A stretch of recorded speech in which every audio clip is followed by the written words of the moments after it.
Israel!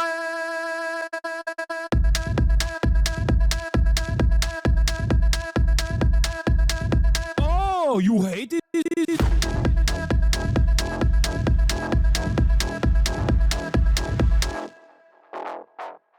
Am Israel high, Am Israel high, Am Israel high, Am Israel high, Am Israel high, Am Israel high, Am Israel high, Am Israel high. You have forgotten to say Am Israel high? Do you love Israel? You must love Hamas. You are Hamas. Am Israel high, Am Israel high, Am Israel high, Am Israel high, Am Israel high, Am Israel high, Am Israel high, Am Israel high. Oh, Israel not number one for you. Oh, anti-Semitism. Israel, small nation. Israel, tiny nation, surrounded by scary Muslims. Ah, you are anti-Semitism. You are Hamas. You are Hamas. No politics here. Say Israel number one. Tweet Israel number one. No politics here. No politics here. No politics here. No politics here. No politics here. No politics here. No politics here. No politics here. Say you condemn Hamas. Say Am Israel high. Say you condemn October 7th. You are Hamas. No politics here. No politics here. No politics here. No politics here. No politics here. No politics here. No politics here. No politics here. What's going on, everybody? I hope everyone's having a fantastic evening, afternoon, pre-noon, no matter where you are in the world. I'm Hasan Piker, and this is the HasanAbi Broadcast coming to you live from sunny California, Los Angeles, folks. We're live and alive, and I hope all the boys, girls, and MBs are having a fantastic one because today's a beautiful day. Today's a wonderful day. Today is Tuesday. It's Newsday Tuesday, lads. That's right. It's Newsday Tuesday, and I hope everyone's having a fantastic one. What a hatfish. Don't even come at me like that. Don't even come at me like that with some bullshit. Hatfish my ass. Yeah, right off the fucking jump. 21-month subscriber trying to come at me. Trying to come at me with some nonsense. Anyway, this is it. It's the first day. It's 70 degrees and sunny here in California. It's very cold everywhere else, but it's the first. It's official. The first year of Donald Trump's second term is over today. It feels like it's been a lifetime since January 20th, 2024, or 2025, sorry, but we're here. You're hiding a head surgery scar because they put a new chip in your brain, dude. Yeah, that's right. That's right. That's true. They did. They certainly did. Internet. They put a new chip in my brain. Wait, what the fuck? Donald Trump's doing a press briefing? What the hell? If they're apprehended and either put in jails in their country from where they came or the country. All right, well, I don't have much personal news. We'll just go right into it. Let's go. In the old days, they didn't respect our country. Biden wouldn't do this because holy shit, he let them all in. You know, if you didn't have open border policies of Biden, we're back. None of this, all of the things that all of the time that we spend talking about Minnesota and everything else, most of them are coming from out of the country. And it's been caused by a previous administration. Look at this, one after one.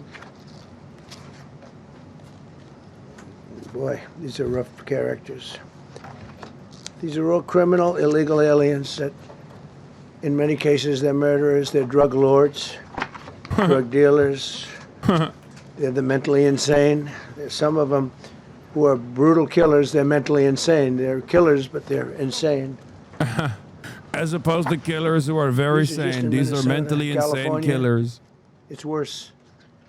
In other states, it's worse. Now, Minnesota, the crime is incredible. The financial crimes are incredible. And the problem is because of the agitators and insurrectionists, whatever you want, troublemakers, but they're paid agitators and insurrectionists. Nobody talks about the fact that $19 billion at a minimum is missing in Minnesota, given to a large degree by Somalians. They've taken it. Somalians. Yeah, the bad kind of crime.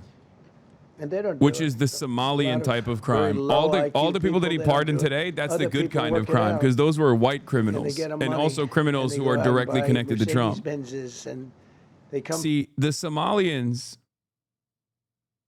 yeah, they pick these select examples up from jail, not from ICE raids. I know, of course, because ICE does not do apprehensions of like rapist pedophiles. That's local law enforcement, okay? And then those guys go to jail. And then Trump, in an effort to make it seem like every single undocumented immigrant is like a criminal or whatever, will go pick them up from jail and then turn around and say, see, ICE is picking up rapists. You know, ICE is picking up rapists. It's like, no, dude, cops are picking up rapists off the streets, whether undocumented or documented, and then putting them in jail. And then you're going to the jails to do propaganda. And as far as like statistics goes, the amount of violent crime or any kind of crime that undocumented migrants are committing is marginal. Like it is statistically irrelevant in comparison to, you know, American citizens, American born crime. If ICE was actually picking up rapists, they'd be picking you up, Mr. President. They'd be picking your homies up. You missed him saying Somalia isn't a country and Somalians are low IQ. I mean, what's new? But goddamn, yeah. I mean, it's fucking unimaginably racist. And these are rough people. These are not. This was all Do we have allowed a blast into our off me in country chat or through no? open borders. These dumbest policies. You know, men and women's sports is dumb, but to me, having an open border for the world to come in, drug dealers and prisoners. Venezuela, as an example, opened their prisons into the United States. That's why. One of the reasons I felt so strongly against Venezuela. Now I'm loving Venezuela. They've been working with us so well. It's been so nice. And he loves Delcy Rodriguez. He's unbelievably like, nice the woman also Chavistas, did a very they're so good. incredible thing, as you know, a few days ago. We're talking to her, and maybe we can get her involved in some way. I'd love to be able to do that. Maria, maybe we can do that. But we're dealing with the people and the president and all of the people in Venezuela, and we've been doing great. The oil companies are getting ready to make massive investments there. They have more oil than even Saudi Arabia. There you go. Here you go. Here These you are go. real. These are rough. This is all Minnesota, every one of them. This is one state. You guys understand that, like, And there are millions of people living in Minnesota, right? Like, I hope we understand what's going on here. There are millions of people in Minnesota, outside of the and what Donald Trump is doing here is literally picking up people who have committed prior offenses, ranging from like DUIs to rapes and you know, drug trafficking and stuff like that, exclusively on the basis of their immigration status, and making it seem as though he's the one who apprehended these guys. Okay.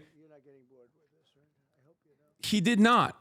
And also, it's additionally ironic because when he talks about how these guys are committing fraud, it's like, you're a fraudster. Some of the people that he's bringing up are, you know, they've done domestic violence or like, or you know, domestic abuse. And it's like, you've done that. You're literally, you've been found liable in a civil suit for doing a rape to an American citizen. So like, half of these fucking things that he's pulling up are just shit that he's done. And not only that, but also, like I keep repeating over and over again, this is a range of people that have done things over the course of like the past decade or so. Okay? You are singling out people on the basis of their documentation status specifically to make it seem like there is this significant undocumented migrant crime taking place. And it's a very dangerous type of propaganda that he's able to put out there. And unfortunately, the Democrats are totally lost. Like they cannot push back against this shit at all. They can't just be like, hey man, you know, those guys were in prison. Like Joe Biden put him in prison. You put him in prison. You know what I mean? Like those guys they've done the crime and now they're doing the time, like as is what is supposed to happen. Okay. I don't know about you, But I personally want someone to go to prison if they've done a heinous crime against myself or someone else, right? Like, I want them to go to prison. I don't want them to potentially be free in another country. Like, I want them to go to jail, okay? I want justice to be served. So that's what's so frustrating about this entire process. And the point that these guys have been making over and over again, or have been making since last year or 2 years ago, was that Joe Biden was just not putting undocumented immigrants in jail for doing crimes. And that was bullshit. Okay? Person that's a professional. These are professional agitators and professional people that want to see our country do badly. But that's not happening because we have the hottest country anywhere in the world, despite this stuff. Your mom brought you here for birth tourism, big L. Birth tourism? What does that mean? Criminals. They're not going to be good. They're not going to be well behaved here. I could do thousands. I'm an American citizen, big dog. Fairly short while. Just in Minnesota. I don't know if you know this, but I'm a goddamn American citizen. 10,000. Okay? So, sucks to suck for you. 10,000 criminals. And these Birth are tourist. Criminals. Now, how can a place with 10,000 criminals, how can you have a state? And yet they're fighting us. I like that guy. Keeps nodding to me. You agree with me, I guess. I like him. I don't know who he is, but I like him. He keeps nodding. He says, you're right. He's obviously a little on the right side, maybe. How does it feel having him for another 3 years? Fucking awful. These are rough ones. But also, it's awful for everybody else too. Like, it's awful for us here in America because he's doing a bunch of fuck shit here in America. But he's also doing a bunch of fuck shit around the globe. So it just sucks all around, you know? Relations with Hezbollah, that's nice. Why do we allow them in our country? This is insane. How many more hours of him just like browsing through all of the fucking all the criminals that like ICE has gotten from the American prison system? Is he gonna flip through? This is like literally a decade worth. I know a lot of people will look at this and go, "Oh, this is just like, there's a lot of criminals here." It's like, yeah, dude. He pulled up with what, 100 fucking slides in a state where there are, millions of people. Let's see let's look at some statistics, okay? Minnesota population. Minnesota's population is 5.8 million as of 2025. Minnesota. All right, here, hold on. I'll just show you that real quick. Minnesota's population is around 5.8 million, with the latest 2024 estimates placing it at roughly 5.8 million, okay? Minnesota's prison population is 8,000 to 8,300 are incarcerated in Minnesota state prisons, with a total incarceration figure, including local jails and federal facilities, around 17,500, though the exact numbers vary slightly by source. Okay, so there's 17,500 people in Minnesota prisons. Okay, 10K criminals, as he says, is 0.1726% of the population. No, that's just the criminal population. So if he's pulling up like out of the 17,500 people that are in prison right now, if he's pulling up with like, I don't know, 100, that is unimaginably marginal. Like, that is ridiculous that he's just like, wait, what the fuck did I end up doing here? How did I do this? How did I? They have some people we can't use their picture for legal reasons, but they're up for murder in their own country, and we jeopardize their case. Let's look at some statistics. Is the problem they don't believe this shit, bro? I mean, yeah, I know it's a dumb argument, but we're all allowed in here by an open border policy of the worst president in like what this guy is saying is that over the course of like the last couple of decades, we're not talking about like annual apprehensions, because we know what the annual apprehensions are, right? No, I mean 0.1726% of the total population of Minnesota. He said, how can you have a state with 10,000 criminals? But there is, every state has a fuck ton of people who have been jailed. They could have done some damage, but you know what? I wouldn't have shown the pain. I would have gone back. Boy, did you hear that? That was nasty. But I would not have shown the pain. I would have acted like nothing happened as my finger fell off. That was a nasty. I think somebody did that. I think it was him. It was my man. How were you? You didn't do it. I know you did. I know you did. So, but here's the book. These are all things we have. I'm going to read a few of the samples, but look at this. These are all, each line is something that we did. Nobody did that before. It's big stuff, I too. love this shit. Hey, man, you know what we want to see? A binder like that? The Jeffrey Epstein files, okay? We want to see the Jeffrey Epstein files, not the administration's fucking bullshit accomplishments where you write down how you, I don't know, ended like 1 million wars and you took out like 1,000 rapists from prison that were already in prison because previous administrations and the Department of Justice had prosecuted them and thrown them in prison. And now you're taking them out of prison just to do like a whole immigrants are actually fucking up the country economic growth propaganda tour. And America is booming. It's booming. There are thousands of businesses right You now that are can't being listen. built. At the end of the day, what do I always say, folks? You cannot out-talk people's pockets hurting. You can yap, but at the end of the day, if motherfuckers are frustrated because everything is so expensive, groceries are expensive, rent is too expensive, 50% of your salary, your wages are going directly to subsidize your landlord's lifestyle, you're not fixing shit. People are mad. You can say, oh, but haven't we done wonderful things? This is literally full tilt Brandonization, baby. Everyone was talking about how like they experienced negative real wage growth, okay? Negative real wage growth for 1.5 years under the Biden administration. The economy was in the shitter.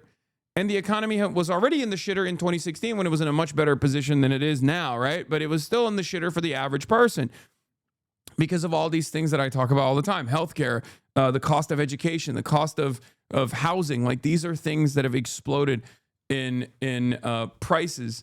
And it's making life unaffordable for so many people. People don't have disposable income. And what was Joe Brandon doing the entire time? He was like, come on, Jack, I'm doing NATO. We're doing the NATOization of Finland instead of the Finlandization of NATO. And it's like, nobody cared about that, man. Nobody cared. They were like, shut the fuck up and fix the prices. Shut the fuck up and fix the prices. And now Trump is doing the same shit, except it's even worse because at least like liberal media was on board with what Joe Brandon was doing in terms of NATO, because at the end of the day, that was in line with like, you voted for this. Are you prepared to deal with the repercussions? You elected this man. This is your boy, your best friend. You love him. Trump and HasanAbi go hand in hand. You both love capitalism and I love you. JP, I support your stream. Hell yeah, dude. I wanted to bring about the demise of the American empire, and that's why I voted for him illegally. Okay, 61K upvotes, content made for you. Eurowoke versus Amerilibs. Okay, love that. Love that. We'll take a look at that in a little bit. Trump is straight up destroying the American empire, absolutely, and it's fucking glorious, dude. That's why I voted for him. That's why I voted for him 1,000,000 times over. You know. Certainly, I wasn't like warning over and over again that the Democrats were dropping the ball in spectacular fashion and they were probably going to lose when they were doing Brat's summer dance routines over and over again, celebrating as though they had already won at the DNC. When I was like, what the fuck are you guys doing? You guys haven't won shit yet. Do you not understand what kind of aggressive posturing Donald Trump is engaging in right now, especially on the issue of immigration? He's going to fucking literally do concentration camps and none of you motherfuckers are taking this shit seriously. And it turns out he's doing all the things that I said he was going to do. Have you registered Kaya to vote? Kaya, unfortunately, is not a voter. I have registered her to vote, even though she's 3 years old or about to be 3 years old this year. She refuses to vote because she's a Maoist third worldist and believes that participating in bourgeois democracy is basically saying openly that you are an abject fascist no matter who you vote for. Kaya does not want social fascism. Kaya, like I said, is a Maoist third worldist who is organizing the vanguard and is very frustrated that a lot of the democratic socialists in the United States of America have actually betrayed Marxist-Leninist principles. Kaya wants siege communism. Okay, Kaya wants siege communism now. So, you know, the Bolsheviks. And yeah, so she refuses. She is an accelerationist. She thinks it's awesome that America is falling apart. And you would have had disinvestment. Hello? And you would have had welfare going way up. You know, if you look at SNAP, take a look at SNAP, what happened with that? Was it $7 billion? And it came out to over $51 billion. Nobody has ever seen anything like it. The past administration, they had no clue. Or they were really bad, but they basically had no clue. But they did have a concept. I mean, they're still trying to sell the idea of men playing in women's sports. You saw that in the Supreme Court. Bite the hand that feeds Kaya, rise up, fight the power. They were fighting for him. But you saw that just the other day in the Supreme Court. Men playing in women's sports doesn't work. Secured a record-breaking $18 trillion. She wants perpetual revolution. She is not a trot. She would take a lot of offense to that. SoftBank, Oracle, TSMC, Johnson & Johnson, Eli Lilly and Company, Macrons, she is a strict anti-revisionist. General Motors, Hyundai, Ford, Honda, GE Aerospace, many, many others. I left a Ford plant a week ago. I don't think you guys understand. Kaya is, I'm telling you, she is a... And now they just announced that they're going 24 hours around the clock making cars. Strict... Paris did it. I don't know what the Orthodox, Marxist, Leninist, Maoist. I think to me it reads so plainly. Couldn't be plainer. You're allowed to do a license. Tariff is probably less severe than... She loves... I mean, look, her entry point into Maoism, into Mao Zedong thought was because she loves walks. Okay, she loves going on walks, and she loves going, and what is the greatest walk of all time, historically speaking? The Long March, right? Like, this was her entry point into Mao Zedong thought, is like she wanted to go on the longest walk of all time and basically gather support for what would become the People's Liberation Army. And tremendous income, you know, we have, and by the way, no inflation. So this is her lore. If you guys want to know more Kaya backstory, this is it. Biden had inflation and he didn't. What does Kaya think about Jusha? Jusha, she is, of course, she offers critical support to the Democratic People's Republic of Korea, the best Korea, the #1 Korea, the popular Korea. And the other day, me and Kaya were having a conversation about that, and she was like, listen, you know,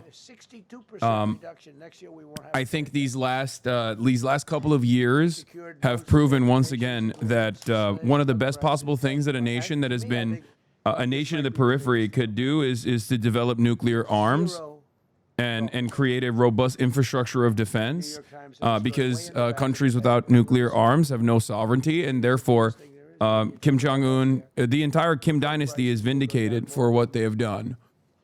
Ever before for any country, because she keeps saying it, and I'm like, yeah, I agree with you on the nuke stuff. Is this how you have to do now political commentary in the U.S. to stay legally safe? Yeah, I'm not saying these are my opinions. I'm saying that these are Kaya's opinions.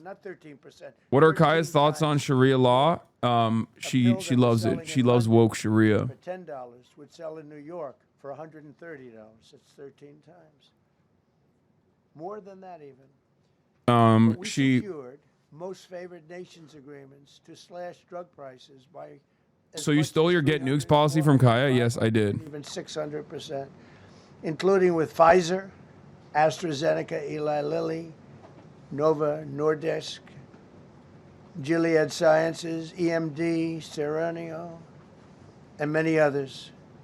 If you look at some of the prices that are coming down, where a price would come down $1,300 coming down to $87. What is this boring old senile man yapping about? Let me tell you what he's yapping about. He's yapping about how he is, how you should pay no mind to how you feel right now. You should pay no mind to your economic circumstances.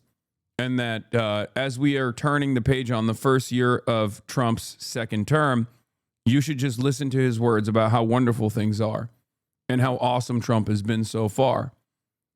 Pay no attention to the cost of living and how terrible it is for you, how terrible everything really is for you, and instead pay attention to all this other stuff. Meanwhile, by the way, here's a Sharia law mayor actually doing the thing that he promised he would do. The Mamdani special in honor of the new mayor's city. We are the first in New York City to deliver on his proposal. Big Back Chicken and Gyro, the new mayor of New York City, every day from 11 a.m. to 2 p.m., 9 p.m. to 1 a.m., $8 platters. Okay, there you go. There you freaking go.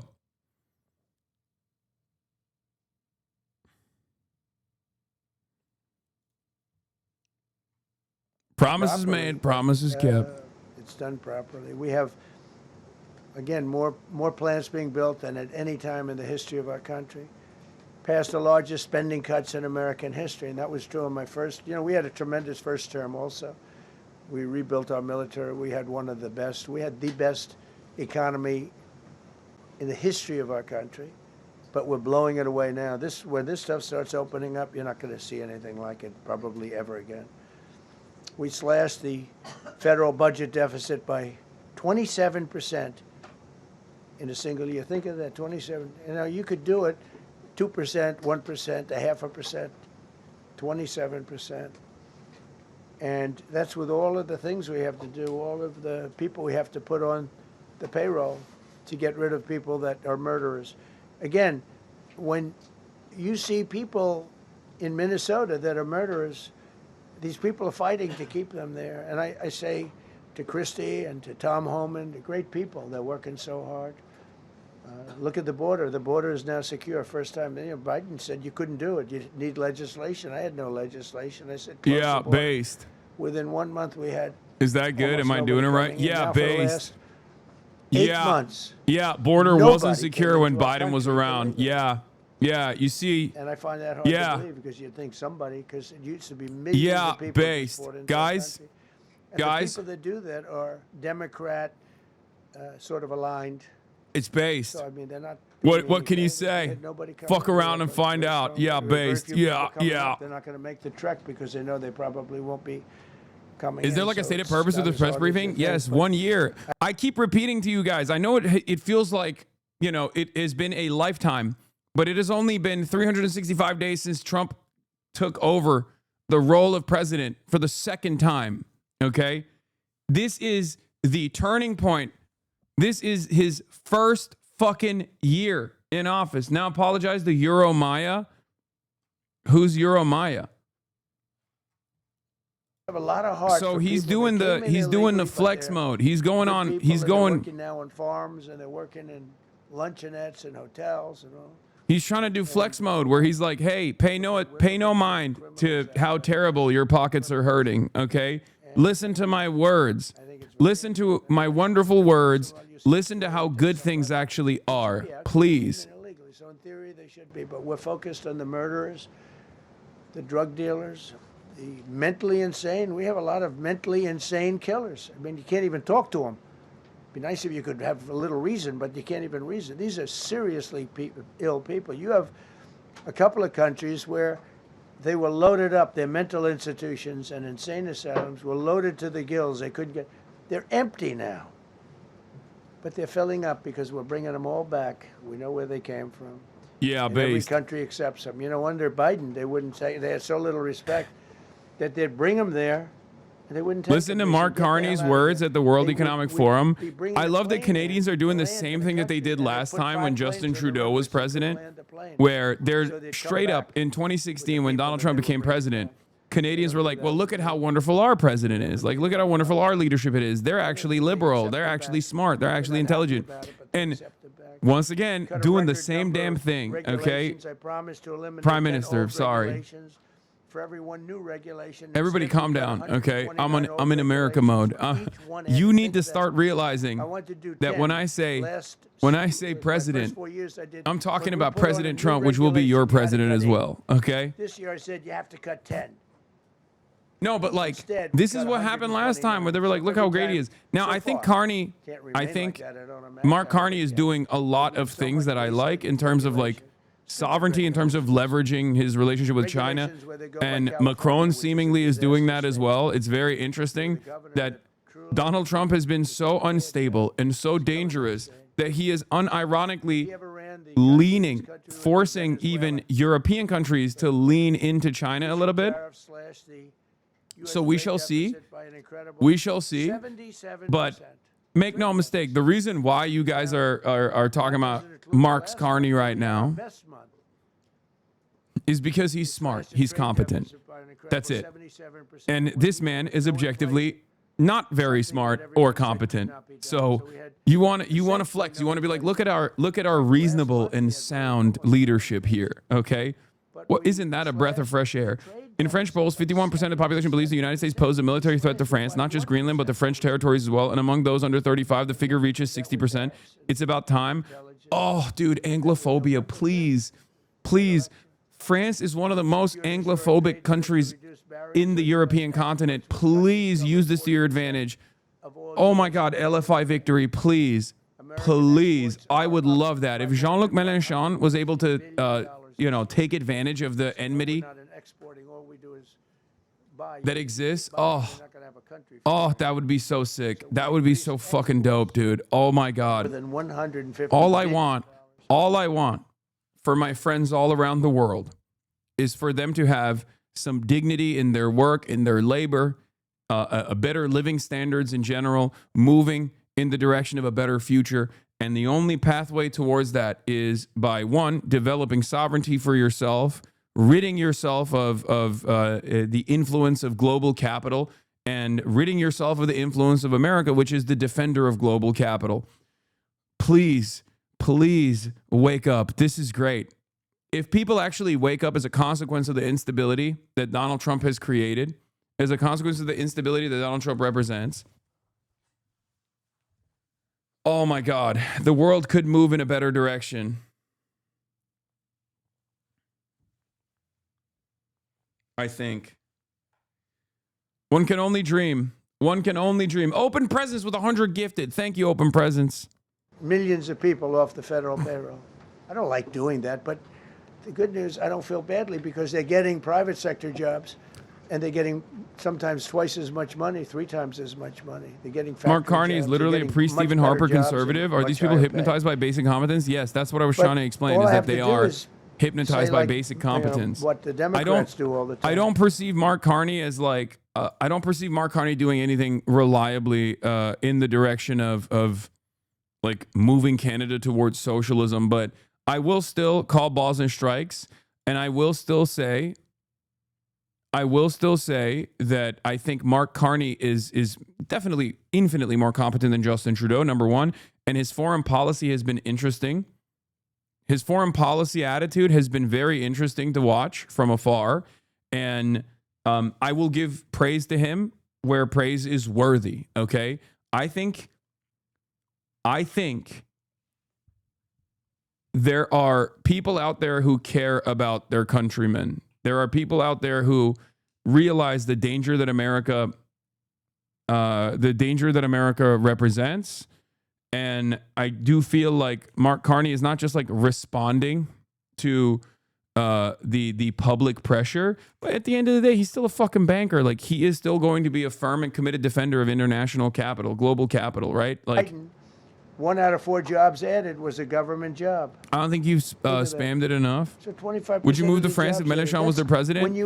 Considering that I said I would move to New York if Zoran won the mayor race, yes, I will move to France if Mélenchon was president. I would move to France. They just hire some more people. I do the opposite. I say get rid of everybody that's unnecessary, because that's the way you make America great again. When you have, all these jobs where people are Carney's WF speech that's getting quotas sounded a lot like third worldism, but for the first world. Yes, because it's true. Because America has moved in the direction of treating its European and Western allies in the imperial core as though they are developing nation states. And obviously, if you come from any sort of like Marxist tradition, you understand that Marshall Plan and onward, the United States of America has historically also dominated Western Europe and our, and the countries that you would consider to be in the imperial core. They have rid them of their sovereignty.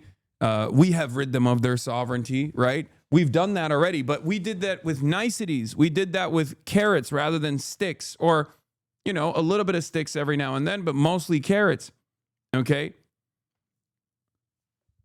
But the reality of the matter is now we're moving different. We're openly saying like, nah, just sticks, no more carrots. I'm taking it. Fuck you gonna do about it? We're the United States of America, And what a lot of people still fail to comprehend is that this entire design, this global design, because I know a lot of people can only look at this from like the interests of national sovereignty, right? But what you fail to consider is there is a reason why the people that are in power in your countries, if you're tuning in from Europe, the reason why people in power from your countries are, you don't even know what Carney has said. No, I'm going to listen to it. I'm going to listen to it. But there's a reason why even Mark Carney or Macron or Keir Starmer, also known as Kid Starver, also known as Stalin, Keir Stalin, and every single other leader in Western Europe, the reason why they were elected is the same reason why Democrats get elected here, which is to maintain the same capitalist system with a little bit of deviation from the right flank party, right? Or the right flank coalition if you're in a parliamentary system. Having said that, ultimately it's still to reinforce and defend the capitalist global design. That is the reason why they, for the most part, have to sit around and allow America to dominate them, because America is the defender of this global capitalist system. That's it. So until there is a different ideological organization out there, so you hate America? No. If I hated America, I wouldn't live here. Okay? If I hated the United States of America, I wouldn't live here. I want to make America actually great. Okay? I want America to reach its genuine potential. If I hated America, I'd be a Republican. Okay? Because let's be real. I mean, even before Donald Trump, if you think about George W. Bush and onward, like the reality of the matter is Republicans are a far more devastating terrorist, both around the globe and certainly to America as well, than Al-Qaeda ever could be. Okay? Osama bin Laden wishes he could do the amount of damage that like a Donald Trump can do, an Elon Musk can do to the United States of America. Numbers on the board. Osama bin Laden killed 3,000 American citizens on 9/11. Okay. I can't even comprehend what the casualty numbers will look like when we figure out the totality of death that has been caused by sanctions around the globe, or all of the people that die as a consequence of not being able to receive health care, because health care has to remain private, which, by the way, Democrats play a role in this as well. It's the same consensus that I was talking about. Or the number of people that have died because we just unceremoniously pulled out of, U.S. aid funding, right? All around the world, like little children that were relying on American aid, and the farmers that were getting fucking subsidies as a consequence of U.S. aid. I'm not even a U.S. aid fan, and I still recognize that number. Like, there is so much. I'm not closed-minded. Hasan is smart, which is why I'm here as an independent trying to get his perspective. Yeah, I do not hate America. I want America to actually be great. I don't want America to continue spiraling down this fascist path that it's on, as this American empire is slowly receding into this like weird place. Doing this work. And, they're going to make mistakes sometimes. ICE is going to be too rough with somebody, or, they're dealing with rough people. They're make Bin a Laden. Sometimes Bin Laden should have actually moved to the United States of America, became a Republican, and then felt one horribly when office, I was and he would have told done that, more you know, damage overall to the United States of America. Had the tragedy. It's a tragedy. It's a horrible thing. Everybody would say, ICE would say the same thing. But when I learned her parents and her father in particular I hope he still is, but I don't know, was a tremendous Trump fan. He was all for Trump, loved Trump. The fuck is this man talking about, man? You know, it's terrible. I was told that by a lot of people. They said, "Oh, he loves you. He was a." I hope he still feels that way. I don't know. It's a hard situation. But her father was a tremendous, and parents were tremendous Trump fans. It's so sad. It just happens. It's terrible. Halted all refugee admissions to the United States, including from Somalia, Renee which Good is and her a terrible, dad? terrible place. Wait, another now dangerous he's place. saying. And we also stopped. Wait, the now he's pirates, giving credit to because they Renee get the Good same because her treatment as the father drug is a Trump boats. fan? So in Somalia, the Somalians, you know what they're good at? That's about the only thing they're good at is they're good at pirating ships at sea, big ships.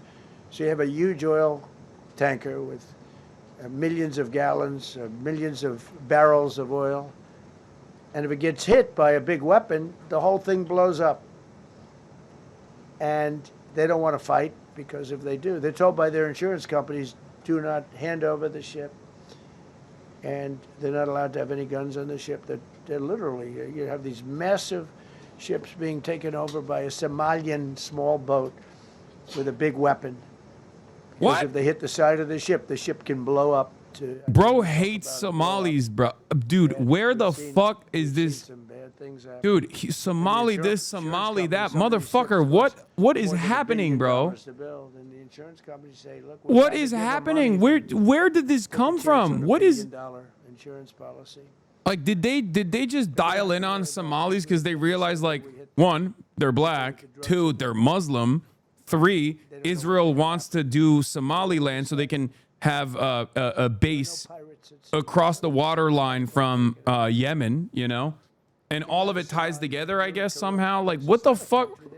Where did this, like, Somali derangement syndrome come from, bro? No, it's not Nick Shitley's influence. Nick Shitley happened to be the opportunist that was in the right place at the right time, so he got base boosted. Because Donald Trump was shitting on Somalis before Nick Shitley made that video. They don't have police. They don't have military. They don't have anything. They just have people running around killing each other and trying to pirate ships. But she'll come here. Comes, and then she wants to tell us how to run our country. The Constitution says that I am entitled to this. I can't stand her. Terminated all taxpayer-funded benefits for illegal aliens and kicked 275,000 illegals off of Social Security. They were illegally getting Social Security. 275,000 people. I'm telling you, it's Isn't not that that this crazy? is pleasurable. It's like, bro, you made that if I up. weren't Yeah, elected it is president, crazy. This country was going to be destroyed quickly, very quickly. I think within a year, if you had Kamala or a Joe type. I mean, Joe was a disaster, but if you had Kamala, he was the replacement. I was up by like 25 points on Joe, and they said, hey, let's get somebody else. This never happened. Well, I had so many firsts. You're leading somebody by a lot, and they say, oh, let's take him out, let's put somebody. That's like I said to Dana White the other night. I said, you know, Dana, it's like you have a fighter, two fighters, one guy is winning by a lot. And they say, oh, let's take this guy out, let's put a new fighter in the ring with him. That's what happened to me. I was doing great with Biden.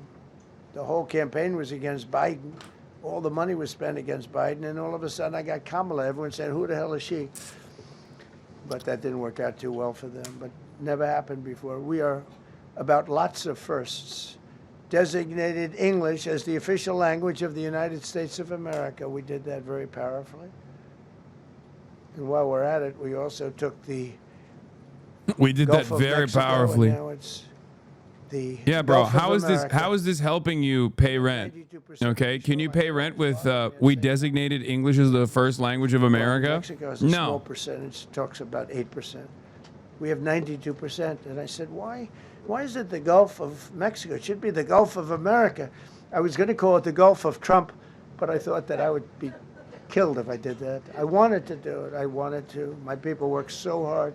Sir, I don't think it'll look too good. I'm telling you, it's a good thing. And it'll be hotter than ever, I said. No, but I decided not to do that. I'm joking, when I say that. I was not going to call it the Gulf of Trump.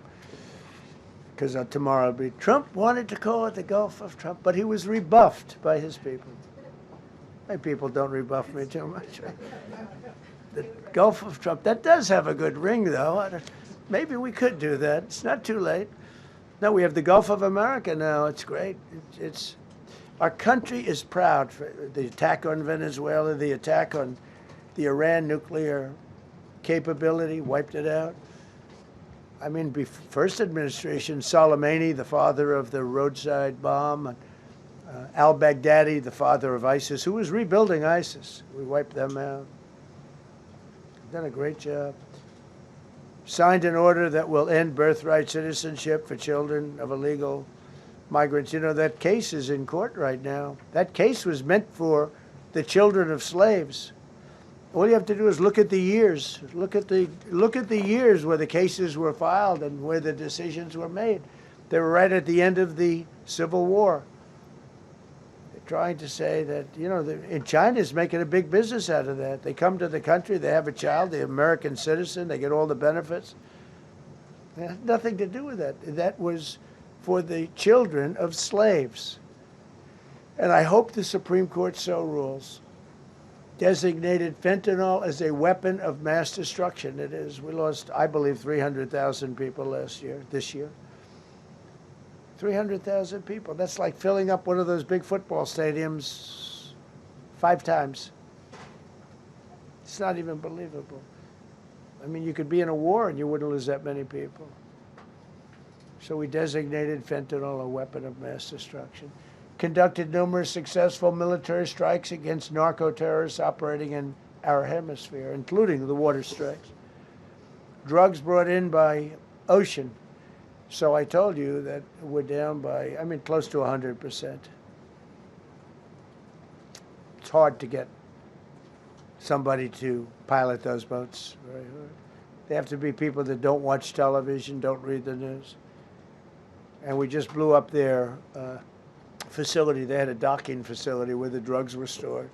And now we have a great relationship with Venezuela. We're getting along fantastically with the leadership in Venezuela, so we wouldn't have to do that. This was done before the attack. But we captured and brought to justice the outlaw dictator of Venezuela, Nicolas Maduro, who, through drugs, killed millions of people in our country. Tremendous drug dealer.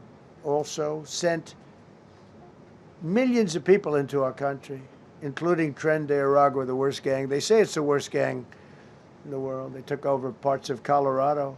They just take the apartment building. They just took it away. Just took it away like we're here. They cut the hand off one man because he called the police. Who called the police? I did. You took my apartment from me. Boom, no hand. This is what they sent us. Restoring law and order, new category. D.C. and Memphis, federal task forces deployed massive numbers of federal law enforcement officers and National Guard to restore safety. Crime down in D.C. is almost down to nothing. D.C. was a very, very dangerous place, and I think you probably know better than I do. I have a lot of people in the media thanked me for that, but some of them found it hard to thank me. But, D.C. is now, look how beautiful.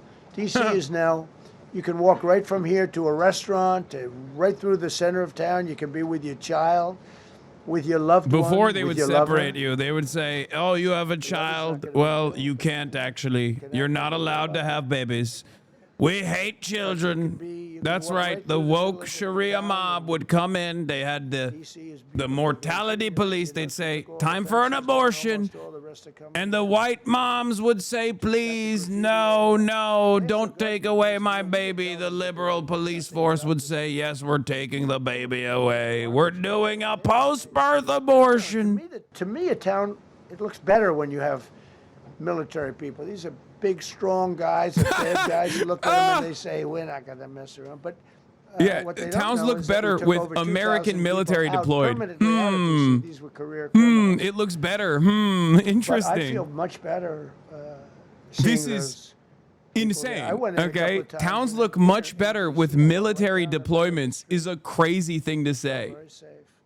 A year ago, I couldn't have done that. I would have been crazy to have done that. bro. Even like, Secret Service even wouldn't in let me.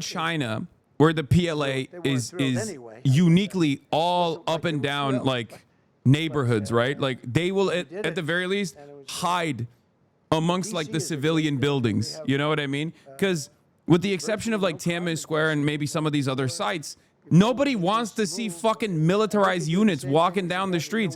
We don't even want Chicago down we don't even 25%, want like even though we the just had a militarized minimal police percent. We walking brought, down the streets. For the longest time in the United States history, we brought- cops basically had fatigues on, but like, you know, the blue garb, like they didn't have this level of like military gear. Now it's virtually indistinguishable. You cannot distinguish between an ICE agent and a fucking military deployment. So much so that like the National Guard, when they're being deployed to an area of need, have to wear like high visibility vests so people can make that distinction between who is actually a fucking part of the military and who is just a regular ass beat cop versus a federalized, a federal law enforcement agent. It's crazy. Nobody wants to see militarized units or directly the military on American streets. I feel like this is fundamentally un-American, okay? And even a country that has a very different way of doing business, right? That's the reason why I brought up China. Even then, they will literally, they'll have barracks or whatever, right? In the middle of a city. And if they have barracks in the middle of a city, it's still hidden to make it seem like it's a civilian fucking area. Like you can obviously, you know it's a barracks, but you at least don't see it because like visualizing military in fucking normal, regular streets is a terrifying prospect for most people. Yeah, PLA also don't carry weapons when they're, what the fuck? more than 100,000 vehicles to a record low. Began the process of eliminating cashless bail policies across the nation. You got to get rid of your sanctuary It's cool when we do it, cities, bro. and Come I on. hope our people know that we're not going to pay sanctuary cities. We're not going to pay them anymore. They are sanctuary for criminals. They hold criminals. We're not going to pay. Bro, did They Trump can sue actually us and maybe posted they'll this? win. What? But we're not giving money to sanctuary cities anymore as of the beginning of the month. We began the process of eliminating the cashless bail. Well, cashless bail is where it all started. It's a disaster. Oh my And other God. places. I don't know if it started Okay, in no New more York. I jokes. No remember more it jokes. I'm starting sorry. in New York. I'm sorry. So I apologize. I apologize for joking. I should have never joked. Okay? I should have never joked. This was a fucked up joke. I feel like the Laura Loomer theory is becoming a reality. The Laura Loomer is sitting in the chat and listening to my jokes and then writing them down only to go and tell Trump what to do is becoming a theory like the theory of gravity is a theory, okay? Anytime I'm like, haha, what do you think is going to happen? Look, between Greenland and America, what is the country in between? Perhaps they will seize it. Perhaps they will take it. It's like the next day, Donald Trump will post this fucking visual. Haha, we're just, I'm putting Starmer in the cuck chair.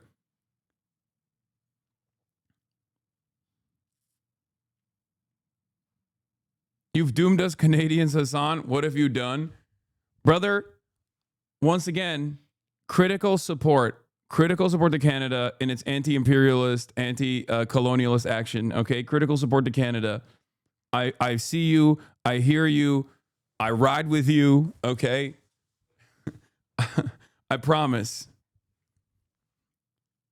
It's becoming less and less of a joke by the day. But I used to always look at that building and I'd see this big building, big tall building. It loomed over the park. It was sort of, now that I think it was a pretty unfriendly sight. But I'll never forget, I don't know if it's still there, because they got rid of most of them, the Democrats in New York. They took them down, and the people live on the streets now. That's why you have. I thought the joke was about Norway. No, I mean, it was about Canada and Norway. They live in the streets. They took the mental institutions down. They're expensive. Do with that information what you will. Norwegians. It wasn't normal. You know, you're used to looking at like a window. But this one, you look at it, all this steel, vicious steel, tiny windows, bars all over the place. Nobody was getting out. It's called a mental institution. That was an insane asylum. Designated Antifa as a domestic terrorist organization, and many others. It is. America is respected again on the world stage. That's another topic. Obliterated Iran's nuclear enrichment capability, and Operation Midnight Hammer was one of the most successful anyone's ever seen. CNN fake news. I don't know where they are. CNN. Anybody from CNN here? Fake news. Nobody wants to raise their hand anymore. They used to argue here. Now, if you're with CNN, you don't raise your hand. But they said, well, maybe it wasn't that successful, which I really was angry because these pilots took their life in their hands. 2 o'clock in the morning with no moon, dead dark, guns shooting at them. They went in with those beautiful B-2s, and every single bomb went down an air shaft and obliterated it. And CNN came out and said, well, maybe it wasn't, by a scam writer who wrote, you know, fake stories. He's been posting about Dominion voting machines again? Oh, my God. What the fuck is wrong with him? That's a terrible thing. You know, the pilots came back and they said, we hit everything. They did a great job. Then on top of that, we launched from a submarine about 30 Tomahawks on top of everything else. The place was obliterated. CNN said, well, maybe it wasn't that bad. Turned out it was worse than it was. You know who could tell you that? The Iranians would tell you that. Because if they do anything, they're going to have to start a brand new place. But they did an amazing job. That was like what we did with Venezuela. I mean, nobody's ever seen a military operation like that. Ended 8 unendable wars in 10 months. These were unendable wars. Cambodia and Thailand fighting for years. Kosovo and Serbia. The Congo and Rwanda. Pakistan and India, they were really going at it. 8 planes shot down. They were going to go nuclear, in my opinion. The Prime Minister of Pakistan was here, and he said President Trump saved 10 million people and maybe much more than that. Oh, my God. It's so fun. They're such dick suckers, too. All of these other fucking nation state leaders are just like, Mr. President, you are the GOAT. You are the legend. You are killing it. Europeans were doing this too until recently. Like, remember that. The Euro chatters, your leadership was doing the same shit. Pyramids, but they put a dam up. You know who paid for the dam? I know, not Carney any longer. Dam, I know. I think, in the world. They put a dam up. I said, how did you let that happen? Why would we have done that? We financed it. This country would. I don't know. Maybe it was I ain't European. I am Balkan. But I don't think it was. I think it was a Democrat. So you're Ottoman. What a terrible thing. So Egypt basically is, you know, they don't have enough water in the Nile. And they use that for a lot of things, including entertainment and travel and tourism and everything. I mean, I don't know. They got a big dam. I got to work that one out now, too. Armenia and Azerbaijan, President Putin told me, I cannot believe you settled that war. I've been trying to settle that war for 10 years. Armenia and Azerbaijan. They were fighting it for many, many years. And I ended up getting the heads of both countries in my office. Beautiful Oval Office, much more beautiful now than it ever was.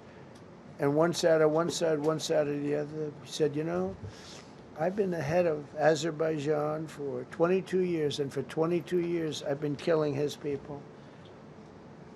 And the other gentleman, and both very good guys, said, I've been here for 7 years, and for 7 years I've been killing his people.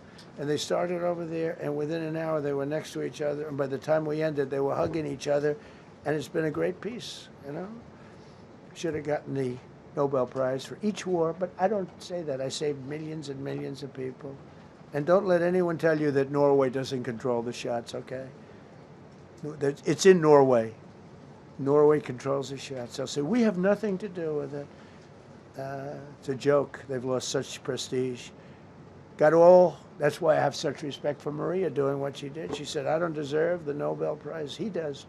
When she got it, they said, wow, that's amazing. I thought President Trump would get it. President Trump deserves it. He ended up 8 wars. How nice, right? It's a good woman. Got all 20 living hostages returned to their families, and the remains, they all came out. We got the 20 living hostages. We got the 28 hostages. They have 1 left that we think we know where it is. Amazing. Looked like we weren't going to get anywhere near that. Now they've gotten almost. And more importantly, we got many more, hundreds. We got them all. If we didn't do it, you wouldn't have had. Most of those people would have been dead. I don't know if that's covered properly, but you know, the 20 is great. They were the last ones. I always said the last 20 are going to be hard, but we got them. We got the last 20, and we got close to 28 of the bodies of the dead. And to those parents, that was just as important as getting their son back alive. They were almost even more intent on getting. Watch Tate's new PBD interview. He said capitalism was fucking young people and shilling socialism. Who's Tate? We just created the Board of Peace, which I think is. Brother, I'm sorry, but if you're still relying on these goddamn grifters for like a consistent position, you're out of your damn mind, okay? Please stop fucking entertaining these people. One war. Like, please, I beg of you. I don't care. It's like the same shit. It's like the same shit between Sneeko. Sneeko yesterday, like, Sneeko was doing the Heil Hitler shit the other day, right? And how ironic that... Wait, Tate McRae? Tate McRae? Tate McRae went on fucking Valuetainment Patrick Bet David? What? Wait, what? Tate McRae went on fucking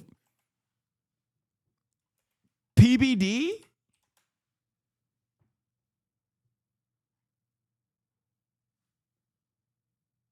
No, it was Andrew Tate. Andrew Tate, man. Y'all are such fucking dumbasses, dude. Okay, so I was... I'm over here furiously Googling Patrick Bet David Tate McRae, okay? Thinking that an interview was actually conducted. Tate McRae would be so strange. Dude, how are you not pissed that Patrick hasn't invited you? It's by design. He doesn't... There are guys on the right who are, for some weird reason, terrified of having a conversation with me because I think, like, they normally do...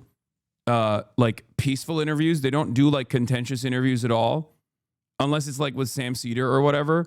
And guys like that know that if I were to have a conversation with them, I'd be able to like reach their audience. So they're genuinely fucking terrified of having someone like myself on. Because like they have actually asked me, if you remember, like Patrick Bet David actually had asked me to be on, and then they reached back out and were like, sorry, we meant Hasan Minhaj.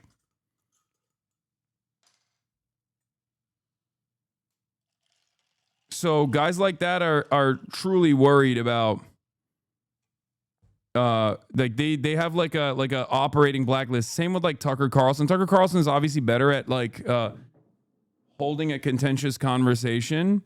But even then, like Joe Rogan, Tucker Carlson, a lot of these like right-wing content creators, they choose not to have people like myself on because they're worried that like I would make a very convincing argument that their audience would respond positively to. And I think that's the reason. Because it's not like I'm shy about it. Like I would go on fucking Patrick Bet David. I would go on all these different shows. They just don't want to do it because they're, I think they're just like very worried. Australia, Malaysia, Thailand, like Ukraine, I would talk to Japan, Candace Owens. I would talk to Tucker Carlson. We have so much rare earth. It's actually not that rare.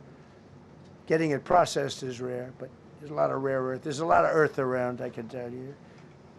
Withdrew from the corrupt World Health Organization where we were paying hundreds of millions of dollars a year. So we were paying $500 million a year, and China was paying $37 million a year. I said, why aren't we paying the same as China? They said, well, Nobody asked. I said, China's got 1.4 billion people. We have 350 million, probably, with all the illegals. You know, China probably knows more accurately.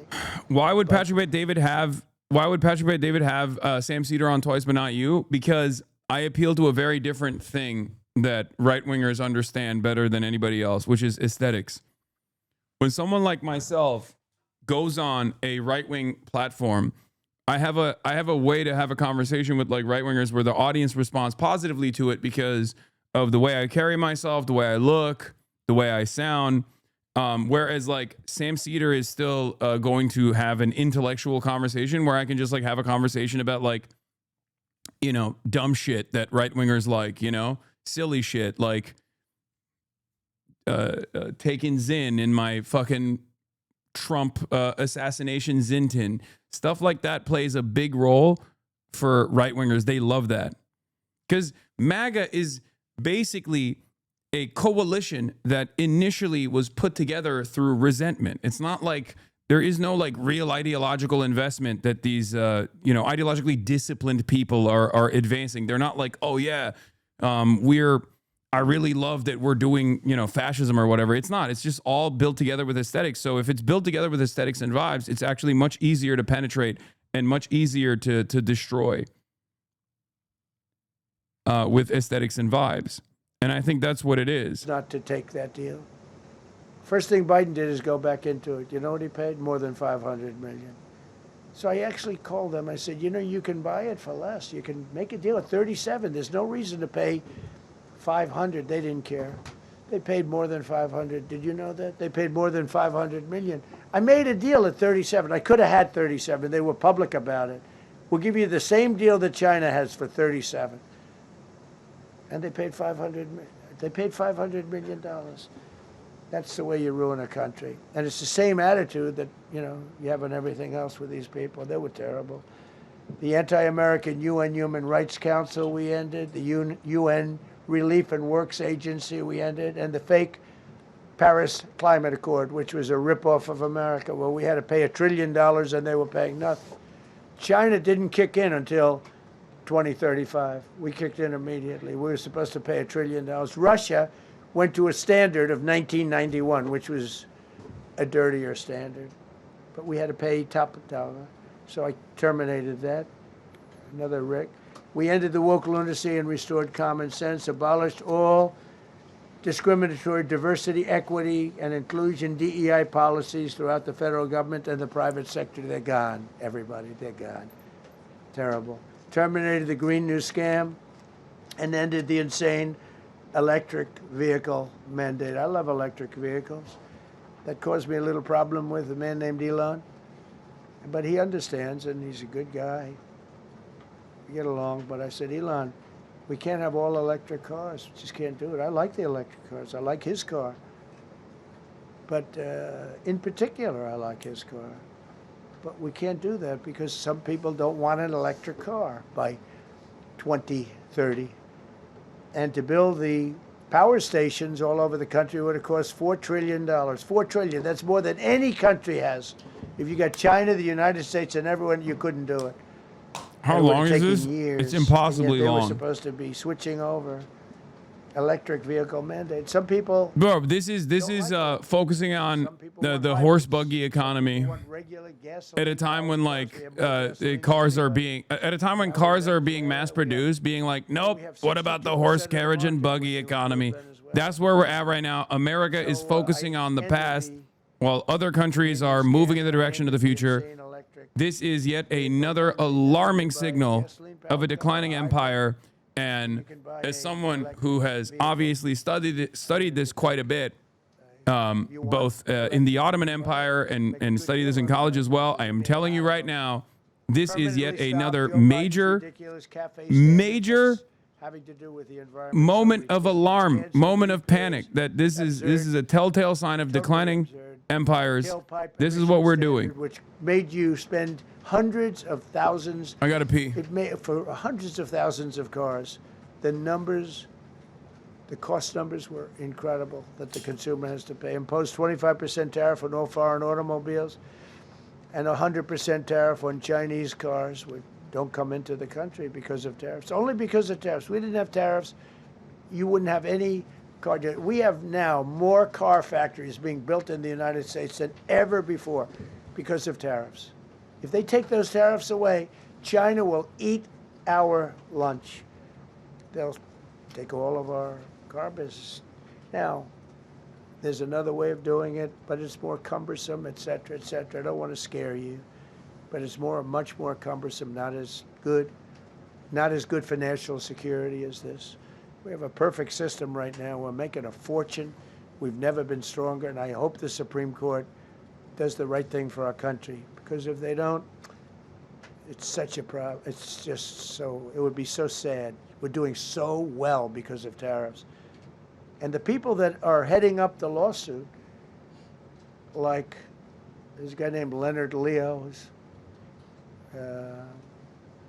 bad guy, and people that are very China-oriented and foreign car-oriented and foreign business-oriented, but in particular China, they're suing to get rid of tariffs because they don't want tariffs, like Coke. Coke has businesses outside of the United States. If you have them outside, you don't want tariffs. But because of tariffs, they treat us well. Without tariffs, they would treat us very badly. As you saw for many years, they respect us more now than they ever have respected us, by a lot. And revoked the California emissions waiver to stop San Francisco communists from regulating the automobile industry and destroying automobiles and the industry in the nation. I was with Bill Ford of Ford Motors. I was with all the people. EV adoption is entirely stalled in the United States. Of course, course, making more money and building more cars. No, we moved. We moved against it. Like all because this is straight up. That was one of the first things that Trump did was no more EVs. Like we're taking away the incentives. We're taking away the tax credits, and it's so crazy because a big part of the IRA and all the bills, like the industrial bills that came from the Biden administration, was unironically focusing on battery manufacturing plants and things like that. They straight up were like, no more solar. You're going to fucking drive a gas guzzler and you're going to like it. And yeah, I don't know. I mean, that's just, it's very clear that the way that we are playing this game now is we know that China is the monopoly on renewables. Like they own the future of energy. Okay. And we're gonna break the game. We're gonna flip the table instead of playing the game. Like that's what it is.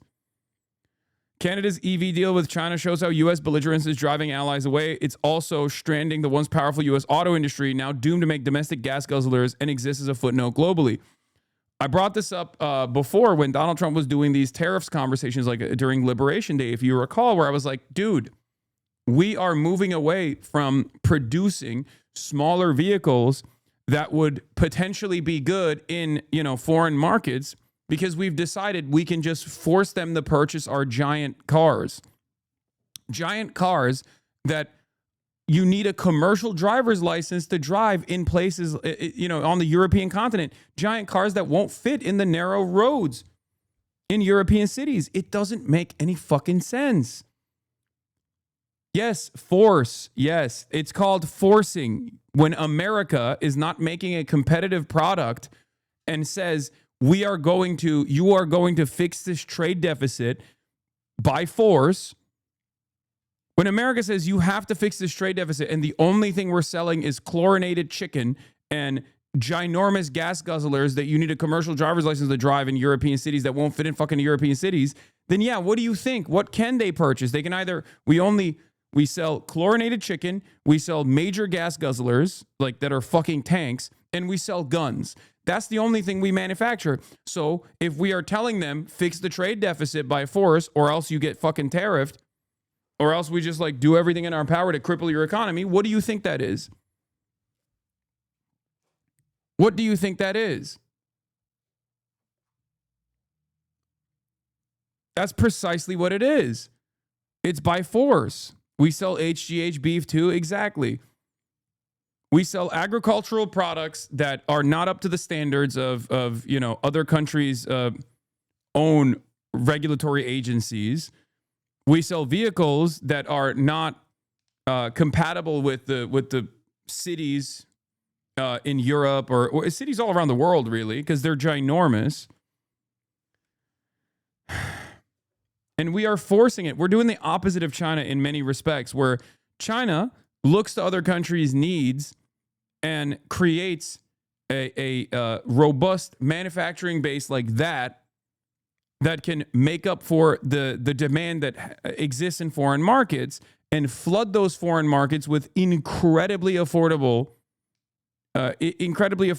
commodities that they want to purchase. China makes things that people want. America forces things that people don't want on them.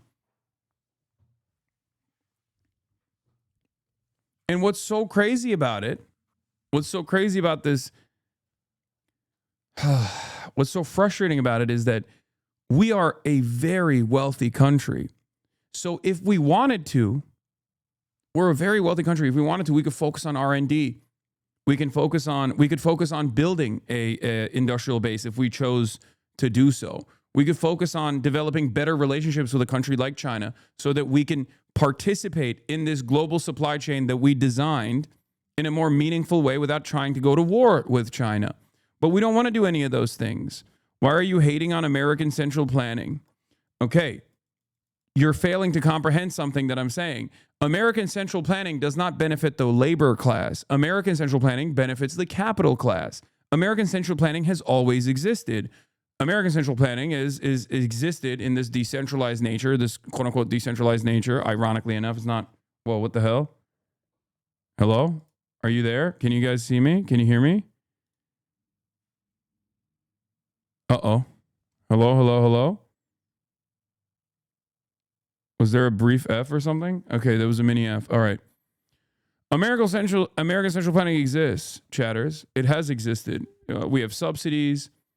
The problem is those subsidies go back to capital owners. They don't go back to benefiting the labor class at all. And that is the problem. Chinese central planning is done at the behest of labor. American central planning is done at the behest of what the fuck? What is signed happening? Legislation to cut all taxpayer funding to woke and biased NPR and PBS, and they're sort of gone now, I guess. I heard they closed up. They were terrible. They were so unfair. They were so terrible. Officially reinstated Columbus Day. I like the name Columbus Day. The Italian people are very happy about it. Remember, when you go to the voting booths, I reinstated Columbus Day. That was an easy one.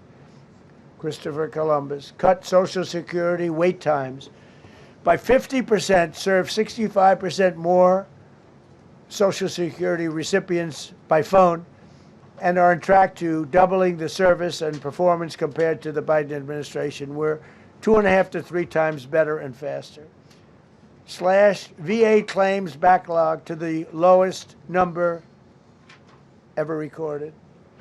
Created Trump accounts starting with $1,000 for every newborn baby. This is something that's become so popular. And I give Mr. and Mrs. Michael Dell Computer, who put in $6.25 billion, started with nothing. And he actually invested all that money to give to kids so that when they grow up, they have an account that might be worth a lot of money. It'll be riding with the markets. And, you know, they can, at 20 years old, 21 years old, they could have $100,000. They could have a lot of money. That's going to be amazing. But I give a lot of credit to Mr. and Mrs. Michael Dell. Signed an AI executive order to ensure the United States dominates the future of artificial intelligence. So we're leading China. We're leading the whole world. We're producing more electricity than we ever have because I'm allowing every one of those plants to build their own electric facility. We're giving them very, very fast approvals, unlike Los Angeles with the fire. So the federal government, I want to give a lot of credit to Lee Zeldin. The hardest approval for the 20,000 houses or more that burned down in Los Angeles because they didn't have the water. They didn't allow the water to come down from the Pacific Northwest. They routed the water into the Pacific Ocean. So we had no water there. No, he had. I would say open up the water. Open it up to the governor, to the Is mayor. he stroking They don't out? wanna What the do it. fuck's They want happening? to protect a tiny little fish that's, I said, how can you have a fish when you don't have any water?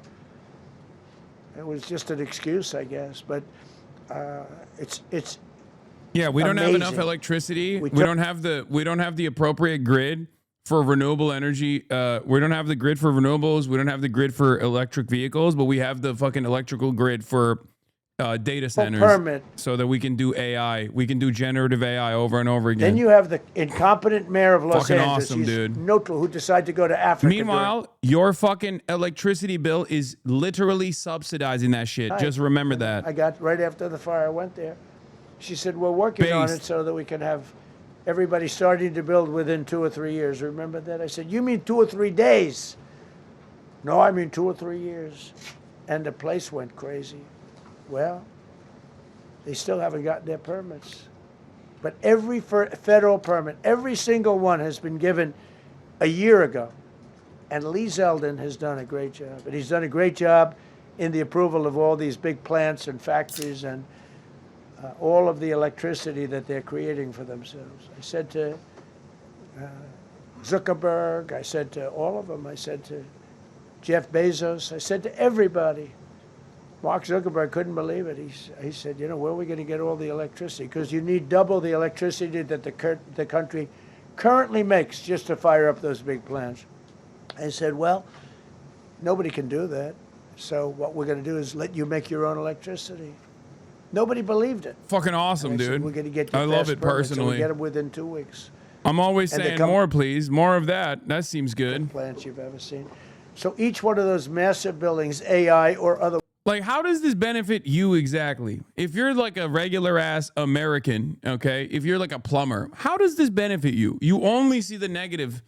You only experience the downsides of this when your electricity bill is like triple the fucking number that it used to be. Okay, that's it. You don't see any benefits from this at all, dude. I can make AI edits. Okay, is that better? Cheaper electricity bill, but you don't get to make the ugliest fucking generative AI shit you've ever seen, versus triple the cost of your electricity bill, but then you get to make like an AI girlfriend. You get to jerk off to an AI girlfriend. I feel like that's not the cost benefit analysis here is just not making sense.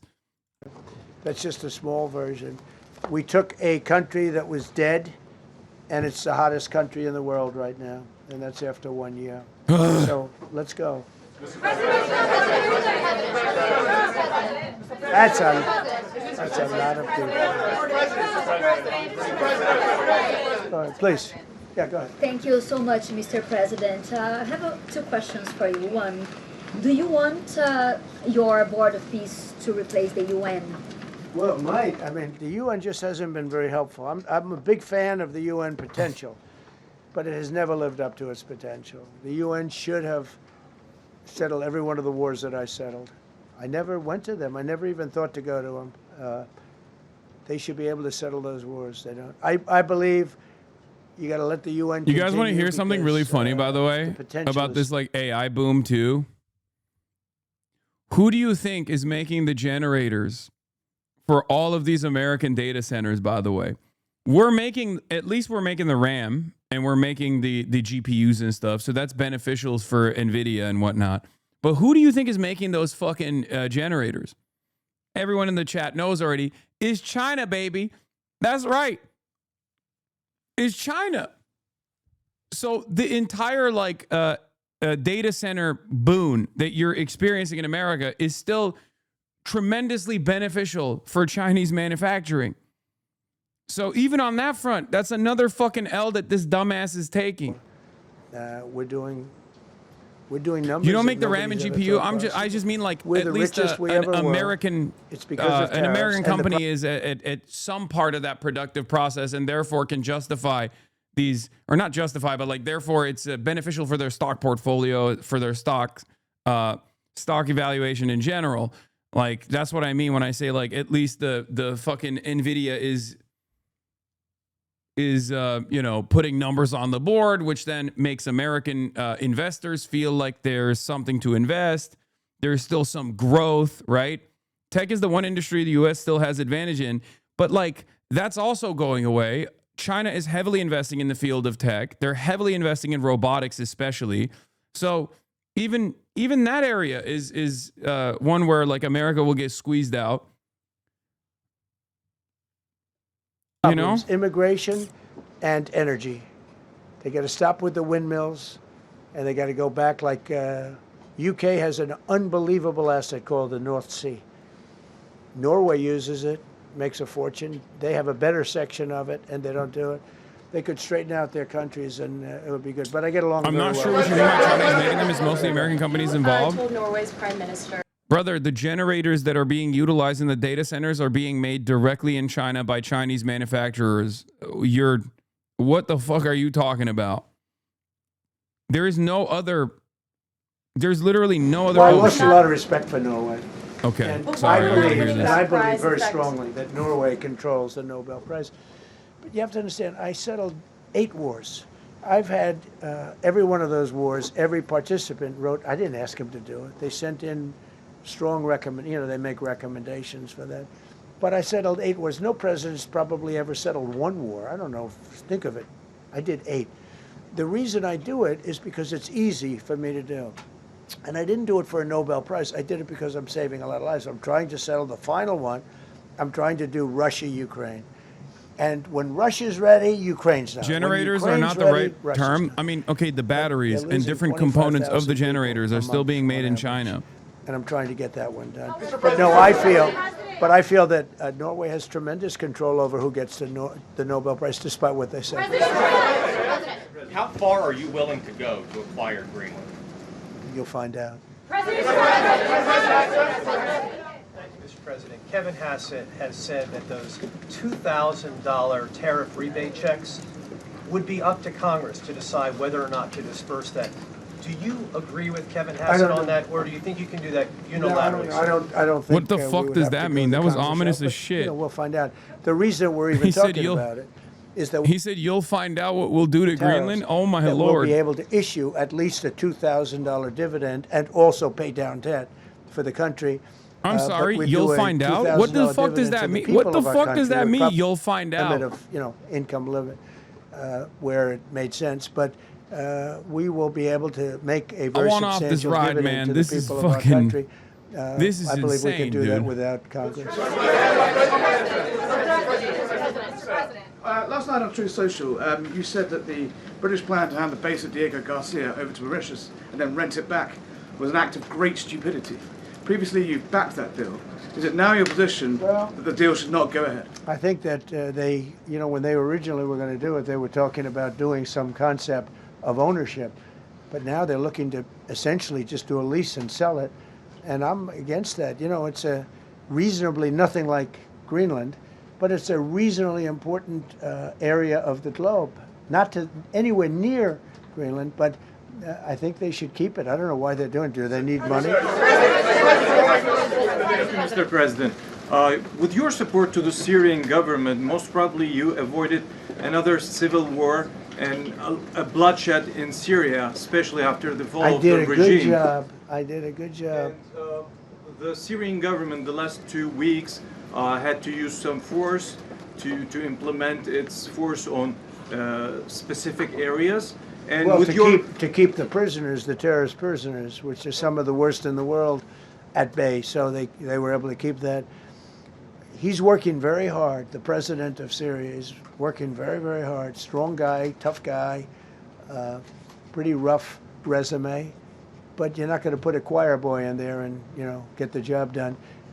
I spoke with him yesterday because we were talking about the prisons and what was going on. We have some of the worst terrorists in the world in those prisons, and he's watching them. Syria, sir. Mr. Go ahead. President, Gavin Newsom is going to be at Davos if he's not already there. You're probably going to run into him. I presume that this is for him to raise his platform for 2028. But what do you anticipate his foreign policy platform is going to be? I don't know. I mean, I don't know that he's going to be the nominee. I know this. I had a very good relationship with Gavin Newsom when we were, in office together. I was president. He was the governor of California. We had he would talk about it often, and somewhere we just went astray. I just hate the way California is being run. we actually have people leaving. It's never happened before, but I hate the way it's being run. He and I had a very good relationship, really close to the word exceptional, but now we seem not to. Thank you, President Trump. President Trump, you spoke earlier. Mr. President, you've been hearing from allies. Thank you. No, Thank you so much, President Trump. Kara Castanova from Lindell TV, and you spoke earlier about the 2020 election. Lindell TV! Now He said, that shut the fuck up. in U.S. custody, A real American heroic has any more journalist is information emerged that talking. you could share Michael with us Pillow. regarding Venezuelan election software and Venezuelan ties to tampering with the 2020 election? And would you consider speaking to Maduro personally in prison in New York to get some answers on Venezuela's involvement with the 2020 election? I don't think I would be doing that. I think This is the wealthiest country on the planet. Yeah, they've learned some things. Please.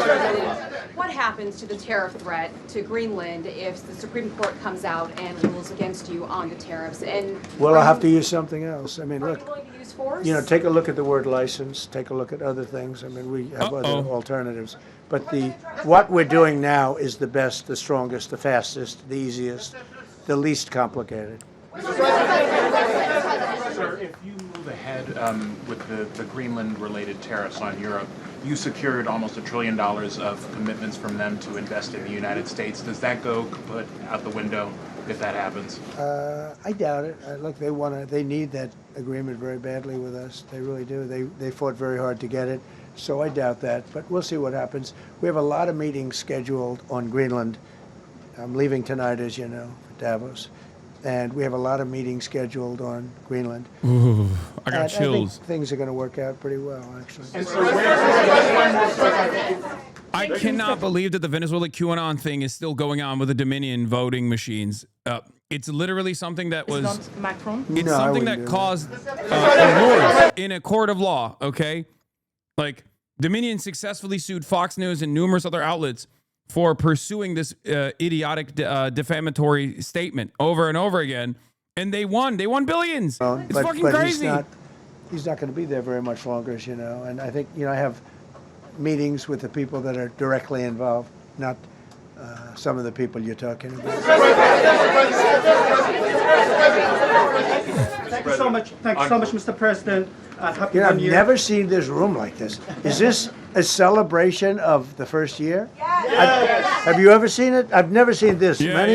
Yes. I hope We we have a love very you. I hope we have a very good structural floor. This used to be a swimming pool. You're sitting over a swimming pool. I could see that happen. But we need a good structure here, don't we, huh? Yeah. Thank you so much, Mr. President. Happy 1 year anniversary. Thank you. And my question is on Syria. The Kurds, as the most loyal U.S. partners, facing attacks by some Syrian elements within the Syrian government. Will you do to ensure the Kurdish rights protected and their effective forces against terrorism in Rojava, Syria continued, as the Kurdish see you as a president does not abandon his allies? Well, I like the Kurds, but just so you understand, the Kurds were paid tremendous amounts of money, were given oil and other things, so they were doing it for themselves, more so than they were doing it for us, but we got along with the Kurds, and we are trying to protect the Kurds, that's correct. Ahead of your speech in Dude, why? I mean, dude, come on. That's like, that is another bipartisan thing, I okay? think more than anything else, what I'm going to be speaking about is the tremendous success that we America will always give weapons to the Kurds, Kurdish militias, and then very quickly go, all right, Turkey, do your thing. And now they're doing it again. Now it's happening again, this time with the HTS regime. Like, it's just, everybody saw that coming. That was, I mean, I'm going to be talking about it. I'm going to be, because, Donald Trump is like, oh yeah, we're working very hard to protect the Kurds. Meanwhile, like, Rojava is dissolved, liquidated. All of the fucking Kurdish militias that were, I mean, there's videos coming out of the region where they're like straight up like the former ISIS militants that are now a part of like the Syrian army. The Salafist brigades are fucking like decapitating people. And this guy's over here being like, oh, we'll save the Kurds. We'll save the Kurds. We'll save them for sure. I have a very important call with President Erdogan, who I like a lot. All right, one or two more questions. Go ahead. Thank you, Mr. President. Wow, Israel ally SDF is dissolved. What a shame. Yeah, you're right, dude. For the record, Make no mistake. I am aware of the allegiances that Kurds design for themselves in the region, America, and sometimes even Israel. But if you think that the current Syrian government is like anti-Israel, you're fucking delusional. Same mistake as him. Look, I inherited a terrible, it's a great question because we inherited a terrible, terrible mess between the border, between all the problems. The whole country was falling apart. And in 12 months, less than 12 months, in 12 months, we have the strongest border we've ever had. We have prices that are much, much lower than they were for the last. We inherited very high prices. We inherited, remember this, inflation was at a historic high. We had never had inflation like that. They say 48 years, but whether it's 48 years or ever, we had the highest inflation, in my opinion, that we've ever had. Prices, because of that, were very high. I inherited, we brought down eggs immediately. Remember the first news conference, they were screaming at me about eggs. I was in the position for 2 days, and we brought eggs down to lower than what they were before. And by the way, they continue that way. We brought the prices down from when I came into office and from what Biden had, way down. We're going to bring them down further. But the job we did is a miracle. One of the reasons I'm doing this today is to explain. We inherited a mess, and we've made it a beautiful, beautiful picture. Think of gasoline at $1.99 in many states. $1.99 a gallon. It was $4.50, $5, in some cases $6 or $7. We're at $1.99. And energy is so big that with energy, everything else comes down. But the prices are coming way down, and we're going to bring them down further. Totally. But we started up here with these guys. We inherited a country that was broken. We inherited a country, and I have a very warm spot. We've done very well with Venezuela. And by the way, that even in itself is going to help us bring down the oil prices. The Venezuelan oil, we've taken 50 million gallons of oil. We've taken 50 million barrels of oil out of Venezuela in the first 4 days. We've got millions of barrels of oil left. We're selling it on the open market. We're bringing down oil prices incredibly.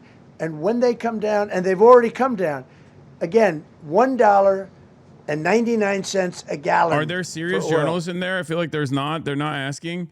Yeah, guess what, dude? There are, but they've been neutered effectively.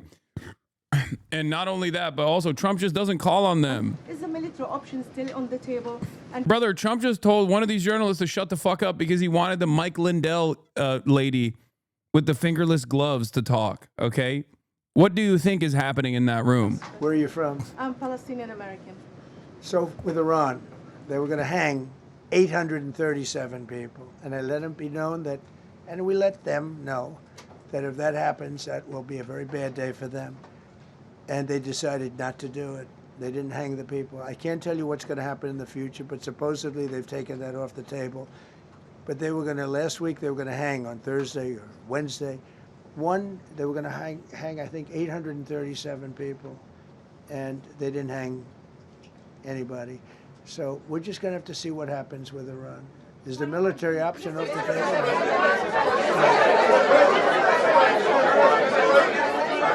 Go ahead. Thank you, Mr. President. Trump. Thank you, President Go Trump. ahead, please. Thank you, Mr. President. Go ahead, I'll take your question. Okay, thank you. Thank you. Thank you, Go Mr. ahead, President. right here. Thank you, Mr. President. You promised during your second inaugural to always put America first. I'm curious, how would you winning the Nobel Peace Prize improve the lives of average, everyday Americans? Why is this prize so important? It wouldn't improve the lives of any. What improved the lives of people are people that are living. I saved probably tens of millions of lives in the wars. You know, if you add up the numbers, just if you look at any one of those wars, you're talking about I'm millions saving of people. lives You every multiply it day. times 8. But when you look at India and Pakistan, Think about it. That could have been 10, 15, I have 20 a million nuclear people. arsenal, and here I am not nuking Greenland. That's 55,000 lives I've saved by not nuking Greenland yet. I might do it.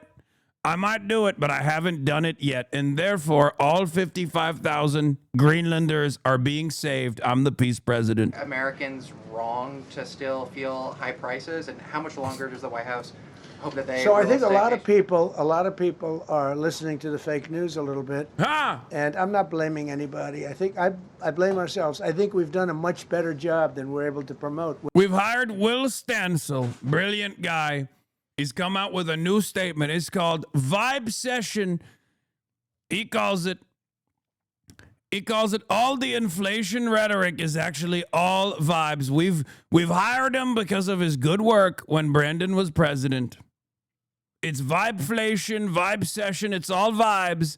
Everyone's being deluded by the fake news. And they don't talk about it.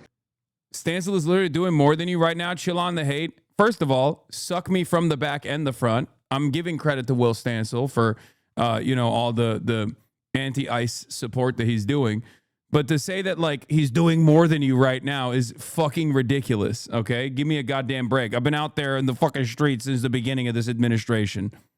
But if you go back a year and a half, 2 years, take a look at those prices and look at the prices. Yeah, people are quick to forget what Will Stansel had done leading up to the election. All of a sudden, three, four ride-alongs, and all of a sudden everyone's like, I mean, look, I'm gonna give him credit too. He is doing ride-alongs now. I mean, he's going out and doing Ice Watch, and that's fucking awesome. I think that's a spectacular thing. He recognizes that the real, he recognizes what the real problem is here, which is the Trump administration. But they have released a lot of political prisoners in Venezuela. Mr. President, earlier on last year, you had indicated that you wanted to take back the Panama Canal. I know we've heard a lot about Greenland. Is that still on the table? I don't want to tell you that. Sort of. I must say, sort of. That's sort of. Okay, one more. Yes, blonde, blue. Yes, go ahead, ma'am. Go ahead with the blue, holding the computer. If a consequence of your determination to take control of Greenland is the ultimate breakup of the NATO alliance, is that a price you're willing to pay? You mean the breakup of it's very the interesting. NATO alliance. So I think something's going to happen that's going to be very good for everybody. What? Nobody's done more for NATO than I have, as I said before. What? In every way. Getting them to go up to 5% of GDP was something that nobody thought was possible. And pay. At 2%, they weren't paying. At 5%, they are paying. And they're buying a lot of things from us, and they're giving them, I guess, to Ukraine. That's up to them, but they're giving them to whoever they're giving them to, but they're buying a lot. I think that we will work something out where NATO is going to be very happy and where we're going to be very happy. But we need it for security purposes. We need it for national security and even world security. It's very important. How about it? My goat is bringing about multipolarity and destroying NATO. He is forcing Europe he's forcing Europe's hand into maintaining sovereignty. My king. God is proud of the effort that you've put I do, actually. I think God is very proud of the job I've done. And that includes for religion. You know, we're protecting a lot of people that are being killed, Christians, and Jewish people. And now we know why Ryan Ruth did what he protected did. by me Ryan that Ruth was a wouldn't be time protected by traveler. another type of president. Ryan Ruth was actually from the future when he tried to do what he did. I think a lot of people are very proud of the job we've done. We've had an amazing year. This has been one of the greatest years. Even some people that wouldn't necessarily love me instinctively, they're saying this was an incredible year. We've had an incredible year economically. Look at our border. Our border was a disaster. People poured. It was an invasion into our country of a lot of very bad people. Good people too, but a lot of very bad people from prisons and drug dealers and gangs and horrible people, murderers. Thousands and thousands of murderers allowed into our country. And we now have the strongest border of any country. There's probably not a country, I guess North Korea has a pretty strong border, by the way, but there's not a country in the world that has a border like we do. And we took it from the worst border. We had the worst border in the world. Now we have one of the strongest borders in the world. One more question. You said you're confident something's going to get worked out in Greenland, but Greenlanders have made it clear they don't want to be part of the U.S. Well, What gives the U.S. the right to take away that self-determination? When I speak to them, I'm sure they'll be thrilled. Oh, totally. Dude, yeah, he's going to convince them. I've had such a good relationship. I've made it so much better, so much stronger. It's so good now. NATO is so much stronger now. I kind of want to know what Asmongold is going through right now with all the Greenland conversations, because he has to watch Trump and he can't take a fucking takeover Greenland position. It's got to be interesting because he has a lot of Europeans in his chat. We had a NATO at 2%. A lot of European MAGA that's like kind of pissed off at Trump right now. So I wonder what he will say. NATO's, whether you like it or not, it's only as good as we are. If NATO doesn't have us, NATO is not very strong. Yes,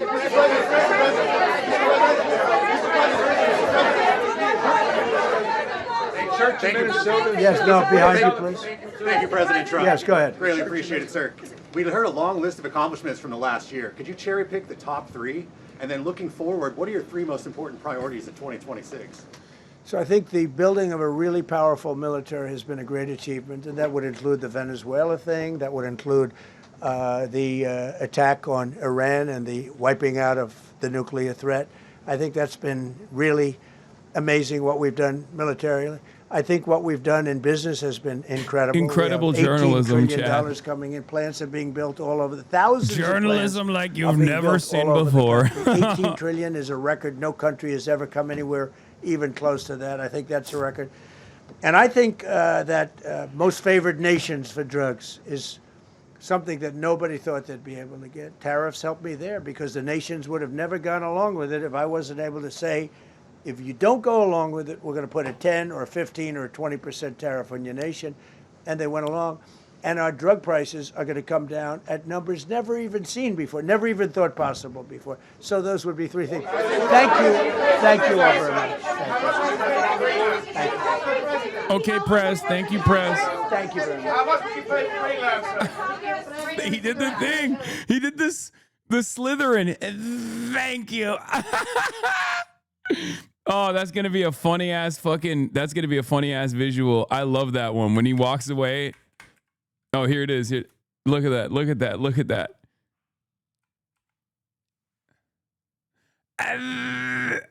Thank you. Demon. Demonic. The reptilian hiss. Oh, Jesus Christ. Oh, it's fucking awesome. Okay. That was awful, but it's something we haven't seen in a while. Donald Trump going out and talking to the press directly. There you go, Hogwatch. European roaches in the comments aren't saying base Trump anymore. Trump just uploaded this to his Truth Social. 2 AI-generated pictures remapping Greenland and Canada. This is Asmongold's subreddit. Okay? For those of you who are just tuning in, you might not know this, but Asmongold is the #1 MAGA dick writer on this platform. And as the #1 MAGA dick writer, he has to dick write everything that Donald Trump says and does. But unfortunately, Asmongold has a problem. And the problem is he is audience captured. He is tremendously audience captured. And his audience happens to be majority European MAGA supporters. But for the first time since Trump became president, the majority European MAGA dick riders are very frustrated. They're very frustrated with what the Trump administration is doing, especially as it pertains to denying sovereignty to the European continent. What the fuck is happening, man? My goddamn internet keeps going in and out today. Okay? Yeah, mini F, micro F, but it's fine. We're still here. It's still going on. But as I was saying, now he's got two competing issues here. One, he has to eat Trump's dick. Two, he has to eat his audience's dick. And because his audience is primarily European Trump supporters, he's in this, he has to play this delicate tightrope for the first time ever, where he can't just like talk about how awesome it is that Trump is taking over Greenland. They all loved it when Trump did this to Venezuela, but they all hate it when Trump is doing this to a European ally, right? Forget war. It's Tuesday, and this afternoon, I have my third meeting this week with EU blue chip companies, specifically to look at their current exposure to U.S. tech services like Azure and AWS, to discuss how they can plan to move from these services to non-U.S. based solutions, not discounting a move from cloud back onto on-premise solutions. This would be billions of dollars annually removed from U.S. companies if just those three. What the fuck, man? What is happening with the goddamn internet? Are we still here? Can you guys still see me? Am I still fucking... am I still effing?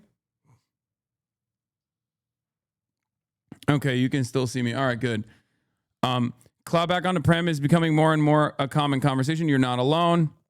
Godspeed, man. We're also moving from U.S. cloud to alternatives. For the love of God, sovereign cloud solutions from Google, Microsoft, or Amazon are a scam. Don't even suggest that. Why is he so R-worded? For real. He keeps shooting himself on the foot with the stupid shit he says and does. He could have the whole world sucking up to him, yet he chooses to act like a spastic. I am starting to root for an impeachment. He's becoming unbearable and keeps damaging the anti-woke culture. He keeps damaging the anti-woke culture like the anti-woke culture is a real thing. Okay? He's a megalomaniac, Neba baby, and wants a new state added to the union named after himself, Trumpanada. Now, it's interesting because like his community is supposed to be super fucking pro-Trump, and all of a sudden now they're no longer super pro-Trump because for the first time ever, they're experiencing what Trump does when he wants something. Okay? The whole Greenland situation is insanely stupid, and while he may have done some good things, this will end up ruining all international relationships, and he will not get Greenland one way or another. You don't simply take over another country in this day and age, except you do if you're the United States of America. What you mean is you don't get to do that to Europe.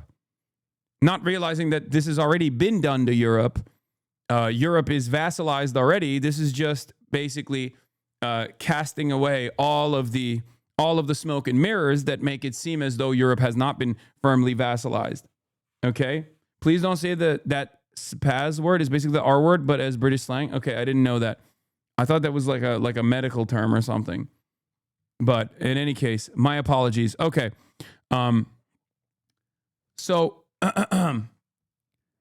Asman thinks so. It's easy. Just do it. It would be easy, but just because we can doesn't mean we should. We couldn't even kick the Taliban out of Afghanistan. They're fighting us with flip-flops. It would be a shit show. It really wouldn't be easy. Promise to end the war and get a Nobel Prize, bomb Iran, kidnap Maduro, threatening to conquer Canada and Greenland. Why is he like this? Never let him know your next move. No American here. I don't understand why a man of his age engage on such aggressive behavior. Would he live to see the consequences of conquering so many land? He's mad for not getting the Nobel Prize. He saw Obama get one and murder tons of people. He's just probably trying to do that. Again, for these guys, the only reason why they like Trump is because Trump represents anti-woke culture. These guys have no understanding of politics. They have no understanding of policy. They have no global design. They have no vision for a better future. They're just responding in the most reactionary ways possible to what they perceive as woke culture because Television Man and right-wing forces have told them, woke culture is here. They're making everything homified, and we are going to make everything less gay. Okay? So they are leaning into Trump. They're leading into the cultural forces that Trump represents because it's like an anti-woke battle, right? They can't even comprehend that this extends to, being pro-Israel as well. Weirdly enough, that's something that, maybe some of them don't even recognize, where like Trump is hyper woke when it comes to claiming things are anti-Semitic and then punishing people, right? Mahmoud Khalil was a great example of this.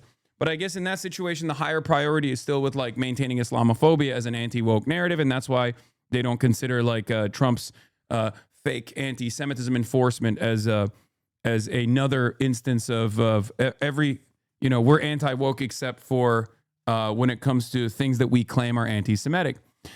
As a European, I was never 100% anti-Trump. Yes, unlike many, as I've always tried to view the problematics through the eyes of an American, as Asman makes this possible. Also, looking at what the Democrats are doing in the U.S., it was no surprise Trump and Republicans won the elections. But every time Trump does something, which I can say, okay, he's got a point in this, or might have a point in this, or even a few things I can agree with him, he always does stupid shit like this. Right now, when it comes to Greenland, he behaves like a child. I didn't get the Nobel Peace Prize. How dare you? You didn't give me the prize. So now I'm interested Now I am not interested in peace anymore. While I don't really believe, or at least now, he would actually try to commit a military action. Or if he did, I hope others who have a say in this would not let him do it and refuse and impeach or whatever. Even threatening like this is insane. I like Trump. Why is Trump doing this? You are treating us like we are brown. We are not brown. Why are you treating us like we are brown, Mr. President? We love you. Ich liebe dich. Ich möchte Trump. Why are you doing this? Yeah. Get control of Minnesota first. How about that? This is embarrassing the US globally. Big talks of taking over other countries. That he doesn't even control all states of the United States. Way to make sure Europe and China strengthen their bond. Yeah.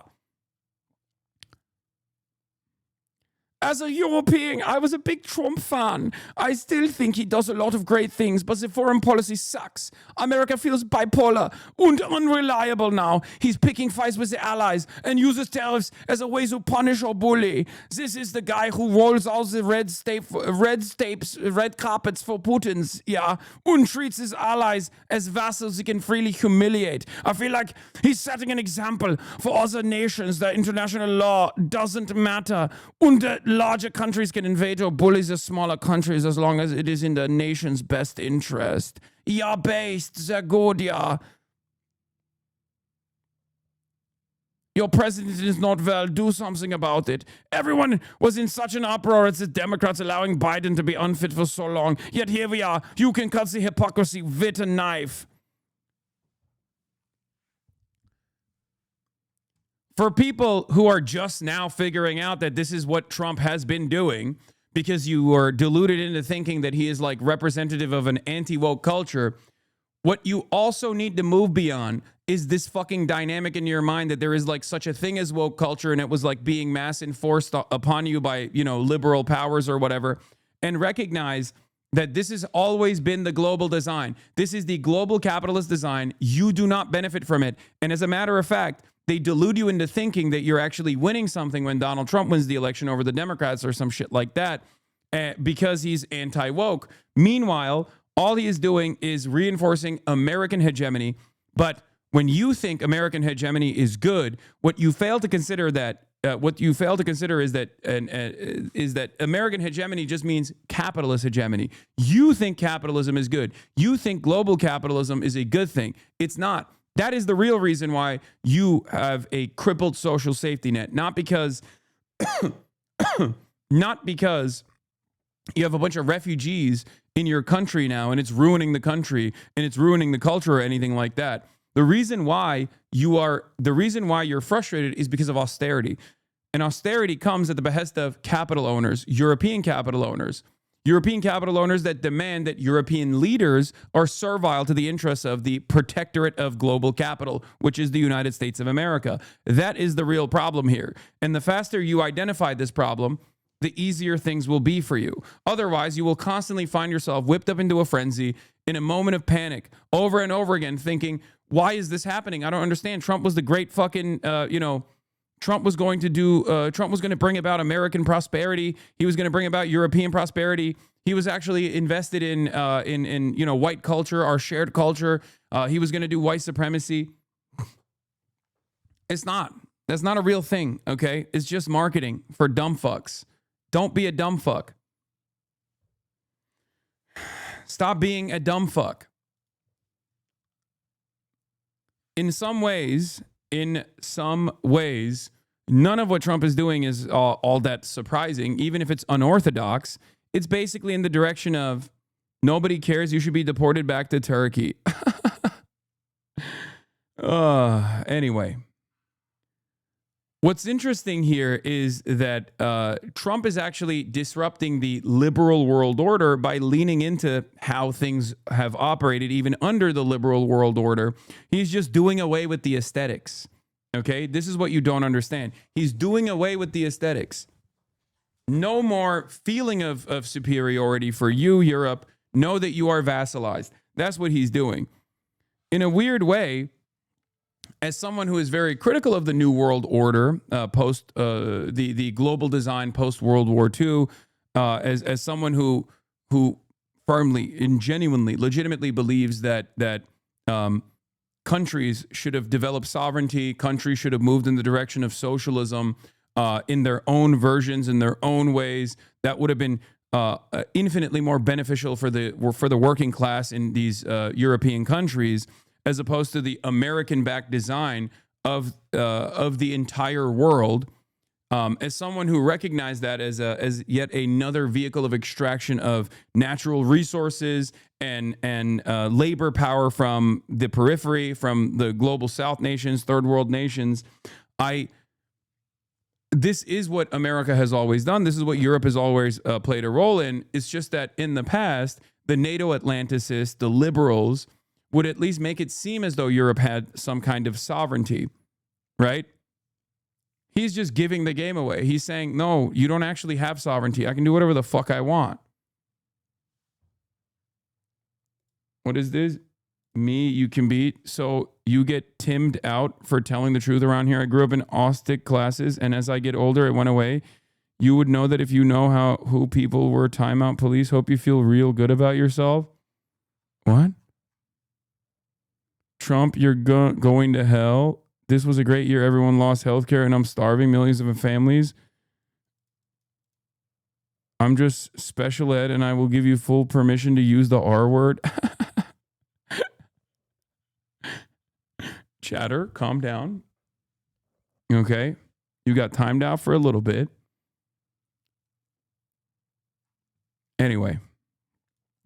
But yeah, the more Trump postures like this, the more the more Trump postures like this, the more people start realizing that this design was not really beneficial for these liberal nation states as well. Yes, I'm going to play Mark Carney's speech in a second, but I hope you guys do understand what's going on here. I hope you guys understand what's happening, okay?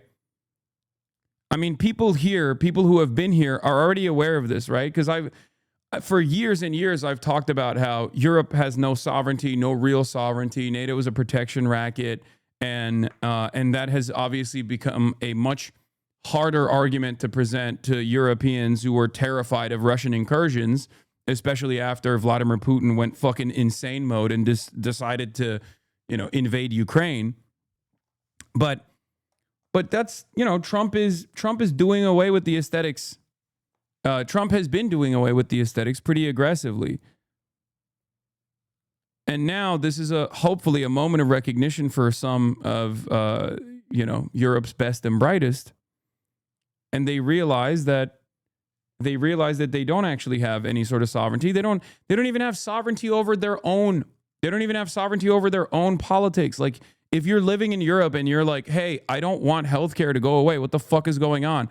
Why is it that year over year it becomes harder and harder? The wait times get longer. I don't have access to medicine or access to healthcare with the same in the same ways. My public transit is worse overall. And the welfare state is like falling apart. Why the fuck is that happening? And then someone on the right flank says, oh, it's because of migrants. It's because of Muslims. They're destroying the country. They're forcibly feeding you halal kebabs or whatever. And you go, okay, that must be the reason. And the liberals say, no, nothing is happening. Everything is actually good. And you should shut the fuck up. So then you make the right wing, pivot. There is an alternative out there. One that is unfortunately not often represented. Have you always critiqued the Eurocucks, or is this a recent analysis? No, I've been saying this for years. European liberals have been coming into my chat to crack jokes and say socialism is a real evil. You're wrong. You don't understand. We have social democracy here, and I keep telling them you have austerity. Those the social democratic safety nets that you actually enjoy are going away. And they're going away for the same exact reasons that they never really fully existed here in the United States of America, or were crippled here in the United States of America, and certainly in Canada as well. And that is at the behest of capital. When austerity measures kick in and the government-funded programs are crippled, and your living standard goes down as a consequence of that, because previously you were leaning into those things without even recognizing that that's just a function of the government. And you develop anxiety, you develop anger over this sort of thing. You become more malleable and more easy to influence against, like, enemies that are coming in, these barbarians or whatever. Not realizing that the reason for that austerity is so that private enterprise can come in and fill the gaps that were created by the austerity to begin with. That's how it's worked. That's how it has always worked. First, you starve these programs. Then people go, why the fuck am I paying taxes anyway? These programs are dog shit. And then private enterprise comes in, lobbies the government, says, hey, guess what? We can fix it. And in the interim, that privatization might actually lead to better quality healthcare in the short term. But slowly but surely, as they take over the entirety of this sector that was previously controlled by the government, they actually give you lower quality of care overall and slower quality of care overall, but they're also making money off of it. Now you have to literally pay higher prices to a private business rather than the prices that you were paying with your taxes. It's a less efficient system. It's a worse system overall. And this is precisely what's been happening all around Europe. It's been happening in America. That's why I always used to tell European liberals, like, you don't understand. If you don't move in the left, if you don't move fast in the leftward direction, if you don't organize against what's coming, this austerity and the anger that it causes is going to make people even more reactionary. And then fascists are going to come and fascists are going to take over European countries. In some ways, in Western liberal capitalist countries, the same forces of capital are doing the exact same kind of the exact same measures. And yes, I will listen to the full Marx Carney speech, please. Oh my God.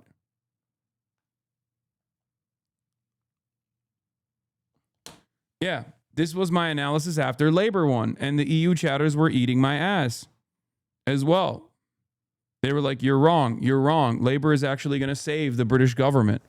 There were plenty of fucking UK chatters and European liberals that were saying, like, see, we're different. We're different than America. Labor won. It's going to be different. And I was like, no, this is what happens when, a shitty Democrat wins and doesn't actually do anything to fix any of these fucking problems. How long is this speech? That every day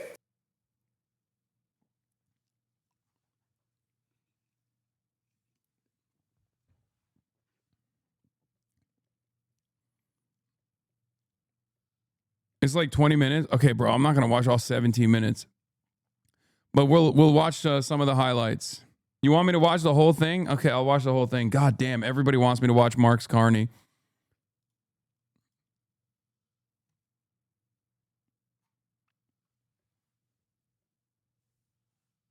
There's French you can skip.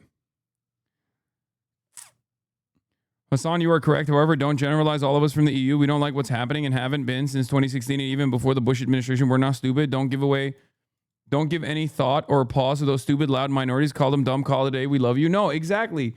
No, I don't, for the record. I get it. I understand it. I understand where, the European left is coming from. Trust me. I have a lot of sympathy for people who are who see right from wrong, who recognize exactly what's going on, who want to make change, who want to organize in the direction of socialism. Okay. Here, we'll watch the 8-minute version. Apparently, he says the liberal New World Order was based around a lie in this, and that's why people really like it. it seems that every day we're reminded that we live in an era of great power rivalry, that the rules-based order is fading, that the strong can do what they can and the weak must suffer what they must. And this aphorism of Thucydides is presented as inevitable, as the natural logic of international relations reasserting itself. And faced with this logic, there is a strong tendency for countries to go along to get along, to accommodate, to avoid trouble, to hope that compliance will buy safety. Well, it won't. So what are our options? In 1978, the Czech dissident Václav Havel, later president, wrote an essay called The Power of the Powerless. And he's not appeasing. He's not. I actually like what Mark Carney has been doing, even though I'm, skeptical. Let's just say I'm Carney curious, okay? Or maybe Carney agnostic. Because there are some things that he has done, especially since Donald Trump is deliberately posturing as though he's going to annex Canada. He recognizes the dangers that that presents and was, this is a major ally to the United States of America, openly choosing to leverage a better relationship with China in an effort to maintain sovereignty. So I think that's good. I think that's a good thing. I think that's a smart thing to do. It's what I've been saying European leaders should be doing. And in it, he asked a simple question. I've been saying that he should be. What Mark Carney did this past week is what I've been saying European leaders should be doing since Liberation Day. Okay? And what have European leaders done since then? What have they done? They talked about the real threat being China and Russia. The real threat is China. The real threat is China. The real threat is China. America, please, we are your dog. America, please, we will capitulate. And what did that do? What did that do to Trump? Did that stop Trump from saying he's going to fucking take Greenland? No. Did that stop Trump from implementing tariffs? No. You have to push back on bullies. It's that simple. And this entire right-wing franchise, this entire global fascist movement is a bunch of fucking stupid bullies. The time for maintaining some sort of like liberalism is done. Liberalism is failing. Liberalism is falling apart. If you still believe that there is going to be some kind of like reasonable centrism we can get back to, you're wrong. You're fucking delusional. Okay? Wake up. It's over. You have two options, socialism or barbarism. And right now, barbarism is winning. And a lot of these guys who are liberals themselves, who are in charge of these fucking countries, are trying to still maintain the dignity as America is basically saying, no, you don't understand. There is no dignity for you here. Internationalism or like the liberal New World Order is done. It's over. Okay, it's over. It's now going to be my way or the highway. It already was, but now you can't even actually go home and make it seem like you have some semblance of sovereignty. How did the communist system sustain itself? And his answer began with the greengrocer. Every morning, this shopkeeper places a sign in his window, "Workers of the world unite." He doesn't believe it. No one does. But he places the sign anyway to avoid trouble, to signal compliance, to get along. And because every shopkeeper on every street does the same, the system persists. Not through violence alone, but through the participation of ordinary people in rituals they privately know to be false. Havel called this living within a lie. The system's power comes not from its truth, but from everyone's willingness to perform as if it were true. And its fragility comes from the same source. When even one person stops performing, when the greengrocer removes his sign, the illusion begins to crack. Friends, it is time for companies and countries to take their signs down. For decades,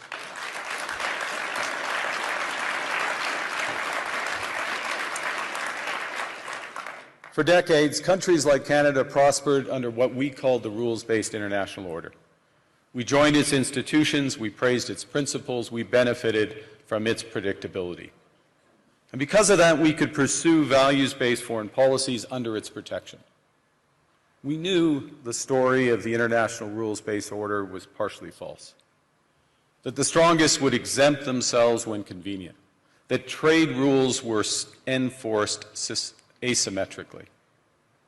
And we knew that international law applied with varying rigor depending on the identity of the accused or the victim. This fiction was useful. And American hegemony in particular helped provide public goods, open sea lanes, a stable financial system, collective security, and support for frameworks for resolving disputes. So we placed the sign in the window. We participated in the rituals. And we largely avoided calling out the gaps between rhetoric and reality. This bargain no longer works. Let me be direct. We are in the midst of a rupture, not a transition. Over the past 2 decades, a series of crises in finance, health, energy, and geopolitics have laid bare the risks of extreme global integration. But more recently, great powers have begun using economic integration as weapons. Tariffs as leverage, financial infrastructure as coercion, supply chains. By the way, when he says great powers, he just means America. I love that. I love that he's like, yeah, someone's doing this. It's really fucked up. Someone is just, you missed a sick ass line. Yeah. He's talking about neoliberalism. Depending on the identity of the accused or the victim. This fiction was useful. And American hegemony in particular helped provide public goods, open sea lanes, a stable financial system, collective security, and support for frameworks for resolving disputes. So we placed the sign in the window. We participated in the rituals. And we largely avoided calling out the gaps between rhetoric and reality. This bargain no longer works. Let me be direct. We are in the midst of a rupture, not a transition. Over the past 2 decades, a series of crises in finance, health, energy, and geopolitics have laid bare the risks of extreme global integration. But more recently, great powers have begun using economic integration as weapons. Tariffs as leverage, financial infrastructure as coercion, supply chains as vulnerabilities to be exploited. It is an undeniable fact that the world was much better when the Soviet Union was still around. I mean, dude, I said that where everyone yelled at me. I said that in an interview that I was doing at the Zoran election victory party, where like, you don't have to agree with the USSR. You don't have to think about all of the, you don't have to think about the excesses in terms of their own self-governance. But objectively speaking, when there was an alternative vision out there, especially one that did not shy away from pushing back against America during the Cold War, okay, a lot of other countries in the middle, even if they were in the imperial core, were able to keep their gains, keep their benefits. And in the absence of that counter mechanism, in the absence of that counterweight, it is not an accident that we have seen the great explosion of neoliberalism in every Western liberal capitalist country. When capital owners no longer feared the threat of an alternative, the threat of a good example, they did away with all of the safeguards, all of the regulations, first in the United States of America and then elsewhere. All over Europe, you started seeing the same corrosive influence of capital make its way through a period of neoliberalization,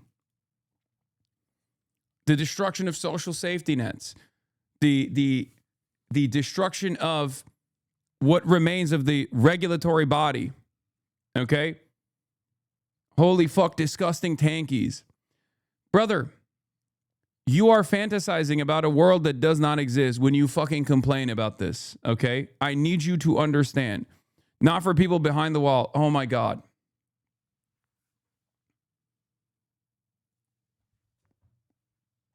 The French healthcare system was literally the design of the Communist Party backed by the USSR. It's thanks to them that we have healthcare for all, and people bash the left here when we have one of the best, or used to have, healthcare systems in the world.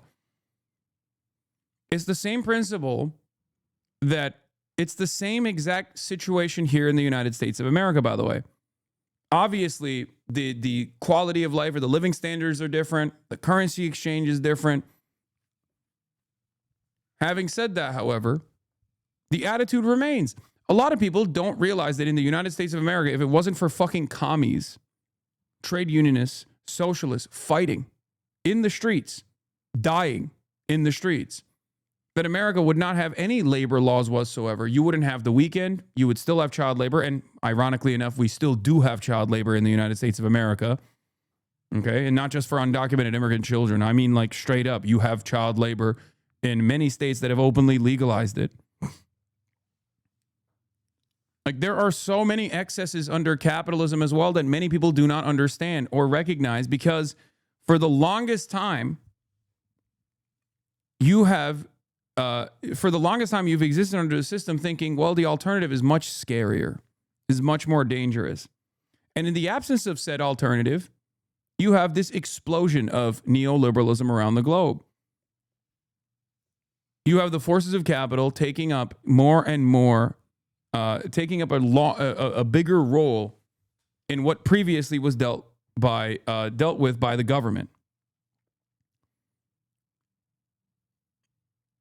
People don't realize that a lot of the things that you take for granted were fought for by your forefathers in the labor movement.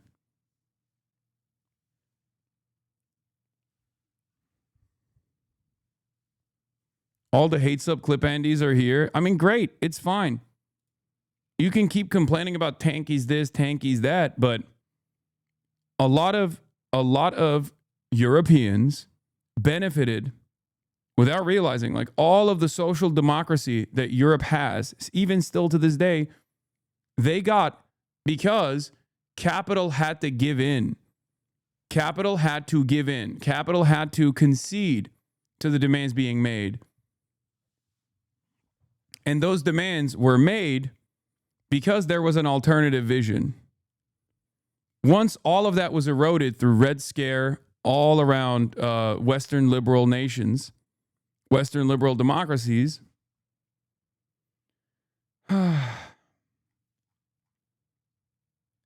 you have no competition. You have no ideological competition and full-blown pure capitalism.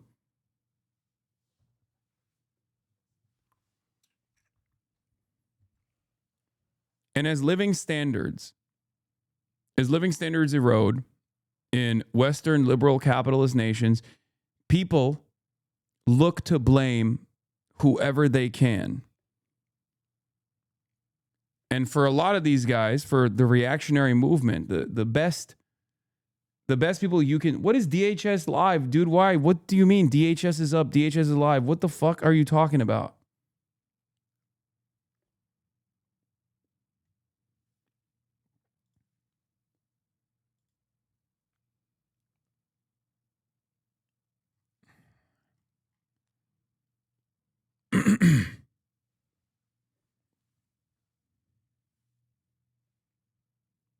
I like how he's making an analogy about the mean communist government forcing business to comply while Canada is negotiating with China while the U.S. is an extremely capitalistic country that's forcing these nations to comply. Exactly. People don't recognize this. People don't understand that, like, oh, Bovino is live? I don't care about fucking bovine Bovino. Dude, come on. Fuck that Nazi.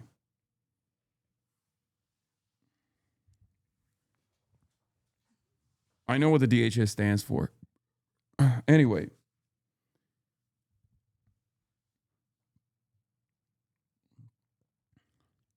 The point I'm making is that alternative vision must come back. And that alternative vision clearly is not going to be supported by China. Okay? Let's be real. For better or for worse, China decided they are not going to wage any sort of ideological war around the world, even if it's beneficial for their immediate interests in their backyard in the South China Sea. They're not going to do that. Okay? So if it is a game of sovereignty for a lot of these nations, the only way that you can maintain national sovereignty, especially as America is increasingly doing away with the aesthetics of liberty and freedom, making it seem as though you have a say, is going to be through, and I know normally I say nukes, but it's going to be through serious organizing and an ideological commitment to an alternative vision. Giving workers back the power that they deserve. It's not going to happen with like China helping you either. You cannot live within the lie of mutual benefit through integration when integration becomes the source of your subordination. The multilateral institutions on which the middle powers have relied, the WTO, the UN, the COP, the architecture, the very architecture of collective problem solving are under threat. And as a result, many countries are drawing the same conclusions, that they must develop greater strategic autonomy in energy, food, critical minerals, in finance and supply chains. And this impulse is understandable. A country that can't feed itself, fuel itself, or defend itself has few options. When the rules no longer protect you, you must protect yourself. But let's be clear-eyed about where this leads. A world of fortresses will be poorer, more fragile, and less sustainable. And there's another truth. If great powers abandon even the pretense of rules and values for the unhindered pursuit of their power and interests, the gains from transactional... I mean, he's talking about just America when he says great powers, for the record. Like, everybody understands that, right? Like, every time he says great powers, just put America in there, because that's what he's talking about. He's saying law of the jungle, we're abandoning the aesthetics of, like, liberal democracy, and we're giving ground to might makes right politics. We're going back to almost like a colonial structure here. I was actually thinking about this the other day. I was wondering if, like, a peasant in the age of monarchs would think to himself, like, well, I'm so glad me lordship has sent the squires over to Jerusalem. Like, you know what I mean? Like the Holy Crusades, like, it's like, oh, all the bounty will come back to me, a fucking peasant. In the same way that in the age of the internet, there are American peasants who unironically are so committed to, like, American force projection that they do delude themselves into thinking that, American military posture in Venezuela is actually good for me. American military posture in Iraq was good for me somehow. It wasn't.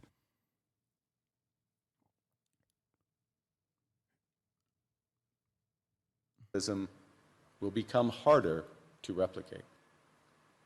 Hegemons cannot continually monetize their relationships. Allies will diversify to hedge against uncertainty. Yeah. My lordship is based. My lordship is based. Men who would have been feudal peasants trembling outside their hut as prima noctis is carried out inside for most of human history really want you to know that might makes right and there is no rule-based international order. I mean, this is the direct ripoff of what I fucking say all the time from this guy. Greenland exists less as landmass in the mind of the online right and more a psychosexual fixation, unable to imagine themselves as powerful men. They instead, oh my God, this is literally what I talk about all the time about weak men fantasizing about American power projection. That's bar for bar. Down to the prima nocta. Prima nocta. I know prima nocta is not real. Shut the fuck up. It doesn't matter. It's a good way to emphasize how hard the average person is getting cucked in this process. Okay? Don't hit me with the arm actually. Greenland exists less as landmass in the mind of the online right and more a psychosexual fixation. Unable to imagine themselves as powerful men, they instead fantasize about powerful men doing so for them while they exist as mere accessory. And that, for the record, is identical with power projection from a militant state at the domestic level, too. This is the exact same reason why right-wingers will look at a police officer shooting someone or will look at an ICE agent shooting someone and say, comply or die. Oh, was it a woke, libtarded woman that was killed? That's a good thing, actually. Okay? It's because of their own personal weakness and their own recognition of their own personal weakness that makes them lean into this kind of power projection of the state. A powerful state is actually going to do this for me. Not realizing that you are infinitely more likely to be under the boot than to be wearing the boot next time around. It's why I always say this is serf mindset. This is peasant mindset. A lot of Americans see themselves, without recognizing it, but a lot of Americans behave like cattle. They behave like slaves. They behave like peasants. They refuse to develop sovereignty for themselves. They refuse to become class conscious. They delude themselves into thinking that they have a say in this process, or at the very least, even if they don't have a say in this process, it's somehow good because their ideological enemies that they've been taught to hate are being dominated somehow, somewhere. Whether that be the Ansar Allah movement all the way out in Yemen, where we wasted billions of dollars bombing the poorest country on the fucking planet to try to get them to submit, to try to get them to refuse to maintain a blockade on their own coastlines as long as Israel continued its genocide, or even at the domestic level, when an ICE agent goes and shoots a 37-year-old mother, they think to themselves, well, the state is powerful and it's my guy doing it. It's my people holding the fucking gun, so I must defend it. And that makes me feel powerful. As long as I fantasize or imagine a liberal out there, someone who I've been conditioned into thinking is my ideological enemy, someone who I cannot recognize has the same exact class interests as me. As long as those people are being dominated, as long as I can look down at them, then things are fine. As Matt Christmas says, this is the dual sadisms of American politics. You're not part of the team. You're not even remotely a part of the team. You're actually getting fucked over. But as long as you have someone to look down on, that makes you feel better in comparison. During the time of Reconstruction, this was the prevailing attitude. At least I am not black. In the brief period of time when Reconstruction was taking place, when white working class individuals and the newly freed black working class individuals recognized that they had the same exact class interests, and we quickly did away with that by allowing the same racial pecking order to be restored by way of lynch mobs, by way of the Klan. And that attitude continued. Not only just in the South, but also that attitude was legalized in the North as well through redlining and different systems of enforcement. Americans still to this day have this kind of domineering attitude that we all know and call white supremacy. The notion that the notion that LBJ also talked about as well, that like the white working class will never recognize that you're robbing them blind as long as you give them someone to look down on. Hell, they'll open up their pockets for you.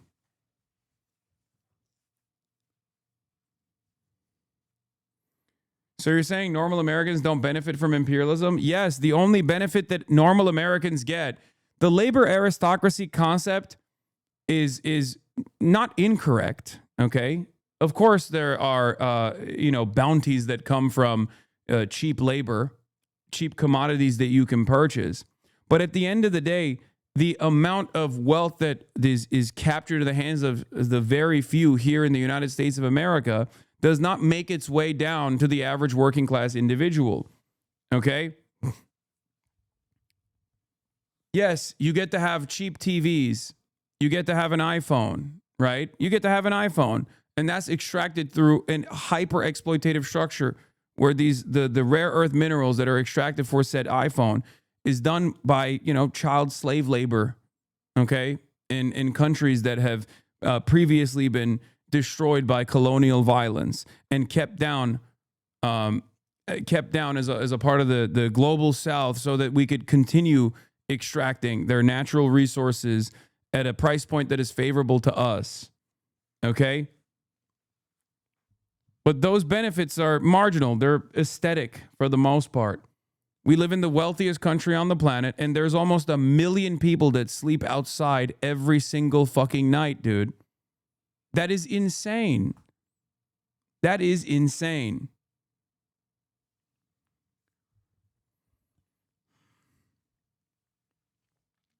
The only benefit that Americans actually have, the only tangible and very real benefit that the average American actually has, is that they are not under the boot. They're sometimes wearing the boot. right?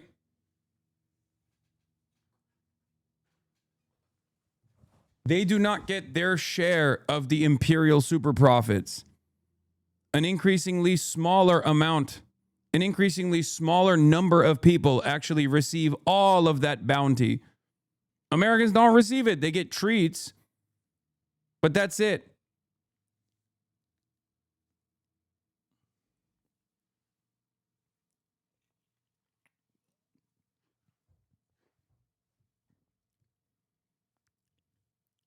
That's it.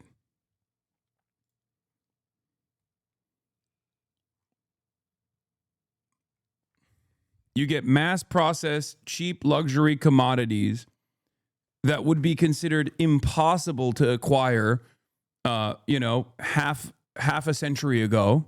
Okay. And you get it readily available, delivered to your doorstep at a moment's notice. And that makes you think, oh, we have prosperity.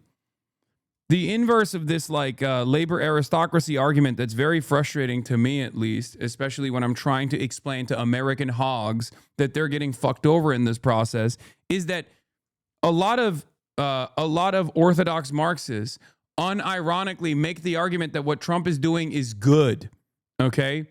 Like, what's the purpose here?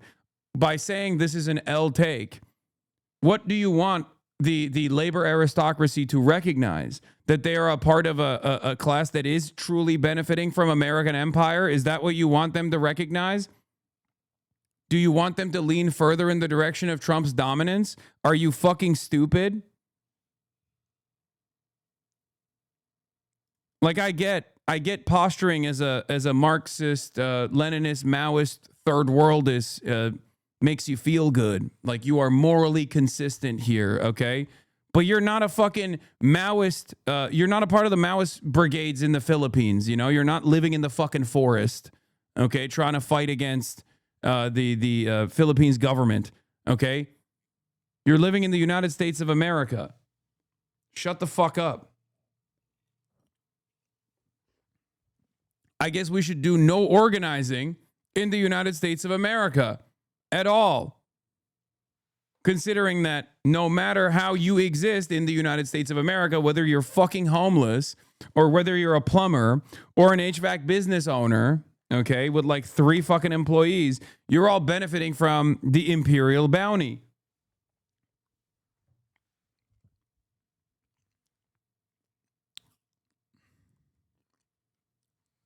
I don't know what happened there. Maybe a little baby F.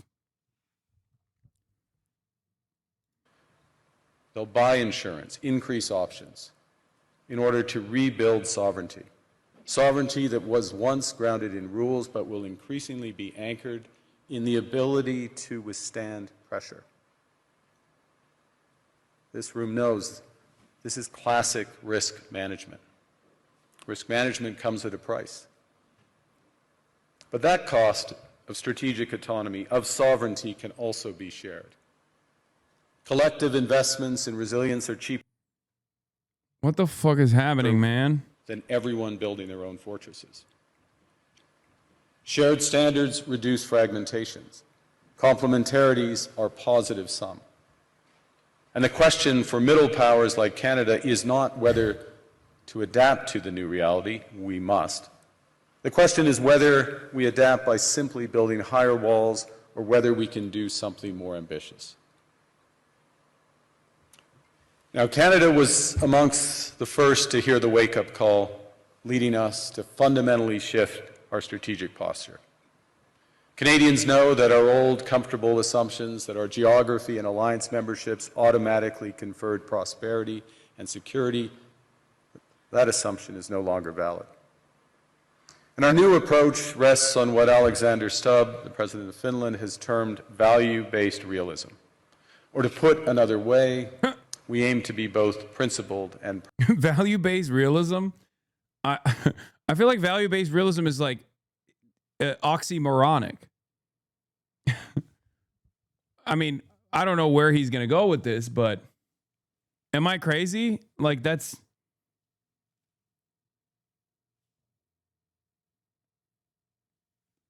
You know? Pragmatic. Principled and... what you Commitment to fundamental values, sovereignty, territorial integrity, the prohibition of the use of force except when consistent with the UN Charter, and respect for human rights. And pragmatic in recognizing that progress is often incremental, that interests diverge, that not every partner will share all of our values. So we're engaging broadly, strategically, with open eyes. We actively take on the world as it is, not wait around for a world we wish to be. We are calibrating our relationships so their depth reflects our values. And we're prioritizing broad engagement to maximize our influence. Given the fluidity of the world at the moment, the risks that this poses, and the stakes for what comes next. And we are no longer just relying on the strength of our values, but also the value of our strength. We are building that strength at home. It's the Finlandization of Canada, baby. Yeah, I mean, I guess. I mean, yeah, it is definitely really interesting to consider that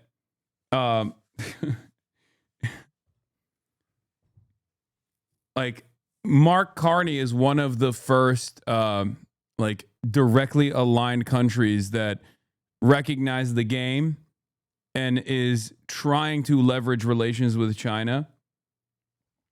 That's number one. But number two, the juxtaposition of how Mark Carney speaks about the destruction of the liberal New World Order in the hands of Donald Trump versus what Donald Trump says is so crazy.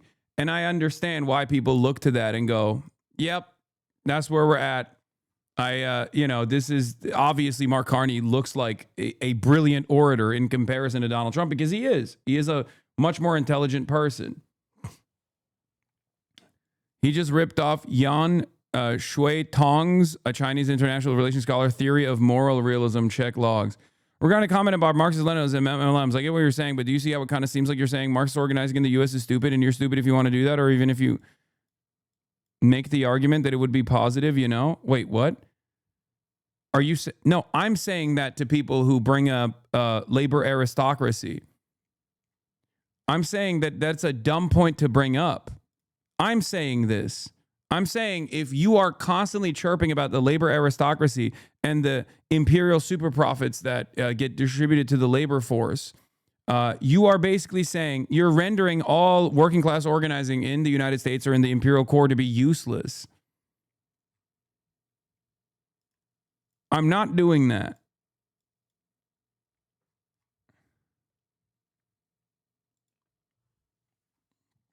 I'm not doing that at all. I'm actually trying to wake people up by taking advantage of this vulgar and uniquely honest, abrasive state of affairs that has destroyed the liberal international order that was always beneficial for the imperial core, and leaning into people's interest in maintaining sovereignty to explain to them that this is the capitalist design, and that's the reason why European leadership has consistently played ball with Trump, no matter how belligerent he has gotten, because they are also servants of capital. If you preach labor aristocracy to the people in the imperial core, you're either telling them what they have is great or asking them to self-flagellate. Neither is successfully encouraging what we want for the world. Exactly. It's very stupid. That's why I don't entertain it. Shh, stop.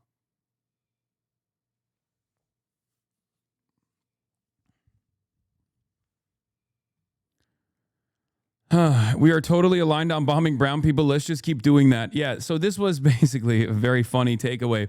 But Trump leaked text messages that came from Emmanuel Macron, okay? The prince. From President Macron to President Trump, my friend, we are totally in line on Syria. We can do great things on Iran. I do not understand what you are doing on the Greenland. Let us try to build the great things. I can set up a G7 meeting after Davos on Paris on Thursday afternoon. I can invite the Ukrainians, the Danish, the Syrians, and the Russians and the Margians. Let us have the dinner together in Paris together on Thursday before you go back to the US. Love, Emmanuel. Oui, oui. In any case, Donald Trump leaks that fucking text message. And the takeaway there is, yeah, we're totally aligned on bombing brown people. Let's just keep doing that. Like, the fuck are you doing? You're fucking up the bag. Jason Hickel continues. In all seriousness, this is quite a revealing conversation from the perspective of the world systems theory. Macron is appealing to Trump by saying, hey, we are both part of the imperial core. Let's focus on our shared objective of subordinating the periphery. What he fails to understand or just doesn't want to acknowledge is that there is a hierarchy within the imperial core itself. The U.S. is the main imperial power and seeks to shape the rest of the core, including Western Europe, in its own interests. This has historically included interfering in European elections and even drafting plans for invasions. The U.S. will not blink at the prospect of invading European territory in order to advance its geopolitical power. Macron is foolish if he believes that he can appeal to core solidarity, because from the perspective of the U.S., no such thing exists. The correct approach is for Europe to break from the U.S. and chart a more independent path.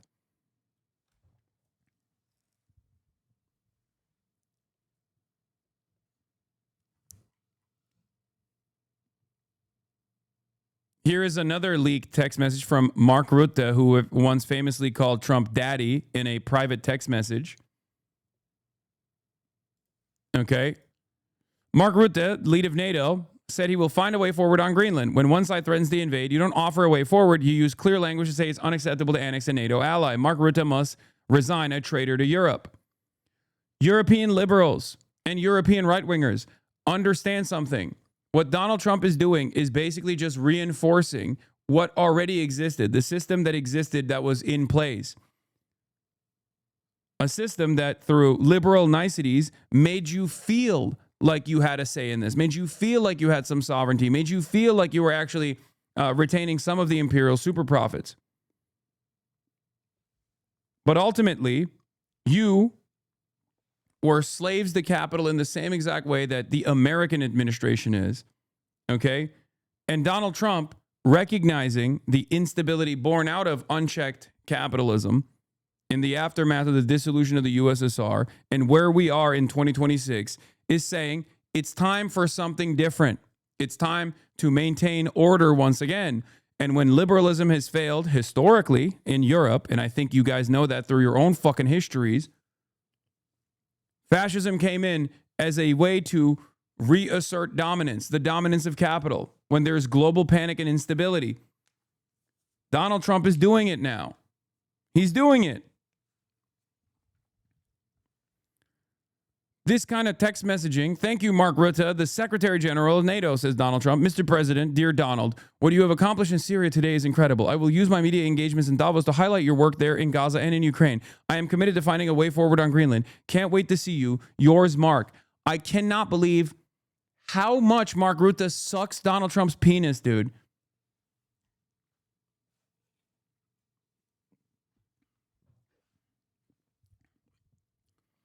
I think it's going to take time. But I think Europeans are kind of going to realize that what they thought they had with this allegiance with the United States of America was built on a fucking lie. And some people will harden their position on American dominance. All of the right-wing nationalists, all of the fascists, the international consortium of fascists will heavily lean into the United States of America, in my opinion. They will heavily lean into American dominance. They'll say they'll harden their positions, and they'll try to make an argument about how it's actually much better because otherwise you'll have scary Chinese control over our country, and we can't have that. But the pathway for European sovereignty comes from decoupling from the United States of America and leveraging relationships with China. Okay? That's it. If you don't do that, America's self-destructive fascist forces are going to come for you as well. And their allies in your country will destroy you so that America can easily control it, so that America can easily control your lives and easily control your country. At least for all of my criticisms of Canadians, they very quickly realize that, right? That was the Mark Carney electoral victory. Pierre Poilievre was doing very well in the polls. Everybody hated Justin Trudeau. And there were plenty of people who were willing to vote for PP. But what happened? Trump started talking about how he's going to annex Canada, and Canadians woke up very quickly to the dangerous alignment that Pierre Poilievre had with the United States of America, and they voted against it. Okay?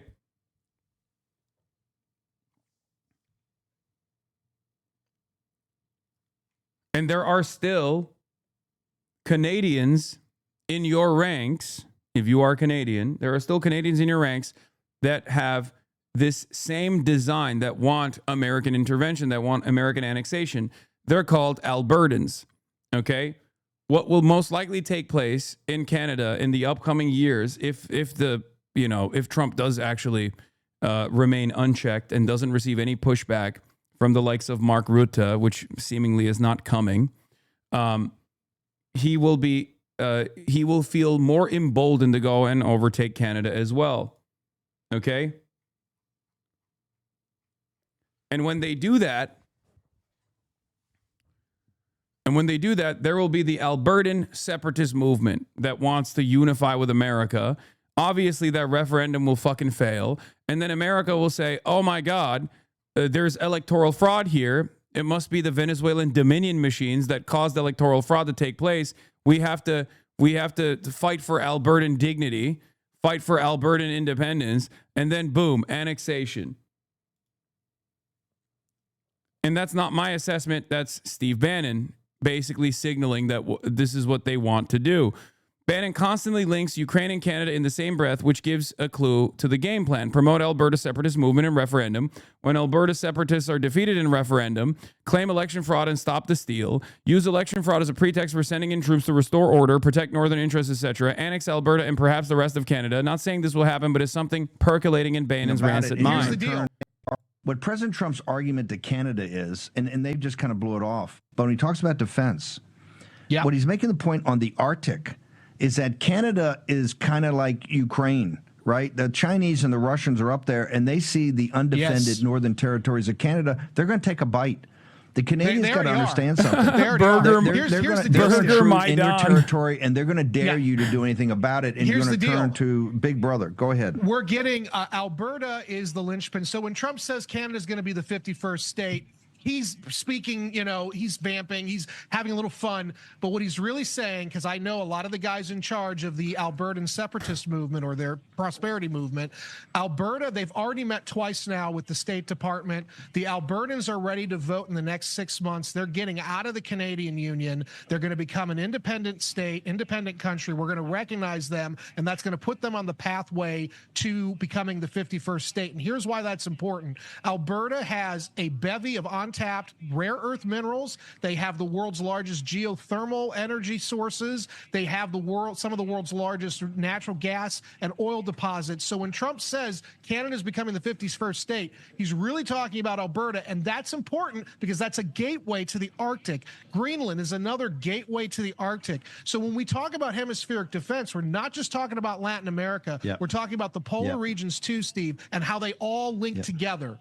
Canadians that literally ate the fucking bait and ate the propaganda hook, line, and sinker for the grand design of Taiwanese independence are going to learn very quickly about how America can treat them like China just as easily. If implemented, this is the same strategy that the Western forces have applied around the globe over and over again to all of our foreign adversaries. Okay?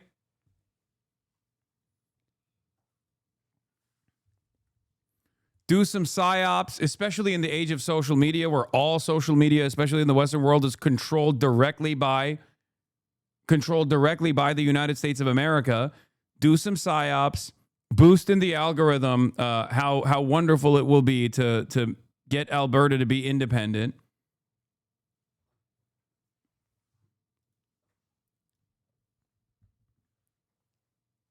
Most recent polling has Alberta separatism under 20% of Alberta. Their non-seceding law. I didn't say that they're actually going to do this democratically. Hello? That takes too much time. And also, that is somewhat of a, that's liberal interventionism. We don't do liberal interventionism anymore, okay? The very fact that there is any fucking percentage of Albertans that want independence is insane, okay? That's insane. That means that like all of the previous initiatives have been fairly successful. The fuck do you mean you want to be separated from the rest of Canada? Are you out of your fucking mind? What are you talking about? It's completely psychotic. It's like a suicide pact. You're just basically holding a fucking gun to your mouth and going, I want to pull the trigger, eh? The fuck?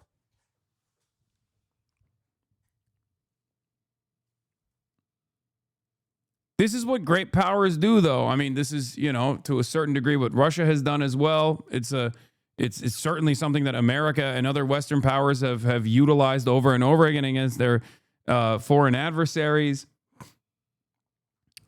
The point is that there is at least 19%, right? So that then the Trump administration can say, oh, there was an election theft that took place here. Or they might not even use it at all. They might just come in and say, hey, we have to do this because we have security concerns. We have to do this because otherwise Russia and China will come in and take over Canada, and we can't let that happen. I mean, look at Mark Carney. He's actually leaning in the direction of China now. You know, we have to come in and seize control and annex Canada, just like Fallout, in the Fallout universe, where America forcibly seized and annexed Canada because they were fighting against China in the Fallout universe.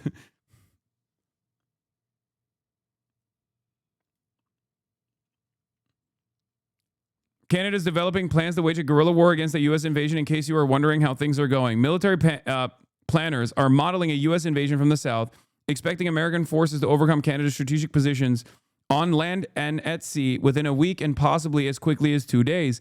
Canada does not have the number of military personnel or the sophisticated equipment needed to fend off a conventional American attack. They said so. Or they said. So the military envisions unconventional warfare, and with small groups of irregular military armed civilians would resort to ambushes, sabotage, drone warfare, or hit and run tactics. The aim of such tactics would be to impose mass casualties on the U.S. occupying forces, the official said. This rupture in the Joint Defense Agreement would likely see France or Britain, nuclear weapon states, being called on to provide support and defense for Canada against the U.S.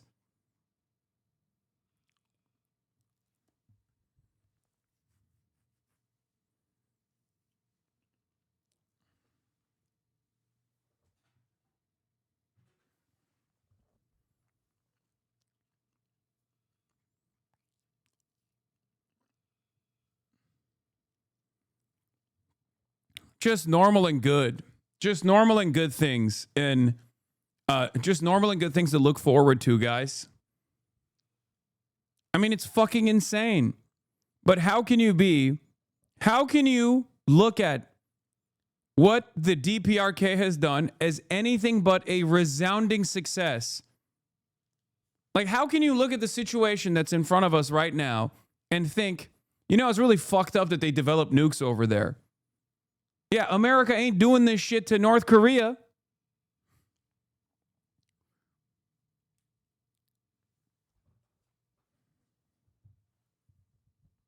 Ukrainians that fled to Canada from Russian invasion right now gotta be pissed, bro.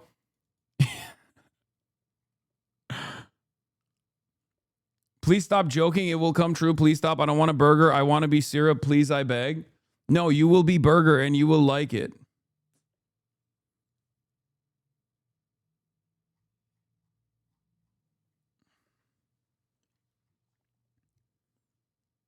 Hot take, everyone should have one nuke. That's not a hot take. That's the HasanAbi rule for nation building and sovereignty. The U.S. Army fighting against hordes of Canadian liberals while the scheming, quizzling Tories hide in the shadows. Oh, that's the other side, by the way. We looked at this yesterday. This is why I was saying, like, my current working theory on this is that if you are right-wing in any country, you actually don't care about national sovereignty at all. Okay? What you claim is patriotic, is like anti-woke or whatever. All these like reactionary attitudes is just about letting America come and fuck you in the ass, okay? Right-wingers in every country right now, and the further right they go, the worse this gets, want America to come and fuck them. Okay? Like, I can't believe it. I cannot believe it. When push comes to shove, when a real question is presented about a preferred response to U.S. invasion, the only party that is, by plurality, in support of rolling over and showing their bellies are the fucking conservatives. And the more progressive you are, the more left you are, the more likely you are to fight for national sovereignty. Liberals at 73% and NDP at 78%. I thought these were the woke they-thems, the septum-piercing wearers, the blue-haired social justice warriors. What the fuck happened? It turns out the more right-wing you are, the more conservative you are, the more invested you are in American dominance. That's it. The more right-wing you are, the more you want to lick the boot. You only respond to power. You only respond to who the most powerful force is. It's crazy. We're seeing this, and I've been saying this for years and years about right-wing defense of police brutality. We already experienced this on the domestic front over and over again. Whenever right-wingers come out and say, "Oh, you got killed, you deserved it. You deserve to be killed by a cop. You have to always comply. Comply or die. Comply or die."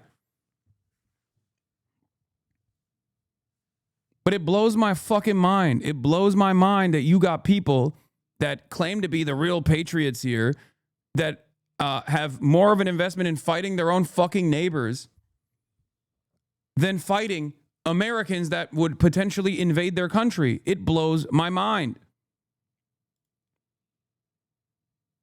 This headline: I'd take Trump, warts and all, over our complete and utter lawyer of a PM. Maybe the US buying Britain isn't such a crazy idea. Another thing that I was joking about that is... Does anyone want to have a go at explaining what that means? If you're unfortunate enough to have written tons of columns, many of them, of course, from America, about why he's so wonderful and why you love him and why he's so great and why you don't care about the self-confessed sex offending or the lying about elections or the launching of violent insurrections or the pardoning of convicted drug traffickers while you're arresting or kidnapping another one, about the grabbing of women by the genitals, about the abuse of disabled journalists and the abuse of genuine military heroes, Gold Star families. If you've convinced you don't care yourself, you don't care. He's my guy. I love him. My scarf is tight. Then what are you left with now? Don't support your own prime minister. Don't support your own government. Don't support your own country. Support the foreign leader with the CV I've just described to you, with an absolutely obvious disdain for morality. Don't support your own leader. Support the foreign leader who wishes you harm.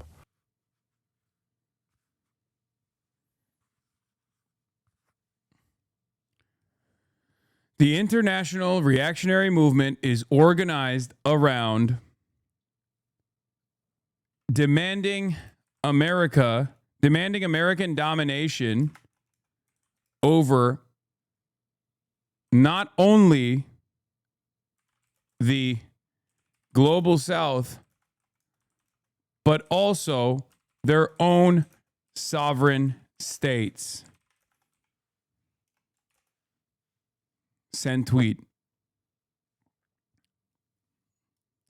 The international reactionary movement is organized around demanding American domination over not only the global South, but also over their own sovereign states. But also over their own sovereign states. End joke.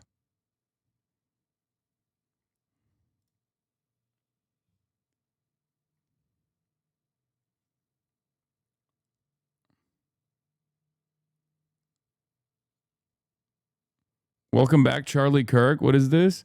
We're very happy to share some exciting news. Our family is growing. Usher! Usher's pregnant? Usher's pregante? This is literally a broken clock. This guy's a fucking idiot. I hate this guy. He's the worst. He's the epitome of libtard, huge Starmer fanboy. This is literally a broken clock being right twice. I mean, I don't care if they're like... What you're failing to comprehend is if Starmer rolls over as he has done so,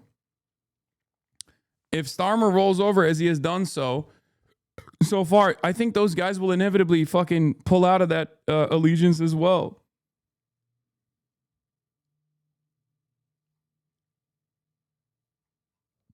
Usher is pregante. We are very happy to share some exciting news. Our family's growing. You know what this is, right? This is a classic. The relationship is in tatters. Another baby will fix it. This is famously what couples do when they're on the verge of divorce. Okay? Straight up. How could JD cheat on Erica Kirk like this? It's really fucked up, by the way. I, for one, am devastated.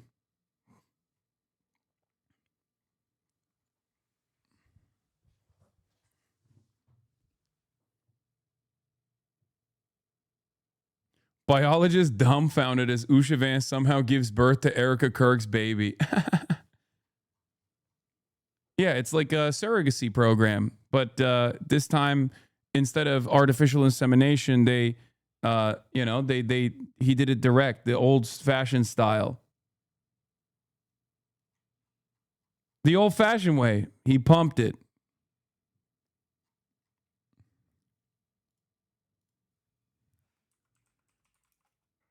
Classic failing marriage move. Hoping that another baby will fix what's broken.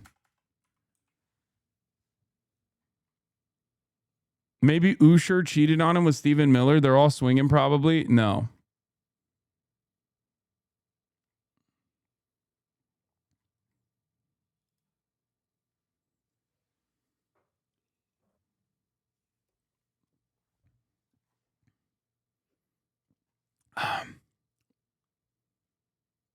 Forces with him and saying, let's conquer Greenland together. What on earth are you on about? We should conquer Greenland together. What do you mean? Dude, that's awesome. Is that Keir Starmer calling in? I'm Keir Starmer, and I believe we must conquer Greenland together. Them and saying, let's conquer Greenland together. What on earth are you on about? What do you mean? On whose authority? Like Britain used to do in 1700. Why would we march our forces onto Greenland? What possible benefit would we get out of that? We'll get a share of the spoils. Of what? We'll of the territory? Of the territory, of the minerals. What about the 57,000 Greenlanders who live there? Well, they're just collateral damage. As Donald Trump is, he's going to win. So either you jump with him or not. What would stop him doing that to the UK then? I mean, if we just ignore the wishes of the people who live there and the government, then where do we draw the line? That's the danger. So we have to join forces with him. And after Greenland, it might be Sweden. But why does he need Greenland so much, in your view, then, Jonathan? Why did we need India and China 200 years ago? I'm asking you now. To loot it. Money. What if the Danes say it's our territory, it's part of the Kingdom of Denmark, we're going to defend ourselves? What, you'd be happy with British forces opening fire on Danish troops? Yes, sending the Viking boats like we did 200 years ago, yes. Sir. I think, I wonder if you're having me on, Jonathan. This is I'm totally insane plan. I'm 97% sure this is my dad. Oh my God. Dude, I'm telling you, these guys think that they're a part of the fucking plan. They think they're a part of the plan. And it's even dumber than the American right thinking we must invade Iraq. We have to because democracy or whatever. Or, oh, it's going to be great. They have oil. Okay? These guys think they're a part of the team. They're not. This is why I say, like, the labor aristocracy argument actually doesn't hold in this circumstance. The only benefit you get in that situation is that you are not a part of you're not a part of the population that is under the boot, right? That's the only benefit you get. You must understand. Because Osama bin Laden killed 3,000 American citizens, right? On 9/11. And then the administrations that came after, both the George W. Bush administration and Obama, led to 12,000 American forces dying in the process. Millions of Iraqis, but 12,000 American soldiers died in the process. Do you think 12,000 families benefited from this? Like, even if you don't consider the lives of all of the people slain, all of the destabilization that came after that, like the refugee crisis in Europe, all this shit, right? Like, even people who are a part of the empire, they still suffer. They suffer so that capital owners can turn profit. It's awesome. It's great. Nobody wins except for a tiny, tiny fucking group of elite pedophilic billionaires. That's it. That's what the MAGA dad will be like tomorrow. Also, please pull the son more to the left. He's too much of a lib.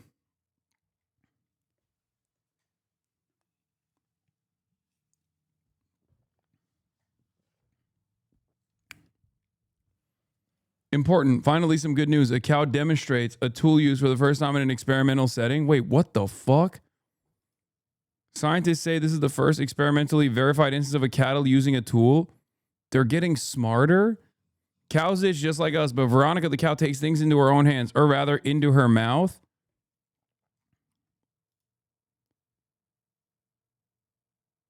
She's tickling her butthole. What the hell? Are they evolving? What the fuck's going on? Freaky, bro. That's a freaky ass cow. Hey, yo, chill.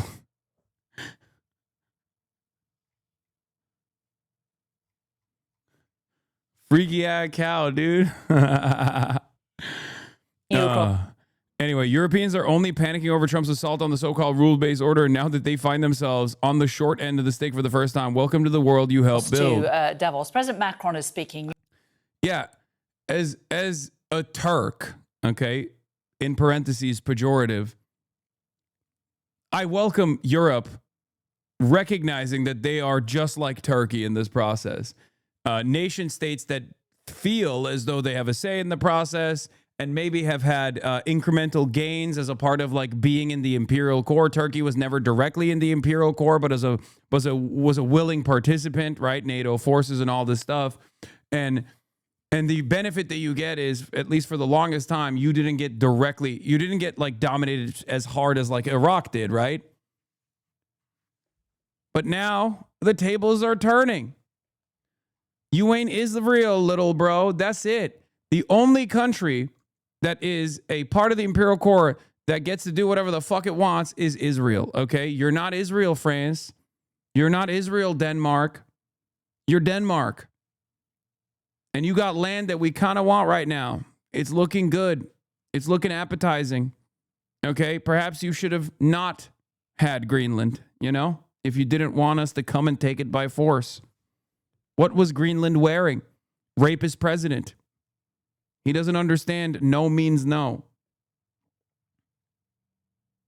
Stop generalizing the European people into what our leaders think. For fuck's sake, guys, all you Americans are literally Trump.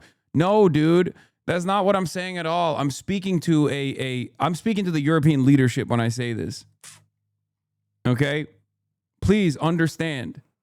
Because these guys have benefited from the system. These guys have benefited from the system because they serve the same exact masters, global capital. That's it. Taking you across to Davos. President Macron is speaking. You may be wondering about the aviators. He's apparently had eye surgery, which is why he's wearing glasses. More than 60 wars. What more can I say when I'm literally demanding that European leadership get their act in order and fight back against my country? Like, what do you think I'm saying?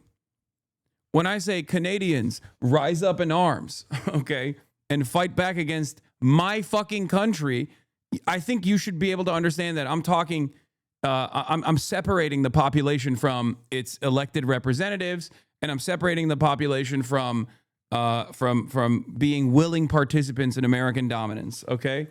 And when I shit on Europeans that demand further vassalization, I'm talking about right-wing Europeans.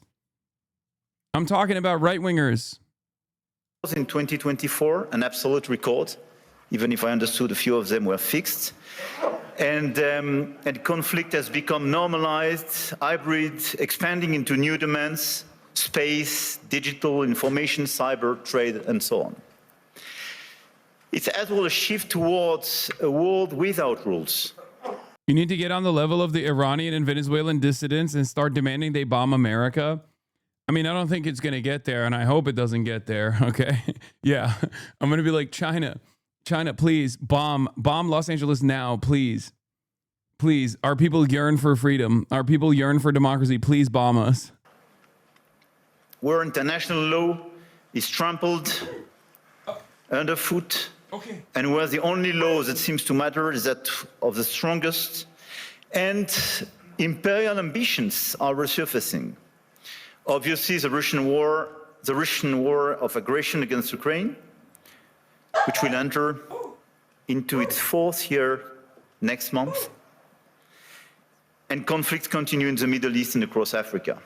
This is as well a shift towards a world without effective collective governance, and where multilateralism is weakened by powers that obstruct it or turn away from it, and rules are undermined. And I can multiply the examples of international bodies weakened or left by the key economies. And when we look at the situation... God damn it, here we go again, chat. I know. Kaya, I beat the shit out of Kaya. I'm abusing her. Come here. Okay, it's time. It's time for you to finally get this one. I love that half of the people, half of the Kaya Gators also like just don't have dogs in general, so they don't understand that, like, you know, sometimes they tweak shit. Is normal. Please, no, please show her mercy. Oh, this smells so bad. I will show her no mercy. Oh God, this smells so bad. I think it's a trachea or something. Oh God damn it, it smells bad. Yeah, dogs make noises, you know, it happens. Oh.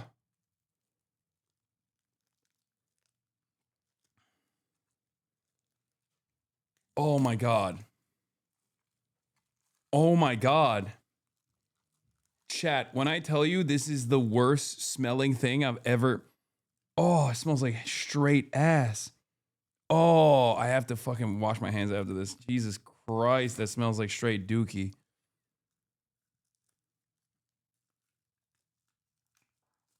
Oh. Lick it? Fuck no, dude. Oh, fuck no. Ugh. You want it? Oh. Oh.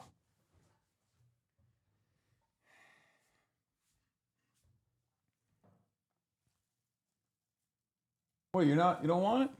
The fuck? Why are you looking at me?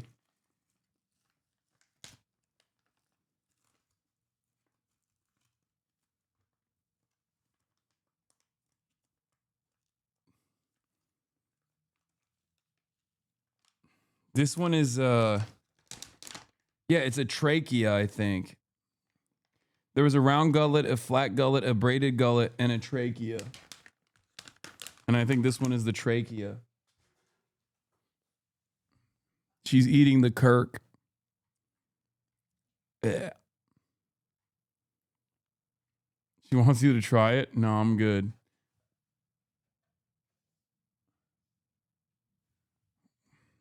Wait, hold on. Let's take a little break here. Let's see what she does.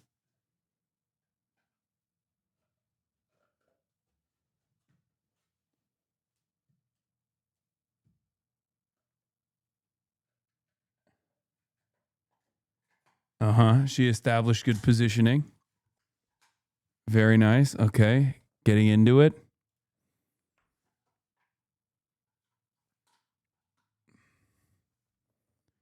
Did you touch your face after touching that? Ew. No, I didn't touch like the actual part that I touched. I'm going to go. She's going to lick your face either way. I know.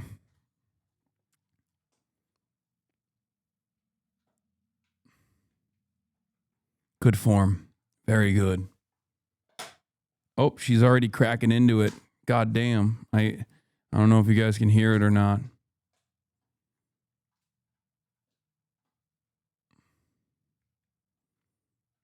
How many gifted subs to try it? No amount of gifted subs that you can give me will help. Will cause me to try that. All right, let's continue. It's clearly a very concerning time because we are killing the structure where we can fix the situation and the common challenges we have. Without collective governance, cooperation gives way to relentless competition. Competition from the United States of America through trade agreements that undermine our export interests, demand maximum concessions, and openly aim to weaken and subordinate Europe, combined with an endless accumulation of new tariffs that are fundamentally unacceptable, even more so when they are used as leverage against territorial sovereignty. And competition from... Yeah. Europeans are, as Tarek Kenny Shawa says, Europeans are only panicking over Trump's assault on the so-called rule-based order now that they find themselves on the short end of the stick for the first time. Welcome to the world you help build. And just as us Americans have no say in this fucking process, you Europeans have no say in this process either. But considering that you're not America, you should have more of a say in this process. Okay? And if you were to rise up against American dominance and demand sovereignty, you would make it easier for people like ourselves to be able to do so as well. That's it.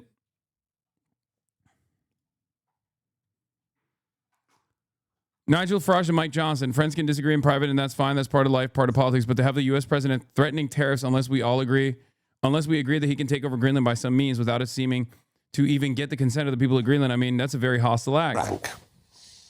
You know, friends can disagree in private, and that's fine. And that's part of life, part of politics. But to have a U.S. president threatening tariffs unless we agree that he can take over Greenland by some means, without, it seems, even getting the consent of the people of Greenland. I mean, this is a very hostile act. There's no other way I can put it. Let's be frank.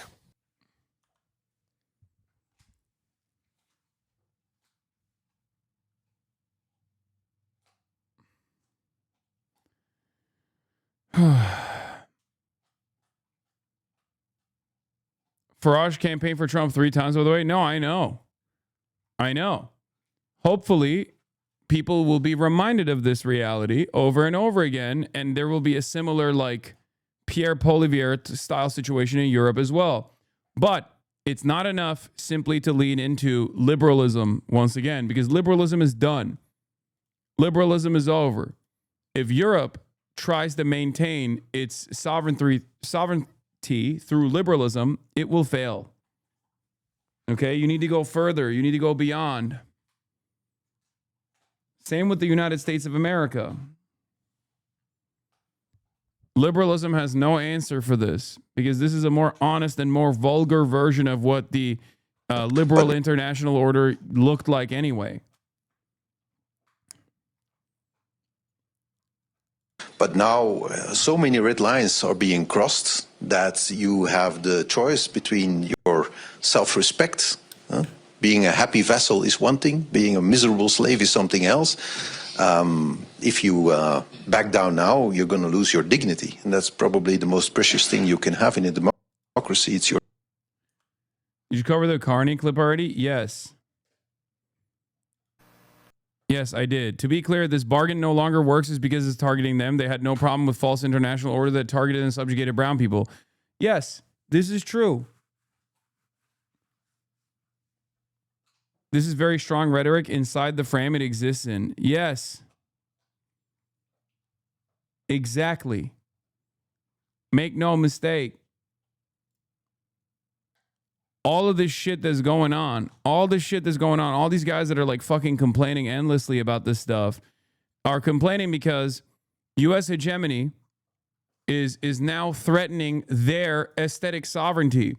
They didn't really have full-blown sovereignty anyway, or at the very least, they were allowed to have like regulatory agencies or have some kind of like command over how, they want to exist. America let them have social safety nets. America let Europe have social safety nets. America let Europe have its own regulatory agencies so that you can have like, cleaner food, and socialized medicine and the like. But now that America, by way of tariffs, is also taking that away and saying, no, you can't have any sort of fucking, no, you need to take our chlorinated chicken. That's it. Like, you need to take our chlorinated chicken. You need to take our massive behemoth vehicles, and you need to act as though you like it. All of that patina is gone. It don't shine no more. Now you're beginning to smell the dog shit and see the dog shit that it was. That always was this, global, international, liberal order. A lot of people dismiss independence and sovereignty as an emotional luxury, something you get stubborn about for pride's sake, only to discover that giving up control over your fate means you don't control your fate. Okay, but Europe have not been sovereign in this formulation for 80 years. Would you really argue it was a bad deal for them before Trump? Well, that's kind of the point. You don't get to control whether the deal is good for you or not. Exactly. The only thing Trump is doing away with is the aesthetics. That's precisely the reason why it's been really funny watching all these European leaders talk for the last couple of weeks, or the last week or so, saying like, you can just build as many bases as you want in Greenland, Mr. President. What are you talking about? You can do whatever you want. You can do whatever you want. Why are you saying my way or the highway? We're giving you Greenland. You already have Greenland. You have our life. You have military bases all around this continent. Like, what the fuck are you talking about? And Trump says, nope, my way or the highway. I'm going to take it by force. Same thing goes for Canada. The aesthetics are going away. The liberalism is going away. Trump is saying, no, we're doing away with liberalism. It's done. It's my way or the highway. You are vassals. You need to act like it. You need to know that you're vassals. That's it.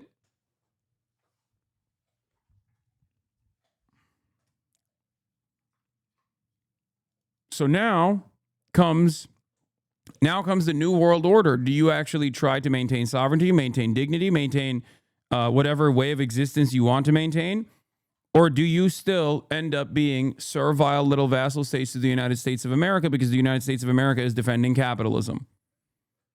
And the alternative is far too scary because you've been taught that it's scary. It's bad for you. The alternative is socialism, and you cannot have socialism.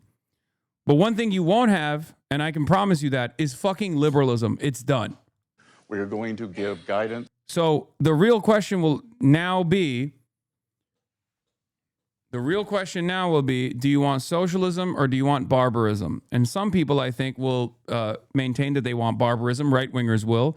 Hopefully, many of the liberals will recognize that perhaps it's time for socialism, an evolution away from American sovereignty, because American sovereignty is just defending capitalism, defending the interests of the international consortium of capital owners that have no interest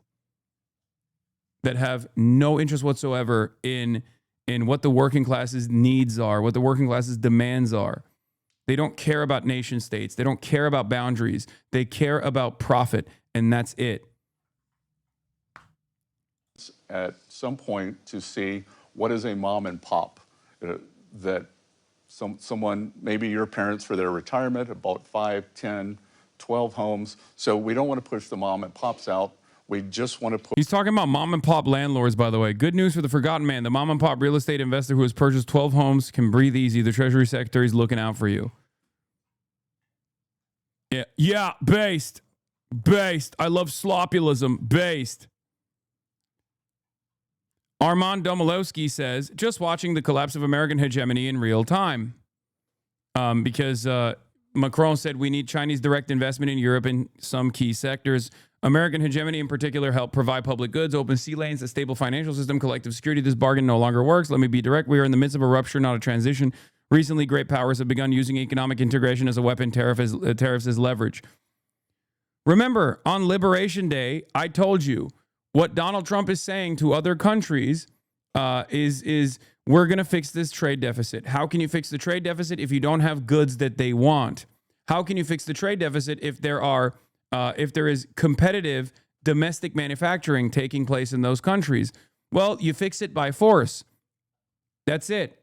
Donald Trump uses the mechanism of tariffs to basically rewrite the way that trade is supposed to be designed amongst allies in the liberal international order by saying, look, you're going to get our chlorinated chicken, you're going to get our HGH boosted cattle, and you're going to get our corn, which many of these places already have the corn anyway, And on top of that, you're going to get our Ford F-350s, Ford F-450s. And if you don't, we'll punish you. We'll brutalize you. We'll make things really bad for you. On the other side, you have another country that is the manufacturing hub of the entire planet that is saying, oh, do you want EVs? We'll give you EVs. You want to move in the direction of renewables, into the future of energy? We got that for you too. And not only that, but it'll be incredibly cost effective.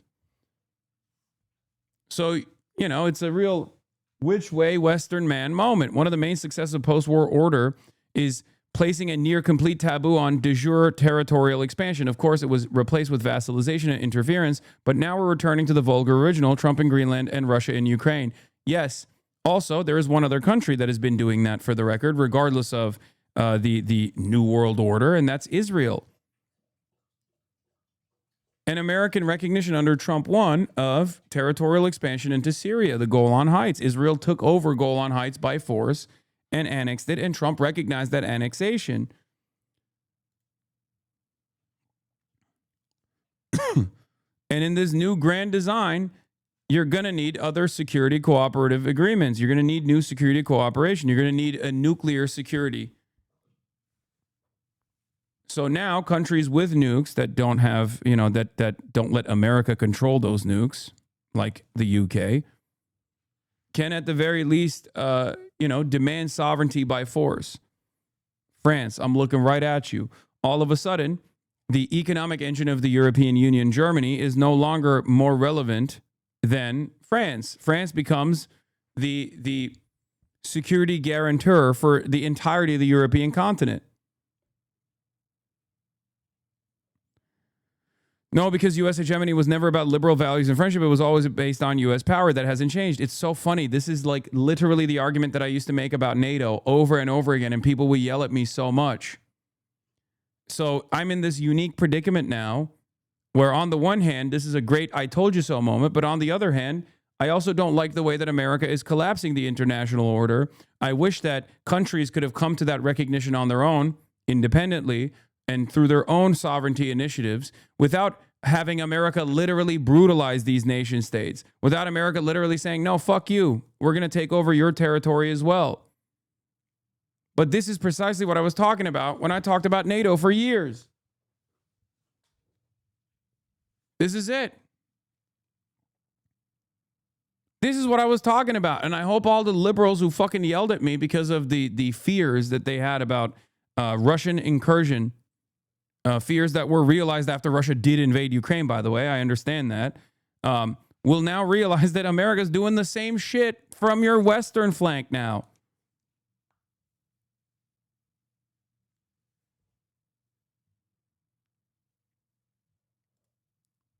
So you have two options. Either you recognize American dominance and you say the alternative is much scarier, communism, Chinese communism, very, very scary. Or what you think Russia is doing, even though it's not fucking socialist or communist, right?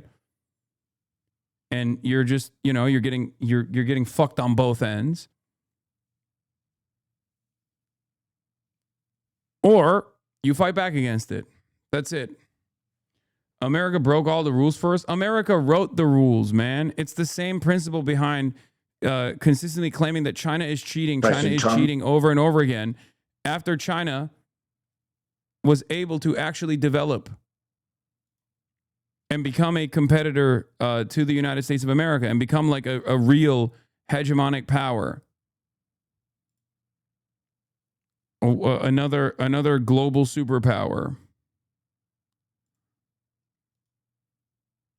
Anyway, where the frick were we? Well, I'm going to cover to every American who's sorry at r/Greenland.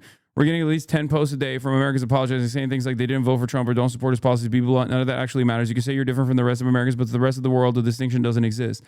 To us, your country is a single entity on the world stage, and it's threatening its allies. Think about how you view other countries. For example, Russian opposition doesn't change what Russia does because that's their domestic politics. The same thing applies to the U.S. too, except you had the power to choose your president, and you may still have it. So instead of coming here nonstop to apologize on behalf of your country for the constant need for sympathy, focus on actually changing something while you still can. We get the same on Canadian subreddits. We know it's not Americans as individuals, but we have no choice to see them as an entity, just as they see Canada as one. We've never said we're going to use our stock of maple syrup to cover the dividend states, but the orange Mussolini can't keep our country's name out of his mouth. Oh my God, all these fucking, it's so funny. It's liberals are so funny. Oh man. Americans figure out the hard way. Not all men, but enough men applies to international politics too. We know not everyone supported this, but enough did. Once again, like, in some ways this is expected, but in some ways it's also unexpected. Do you want to go back to the previous setting where you at least feel like you're sovereign, or do you want to actually be sovereign? That's the question I have for people. And some might literally say, no, we want to go back to the old way where we had the feeling of sovereignty, even if we didn't actually have sovereignty. You know? Liberalism is that. From this day on, liberalism presents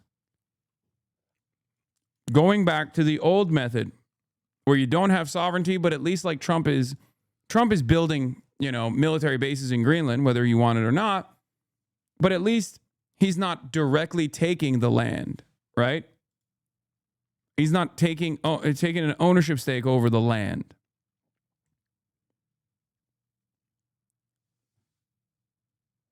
Trump amplifies post that says NATO, not China or Russia, is a part of the real threat to America. So at what point are we going to realize the enemy is within? China and Russia are both boogeymen when the real threat is UN, NATO, and this religion. I put religion in quotes because it's not a religion, it's a death cult. Yeah, I went there. What? I don't even know what he's on, to be honest. Trump is a real threat to world peace. Nothing sadder than a dog who begs for a shorter leash because it feels more free than a kennel. Damn. Damn, dude. We got fucking poets in the chat. Holy shit. It would once have been unthinkable that a former NATO Secretary General would speak like this about a sitting US president. But in an interview with Channel 4 News, Anders Fogh Rasmussen did. The future of NATO is at stake, and she is begging to be rolled over. You ain't slick. The world order as we know it is at stake. So it's a very serious situation. This as Trump from West Palm Beach in Florida continued to ramp up pressure on old allies ahead of his trip to an agitated Europe this week, doubling down on his designs for Greenland. Well, I don't think they're going to push back too much. Look, we have to have it. They have to have this done. They can't protect it. Denmark, they're wonderful people. And I know the leaders are very good people, but they don't even go there. And, because the boat went there 500 years ago and then left, that doesn't give you title to property. Just in case European leaders and NATO didn't get the message, he followed his words up with an image of himself planting a flag on the semi-autonomous Danish territory next to a sign saying US territory Est 2026. He also revealed private messages, giving his followers a glimpse of attempts to sway him. I'm committed to finding a way forward on Greenland, said NATO Secretary General Mark Rutte. Can't wait to see you. My friend, said Emmanuel Macron, I do not understand what you're doing on Greenland. Let us have dinner together in Paris. But already in Davos, the Belgian Prime Minister didn't mince his words. Europe is at a crossroads where it has to decide. Until now, we tried to appease the new president in the White House. But now so many red lines are being crossed that you have the choice between your self-respect. Being a happy vassal is one thing, being a miserable slave is something else. This weekend in Greenland's capital, furious protesters were joined by their Prime Minister Jens Frederik Nielsen on a march to the US consulate. For them, conceding to the US is out of the question. For European leaders in Davos who will be meeting President Trump on Thursday to discuss his ambitions, stay calm and cajole has been the strategy so far, and one tested to breaking point.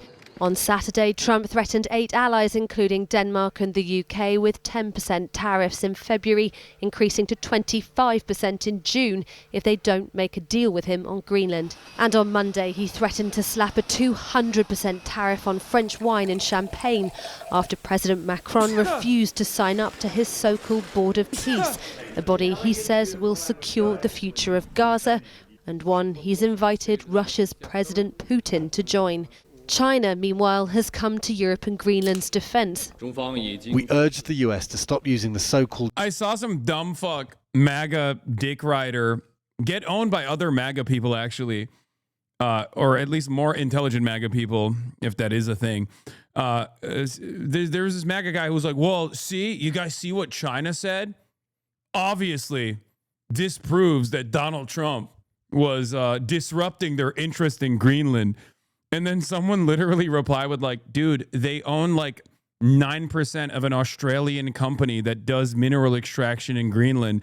That isn't like a major fucking geopolitical interest in Greenland. You're a fucking moron. Like, Donald Trump is destroying one of the most pivotal, long-standing security cooperation agreements that we have so that he can just like take land over for no fucking reason. I cannot believe it. Like, I was watching other MAGA people that are at least like a little bit more intelligent be like, what the fuck are you saying? Just because China came out and said you're disrupting the fucking world order doesn't mean that they're like actually really butthurt about Donald Trump doing this. If anything, they're smoking on the fucking Europac. Why would they be mad about this? This is fucking awesome. It's fucking awesome for China. Everything that Donald Trump does is literally more in the interest of China becoming a serious player on the global stage and not this like scary fucking spooky socialism, the representatives of fucking Chinese style communism that everyone is supposed to be terrified by because they look stable. And they are stable. They represent stability in the global order.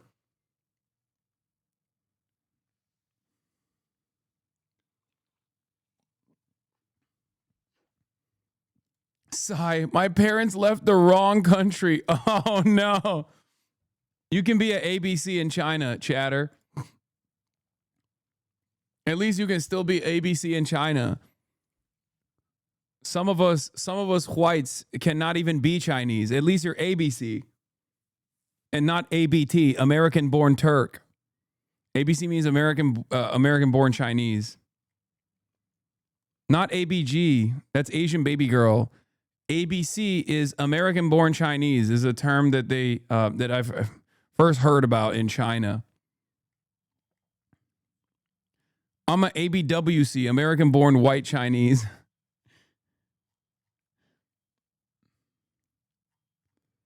China threat as a pretext for itself to seek selfish gains. Never before has a NATO member threatened its own allies in this way. ABC, the American-born confused Daisy. Is the special relationship still special? Very special, yes. Trump ally Mike Johnson visited number 10 this... Cuck. I mean, two cucks, really. Just cuck on cuck action. Morning before becoming the first ever sitting US House Speaker to address the UK Houses of Parliament. In a moment designed to mark 250 years of independence, it came with a warning for Prime Minister Starmer and collected MPs. Clearly, President Trump is taking seriously the modern and dynamic... Oh, that's so funny. You got the Speaker of the House coming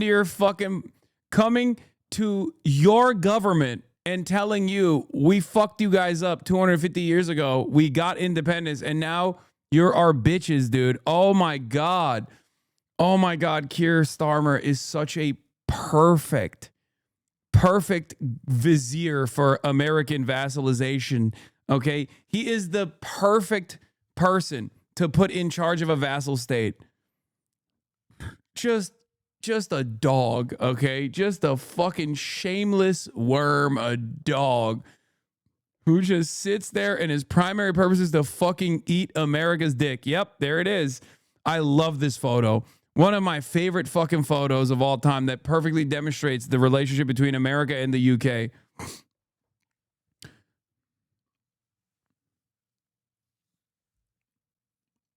When we only negotiate bilaterally with a hegemon, we negotiate from weakness. We accept what's offered, says Carney. We compete with each other to be the most accommodating. That is not sovereignty. That reminds me of someone, says Aaron Bastani. I know that, yeah, the Henry Kissinger quote is actually fake. I don't think Henry Kissinger ever said it may be dangerous to be America's enemy, but to be America's friend is fatal. But it is so real. I mean, you see that with the Kurds in Syria right now. You see that with all of America's allies in the core. All around, dude. Liberals that want to go back to the old way, that think that, next time around, maybe the Democrats are going to fucking win, right? When liberals think, oh, well, Democrats will come into power and then, the system will change again. We'll go back to the old way, are basically demanding, let's get back to us being vassals, but us feeling free. Not actually being free, but feeling free. Okay? That's all this is.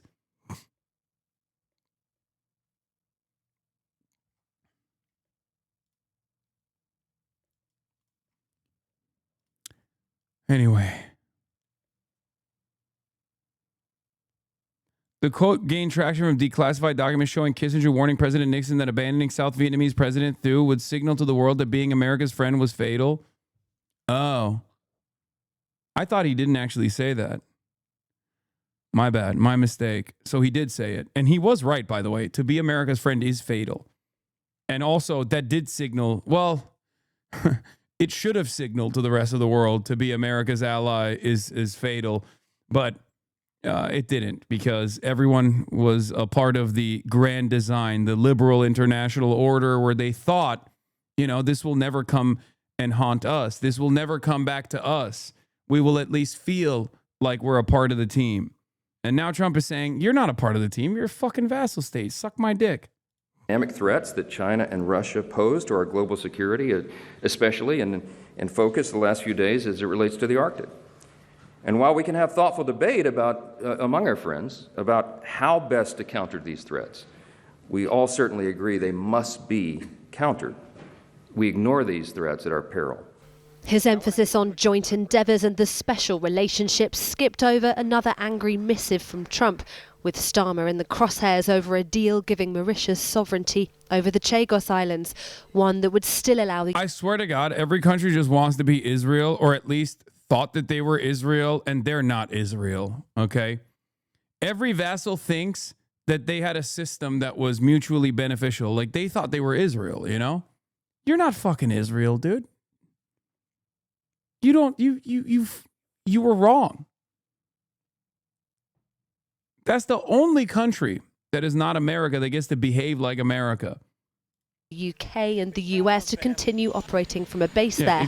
If you're Israel, show me your Mossad and control over an oil-rich region, yeah.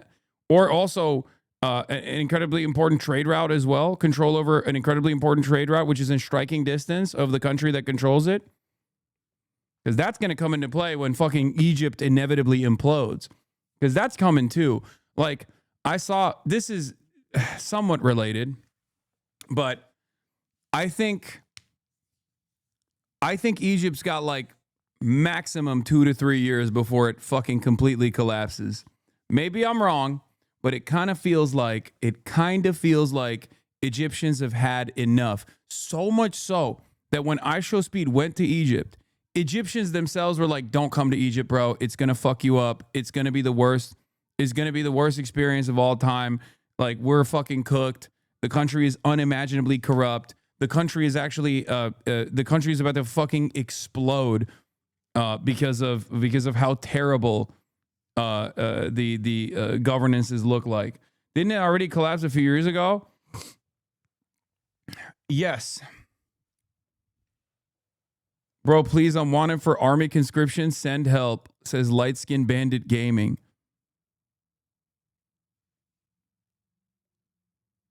You made a prediction, bro. Egypt will now survive for 1,000 years. Hopefully, inshallah. I don't know what it will look like, but I think that's part of the reason why America is hardening Israel to the best of its ability. Because if Egypt collapses or if Jordan collapses, because there's a lot of instability in both of these places, okay, then you need Israel to come in and restore order in the fascist way. Because you can't have a dangerous potential sovereign Egyptian state. That's the reason for why Israel is such a key ally in the region, or at least one of the reasons.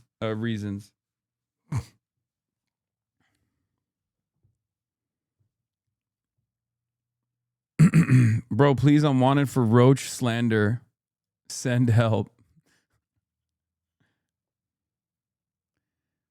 As an Egyptian, yes, the government is corrupt, but the people are not. The people stand with Palestine and against Israel. No, I know that. That's what I'm saying. That's like, listen, I think we all know by now that Mohammed bin Salman does not give two shits about Palestinians at all, okay?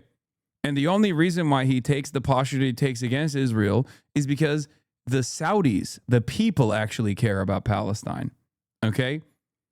And the same goes for Egypt as well.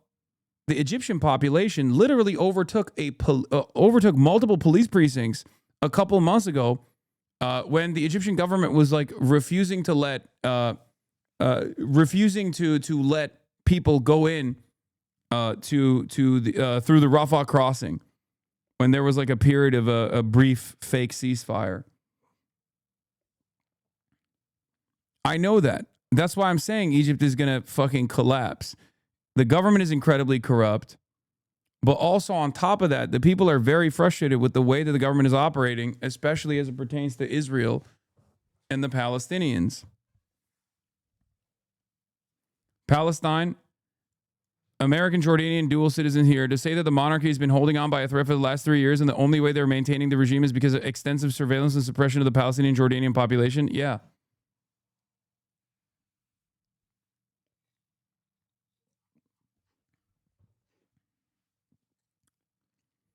Jordan is more likely to collapse. You're ruled by a foreigner who's king. The affordability there is severely worse than Egypt, and you have a massive Palestinian population. I think both of those countries are slated for an inevitable collapse. And what comes next, I do not know.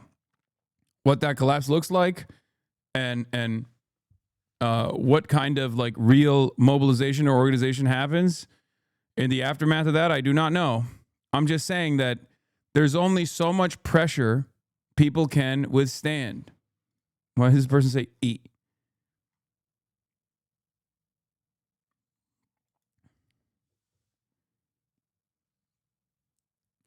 One factor to remember is the last revolution only happened because the Egyptian military stepped in. This time the president is in full control of the military and filled the ranks with his people.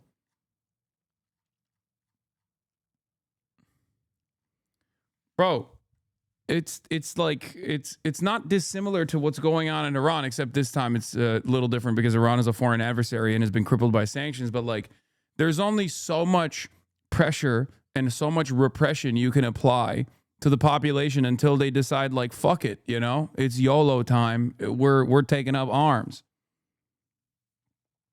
Like, yes, Mossad involvement and American weapons or Israeli weapons were used or Turkish weapons were used in the uprisings that took place in Iran, certainly.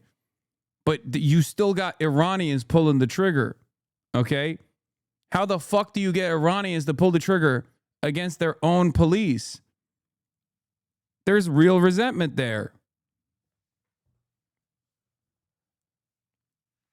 And that resentment is obviously partially born out of the economic instability that America caused with its sanctions, but it's also born out of, people experiencing great discontent with the state and the way that the regime strikes people down, refuses to listen to their interests, and tries to maintain its own base of support and their needs and their interests by continuously using like their version of like this Islamic rule upon the Iranian population. But eventually, that with the economic collapse, you are going to chip away at your own base of support as well, just like what happened when the bazaar owners, like the little market owners and the little shop owners, were the starting point for this round of struggle. But Trump, despite his Secretary of State Marco Rubio describing it as a monumental achievement last year. The death toll in Iran is in the thousands admitted by the government, by the way. Remind some members of your audience who were yelling all CIA. I mean, I didn't do that. No matter how much my fucking naysayers try to turn the situation in Iran into another fucking petty disagreement or something. You know, there is CIA and Mossad intervention and involvement, but that doesn't mean that there isn't like very real anger and resentment.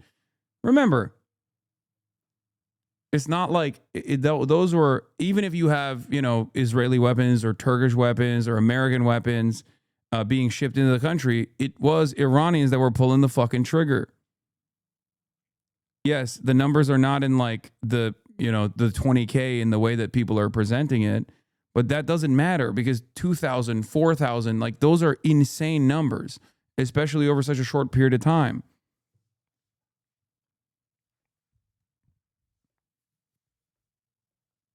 CIA and Mossad have also hijacked the narrative and turned it from the economy to repression. That's why you continually saying it's about repression is harmful. That's not true. There's never been a moment where I haven't talked about the economy. That's ridiculous.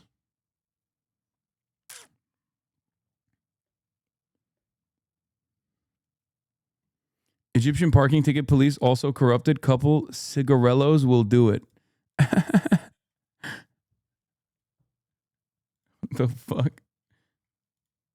Has posted that it was an act of great stupidity, and another, he said, in a very long line of national security reasons why Greenland has to be acquired. It's a blow for the Prime Minister and his carefully choreographed and until now war. As far as having Iranians pull the trigger, don't color revolutions have locals doing the actions? On this topic, I'm an idiot. Yes. Yes. It is. Of course. It always is. Yes. The level of foreign intervention and even color revolutions cannot actually lead to success if there isn't already existing discontent that has not been acknowledged, discontent that has been quietly or forcefully suppressed over and over again by a militant state. That's the point that I'm making. If you don't actually lean into the desires of your base or the desires of your population, then yeah, you're gonna have these troubles, and they're gonna grow. The more people you kill, the more family members join the fight and demand vengeance. You can't just like arrest an increasingly larger number of dissidents. Okay, it's just not. There's not. One must ask the question why the Iranian Revolution took place to begin with, because that's what they did. And sure, the base of support that the Shah had was, still much smaller than the base of support that the Ayatollah has. But eventually, something's gonna give.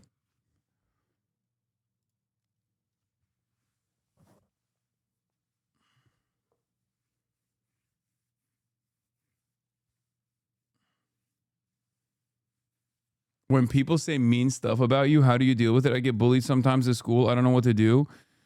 First of all, that made me very sad to hear, and I'm sorry that that's happening to you. But one thing you always have to remember is that people that do that to you, people that bully you, are actually doing it because they're fucking sad. Okay? It's always because they have something horrible going on in their own lives. And they have to take it out on someone like yourself, okay, to make themselves feel powerful. It's because they're weak. It's because they're cowardly. It's because they refuse to address whatever issue is going on in their lives. And that's the reason why they turn it on people like yourself, or even on the internet, people like myself as well. Now, obviously, it's a little bit different for, in my situation. It's a little bit different in my situation because, I sometimes get a glance into the lives of what my naysayers look like. And obviously, I'd much rather be myself than them. But that's something that you have to also remind yourself. You are powerful. You're strong. You're your own independent person. And you shouldn't let people's behavior like that get to you. I was fucking yelled at quite a bit. I was bullied quite a bit when I was growing up as a marabou in Turkey, right? And I spent most of my days drawing, keeping to myself. I had, some close friends, of course, but ultimately, look where I'm at now. Yup, drawing own porn. Okay, everyone needs to fucking calm down, all right? The things I tell you, you shouldn't be throwing back at my face like this.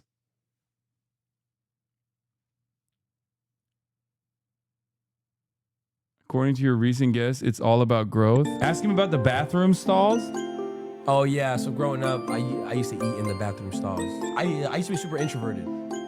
Like, I would never go up to anyone or talk or strike convos or, like, sit with anyone. Fuck? Yeah, so when I would eat at school, I would walk to the bathroom stalls and I would eat in the third stall.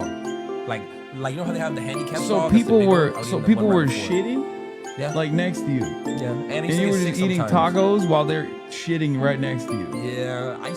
Did you ever bully anyone back? No. No, never. No. I think I'm far too kind. Like I never ever did that shit. Like I wasn't even like a bully to the bullies, I think I do that now. A lot more. I do that now because I have the power to do that now, and I do that for others who are getting bullied, But no, back then I didn't do that at all. I just focused on myself, focused on self-improvement, and the results speak for itself, I guess. I get sick every now and then, but it's because it was just hard for me to like talk to people.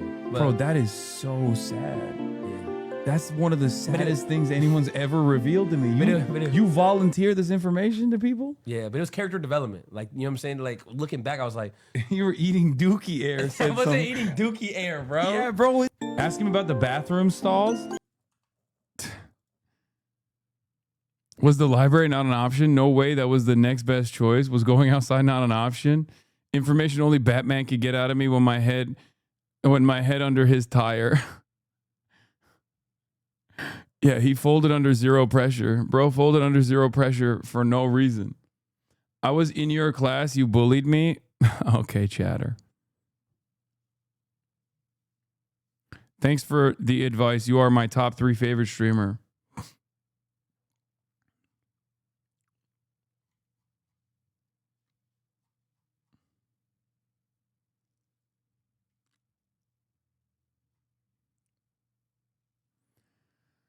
But anyway, nowadays, obviously, on the other side of it, right, after all of that period of struggle and self-development, it doesn't necessarily bother me at all when some random fucking dickhead online is talking about how much I suck or how evil I am, right? Because who gives a shit?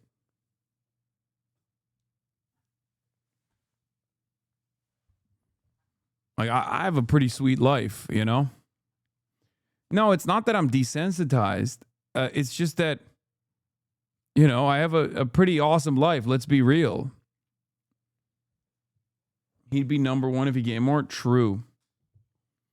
And the people that are doing that are objectively having a tough go at it. Like, even, did you answer Chad's question? I did. Even, dude, even someone like Asmongold, like, you think he's having a great time? I don't think so. He could engage in self-improvement. He could be a happier person. He could clean his house. He could go to the gym, go outside, develop relationships with real human beings every now and then. And he would probably be a much happier person overall. But he doesn't do that. And he lives in miserable conditions. You did get him to clean his room? I mean, sure, okay.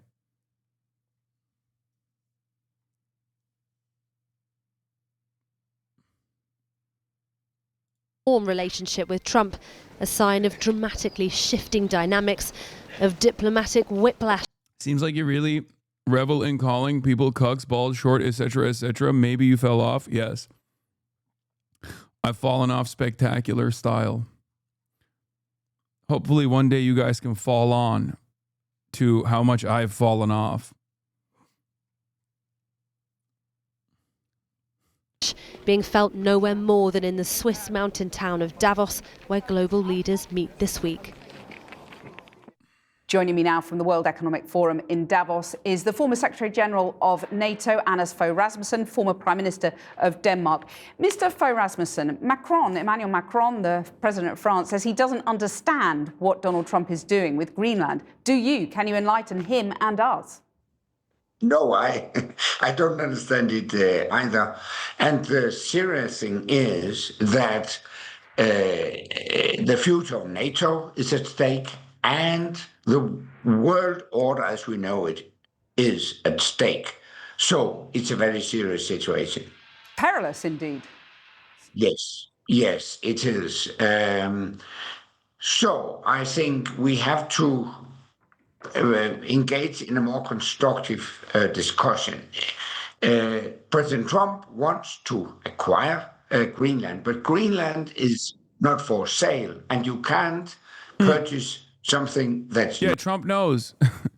That's why he's taking it for free 99. Not for sale. So his only means of acquiring Greenland would be to conquer it by a military action, which of course would mean the end of NATO. Denmark has sent 100 troops into Greenland.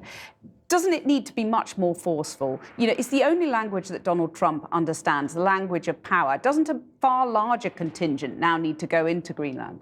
Time has come to stand up against Trump.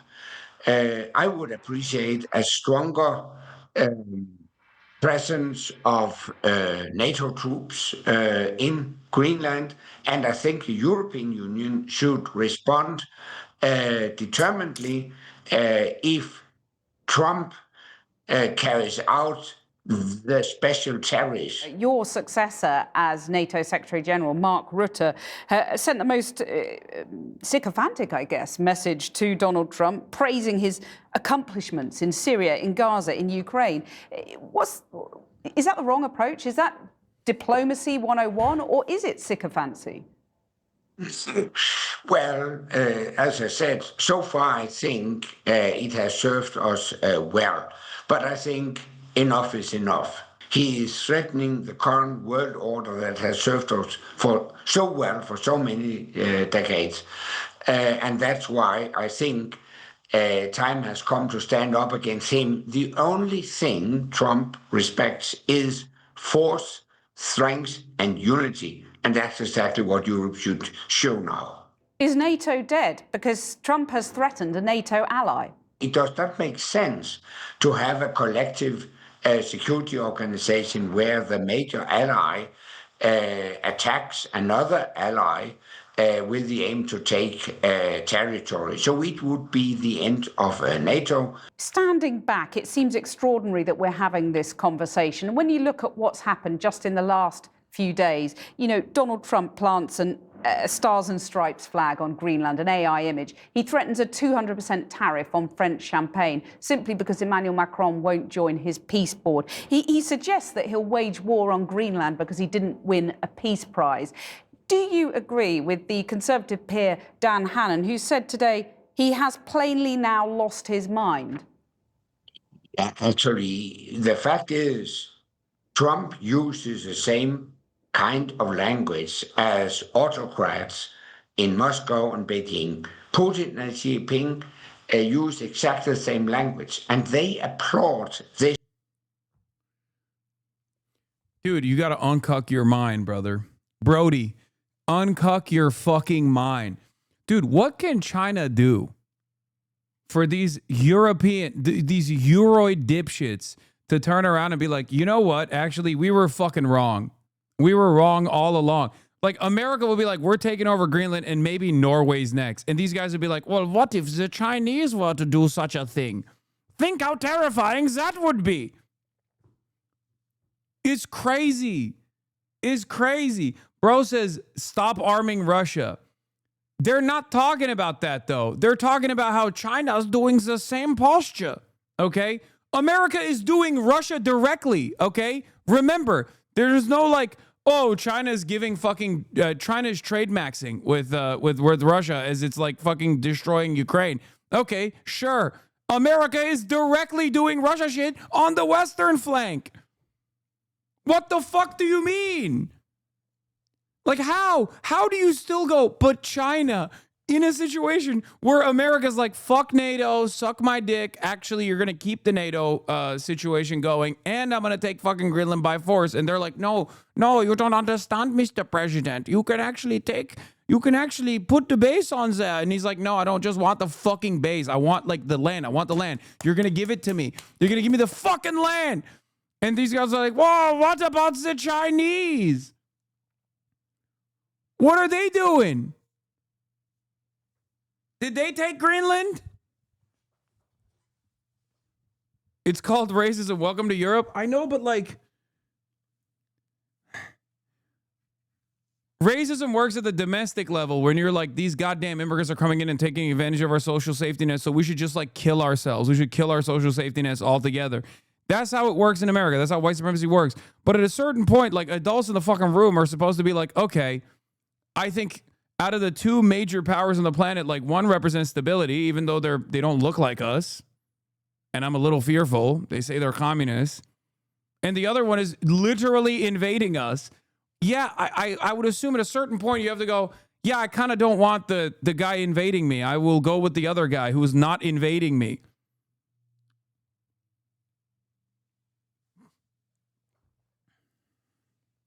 You don't understand, they're coping. They think Trump is just playing hardball for a deal on rare earths and bases on Greenland. Yeah, but Trump could have gotten that already.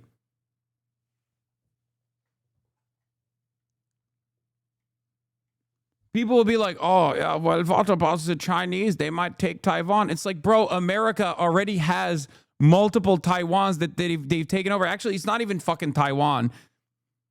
America taking over Canada would be like beyond the fucking pale. Like, oh my God. Like, I'm trying to find an equivocation, but there's nothing I can even think of.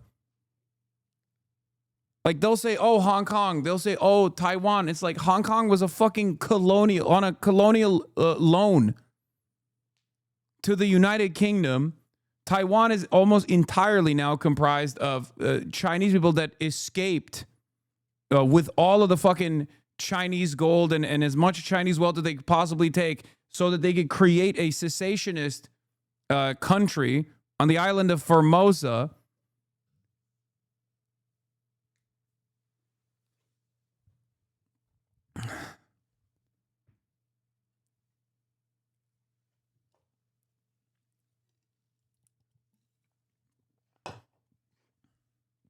Yeah, America is pulling a... It's Hitler taking Poland. We just need to say that. Yeah, I wouldn't say it's Austria.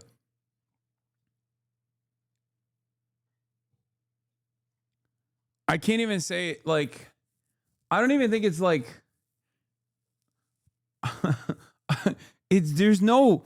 Like, the equivalence is crazy. It's like we are going back to colonial powers. Like, we're going back to, like, monarchies, you know?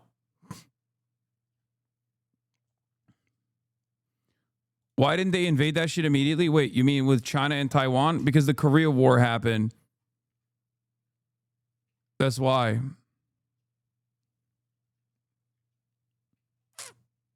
Because when Chiang Kai-shek and the Kuomintang forces escaped the mainland and went to Taiwan with as much fucking gold as they could have they could get their hands on, Mao Zedong wanted to literally go into Taiwan as well and, you know, nip this shit in the fucking bud. But then the Korean War was happening.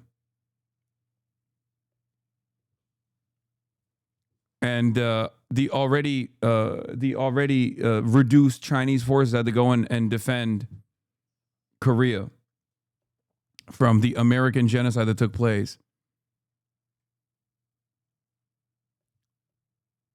Chiang Kai-shek? Wait, what do you mean? That's what I said, didn't I? I didn't say hi. I said Kai.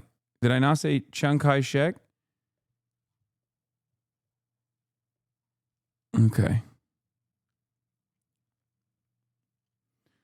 The accent you do is racist. What, the European one? Your fake accent is racist. Okay, calm down. Split across the Atlantic. They will be the winners if they see the transatlantic community erode. So it doesn't make sense. Has he taken leave of his senses? I don't know, but my observation is there is no strategy behind President Trump's behavior. I wonder why you're reluctant to answer that question, because you've said, it's time for flattery is over. So speak plainly. Do you think the people who say he's gone mad are right? Yeah, but well, I think it is senseless the way he's behaving. You described Donald Trump as behaving like an autocrat, like Putin, for example. And of course, he's invited Putin to his peace board. He's invited also autocrats from Belarus and Kazakhstan. Is he, Donald Trump, the biggest threat now to world peace? Yes, indeed. Wow. Wow. Okay. Overnight, President Trump agreeing to meet face-to-face with NATO allies this week as European leaders race to rein in his push for Greenland. The president, who heads to Switzerland later to... I just don't know how he's gonna...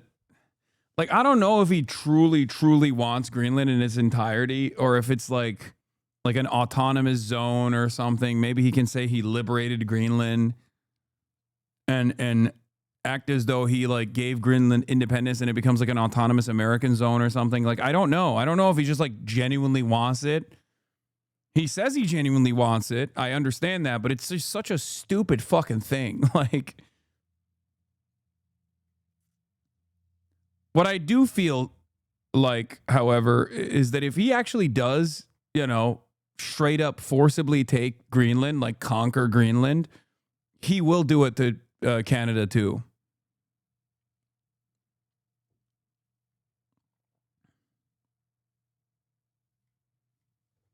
I guess maybe he'll like turn it into Puerto Rico or something. I don't know.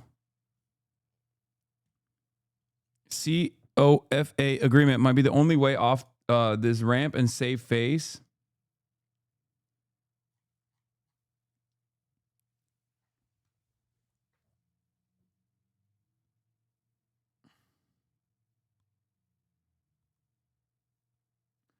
Russia took Ukraine. He wants to do it as well, like a power move to show and expand as well. No, I don't think it's like that. There's a giant conspiracy with ice caps melting. China and Russia will be able to trade through the north.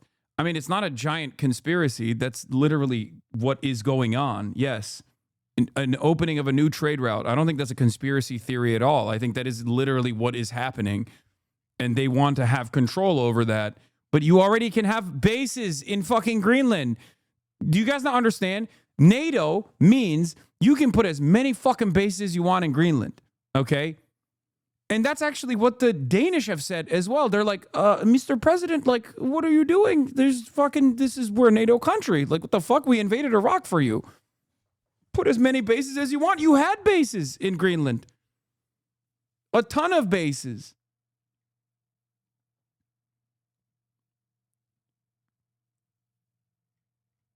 Today for the World Economic Forum in Davos, posting he has agreed to a meeting of the various parties. Writing, as I expressed to everyone very plainly, Greenland is imperative for national and world security. There can be no going back. On that, everyone agrees. But NATO leaders are racing to de-escalate. Trump has threatened 8 NATO countries with punishing tariffs after they sent forces to Greenland in a show of support. Trump now revealing private text messages he received from French President Emmanuel Macron, saying, "We are totally in line on Syria. We can do great things on Iran. I do not understand what you are doing on Greenland." A source close to the French president confirming the message is genuine. It comes as Trump attempts to downplay his own text messages to Norway's prime minister, insisting his Nobel Peace Prize snub isn't a factor in his push for Greenland. No, I don't care about the Nobel Prize. Over the weekend, Norway's prime minister texted... Okay, but you brought it up. Like, I don't think that's the primary reason here. Guys, come on, be real. Don't be liberals, okay? I don't think that's the major reason. But why bring it up? It's just a flex, I guess, to be like, because he is mad and he wanted to like show that he's mad, I guess. But like, I don't think that's the major reason.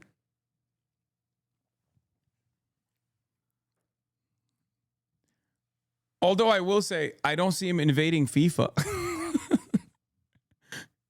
You know? So I guess there is evidence to suggest that if you do give him a prize, he won't invade you.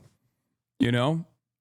So I don't know. Trump asking to work things out over the phone, but Trump firing back. Dear Jonas, considering your country decided not to give me the Nobel Peace Prize for having stopped 8 wars plus, I no longer feel an obligation to think purely of peace, although it will always be productive. He's such a bitch. Like, this is such a bitch-made thing to do, especially as the American president. Like, oh, you did this. I don't even want peace anymore. Yeah. You don't give me a Nobel Peace Prize? Well, guess what? You gave it to Barack Obama, but you wouldn't give it to me. Yeah, have fun with that. He's a petulant child. Iran needs to give Trump a gold mine and a tower with the only casino in the whole of Iran, and it doesn't work that way. I wish it did, but it doesn't work that way because Israel will intervene. That's the one country that can't do that, actually. Every other country can win favor with the king as long as they play ball in the courts, you know? My lordship, we have given you a $400 million plane from the glorious nation of Qatar. And then Trump will be like, Qatar is so good. It's so nice to me. I love them. Al Jazeera, one of my favorite news stations. Very nice. Have you ever seen Doha? It's beautiful. But like, that's the one country that can't do that is Iran, I think. Unless they straight up were like, yeah, by the way, Qatar did that and still got bombed twice. Like, they did. They did do that, and then they got bombed. And one was Israel, and then the other was when Iran bombed Qatar as retaliation for Israel and America. So I guess you could say both times were because of Israel.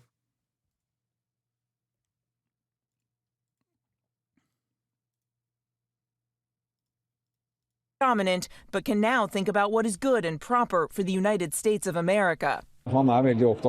He's very preoccupied with the Nobel Peace Prize, the Norwegian Prime Minister told reporters. And as I've explained to him many times, it's an award given by a Norwegian committee, not by the Norwegian government. If anybody thinks that Norway doesn't control the Nobel Prize, they're just kidding. They have a board, but it's controlled by Norway, and I don't care what Norway says.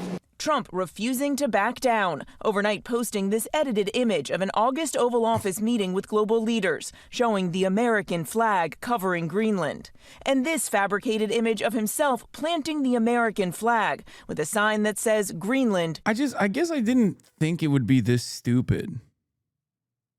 You know? Like I was expecting it. I just wasn't expecting it to be this dumb. Does that make sense?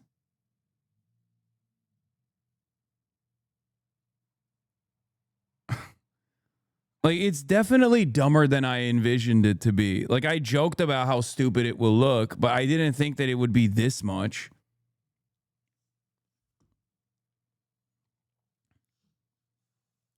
War propaganda is always this dumb. Now it's just faster. I mean, but this is like back in the day, war propaganda was conducted by, I mean, it was designed by artists and you know, creative writing went into it. Like, now it's so blunt. You are sane washing him, lol. No, I am not sane. There is no sane washing this. Hello? You can't look at what's in front of you. What do you mean sane washing him?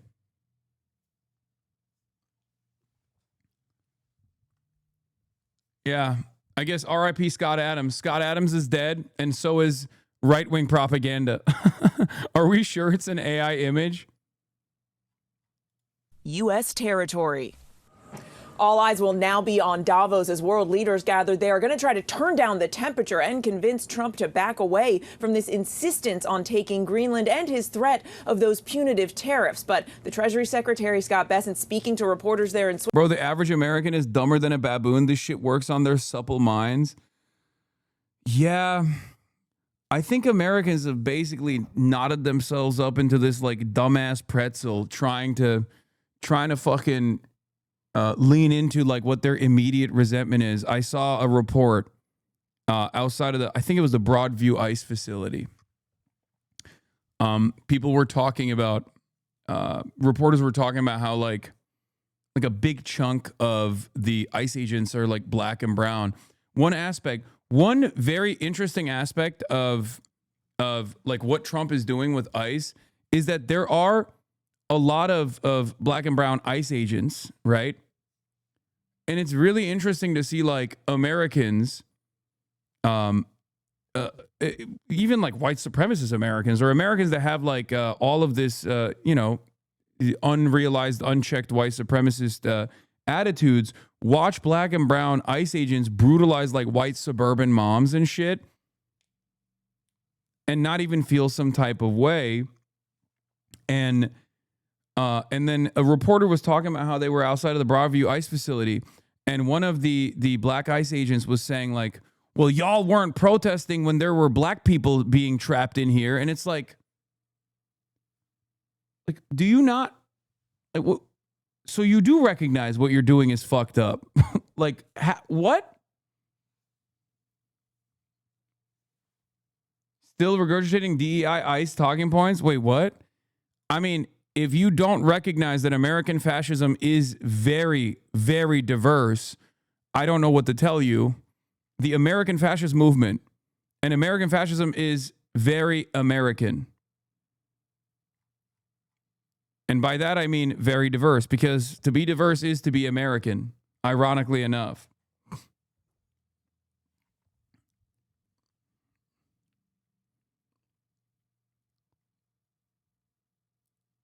Bro, there was a Somali ICE agent in Murderapolis, okay? Like, what are we doing?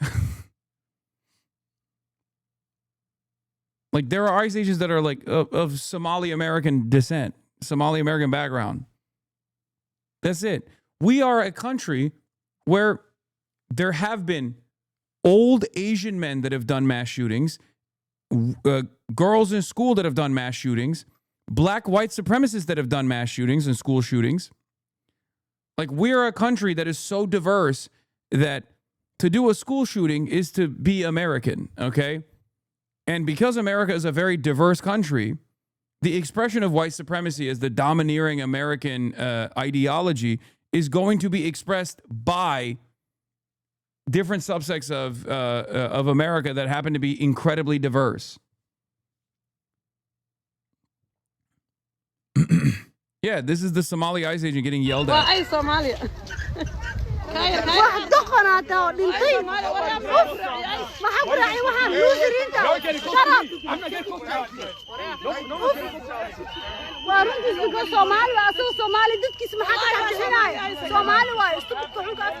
Crazy thing is how many Latinos are in ICE. He could have been frauding with us, shaking my head. Okay, that's fucked up, but that's still kind of funny. I'm sorry.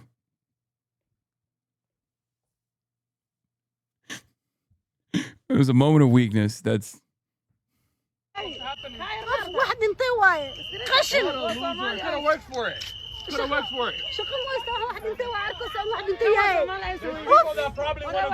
Unironically, it's more of a testament to how diverse white supremacy is. I mean, yeah.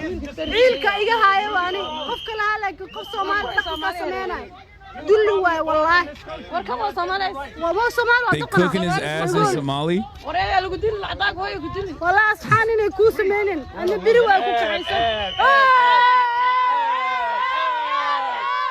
And then he walks away.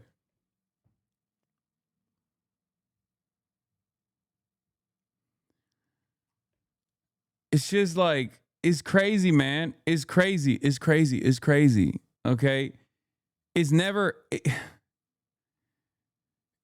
been like this. I mean, sure, there's always been like, there's always been capos or, you know, race traders, things like that. You know what I mean? Like, there's always been people that have, like, not race trader, that's a white supremacist terminology, but you see what I'm saying. Like, people that have been a part of the out group that will then go and dominate their own people, dominate their own ethnic minority group, things like that. Compradors, right? I was thinking more so of clash trader, which is a much more common thing that happens, right? But this is, yeah, pick me, sellouts, all this stuff. But it is common, but it's never been this. I guess what I'm trying to say is it's never been like the majority, right? Or close to the majority. Because if you look at the numbers, I mean, first of all, Customs and Border Patrol, the majority are Hispanic, right? Like for every like one Jewish collaborator with the Nazi, you had 99%, you know, white Aryan Nazis or people who believed that they were a part of it. For every group of Slavs that align with the Nazis, like the ones in Ukraine, there was, you know, 100-fold in the army and the forces of the USSR that were working to liberate the concentration camps. So like the way that the percentages have shifted so much that like you have a majority of like black and brown people working in dominating black and brown people is crazy. These goddamn Hispanials taking ICE jobs from the good whites who deserve them. When is someone going to say something about these Latinos taking our ICE jobs? I want to do white supremacist racism, but them goddamn Latinos, they work extra hard. They work much harder than me. I hate it. That's right.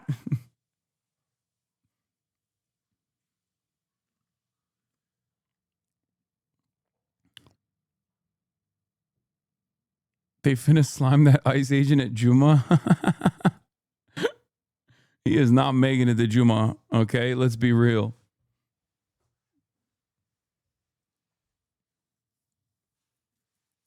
It's just, it is fascinating. It is like so uniquely American. It's a testament to American diversity, which is ironic because the entire agency is supposed to purge America of its diversity. Meanwhile, it is the most diverse fucking agency out there. I don't know. It's just shocking. Oh, a PC term for the phenomenon is subject race from Zoran's dad. Switzerland this morning saying, quote, everyone should take the president at his word. George. NATO has never. Any response to President Macron saying he will not join the border peace? Oh, did he say that? Well, nobody wants him because he's going to be out of office very soon. So, you know, that's all right. What I'll do is if they feel like Costo, I'll put a 200% tariff on his wines and champagnes, and he'll join. But he doesn't have to join. If he said that, you're probably giving it to me a little bit differently. But if he actually did say that. It's crazy how well this video of you talking about ICE from 7 years ago hasn't aged. And I did not speak out. Yeah, First they came for the communists. I did this. I wrote this piece in 2018. And I did not speak out because I was not a communist. ICE is Gestapo, a state-sponsored law enforcement division created to wreak havoc in our communities, separate families, and punish people, well, overwhelmingly people of color, for the crime of wanting to pursue the American dream. When you commit a crime against this country, enter the country illegally, you should be worried. ICE terrorizes your neighbors with its indiscriminate exercise of force and has less to do with violent criminal apprehension than ever before. You don't target jaywalkers when you're trying to end violent crime, so why do ICE targets range from teenagers in middle school school to little girls with cerebral palsy on their way to the hospital. And no, I didn't misspeak. ICE literally apprehended a child with cerebral palsy. A 10-year-old girl with cerebral palsy faces deportation after her ambulance was stopped at an immigration checkpoint while on her way to get emergency surgery. Do you feel safe? I feel much safer knowing that this criminal is getting deported. Then they came for the socialists, and I did not speak out, because I was not a socialist. And it doesn't end there. Just look at Long Island, for example. Remember at his State of the Union where Trump made it seem like Long Island had been overtaken by Salvadorian murder gangs raping and killing indiscriminately? And by the way, MS-13 has been responsible for a high number of murders in the area, I will admit that. And violent criminals and gang members who are here illegally should absolutely be deported. However, ICE has used this statistic and Trump's constant fear-mongering to justify what The Intercept calls the new school to deportation pipeline. Now, in the Long Island school system, undocumented minors are not protected by the law, and they can be reported for insanely trivial things like a scribble on a notebook or for wearing a Lady Gaga lib. I mean, dude, like, once they fucking carry out their penalty for their crime, yeah, it's fine to fucking deport someone. As long as justice is served. What are we talking about? Like, if you're MS-13 or if you've like raped someone and you go to fucking prison after you go through the court system, like, or even if there is like any sort of process where they think like there's a real assurance, like once due process takes place, I don't have an issue with that. But there's a difference between that and whatever the fuck this administration is doing. This is also the other side of this argument, right? Whenever we talk about borders, like when people go, oh, well, a nation without border is not a nation at all, or like, oh, you want open borders. There's no such thing as fucking open borders, okay? It's not like that at all. Freedom of travel actually makes this process expeditious and less likely to be in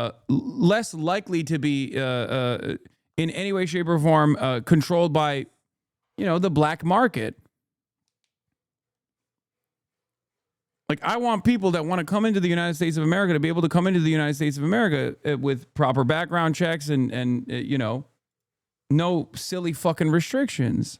Oh my God, I'm effing again. That's awesome. I don't know what the fuck's going on with my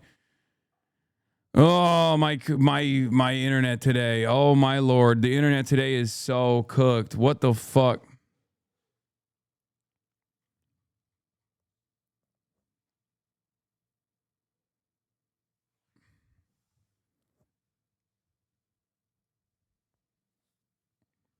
Okay, it should be back.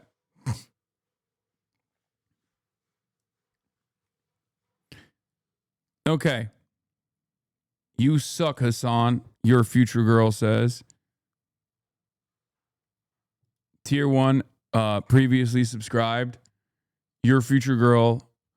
You suck, Hasan. You're not my future girl. Anyway.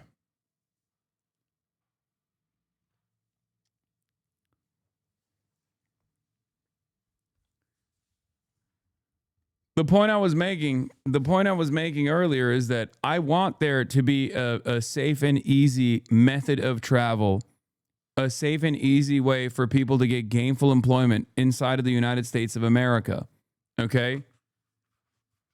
That is the appropriate measure to take here. I want the people that are here that don't have American citizenship, that have been here for years on end working for pennies on the dollar, to get the proper documentation. I understand immigration for what it actually is. It's paperwork. It's a paperwork crime. Okay? And I think the penalty for a paperwork crime should match the actual severity of the crime itself, the harm. And there is no harm for people that come here to seek out a better life, to get gainful employment. It's fucking ridiculous. It makes no sense.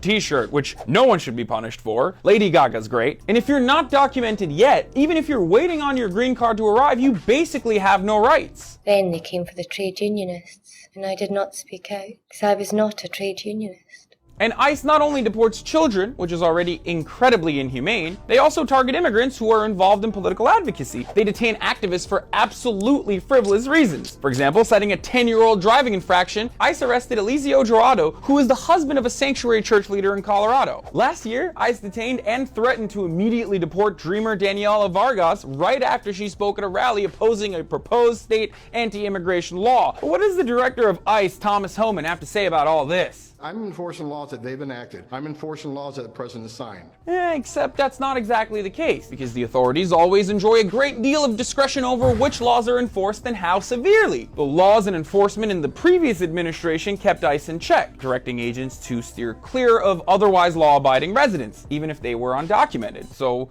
basically, grandma doesn't get the boot for a broken taillight because that shit is inhumane. Yet, even with those directives in place, the Obama administration still deported more people than Trump in his first year. But there's one area ICE has nearly tripled its enforcement on: non-criminal immigrants. Now, under these new directives, ICE happily targets low-hanging fruit, severely increasing the amount of legal permanent residents, since to a racist shitlord like Donald Trump, these are just numbers on the board. Then they came for the Jews, and I did not speak out, because I was not a Jew. It doesn't matter if you're a law-abiding legal permanent resident. Even if you're here legally and ICE doesn't like your tone, or if you have a tiny smudge on your record, they will target you for deportation. It doesn't matter if you were brought here at the age of 1 and 29 years later your 5-year-old son is battling leukemia. ICE will first tell you you're not a priority when you submit an application for sanctuary, then they'll detain you years later. No one is safe. Community leaders and business owners of immigrant backgrounds are subjected to intense scrutiny and get detained. Even doctors aren't safe. A doctor has been arrested, detained by ICE after living in the U.S. for nearly 40 years. This guy escaped Poland at the age of 5 and was a legal permanent resident for 40 years. He was nabbed for 2 crimes committed in '92 when he stole property worth under $100, and then he broke property over $100, and the offenses were later expunged from his record anyway. But that didn't stop ICE from deporting him. Then they came for me, and there was no one left to speak out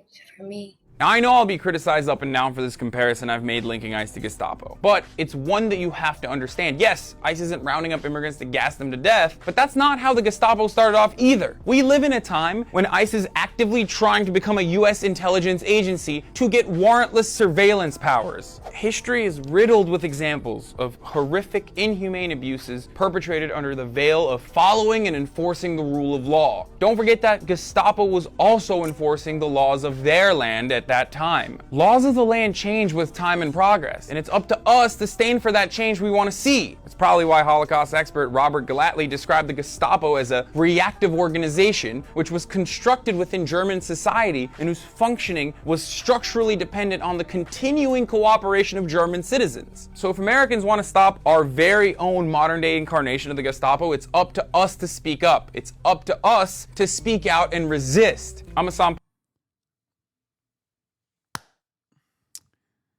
The Piker Broadcasting Service is sponsored by you, the viewers, for you, the viewers. The only trusted name in news, the Piker Broadcasting Service. If you want to know tomorrow's news today, is what I should have said in 2018 when I was covering it at the time. And I never stopped covering it. I kept covering it over and over again. Please go back to writing your shit, dog. Because whatever we got now is cooked. Wait, what? I think it's fine. I think I'm doing a fine job now. Open Presents, thank you for the 100 gifted subs. Yeah, this shit was back in 2018, chat.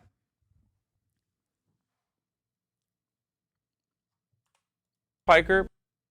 This was back in February 12th, 2018. I thought this video was from a week ago at first. Not a word has changed. Scary watch in 2025. Bro had a vision. This is why I laugh whenever motherfuckers say, Hasan, you're, you've changed. And the people that say you've changed actually end up arriving at my conclusions from a long time ago, eventually. Okay?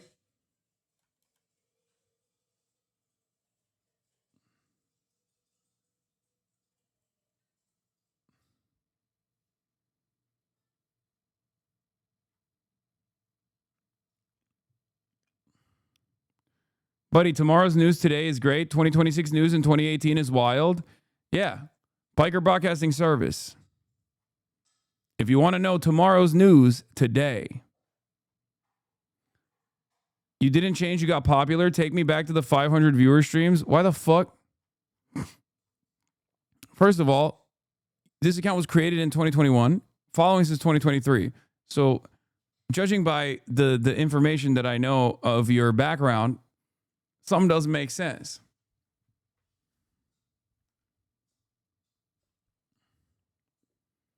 You've changed a little.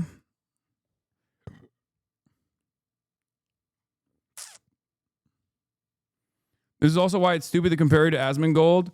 You've been doing this forever and you actually studied political science? Yes. But it's not just that I studied political science. It's that I have a coherent and consistent worldview. I have a real vision for a better future. A lot of these guys don't. A lot of reactionaries don't. Even if reactionaries think that they have some sort of ideological consistency, that always changes. That vision always changes for people like that. They don't have this aspirational future that they want to move towards. Okay? And they can't really. Like the most maximalist version of this, like the most logically consistent, ideologically consistent reactionary is a fascist, right? Like an actual die-in-the-wool, straightforward, neo-Nazi fascist. Like that is, and even then you got Nick Fuentes, who is the representative of this kind of thing, and even he doesn't really have firm commitments to anything that he has claimed to be in support of. Hutch is a perfect example. His worldview changes along with whatever the Dem Party chooses. Exactly. You have liberals who do this kind of thing as well, and you certainly have Republicans who do this kind of thing as well.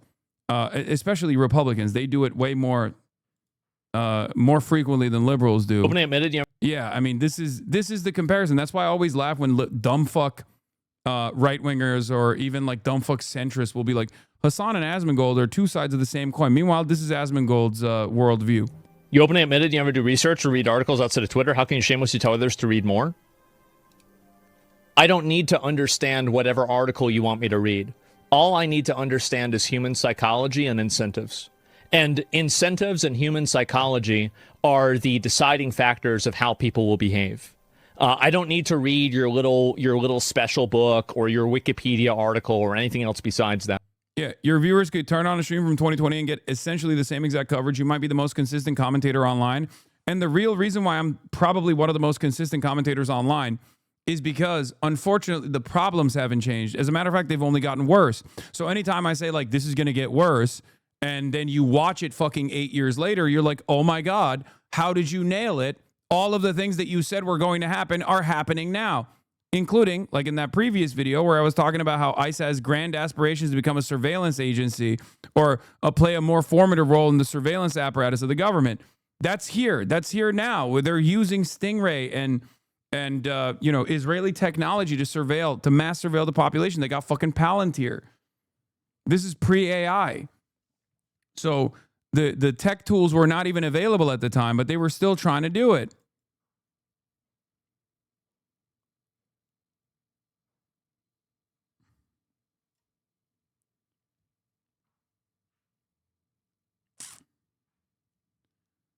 Not hard to predict. I know. I don't think this is like, listen, first of all, it's fine. Being a socialist in 1999 feels a lot more vindicating in 2026. They're unprincipled. I was calling what neocons were doing in early fascists. They said I was overreacting, but now look at us. Not hard to predict. I know, chatter. That's my point. My point is that I don't have like a special gift of foresight. I'm just applying what I have seen take place in the past to my predictions on what might come next. Okay? And as long as you have consistent principles and you engage in dialectical thinking and you have the capacity for pattern recognition, you will be able to understand where society is going. Unfortunately, however, especially in this day and age, common sense is not so fucking common. So yeah, I'm not really reinventing the wheel when I say these sorts of things, or when I was saying these sorts of things in 2018, just like I'm not fucking, just like I'm not reinventing the wheel right now, right? And yet you see how some people react to this commentary even now. So many people who reflexively go, fuck you, you're fucking bad, you're stupid, you're a commie, you hate America. You think they didn't say that back then? Of course they did. They were saying the exact same shit. Maybe a much smaller group of people were saying that because I wasn't as popular as I am now. But that's it. Probably your biggest L is that you, like most, assumed America is the exception and won't fall apart and reform will come. No, that's not true.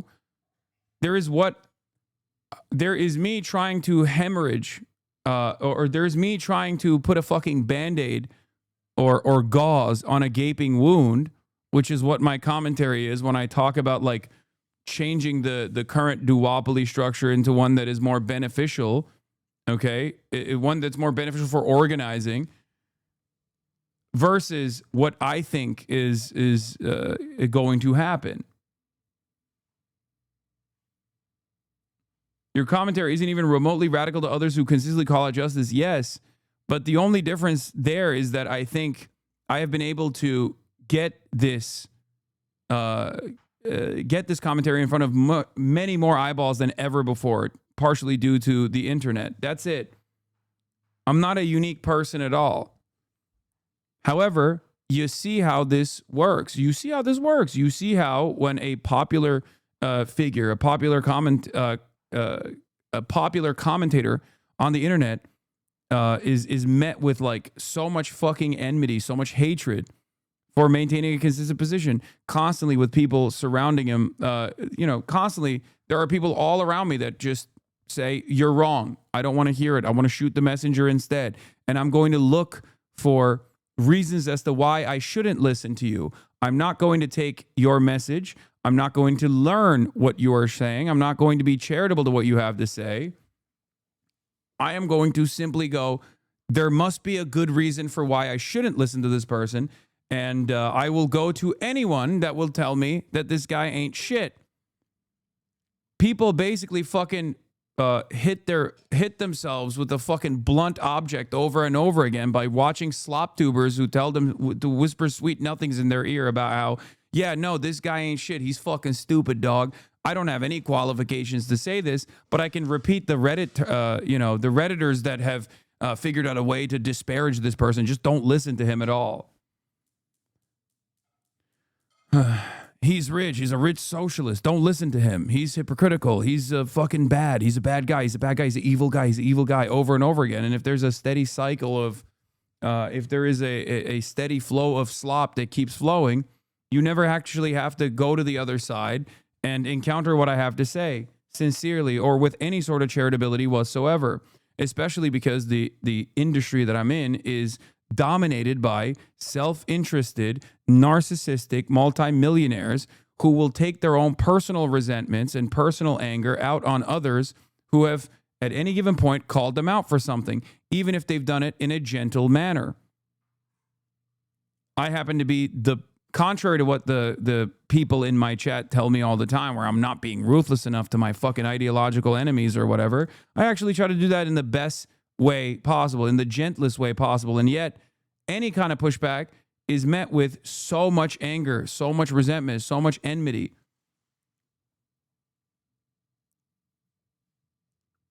You openly admitted you never do research or read articles outside of Twitter. How can you shamelessly tell others to read more? I don't need to understand whatever article you want me to read. All I need to understand is human psychology and incentives. And incentives and human psychology are the deciding factors of how people will behave. I don't need to read your little special book or your Wikipedia article or anything else besides that. None of that stuff matters. What matters fundamentally is how do people act, how do people think, and how do people respond to incentives. So fucking stupid. First of all, this is just a defense of anti-intellectualism. Okay? This is anti-intellectualism masquerading as like some sort of understanding of humanity. Like, oh, this is my philosophical approach. It's like, no, it's not. You need to do both. Okay? Understanding incentives and understanding humans is essential to doing analysis. But without any sort of factually accurate reporting, your analysis is always going to fall short. Of course, when you're on the right, you don't have to care about any of those things. And you can say, my feelings are what matter. My ignorance actually is more important than your knowledge. My feelings are more important than your facts. Okay? And you can, as long as you have a big enough platform, as long as you have a lot of other people backing you because you're, again, whispering sweet nothings into their ear about how this administration is actually awesome, okay? Then as long as the administration has some kind of base of support, either internationally, in the case of Asmongold, by a lot of right-wing Europeans, even though that's going to fall apart soon too, or you know, your neo-Nazi Nick Fuentes or Tucker Carlson or whatever the fuck, then you don't have to do the reading. You don't have to do it at all. You can just like repeat the same shit that you see on Twitter, which is ironic because for the longest time, my naysayers on the liberal side, the destinies of the world, claimed that I didn't actually do any fucking reading at all, and I was a dumb moron who doesn't know anything and inconsistent and hypocritical and only rely on Twitter posts for my commentary. And that's so funny because that's literally what Asmongold is doing. And Asmongold, as a matter of fact, was able to develop himself as a political commentator because of all the fucking disparaging nonsense that centrists and liberals and objective commentators in the slop tube sphere did to disparage someone like myself.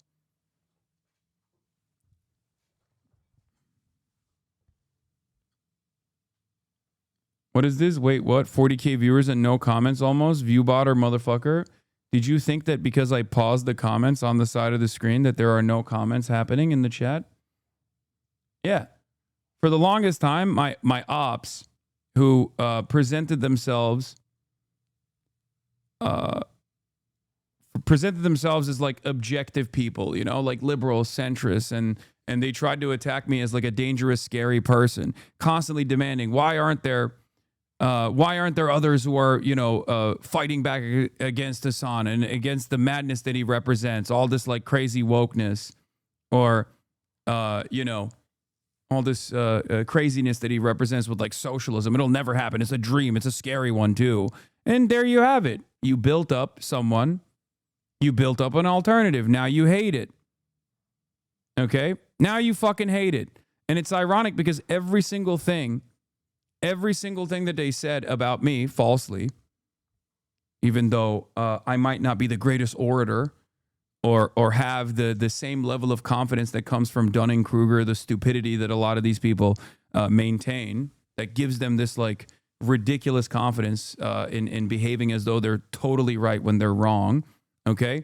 Even though I might not have those things, I am very knowledgeable. I am very well read. This is something that I did study. This is something that I've been doing for many, many years. And also on top of that, I'm very consistent, right? That's why you can go back to videos from 2018 and see the exact same things that I was saying back then as I am now. Unfortunately, because things have not changed. And as a matter of fact, they've only gotten worse.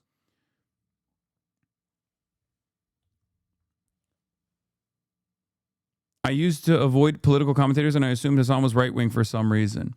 Yeah, I was shadow banned on election night 2024. I still got 314,000 people in here tuning in to see what I had to say about the election. And yet I was shadow banned off the platform because a lot of these other guys who are liberals, who are centrist themselves, who are apolitical themselves, who now hate ICE and hate Donald Trump, by the way, and they did back then as well, spent every fucking waking moment leading up to the election trying to get me banned, trying to get me deplatformed before the election, working with congresspersons like Richie Torres, for example, who sent Amazon a sternly worded letter with a congressional letterhead demanding that I, as a dangerous left-wing figure who was an anti-Semite because I was, daring to oppose the nation state of Israel and its genocide, was the real person that was the only person that should be deplatformed off of Twitch. Okay, you still are, by the way. Yeah, exactly, and that hasn't really stopped. I was fucking blacklisted. I was blacklisted, and yet I still was able to bring in 315,000 people, 317,000 people tuning in to see what I had to say about the election. But just think about that. What do you think is going to happen in that process? Of course, people are going to go and seek out other alternatives if they can't find me on the fucking, they can't find me on the main page on the night of the goddamn election.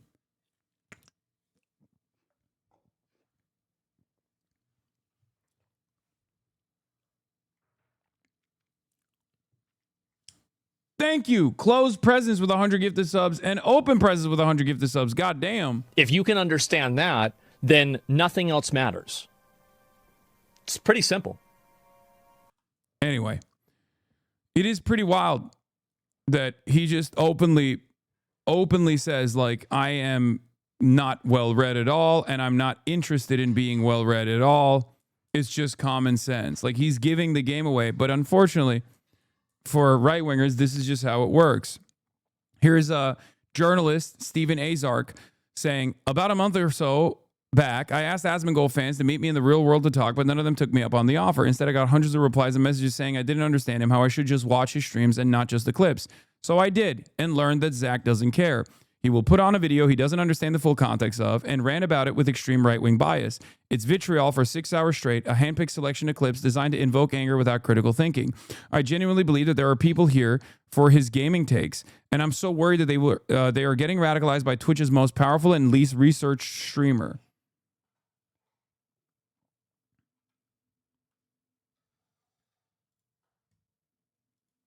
It's crazy, but stupid sells. And it's not just that he's like foolishly spewing toxic bile. Okay. He also is followed by the vice president, you know, or followed by Elon Musk, is in correspondence with Elon Musk. He's admitted directly that he is a regime propagandist that is having these sorts of conversations with people in positions of power. And that is the reason why I cover Asmongold. Even though people go, why do you cover Asmon? It's pointless. Motherfucker, the vice president is retweeting him. Okay? The real world is stupid as fuck, especially this administration. You're not talking about some random fucking loser who sits in filth. You're talking about a random fucking loser who sits in filth, who is in direct contact with Elon Musk, the most powerful person on the fucking planet, the wealthiest billionaire on the fucking planet, who is doing regime propaganda to a fairly sizable audience on a daily fucking basis, who's getting retweeted by the fucking vice president. I know he is repulsive. I know it annoys you when I cover him. I get it. You fancy yourself to be this heightened intellectual. Okay? You fancy yourself to be this heightened intellectual, and you feel like this is dumb to do. The reality of the matter is people are dumb. And this kind of dumbass bullshit actually does numbers. Doesn't research, has never had a job, lives alone in a messy house, a multimillionaire from playing video games, has no academic background in human psychology, just gets angry at the world and blames his problems on others. Like, he is a more prominent fixture in right-wing commentary now than like Fox News is, at least for our age demographic, okay?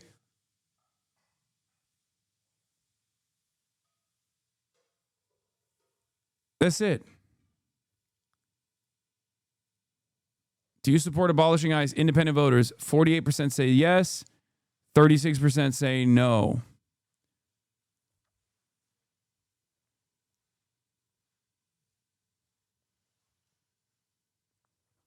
All right. Andrew Callahan has a reply for Nick Shitley.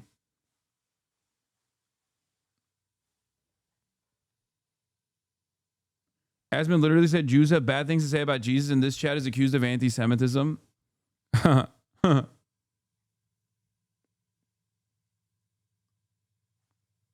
Anyway.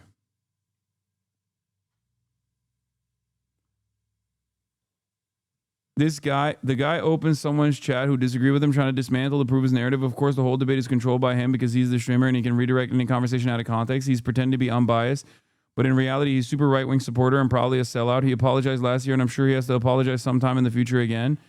He already has. He already did it with the fucking Greenland invasion thing. initially with the Greenland invasion, he was in support of it because it's based and it's MAGA. But and then his European right-winger audience got really mad at him, and they were like, "You're treating us like we're brown people. How dare you fucking justify this?" And he had to literally say, "I'm sorry for saying it. I realized Denmark actually played a very important role in American imperialism around the world." So Macron begs for Beijing's help. China is welcome, but what we need is more Chinese foreign direct investment in Europe in some key sectors to contribute to our growth, to transfer some technologies, and not just to export towards Europe some devices or products which sometimes don't have the same standards or are much more subsidized as the one being produced in Europe. He's wearing Joe Biden glasses because he has like his eye is bleeding. Okay. Anyway, China's vice premier tells Davos world cannot revert to the law of the jungle. A select few countries should not have privileges based on self-interest, and the world cannot revert to the law of the jungle, where the strong prey on the weak. All countries have the right to protect their legitimate interests. Haley Feng, Chinese vice premier, also says, we should firmly support free trade. Support free trade and jointly promote a universally beneficial and inclusive economic globalization. Economic globalization, driven by international specialization, collaboration, complementary strengths, and the pursuit of win-win, is a prevailing trend of history. It has benefited many countries, including China, and enabled them to achieve fast development. On the contrary, tariffs... They fucking love trade maxing, dude. They will die if they don't trade max, okay? They love trade maxing so hard. They're like, please, let us trade more, please. They will trade max with the RSS in India. They will trade max with the military junta and also those who are opposing it. They will trade with anyone. Trade must continue. Do you understand? And trade wars have no winners. Beyond driving up costs for production and trade, they fragment the world economy and disrupt the global distribution of resources. We know the old order is not coming back. We shouldn't mourn it. Nostalgia is not a strategy. But we believe that from the fracture, we can build something bigger, better, stronger, more just. This is the task of the middle powers. The countries that have the most to lose from a world of fortresses and the most to gain from genuine cooperation. The powerful have their power. But we have something too. The capacity to stop pretending, to name reality, to build our strength at home, and to act together.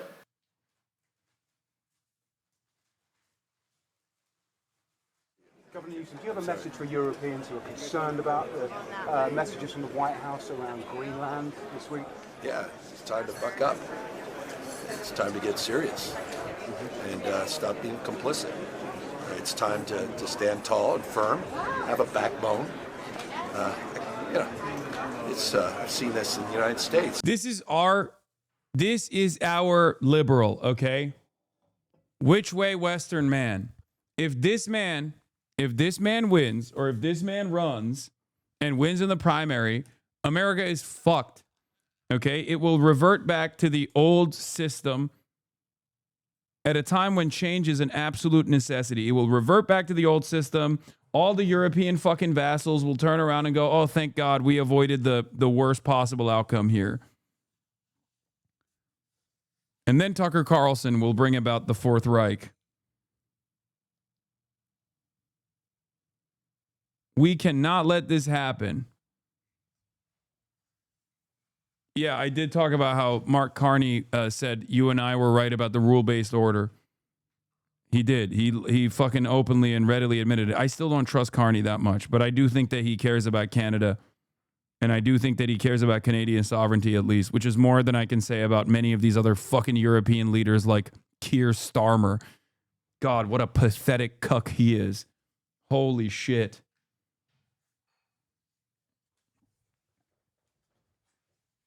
It blows my mind, dude. I cannot even comprehend how someone can be such a little worm.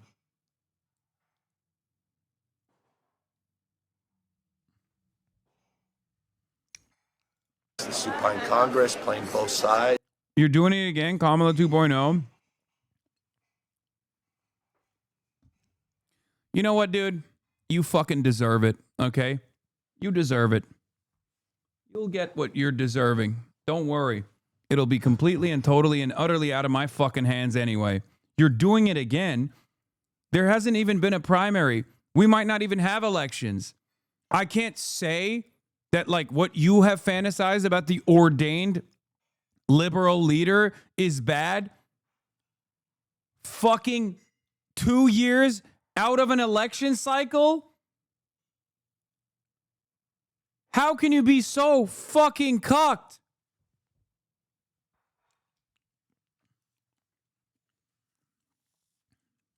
Are you all right? What the hell is wrong with you, man?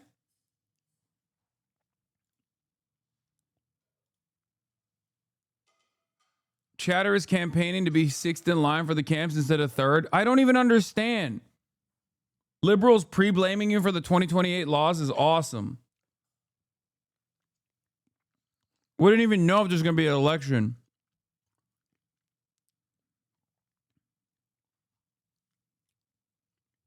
That person must be fucking joking, right? There's no way. I'm not a liberal. Cry on, though. Captain Socialism? Your name is Captain Socialism. And you just said, I'm criticizing Gavin Newsom ahead of time when there is no election, no primary. We don't even know if there's a guarantee of another election. And I'm not allowed to fucking criticize what you think will be the hypothetical leader of the Democrats?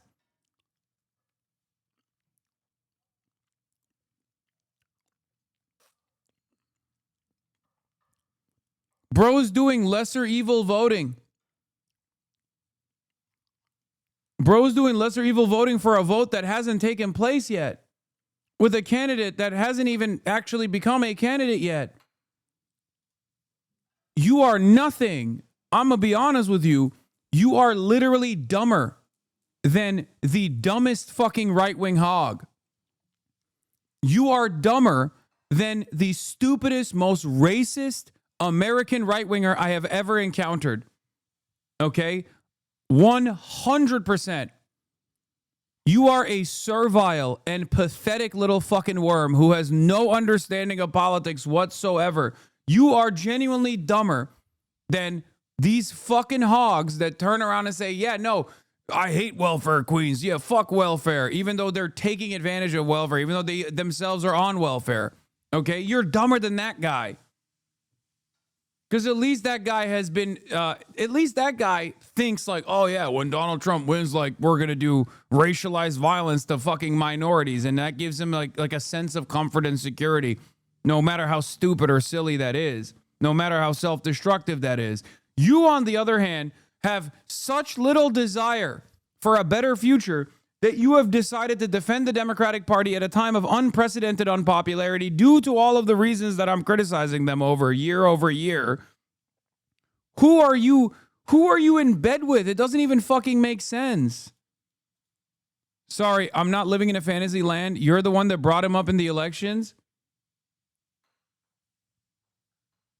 I can't do this. I can't respond to this guy any longer. It's going to make me say, I'm going to start saying shit that will get me banned.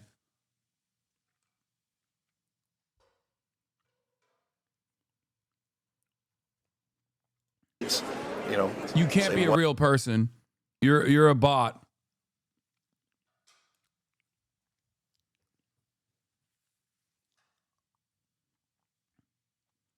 I was going to say CI, but I think this might be a legit dumbass.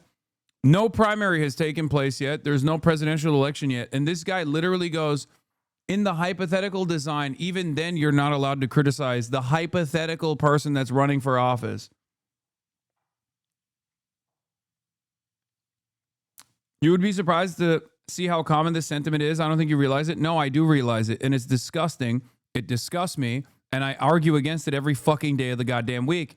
And I hope that people actually recognize that that kind of sentiment is the reason why Democrats feel comfortable putting whoever the fuck they want in charge that will maintain the current order when Republicans are when Republicans are basically throwing the table.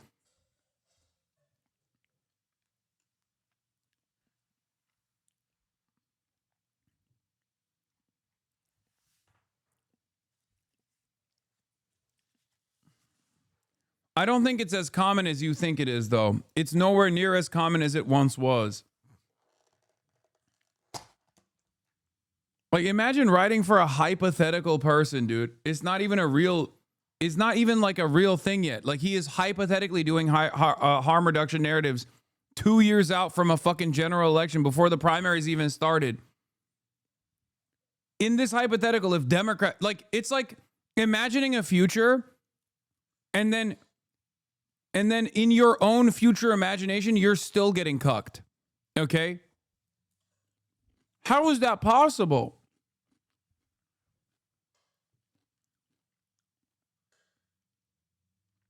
Mumdonist has to be, or they're in some liberal anti-Hasan community. What do you mean mumdonist? I'm a fucking mumdonist.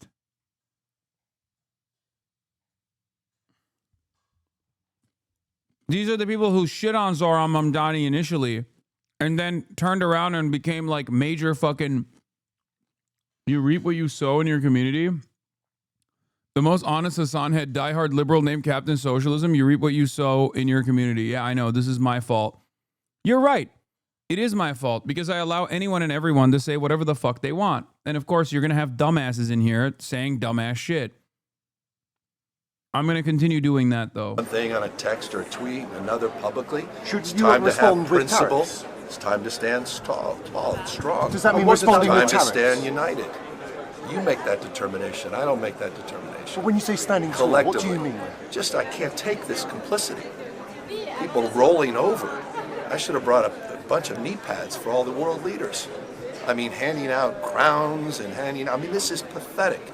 Nobel Prizes, they are being given away. I mean, it's just pathetic. And I hope people understand how pathetic they look on the world stage. I mean, at least from an American perspective, it's embarrassing. So what should Europe be doing? You should decide, the Europeans should decide for themselves what to do. But one thing they can't do is what they've been doing. And they've been playing. This guy is playing folks for fools. And it's embarrassing. Europeans think this is diplomacy and this will ultimately this is work. diplomacy with Donald Trump? He's a T-Rex. You mate with him or he devours you. One or the other. And Europe's being people devoured? need to stand, but no, the Europeans could be if they continue down this path and process. They need to stand tall, stand firm, stand united. Look, a year ago we should have been having this conversation, and they didn't. Okay, and now you're paying the price. I mean, he's right about everything he's saying here, to be fair. Even though he himself is also buckled under no pressure whatsoever when talking to Ben Shapiro, a whole-ass loser with no real constituency that remains in the base of support of the Republican Party.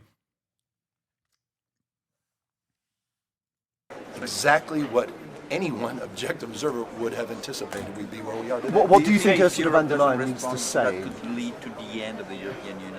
Well, I don't want to be hyperbolic about it, but this guy's a wrecking ball. I hope people are waking up to what we're dealing with. It's code red.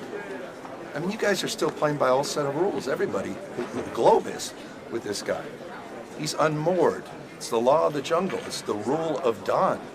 And I hope it's dawning on the world what we're up against. I mean, this is serious. This guy he's not mad. He's very intentional, but he's unmoored and he's unhinged, and it requires you. The goal is whatever he wants it to be. The goal is the world in his image. What would your advice? He's a narcissist. I mean, it's no advice. Common sense. Why don't folks do what they say publicly, what they're saying in private? Why don't they just simply do what they know is right? I mean, everybody's talking behind his back. They're laughing at him. Meanwhile, they're sucking up to him. It's embarrassing. I mean, you're modeling behavior for our kids, generations of folks.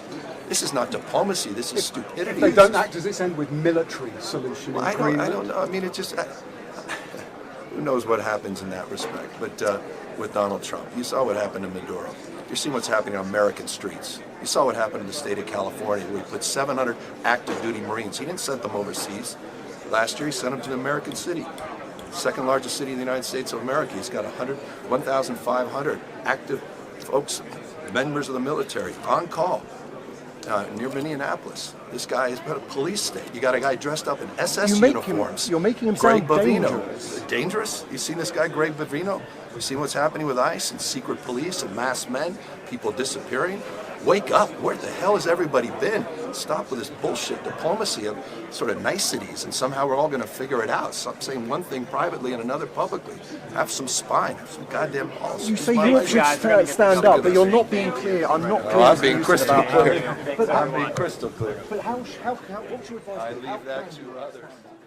I wish he meant it. I mean, listen, we always say that in Europe we do not have the means for our ambitions. In this case, I will say that so far we haven't got the ambition to use our means. Because when it comes to trade, when it comes to access to our market, which is the most important in the world, and also when it comes to digital legislation, we have all the necessary means and power. We haven't used them so far because we have followed the strategy of appeasement of Donald Trump. This was a major mistake of Ursula von der Leyen, but also of the Italian or the German government, which put the European Commission toward this appeasement strategy. And we see that the appeasement strategy is not working. You know, in Italy there is an old saying which goes, if you behave like a sheep, the wolf will eat you. And we have been behaving like sheep. And Donald Trump has got always more and more appetite. So I think that we do not want a trade war. We want Donald Trump to stop, to threaten and bully us. I want to slap them all with respect and love. I want to slap a loving slaps. I want to head slap Macron, all of them. My God, he's been president for a year, and all you guys over there have done is flatter him. Macron, they all come over here, Starmer, and they pat his head, and they bring him toys, and they flatter him and appease him. He's a bully. He's a coward. What Donald Trump needs is a punch in the face. Is there not one European leader that will stand up and say, F off, Donald Trump, Greenland ain't yours, and punch him in the face? I think whichever European leader did that, Ben, would be an international hero. What else does Europe do now but actually start treating the United States like an enemy? It's so funny that all the biggest scumbags are 100% correct, because Trump is a much larger scumbag. But they're right. He's out of his damn mind. And the reality is, you do need to push back, because he's not going to stop. Going all in the first instance on a trade war. The only language that bullies understand is aggression.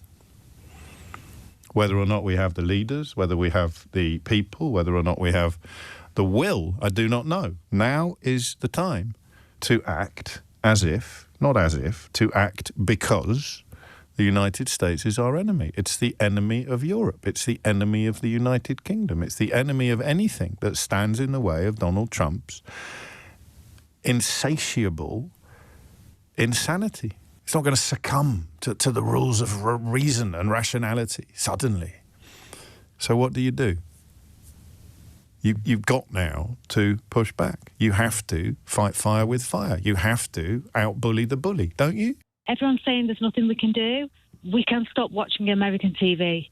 I'm a massive fan of American TV and American films. I've got friends who work in the industry in America. But at the end of the day, I'm just thinking that's one thing that would really hit them. If everybody stopped going to the theatre... Bro, they're trying to do BDS to America. At the cinema to see American stuff. I mean, good on them. Yeah, they should. On the American television. And I really hate to hurt my friends who work in the industry, but we've got to do something. He'll be after the financial industry in London next. I mean, he's probably already got it earmarked. He's a lunatic. Trump is an idiot as running the village. He's the idiot and the world is a village. We've got to do something. I'm not going to buy a new phone. I really, really need a new phone. But I am not buying a phone from a well-known American company at the moment until this is sorted. Me and my husband's American. We were going to go to America this year. we're not going to America this year. You've got to make a stand, even as an individual. We've all... He's like, my husband's American. I'm divorcing him. I told him no more sex for you. No more shagging. Until you go and vote the right way.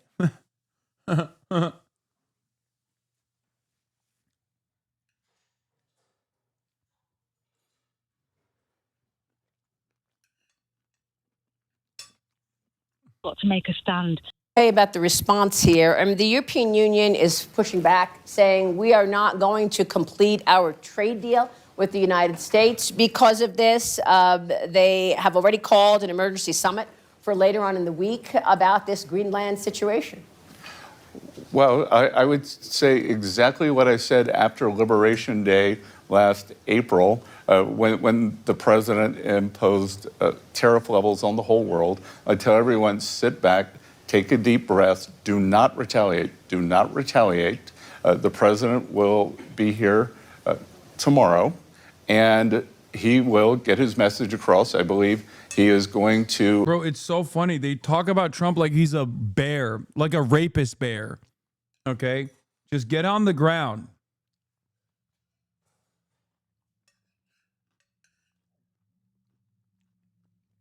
Get on the ground. Pedo bear is here. Do not look the bear in the eye.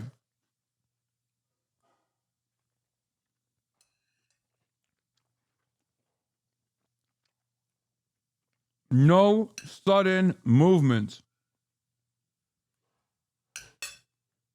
Have meetings, and again, also have an open mind. That, you know, why this rapid response in terms of, you know, this is a no. And by the way, Maria, this has been in the minds of American presidents for more than 150 years. For more than 150 years. So the vulnerability was... Close your eyes and think of a world without America in it. Bro, they literally are just... I mean, they're madmen. It becomes pretty dark pretty darn quickly. What? When America shines, right? And everyone said, oh, you're going to do all these tariffs, you're going to destroy the world. The world's stock markets are up. Which ones of them? All of them. Can I bring you back to Greenland? No. It's unnecessary. It's the Western Hemisphere is vital for the United States of America. Our national security people are on it, and they care about it, and I'm going to leave it to them to address with our allies, with our friends, and with everyone how they work it out. But the Western Hemisphere matters to the United States of America, and the United States of America, as I've just articulated, really, really matters to the world. When America shines, the world shines, because they all need to make sure America is strong and powerful to take care of them, God forbid. And so I think America and the Western Hemisphere are vital to America, and I'm going to leave that to my national security people to address. В принципе, Гренландия это не... Dude, Russia coming out with statements is so funny. Естественная часть Дании, правда ведь? Она не была ни естественной частью Норвегии, ни естественной частью Дании. Это колониальное завоевание. То, что там жители сейчас привыкли и им комфортно, это другой вопрос.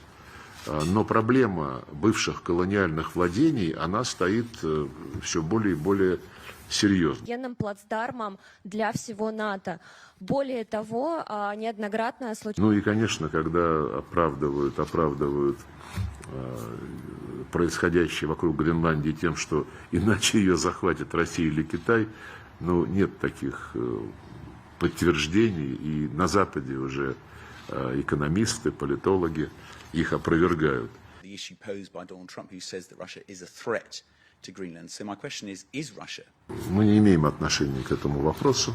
Мы наблюдаем, безусловно, это серьезная геополитическая ситуация, и будем делать выводы по итогам развязки этой проблемы. I am seeing and hearing about people in Hennepin County stopped, questioned, and harassed solely Off-duty Brooklyn Park police racially profiled by ICE, by the way. because of the color of their skin. Solely being the operative word here. This is not okay now, and it's never been okay. We started hearing from our police officers the same complaints as they fell victim to this while off duty. Every one of these individuals is a person of color who has had this happen to them. In Brooklyn Park, one particular officer that shared her story with me was stopped as she passed ICE going down the roadway. When they boxed her in. Okay. Do something, bitch. Do something, bitch. The fuck good is that badge? Do something.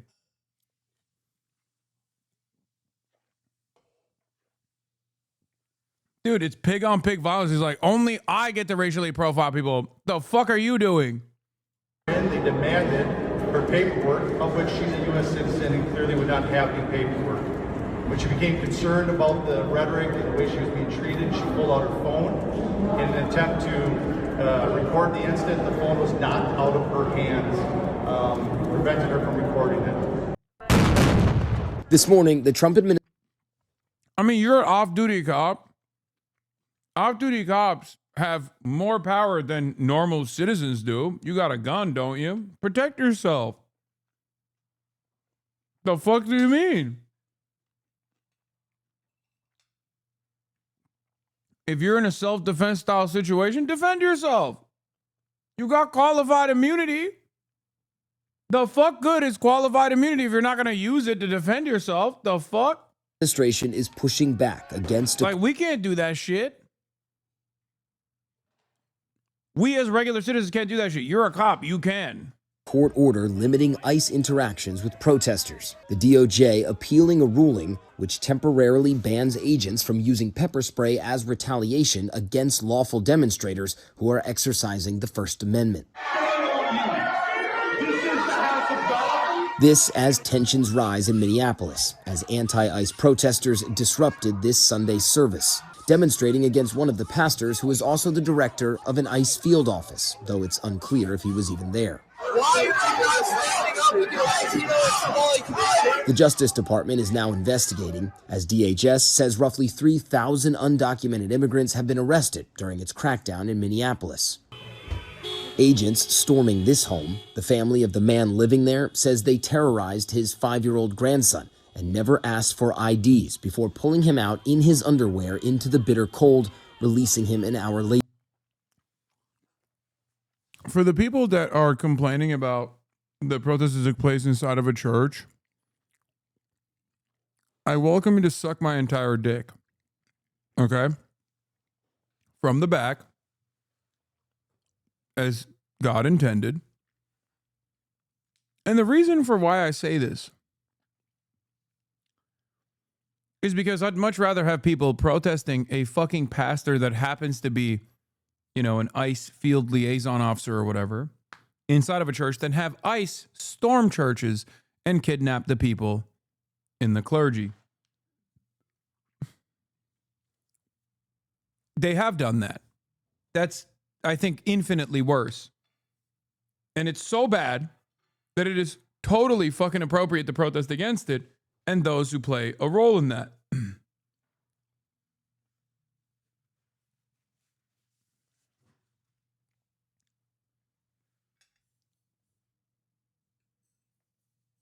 How about that? Your crude threats about to make me morph into a hater on God? What? Because I said suck my dick from the back and you want to do that to me? Is that what it is? DHS says the man, a U.S. citizen, lived with 2 sex offenders they are looking for, but his family disputes that, saying he only lives with relatives and they don't know either of the alleged suspects. And new this morning, allegations that some detained by ICE were denied access to legal counsel, including protester William Vermi, a U.S. citizen, seen here being arrested after filming ICE officers near his house. He says he was detained for more than 8 hours and not allowed to see an attorney. We're entitled to counsel. It's a part of the Bill of Rights. Even if you're here illegally and you're a foreign national, you are also entitled to legal representation. Now, 4 different attorneys in total have told ABC News that they too were blocked access to their clients in DHS custody. DHS denies blocking anyone legal counsel, saying they respect due process rights. Rebecca? All right, Matt Rivers, thank you. Preparations are underway for what has been called a day of action to protest ICE. This Friday, activists, protesters are asking you to not go to work, school, or to any shop. Last night, a planning meeting was held in Minneapolis to teach people how to organize their coworkers, students, and neighbors to be a part of this. Collectively, we have power over the economy. We have a lot of power if we leverage it through collective action, and that's what we're going to do on Friday. A few faith leaders asking people to pray and fast on Friday. Many restaurants and local businesses have already announced closures for Friday. A rally and march are planned as well. All right, try that again. Oh, dude, there's 2 stories I want to cover, okay? One is in Texas, and the other is even more insane, because I don't know what the details of the Texas one is, but, Amer Israel, one nation under Israel, once again. Just want to repeat, although you might think you have First Amendment right, you actually don't. And the government will come and try to threaten you to create a chilling effect on speech. If you dare say some shit that the local law enforcement hears about.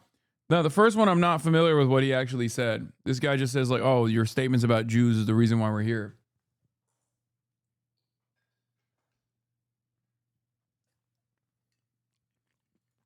We're here because of the comments you made online about the Jewish community. Are you So what?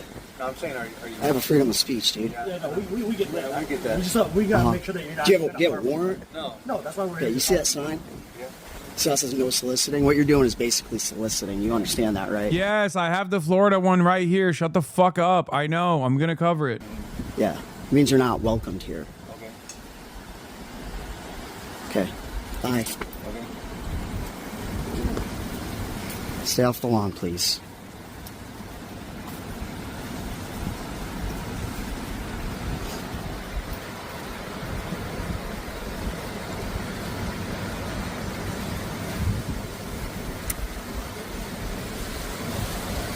Bro said, understandable. Have a good day. This is what they're doing, guys. You make comments about the Jews online, they'll fucking show up at your door. Now, I'll be honest. I think this guy is sus. The guy who goes about you make comments. Like, that doesn't mean that he should still get fucking prosecuted by the police or whatever. But I will say that, like, this guy probably is a neo-Nazi, which is ironic because, they're totally fine with everybody else. They just don't like it when you say something about Jews, I guess. Let's be real. Because, like, what's the difference between the fucking cops that arrived at his house and, like, what his worldview looks like? But the other one's crazy. This is what they do. This is freedom of speech. This is how much control Israel has over our country.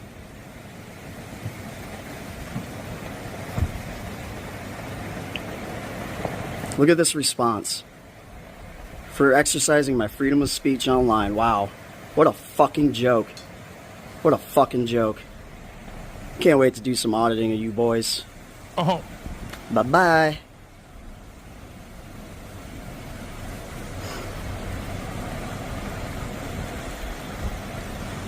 I need to know what this guy said. I mean, he's a First Amendment auditor. You can probably assume he didn't say nice shit. Not that it matters. You can't get fucking 3 cop cars?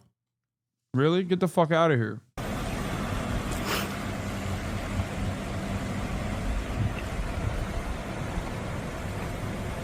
Look at that. Like, guys, you're an auditor. You say some fuck shit about Jews, right?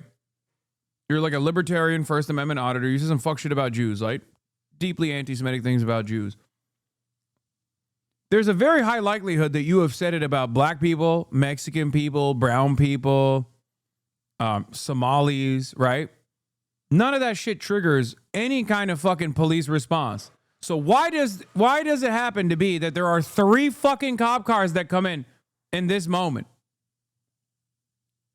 Now, this is an older video, But it's just like, what are we doing here? This is what I'm talking about when I say like this inconsistency is absolutely mind-boggling for the average fucking American. Sign says no soliciting. What do they think they're fucking doing? They got no warrant.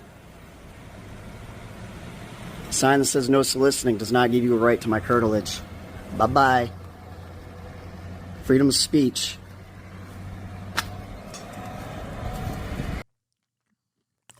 Anyway, this one doesn't matter, but this one is crazy. We're not sure. Okay. Is that your account? Let's see what she said.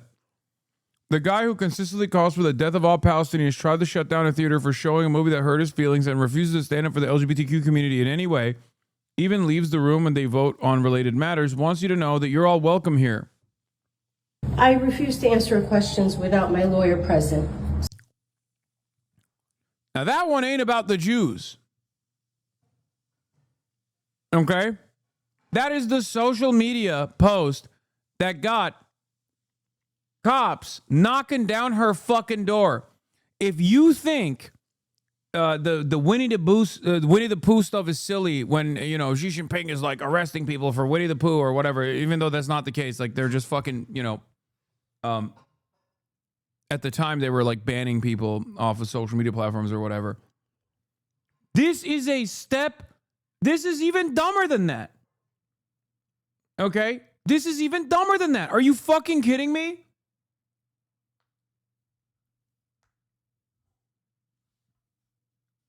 Like, this is worse than what we have fantasized China doing. Okay? Americans complain about exaggerated claims being made about our foreign adversary being unimaginably restrictive. Meanwhile, we do even worse, more embarrassing shit for a foreign nation, by the way. Hold on, I'm going to keep playing the rest of the video. I just wanted to read it out. I don't know how to answer that question either well, way. like I said, you're not This going to is jail. freedom of speech. This is America, right? You're a veteran. And I agree with you 100%. Okay. All We're right. just trying to see if it's you, because if we're not talking to the right person, we want to go see who the right person Okay, is. how can I help you? So pretty much it's just a statement that was made as far as, verbatim, it says the guy who consistently calls for the death of all Palestinians tried to shut down a theater for showing a movie that hurt his feelings and refuses to stand up for the LGBTQ community in any way. Even leaves the room when they vote and on related matters. Wants you to know that you're all welcome. Clown face, clown face, clown face. 3 days ago. So you don't know if it was you? I'm not going to answer whether that's me or not. Okay. The concerning part. What's the concerning part, man? And not concerning for the person who's posting it. What we're just trying to prevent is somebody else getting agitated or agreeing with the statement. We're not saying it's true or not. Understood. That guy who consistently calls for the death of all Palestinians, that can probably incite somebody to do something radical. That's all we're here to talk about. And we wanted to get your side. If it was you that posted that, I would think to. It's over. Okay, it's done. It's done. You can say, and I have for years and years, that Zog is anti-Semitic. It's a David Duke terminology. Zionist-occupied government. You shouldn't be saying it. It's fucked up. All day, every day. Anyone that sees that, anyone that watches this is going to be like, what the fuck are you talking about? It's not Zionist-occupied government. It's United States of Israel. What the fuck are you saying? Bro, you can say this about American politicians, about America, okay? You can say this about American politicians, about the United States of America on American-related matters, but you can't say it about Israel? Are you fucking kidding me? Are you fucking kidding me? What do we have that remains in this fucking godforsaken shithole, dude? Like, you're possibly inciting hatred or you're inciting violence against this person for what? Accurately reflecting on their fucking statements? How about you go take it up with that dipshit? This is the Miami mayor, right? Or this is the person that she's talking about. The person she's criticizing is the former Miami mayor, if I'm not mistaken. Not the current one. Miami Beach. I'm not kidding when I say this, bro. You can say whatever the fuck you want about American politicians, about their point of view on America, but God forbid you say some shit about Israel. What the fuck is happening, dude? What the fuck do you mean?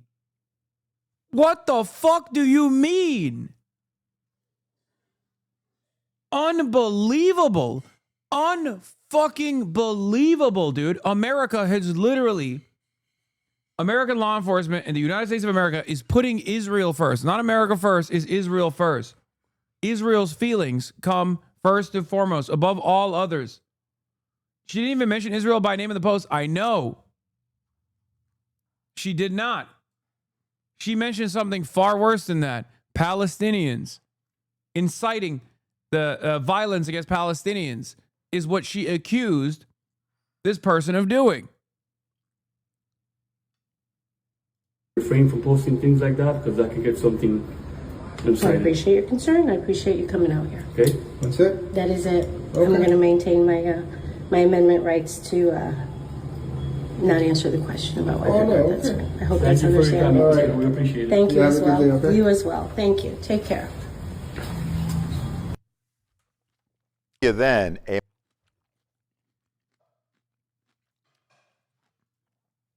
Felix had a take on this. Where the fuck is it? Let me see if I can find it.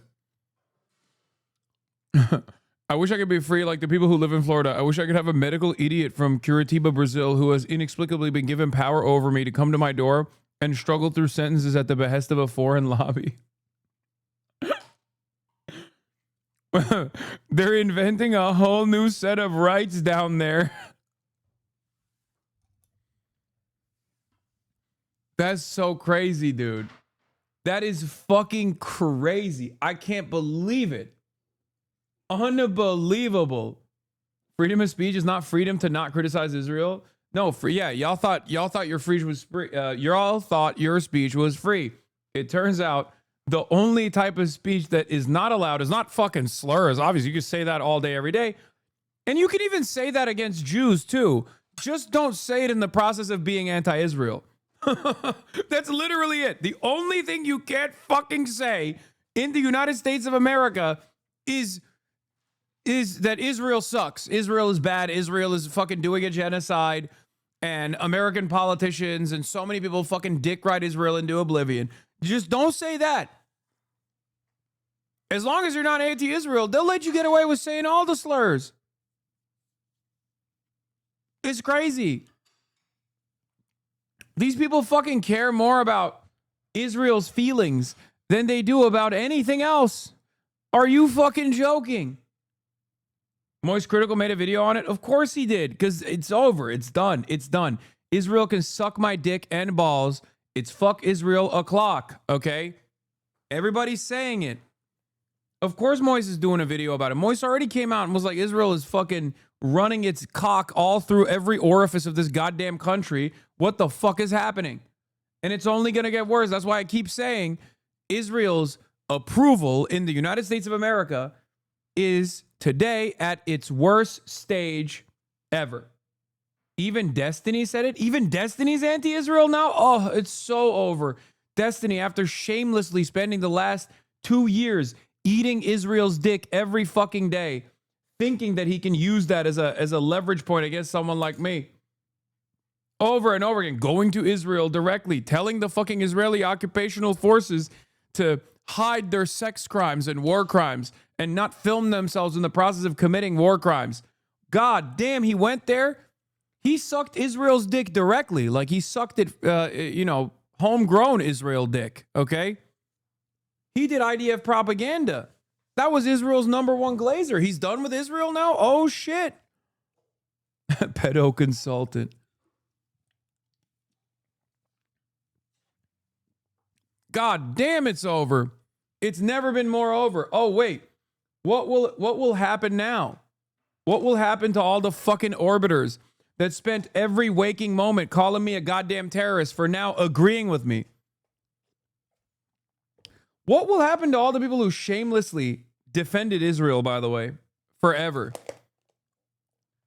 There is no way that Destiny, Israel's biggest fucking dick rider, is actually flip-flopping on Israel. Holy fuck.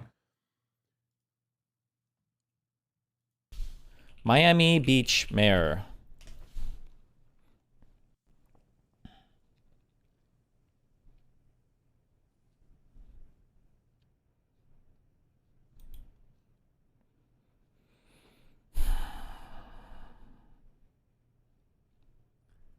Five minutes of Hasan and no Wild Dan appearing. He's so insecure. Keck. Destiny people don't post videos from his stream because he restricts clips to subs only, and they delete clips if they trend.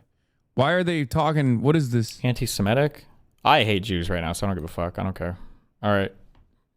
Fuck them. Fuck Israel. Fuck the Middle East. Yeah, that's not. He's being fucking. He's being edgy. At least you've kept course while Sex Pestiny and Asmongold will flip flop. I know. Yeah, speaking of fucking Twitch siding with the Nazis, Average Harry got a 30-day ban because he watched a fucking clip of these dipshits. Okay, and apparently, when he was watching Andrew Tate, human trafficking, rapist, abuser, Nick Fuentes, racist, Nazi, Holocaust denying, anti-Semite should die.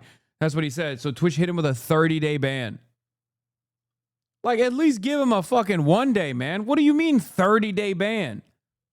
Also, once again, Asmongold literally said Renee Good, Asmongold literally defended Renee Good's execution. Said, fuck around and find out. No ban whatsoever. How fucking ridiculous. How fucking ridiculous, dude.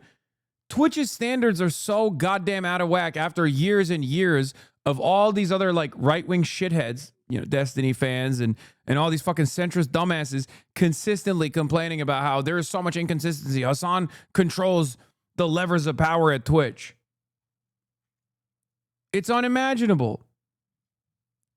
Yeah, this account I saw, look. So Asmongold could say Renee Good deserved to die and gets nothing, but another streamer says Nazi should die and gets a month ban, and someone who doesn't even stream gets a 24-hour ban for assaulting a streamer at your convention.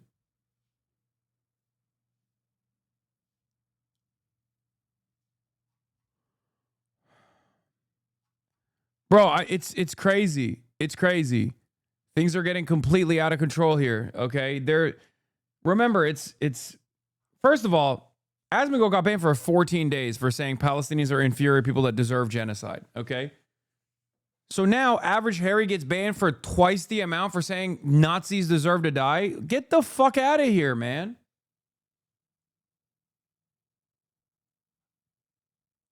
What are we doing?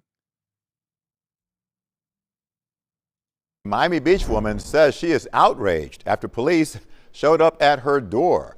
They had questions for former political candidate Raquel Pacheco. Yeah, Asmongold didn't get banned for at all for saying Crazy Slick should die multiple times. You know? I guess because as far as we know, he's not a Nazi. Crazy Slick, I mean. Because you can't say that about Nazis, but you can say that about other people. Bro, I brought up a fucking inconsistency in the Republican Party, and I mean, I caught a ban before Asmongold did. Asmongold literally fucking urged people to do terror when he thought the Minneapolis Police Department was defending Somalis against harassment. He literally said, terrorize this community, terrorize the police officer, something along those lines. And he didn't catch a fucking ban. It's crazy. They were asking about a Facebook post that she made criticizing Miami Beach's mayor. CBS News Miami's Abby Dodge is your reporter in Miami Beach tonight. Abby, what was in this post that prompted officers to show up and knock on her door like that? Well, Raquel Pacheco wrote a critical comment about the mayor after he posted a photo saying that the city was welcoming to everyone. She didn't expect then. He also apparently incentivized something violent to be done to you and Mike from PA today because he misunderstood tweets from you guys. He recently called on his audience to kill people like you. Clip got mass downvoted, so it didn't go viral. Show me the clip. Send me the clip. Of course it doesn't go viral on fucking LSF because they mass downvote that shit. Give me the clip. Let me see what he said.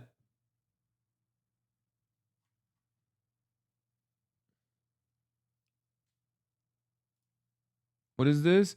Twitch streamer and leader of the Soy Right, Asmongold calls for violence against Hasan and Mike from PA due to misunderstanding a tweet. personal attacks, well, they will, again, these people will kill you if they can. They will kill you if they can. If Wait, what? He's really trying to be the next Charlie Kirk, is what I said about Nick Fuentes. And Asmongold said he's trying to kill you? Wait, what? they are allowed to, that's what they will do. And that's the way that you should treat them too, by the way. You should treat these people like a mortal threat. Because if you have enough of them get together, they will consolidate power and they will use that power to destroy your life. They will. And that's why it's so important to make sure that you have no mercy when you're dealing with them. You should never feel sorry for them. You should never feel like, oh, well, this is too much. Oh, this isn't fair. Nothing is unfair. What the fuck? What? I can't say Nick Fuentes is dick riding the administration to become the next Charlie Kirk without motherfuckers saying I deserve the death penalty? What is happening?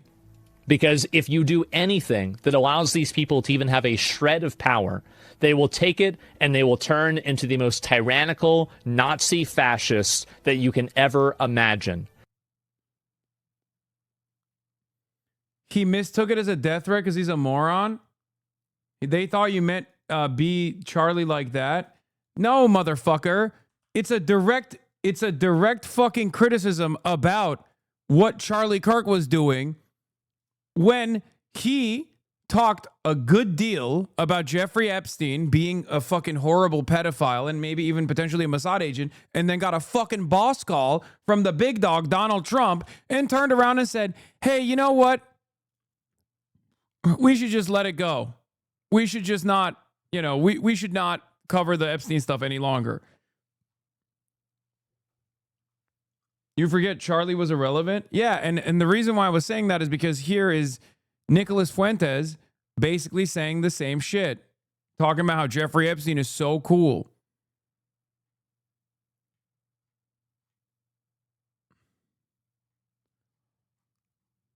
Where is it? Where's my fucking tweet? I can't even find my own goddamn tweet on here. What the hell? I wonder if they mass reported it or something. Maybe they did. Because it's not showing up here. What the fuck? I'm looking at the quote retweets. Oh yeah, I said he's really trying to be the next Charlie Kirk. Sometimes you gotta be the villain. Epstein's my boy, dude. Let's just be honest. Epstein was cool as fuck. There, I said it. What are you gonna do? Go ahead, cancel me. Yeah, I said it. Jeffrey Epstein was cool. It's awesome. I can't even fucking shit on this guy for being a total cuck to the admin now that Charlie Kirk is dead, so that he can take over his role in the Republican Party as a fucking champion of the Republican youth without the largest right-wing political commentary person on the fucking platform demanding that I get assassinated ruthlessly and with no morals whatsoever. Dealing with them. You should. And for the record, even if I fucking made a joke like that, what's it to you, dumbass? He's a fucking Nazi. Are you a Nazi? Are your fans Nazis? You're over here defending a fucking neo-Nazi? Get the fuck out of here. You should never feel sorry for them. You should never feel like, oh, well, this is too much. Why are you offended by this? You think people who are anti-Nazi are worse than actual fucking Nazis? A pro-pedophilia, pro-Jeffrey Epstein Nazi? Of course you do, because you're fucking pro-pedophilia and pro-Jeffrey Epstein. That's the reason why you got this fucking butt hurt. That is nuts, dude. Yeah, now he'll fucking cry for 8.5 days over, oh, yeah, you said I'm pro-pedophilia. Sorry. I should have said you're pro-pedophilia people and defending pro-pedophilia people like Nick Fuentes. Or Donald Trump, really. Stupid ass motherfucker, bro. Yeah, go ahead. Make another fucking video talking about, yeah, base. Your time is running out, little man. Your time is running out. Keep going. Keep going. The walls are closing in, baby. I know he knows it too. Just wait. A couple days from now, maybe a week from now, maybe a month from now, he's going to come out with a statement being like, politics got a little too hectic for me. It's too divisive. Don't want to talk about it anymore. That's when you'll know. That's when you'll fucking know.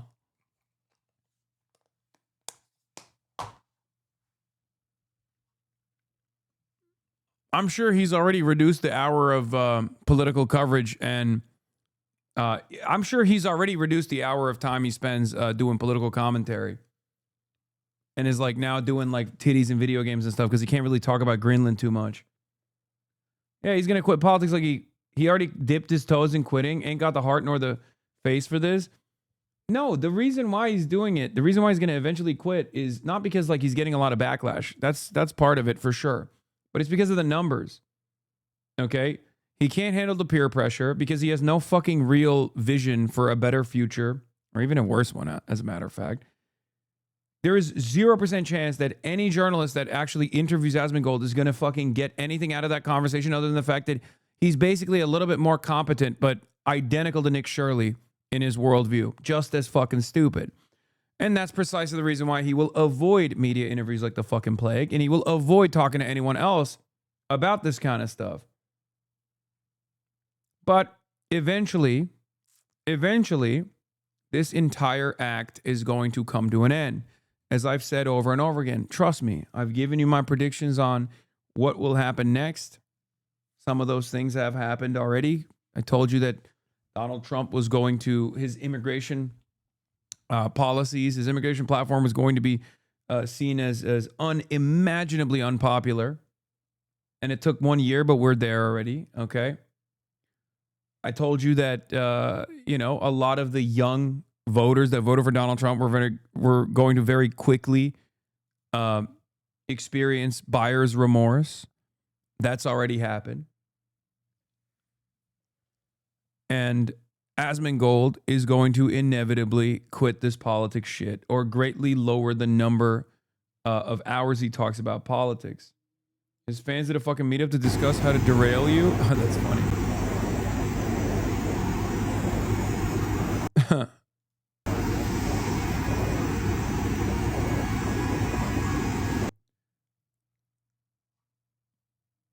No, he's still talking about it? No.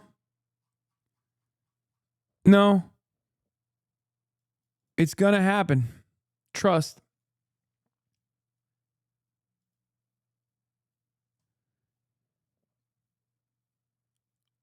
It's gonna happen. He doesn't like the fucking spotlight. Okay? He doesn't like the spotlight. He just wants to fucking keep growing in the way that he wants to keep growing with his own vision. He wants to keep growing without friction.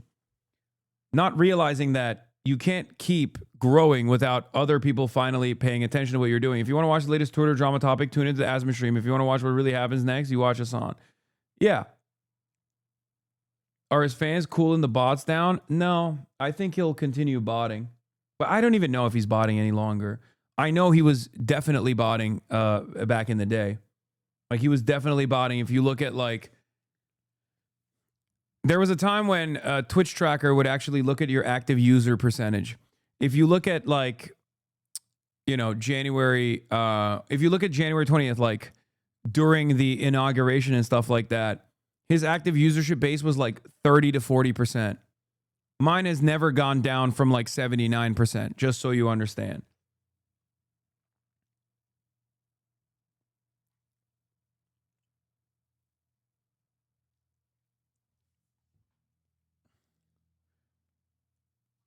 So, dude, he's always 10K more than you. That's a little weird. Yeah, I don't know. I mean, maybe. It is strange. I've noticed that as well. It always, like, to a T. There are moments where it gets a little bit less than 10K, but usually it's just like, usually it's right around 10K, like 10K plus.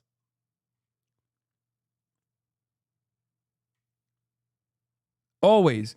I get 30K, he's got 40K. I get 20K, he's got 30K. Always.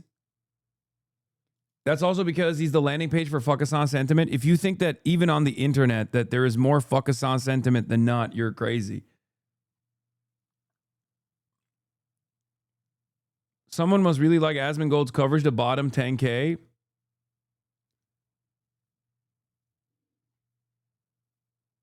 I don't know.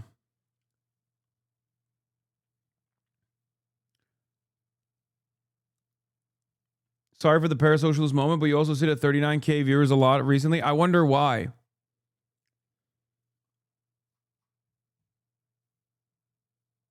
And also remember, when I get to 39,000 viewers, I get, you know, my subscriber growth also goes up. My view count goes up when people are paying attention to politics. Right now, a lot of fucking people are paying attention to politics.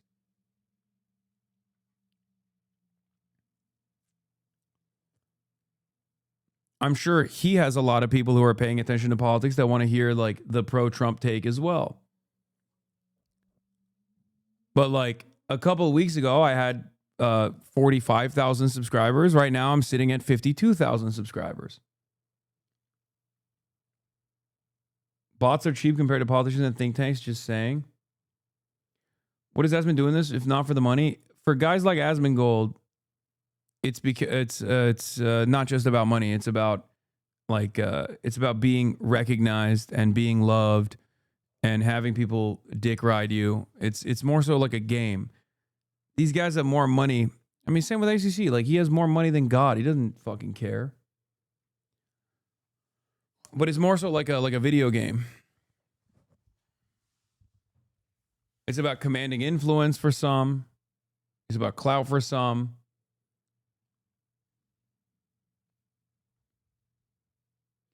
Asmund tells his chat not to sub to him. He doesn't want money. How? Yeah, he owns 5 businesses, brother. You know that, right? Like, he owns the fucking pre-built PC gaming thing. He's a co-owner, co-founder of OTK, co-founder of fucking Mythic Talent Agency. He owns a fucking talent agency.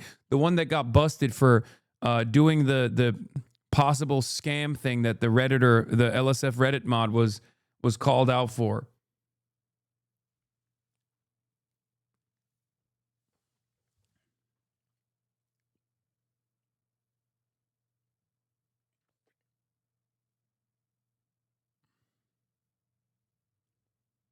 Anyway, let's finish this. That her comment would lead to a police investigation. Am I being charged with the crime?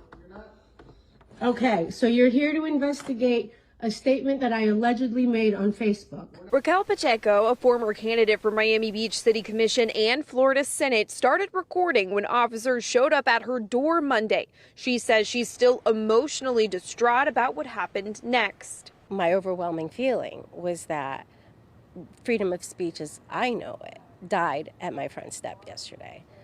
And that was just such an incredibly sad, it still makes me sad. It's an incredibly, incredibly sad thing. Is that your account? I refuse to answer questions without my lawyer present. Officers then read Pacheco's Facebook comment. She says in part, the guy who consistently calls for the death of Palestinians tried to shut down a theater for showing a movie that hurt his feelings and refuses to stand up for the LGBTQ community in any way. Officers then explained why they came to her door. We're just trying to prevent somebody else getting agitated or agreeing with the statement. We're not saying it's true or not. Anyone who reads that statement, I don't know how you can take that as an incitement to violence of any type. I called the mayor's communications staff multiple times and stopped by City Hall. The mayor's office did not provide anyone to speak with me and said the mayor was not in the building. Pacheco has hired a lawyer and together they made public information requests. She says she wants to know what led up to the officers at her door. We're traveling down a very, very slippery road here, and my goal here is not just to make it stop for me, obviously, but it's for everyone. Because think about this, I'm a vocal person, I'm a loud person, I'm a well-known person in this town. If they can do that to me, and I'm a veteran, if they can do that to me, imagine what they can do to people that don't have a voice and don't have a presence and visibility. In just minutes before our newscast, we did end up hearing from the mayor's office through a statement. They called this interaction a police matter. We also recently heard back from the Miami Beach Police Department about the investigative unit officers who did show up to Pacheco's house. They said in a statement, and I'm going to read it for you now, that potential safety implications.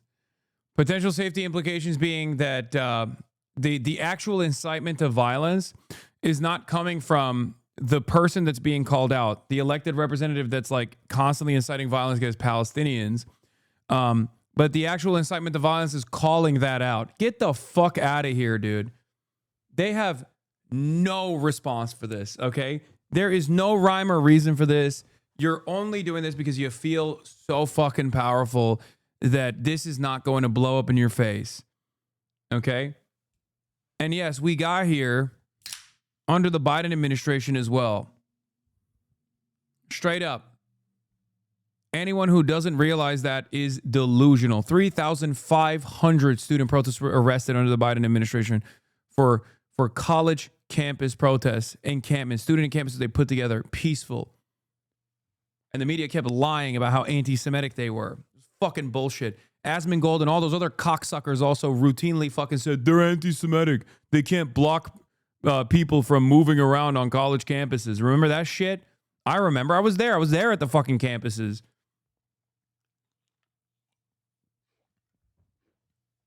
So fuck around and find out. Now he's trying to talk about. Now he's trying to act like he was there all along. Like, oh yeah, based, dude. Israel, yeah, Israel sucks. Yeah, based. Yeah. Meanwhile, the fucking pedophile protector president that he's dick eating every fucking goddamn night is Israel's number one most loyal servant. Okay, Donald Trump is Israel's number one servant. Oh, so fucking humiliating. This reminds me of the same exact principle that I was criticizing earlier, right-wingers who feel a sense of nationalism or patriotic fervor, who then substitute that patriotic fervor for letting America dominate them. You know, the Canadian conservatives, that plurality of Canadian conservatives that said, yeah, if America actually comes here and militarily overtakes Canada, we'll just roll over. We'll let them do it. We'll let them fuck us. That's how these guys are. All these fucking MAGA dick riders that say America first, America first. Meanwhile, Donald Trump is the most Israel first president. Donald Trump, for all of his faults, Barack Obama was infinitely more critical of the relationship with Israel than Donald Trump was. Okay? It's between him and Joe Biden. Like they're just fighting over one another to see who can suck Benjamin Netanyahu's dick harder. Miami Beach Police Department was made aware of a social post containing potentially inflammatory commentary referencing a Miami Beach elected official. In light of recent national concerns regarding anti-Semitism and out of an abundance of caution, the department assessed the post for any potential safety implications. They did say that detectives found no immediate threat. Live from Miami Beach, Abby Dodge, CBS News, Miami. Miami Beach nightclub under fire for an offensive video posted from its dance.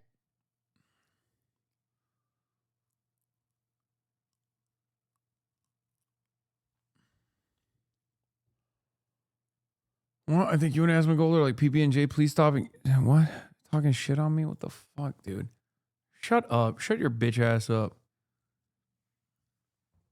There's no comparison between us, okay? You can keep coping. Maybe that makes you feel like it's more valid to watch a roach-infested, filth-ridden content creator who never leaves his fucking home. Dance floor. The nightclub has apologized, but the mayors of Miami Beach and Miami-Dade County still want to know how this happened. CBS News Miami's Yvonne Taylor is your reporter in Miami Beach today. I just Yvonne. learned of an alarming story that happened right here in my own backyard in this beautiful swamp I call a home, Florida. This is my swamp. I'm like Shrek if he got hit by a shrink ray and then did a fusion dance with Lord Farquaad. Born and raised here. I already covered this. But I'm glad that Charlie's fucking dunking on this shit too. I'm glad. And he should keep doing it.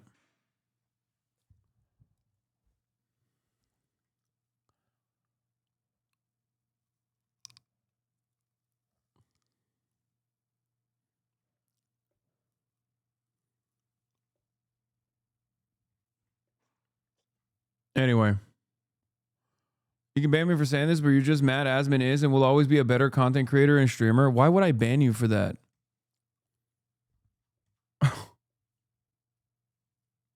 You can have this preference, chatter. Everyone will make fun of you for it, but you can have that preference. But then again, it's unsurprising because you think it's like peak courage. You can ban me. Oh no, I got banned. Why doesn't Asman criticize Charlie? Because he knows where his bread is buttered. He's too much of a pussy to go after someone with a shared audience. Yeah, being wrong is not a bannable offense. I don't think you guys understand what constitutes a ban in here.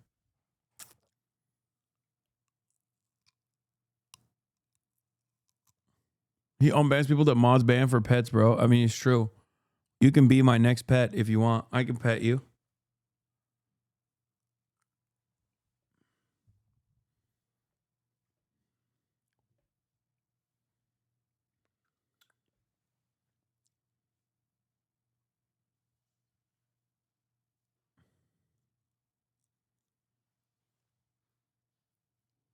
Yeah. I think every Republican and every Asmongold fan, because they're all Republicans, should be consistently asked one question and one question only. Why do you still support the president protecting pedophiles? Do you like pedophilia? Are you a pedophile? Why do you support this current president who is straight up protecting pedophiles? That's it.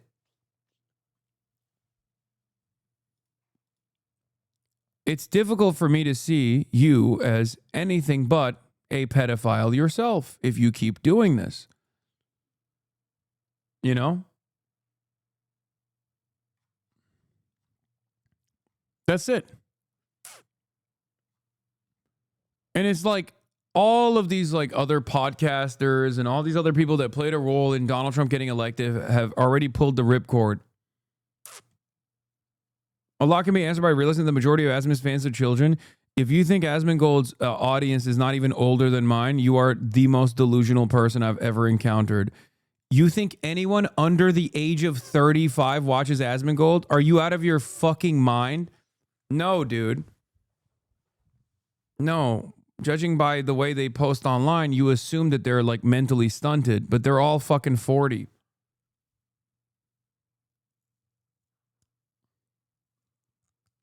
Rank and file unionites went for President Trump in America as well. The same people who watch Zachariah. Yeah, they're also pedophiles. What the fuck do you mean? What, you think being a rank and filer at a fucking labor union puts you in a different category? You can still be a fucking pedophile. There are a shit ton of rank and filers in my chat right now. They'll tell you all about how fucking hog their coworkers are in the union.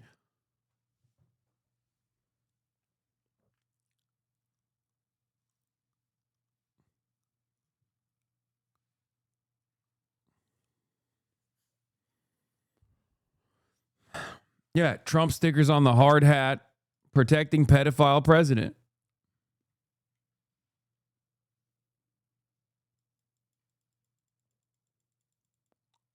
You earlier said Asmon watchers are in the youth watchers when talking about why Asmon has watched more than Fox, i.e. a younger audience.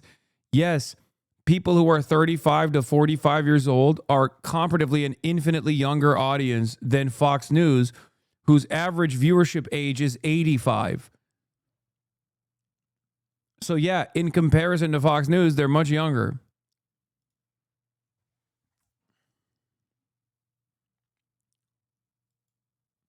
I'm literally IBEV Mike, IBEW is hog as fuck. Yep.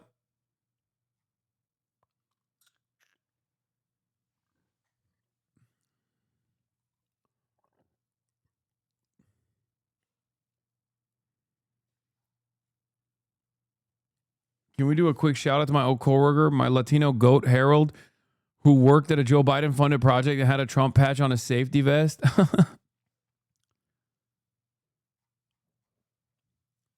But yeah, just, remember, ask people that question over and over again. 1 month ago, the Jeffrey Epstein files were legally required to be released to the public in full. The Department of Justice failed to meet the deadline and continues to withhold over 2 million files.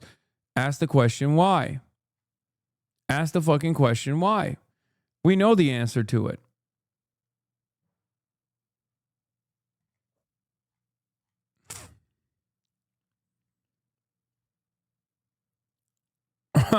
Say, go arrest the president, dumbass. 270,000 likes. Woke is back.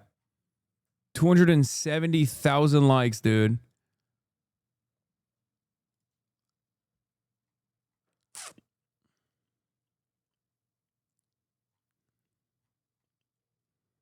Woke is back. This is the other reason why I'm saying like Asmongold's days are numbered in this whole like political realm. You know? I said every Republican should be asked why they're still supporting the protection of pedophilic elites.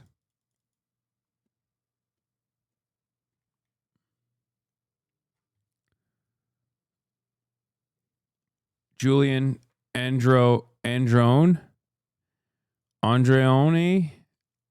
says we'll be asking them when I get back up there this week.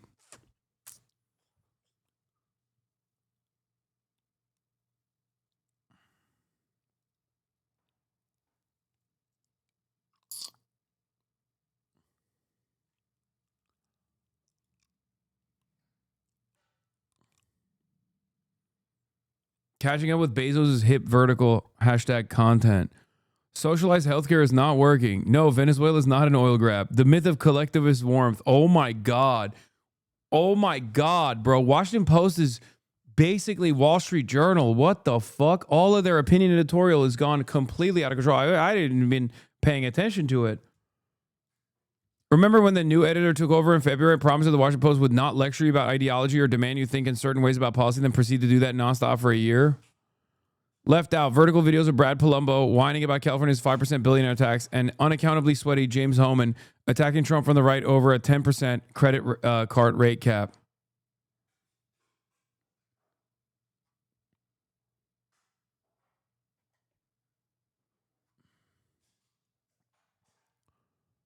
Incredible work, man. Every outlet is like this. What are we doing? Jim, the nightclub is called Vendome. This is it right behind me. It says that it is closed right now, but its website establishes that it will be open to the public tonight. Now, we're not going to show you the video of what happened here. Instead, you're going to see still pictures of individuals partying to an anti-Semitic song. These are the images of the controversy. Individuals. Bro. Like, I'm so conflicted on this because, like, fuck these guys. But, like, the way that they're covering this is so silly, bro. Just fucking show the video. Like, what do you mean? Like, you're making... Oh, come on.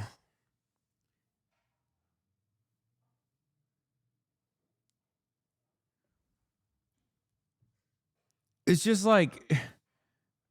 If you're not going to show the song, then, like, I don't know, show the video muted. Like, what are we doing? Partying to an offensive song whose lyrics say Hail Hitler. The song by rapper Kanye West is banned in Germany, and major music platforms in America took steps to remove or ban it due to its messaging. It happened on Saturday at Vendome nightclub on Washington Avenue. Let me be very clear. There is no place in Miami-Dade for anti-Semitism, Nazi rhetoric, or hate of any kind. Miami-Dade Mayor Daniela Levine Cava wants to get to the root of the issue. What matters now is accountability and making sure this never happens again. The mayor of Miami Beach. Congrats on number 3 lolcow of the year. What the fuck is that?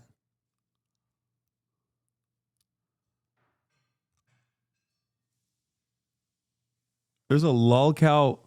I got a bronze medal. I couldn't make it the top number 1. What do I win?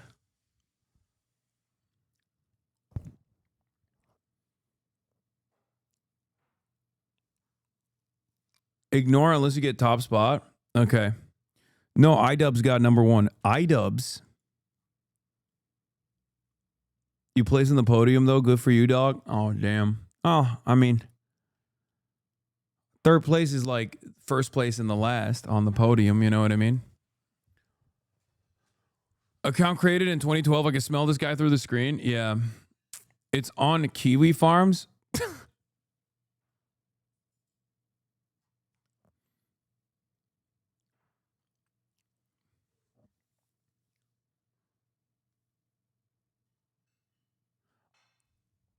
I've never really participated in lolcowing in general because, you know, I have or at least had a healthy social life. And I do feel like it's mostly just like autistic people stalking other autistic people. Why do you have Kiwi Farms banned, by the way? Why do you think? It's a fucking stalker website for autist Nazis. The fuck? I think you already know why it's fucking banned on here. But I will say, because you're scared of what? The most socially maladjusted person who will most likely kill themselves in like the next year or so? No, I'm not.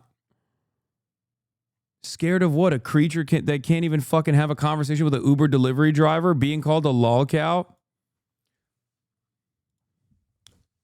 Look at me. Now walk out of your room, go to the bathroom, and look at the mirror. Okay? Maybe take me on your phone to the bathroom and just put it right there. Okay? Put the phone right there, me looking right at you, and then stare directly at your face in the mirror. If that won't snap you out of it, I don't think anything will.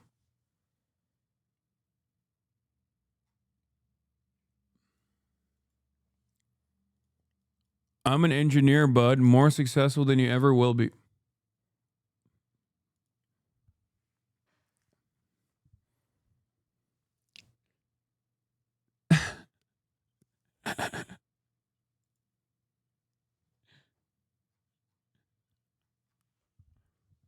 You're right, Chatter.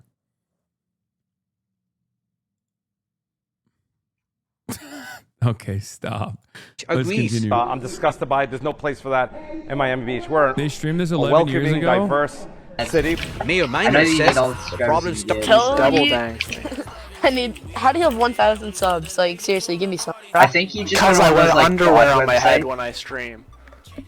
I guess. I'm gonna try to play while looking through underwear, like they're over my eyes. I'll do that too. I can't see my I'm not in crosshair. room. I'm gonna put my shirt over my head. Here we go. I can't tell what team people are on.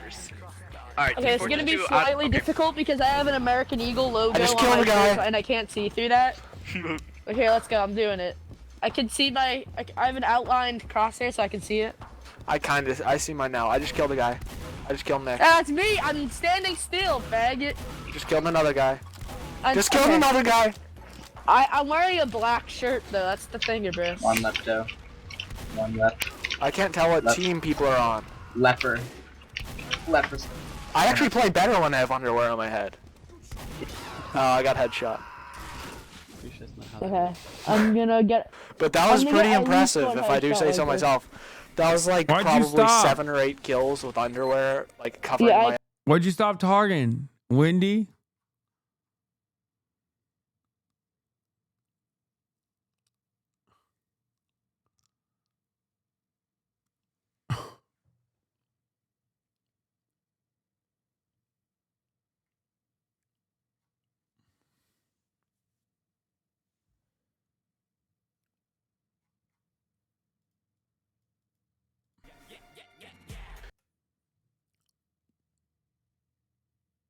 What happened?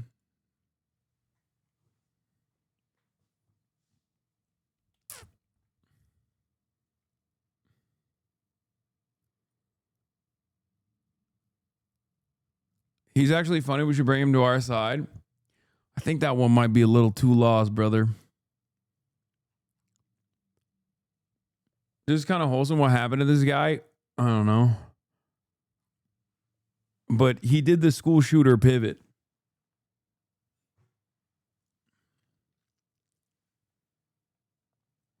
I think people should be more embarrassed to openly say that they're like, you know, following cyber stalking subreddits and shit like that. But what do I know? They can't talk because they're banned? No, they're not banned. They just stopped respond. Oh, wait, what? Did they delete their account?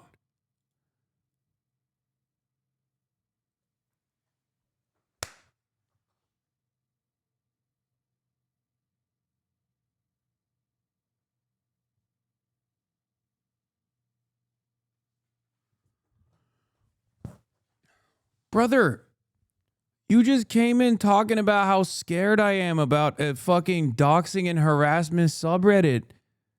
And the moment that you got like a fraction of scrutiny, your response was to fucking end your entire existence on this platform. Right, kills with underwear, like covering. Yeah. God damn, dude. Account created since 2012, by the way. What happened? Did you go to the bathroom and take a look at yourself to see who was the real lol cow all along? Please, this is villain backstory shit. And we don't need any more villains in 2026. I mean, I think this.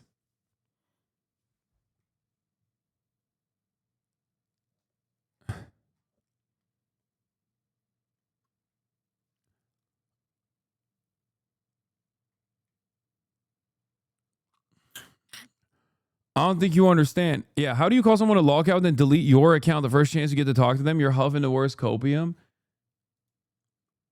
Bro's been around for 12 fucking years. This clip is from 12 years ago.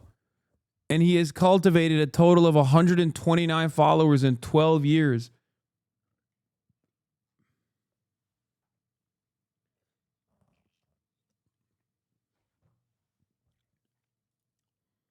I'm right here. Watching TF2 vids is scrutiny. I'm right here, pal. Okay, I guess he didn't delete the account. I don't know how this works. Maybe he... Oh my God, did he block me or something? How is that possible? He deleted his YouTube too?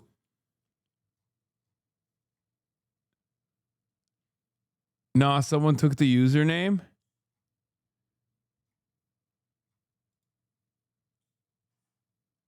Wait, one of you motherfuckers instantly took the username? How is that even possible? There's no way. I'm right here.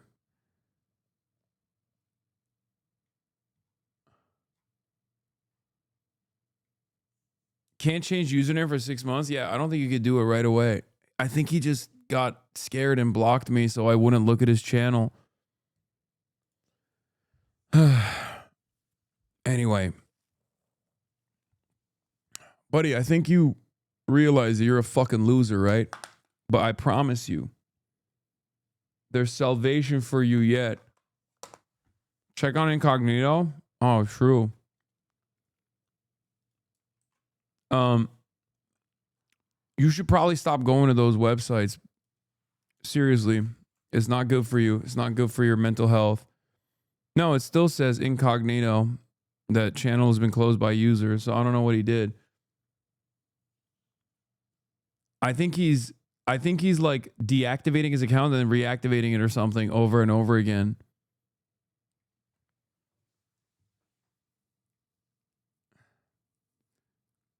To basically write in the chat or something.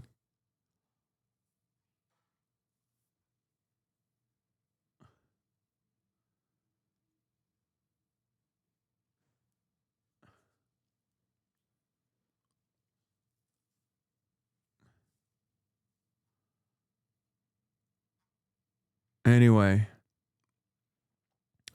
You have no idea what you've done? You just made 1 million Wendy's? Yeah, it is pretty bitch made to call someone a lolcow and then immediately fold when you get like a little bit of scrutiny, when your face is out there for like a brief moment. He engineers departure from Twitch. Oh, man.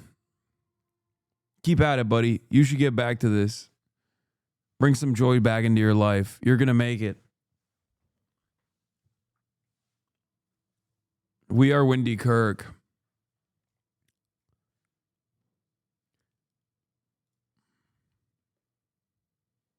He's Canadian? Nice.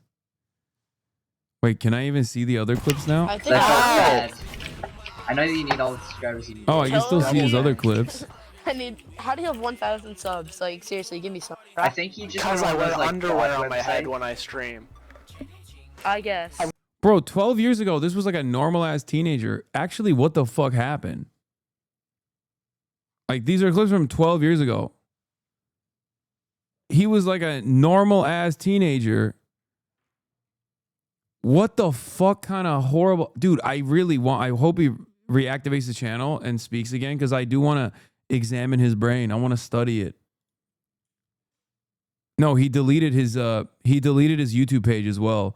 As soon as we looked into his account, he deleted his YouTube page.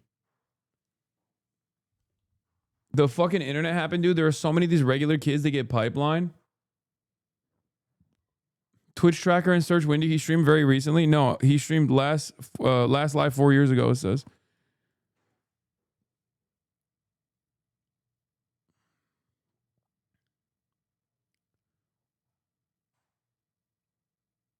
I don't know. I feel pretty sad. Probably ostracized from normal society and gets lost in the sauce in the darker parts of the web.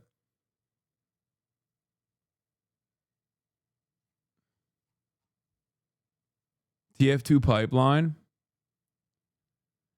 Why do you dissect turds like you're going to find gold and not corn? Damn, that was poetic. That was poetic chatter. Why do I do it? Because I'm fascinated with the way that the human brain works. I'm fascinated with this shit. I spend a good deal of time on the internet. Just like Andrew does. Right? And what I'm fascinated by is like how slurs.tf tracks all the slurs he said in TF2 games, by the way. What the fuck?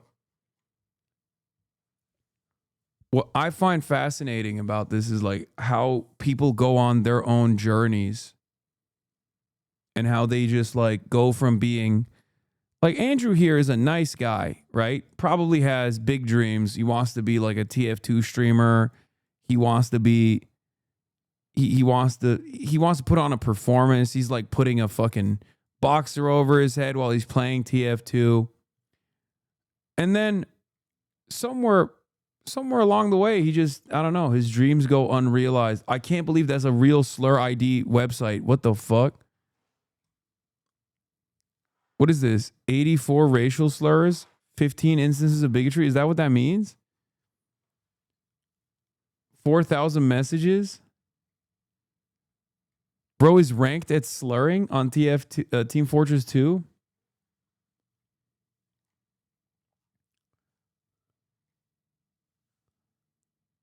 Yes, there's a leaderboard. Wait, what percentage? No. Wait, what the fuck? What is going to happen if I click on racial? Oh my God. Oh my God. Okay. Ain't no fucking way, bro.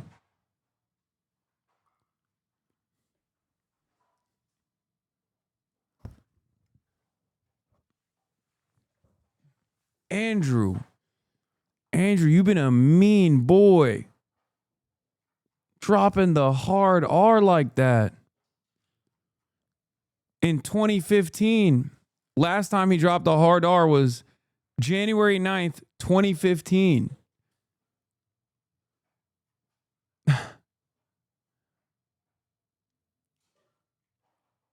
Very successful engineer, ranked in the first 500 for saying slurs, racial slurs specifically, on Team Fortress 2. YouTube is still here. No, I can't look at his YouTube.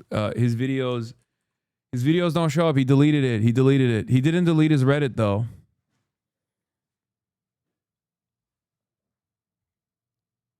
I guess he swapped out Team Fortress 2 for Fortnite at some point.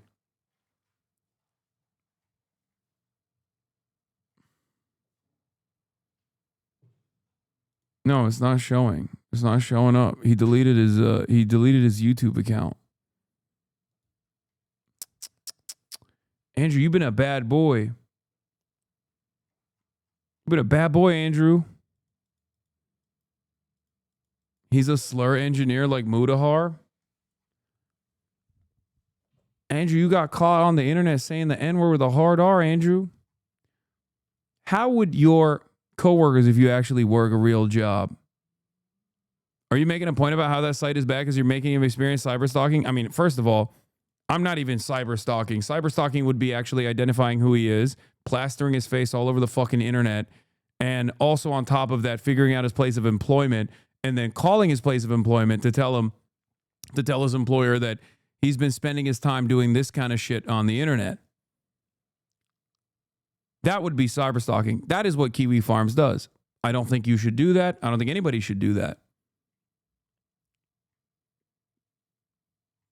This, on the other hand, is information that he's volunteered about himself.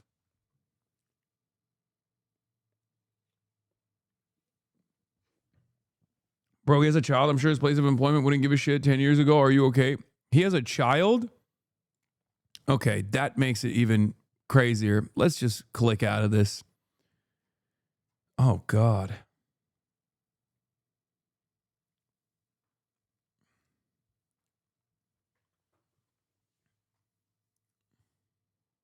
Oh, you say he was a child.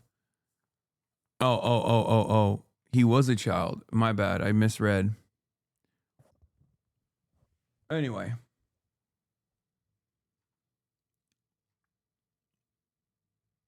Yeah, this is a little bit of public shaming,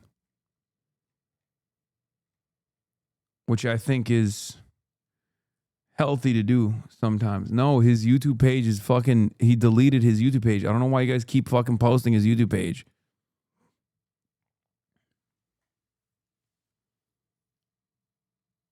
Yeah, he's actively on an anti-trans, neo-Nazi, cyber-stalking subreddit that has a leaderboard for how many trans people that they've driven to suicide. Okay? That's what Kiwi Farms is. That's the reason why it's a banned term in this chat. Because I often shelter you from the dark crevices of the internet.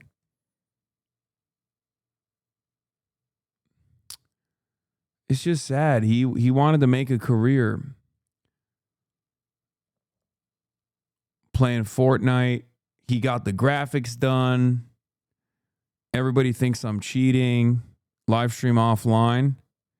0 views on the live stream. The brute is fair and balanced. I guess he went off cam too, because he was on camera 12 years ago. And then somewhere along the way, he decided to turn the camera off too.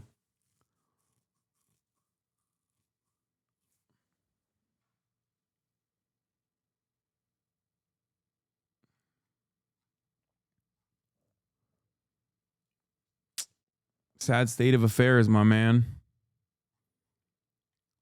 You could have just keep pursuing making videos. Another failed artist.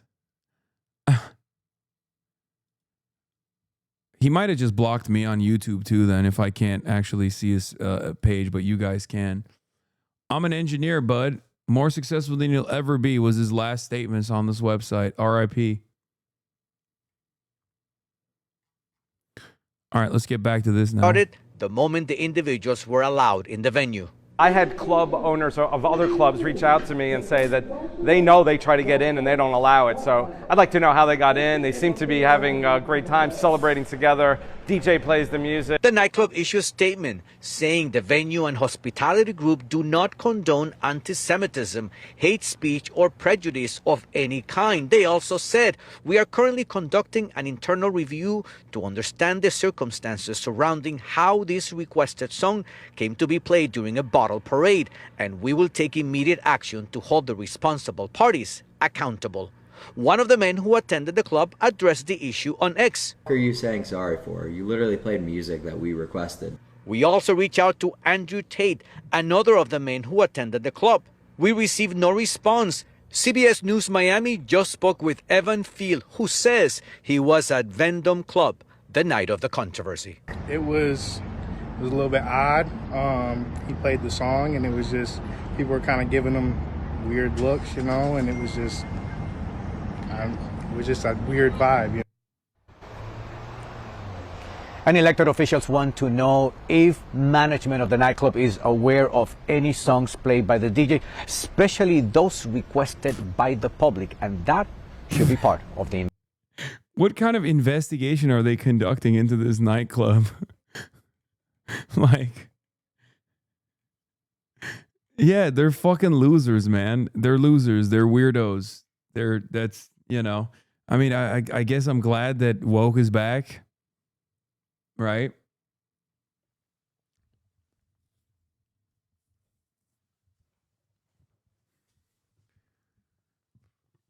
Check the next vid. Andrew Tate folded. Investigation. We are live. Andrew Tate responds after being dragged for Yay nightclub. Living in a world now where only shock value seems to get anybody's attention for any significant period of time because everyone's dopamine receptors are completely fried. So all of these young influencers. Oh my God, he's so washed, bro. Oh my God. A short clip of Andrew Tate 6 hours ago, only 1,200 views, is so fucking cooked. It's so fucking cooked. Back in the day, Andrew Tate, like an Andrew Tate interview, god damn, you would have gotten fucking tens of thousands. The top G stands for top goy. Yo, this account said, you're not even a real racist, bro. This is one of those like fucking neo-Nazi accounts that like now I think hates Nick Fuentes. Oh, that's awesome. Andrew Tate folds under zero pressure instantly. Embarrassing.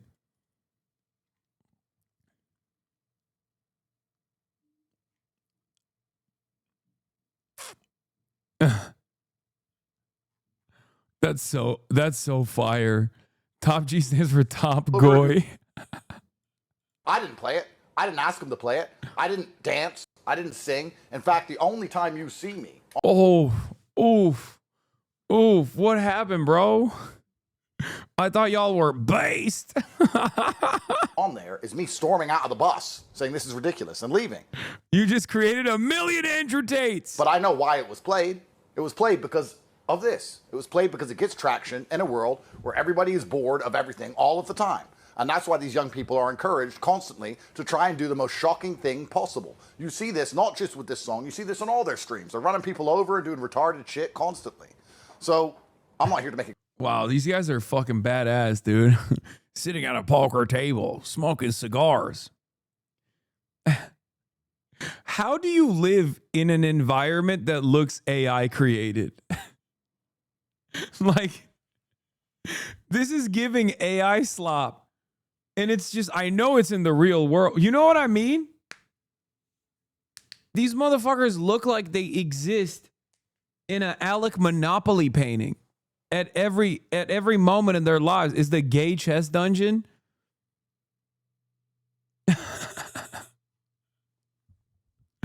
What the fuck, man? Myself. I'm not here to say it wasn't me. I'm not here to, blame someone else. But it is kind of ridiculous. It does feel a bit unfair that I'm standing in a nightclub. A song comes on that I did not request. A song comes on that I do. Dog, you're a 40-year-old who recently got his ass beat very publicly, going to a nightclub with a 19-year-old and playing Heil Hitler by Kanye West. Listen, I don't know what sequence of events that unfolded in your life that got you to this position that you're at now, but if I even got to the first stage of how you arrived here, I would have killed myself a long time ago. Okay? I would have spared everybody else the trouble. It would have been over for me. I would have been like, all right, it's fine. I mean, I think there's more honor in death in this circumstance than being whatever this is, okay? And fucking complaining. And then just fucking complaining about I do it. not dance to. I do not repeat the lyrics to. I just stand there. Oh, I wasn't even dancing. Oh, that's awesome. That's fucking dope. Somehow the song playing to me and it all being my fault. I didn't play it. I didn't ask him to play it. I didn't dance. He acts like he's not part of their group. Remember when Andrew Tate wanted to bring the Nazi salute back? My heart goes out to all of you. Wait, he didn't even go full. Bro, he couldn't even do the full, clasping of the fingers. Oh my God. You're a pussy. Elon Musk did a better Sig Heil than you, pussy. My heart goes out to all of you. You know, I'm kind of thinking we should bring the Nazi salute back. Because the people we've been arguing with for the last 4 years have no interest in objective truth. Okay, never mind. He hits it after. He hits it after. He hits it 3 times. Andrew, put them titties away, slut. Wow, you're so fucking... Bro, you're so based. You're so edgy, Andrew. You're so edgy. You're 40 years old, man. Hail SpaceX!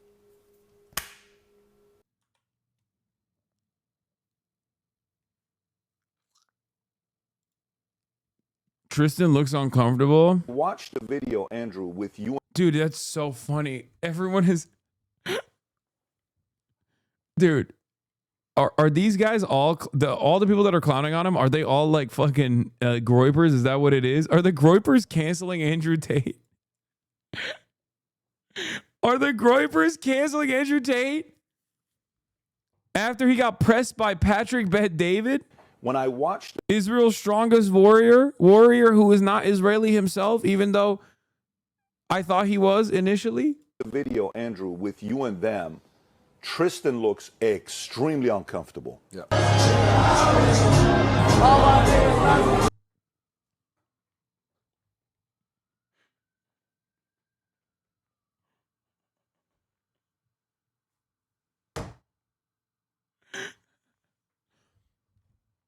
Patrick Bet-David. Oh my Lord. Stop. They are. Andrew Tate says Sneeko has crybaby issues and explains why he met up with Nick Fuentes at Clavicular. Clavicular talks shit about Tate saying he fell off and can't fight for shit. A leader, and they are like looking up to you. So it's not like think a 20-year-old you're choosing crowd, to be like, yo, I'm in charge of you guys. This kid shouldn't be in the club. He's 20. That's another conversation. Yeah. He's meeting you for the first time. You're his idol. I understand the point you're making. And you know what? Sneeko has insulted me endless times, especially across the last 4 years. I haven't seen him in years and years and years. But maybe, you know, maybe it's the man code in me. You know, he's insulted me so many times. Or maybe you're a 40-year-old who is so desperate to fucking hang on to a crumb of clout that you literally hung out with a bunch of younger losers to maintain your relevance. Maybe that's the reason. And not because you're a big bad guy. You know, it's the man code in me. That's why I hung out with a bunch of people that talked a bunch of shit about me over the years, even though they're 20 years younger than me. I love when these guys always have to reframe everything as though it's like hyper masculine too. Yes, I bake. It's not gay. It's basically chemistry. Excuse me. The kitchen is basically my laboratory. I'm filled with testosterone. It's like, just say you bake, man. Who gives a fuck? Like, the fuck? It is infinitely weirder that you have made this like such a big deal. You already fucking chose to hang out with these losers. Also, Miami club owners who vowed to probe the Nick Fuentes Nazi night out revealed to have partied with the far-right revelers instead. Oh, they're cooking their asses, bro. Oh my God, they're cooking their asses. Also, this is what happens when like the peak of your anti-Israel commentary starts and ends with just talking shit about Jews and just saying Adolf Hitler was awesome. Like, yeah, no shit. People are going to be like, this is ridiculous. This is completely unacceptable. You're a fucking moron. And the same goes for like Nick Fuentes fans too, that just think that this is how you earnestly criticize Israel. Okay. Oh, everyone else is entertaining goy slop. Me, on the other hand, I'm base maxing. You are the one making it a big deal by talking about it, by the way. Who cares about this dumbass does? No one cares. Arrest him and be done with it. Wait, arrest him for what? For his actual crimes? Well, I'll have you know, chatter, the American government actually made sure that he was never going to get arrested in Romania for his actual crimes. So, unfortunately for us and for the rule of law, it is a bad day.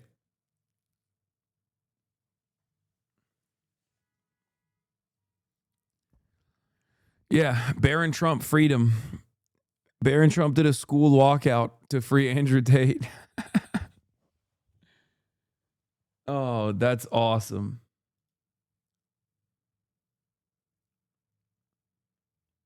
He always does this thing. He says, I'm not going to make excuses like I didn't request that song or that my opponent had more reach. I could say that, but I'm not going to do it because I'm a man. And it's like, you're doing it. Everybody knows you're doing it.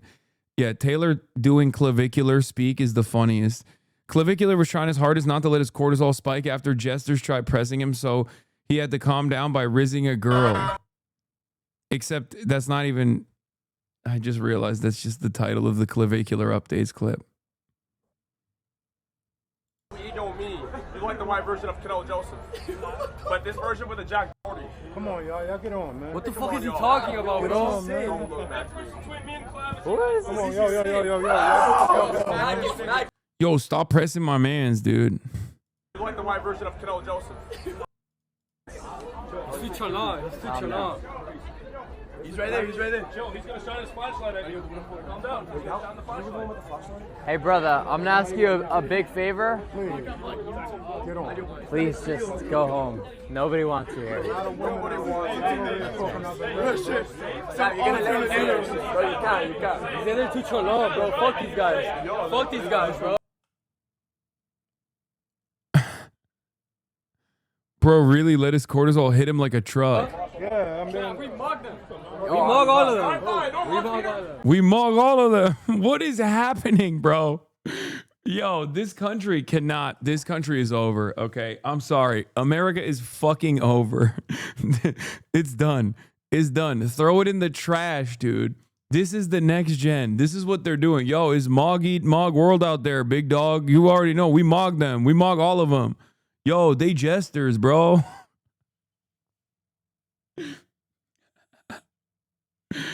China graduated 1.3 million engineers last year. 1.3. The number of engineers that graduated in the United States of America was 130,000.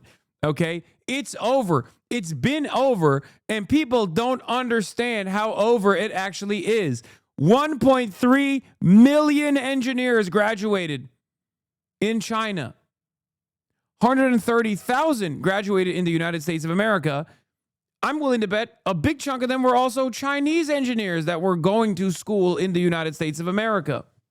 Okay? This is the Mog-off. It's so fucking funny. Oh, yeah, this is my favorite clip. Are you kidding me? Clavicular got mogged by another looks maxer and his cortisol levels went to the moon. Bro was rage baiting Clav until he completely crashed out. You can't just go around saying these things and expect things to go well for you. Why are you pressing me for no reason, bro? Clav stressed Homer spiked so hard, he turned into a different person. Are you fucking retarded? The den a couple weeks ago. The den? Yeah. Motherfucker, I've never had a table in my life at the den. Yeah, you have, bro. You're fucking there. Motherfucker, I've been at other people's tables. I've never had When a true Adam comes in and mogs my favorite mogger. a table in my It was life. your fucking friend's table, man. Listen to me. If you think I've ever... Back the fuck up. Yeah, if you think He's the I've one who ever... pressed me. I didn't do shit. If you think I would ever... Why are they all wearing polo tees? Is that the new meta? Are all the moggers wearing polo tees? Is that the mog? Is that how you mog? Heated rivalry. Makes you mog harder. Ever do some shit like that? Dude, that is not a good... I'm not doing You shit, can't bro. walk around saying shit like that. Get it out of the way. Listen to me. You can't just go around saying things and expect things to go well for you. You know what I mean? Yeah. So I know you think we do live streaming, but I'm high as fuck. I don't give a shit. What are you high off, Coke? I'm high off fucking ketamine. So if you nice. think I give a...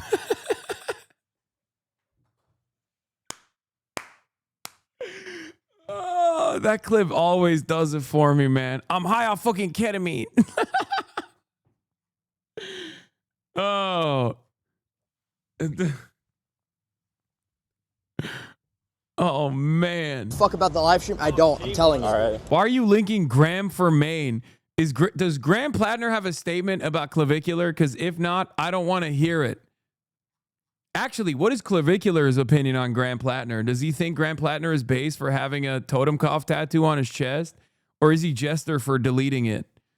Is Graham Plattner mogging people? Is Graham Plattner mogging Pills Mafia? Janet Mills?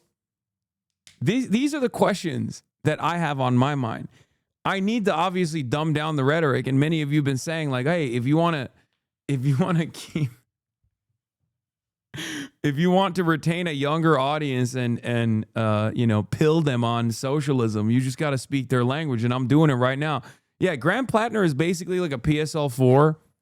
If we're being honest, he's like a low tier normie for the most part. But honestly, because politics is jester maxing, I would go so far as to say that most politicians in general never reach above a PSL 3. So he's actually above and beyond. He's a cut above. So of course my votes are going to go for Graham Plattner over Janet Mills, aka Pills Mafia.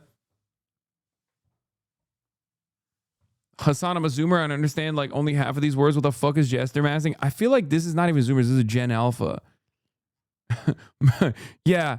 For the longest time, a lot of people were saying Zog, which is obviously anti-Semitic, Zionist occupied government, but actually it's Mog. It's Mogger occupied government now. Once we get a bunch of true atoms up in there, everything's going to be a lot better. There's going to be a halo effect. You actually don't even need to spend any money on Secret Service because obviously the halo effect stops people from wanting to assassinate you. It's a known fact. That's why Charlie Kirk was assassinated, because he was ugly. That is literally what he said, by the way. That is what this man right here said. Charlie Kirk was assassinated because he wasn't mogging. There's a video of it. It went viral. I watched it on the stream. So don't fucking go around making these accusations. You know what I mean? It's not a good idea. It's not a good fucking idea. All right, what are you doing, bro? Why are you pressing me for no reason, bro? I'm pressing you for making a retarded accusation. Are you fucking... That's why Fidel didn't get assassinated. People's halo, not vest. I know. Fidel Castro was a mogger. Another mogging angle. They're doing red Vienna green architecture on affordable apartments. We got clavicular. Okay, stop it.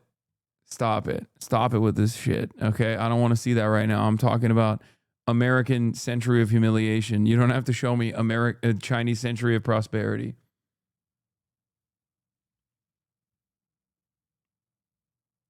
Please look at this clip of clavicular putting 10-10 Riz game to pick up this Stacy.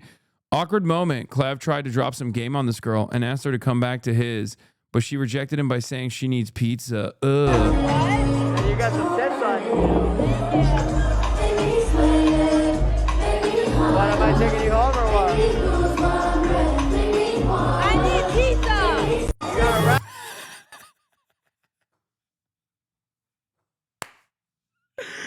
What the fuck? Bro, drunkenly, as a 19-year-old, drunkenly going to the nightclub and walking up to random women like, should I be taking you home or what?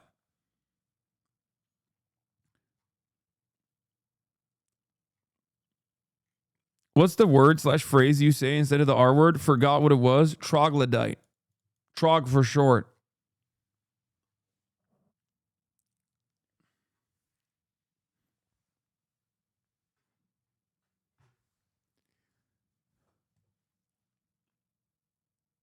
You got some tits on you is dropping games these. Wait, that's what he said? You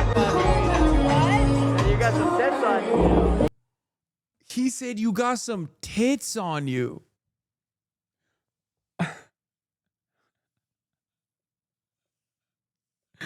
Bold. Bold, brave. Straight to the point.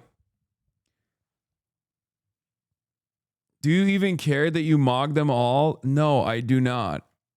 I do not care. I can't believe it. That is unbelievable, dude. Oh my God. What the fuck? He's like a deeply unsocialized dog. Dude, someone like an older adult needs to, not Andrew Tate, needs to educate this person. Okay, he's still 19. He can still change. But he's not making it to his mid-20s if he keeps this shit up. God, COVID did a number on America's youth. I swear. Is this a normal thing people do now? I don't think so. You got some tits on you. Oh, Jesus Christ. Chad just don't want to waste time and money with the dating. Yeah, exactly. As in, he is never going on a date. What is this? You're giving me flashbacks to this clip? Chatters who keep saying Gorbachev is dead. Unless Gorbachev died from having a fucking insane erection after trying to fuck Addison Rae's mom, okay? I do not care about it at this moment. We will get to it later, okay? Did he die because he wanted to fuck Addison Rae's mom and then all of a sudden the boner killed him? No? Then I don't care! To a boxing match. And I kind of love how TikTok boxing matches have become the norm for two people to settle any sort of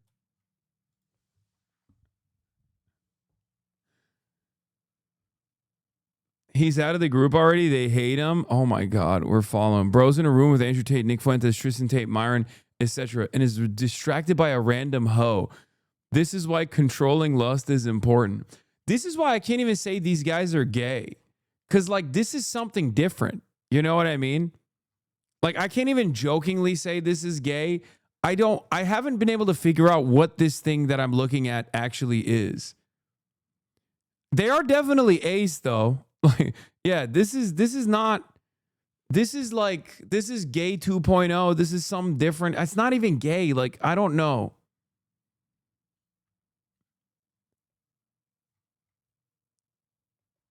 Ranked misogyny.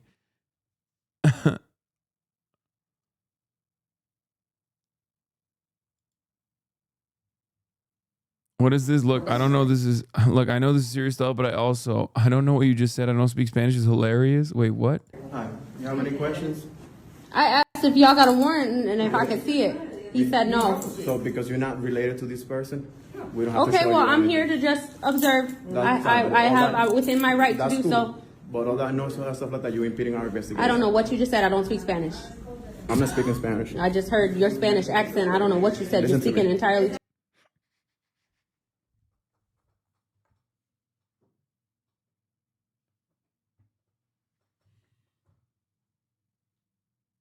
Not saying anything. I'm not making a comment about what I saw. That is... God damn, dude. What is America, brother? What the fuck is going on? This is what I was talking about earlier. It's like... everything is wrong. Everything that we've learned is just upside down, okay?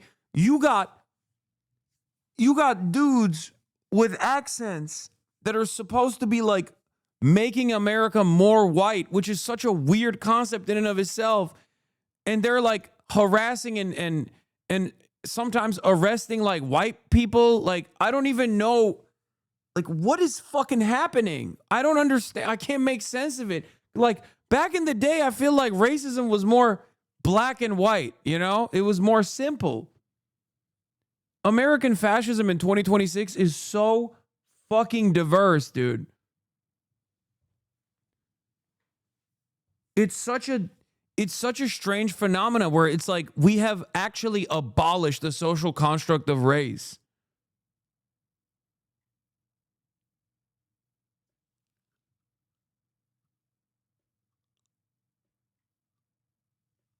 How is that possible? The people who join ICE are going to be broke with that 50K bonus, not just racist. I mean, they're definitely still pretty fucking racist. Come on, dude. Oh my God.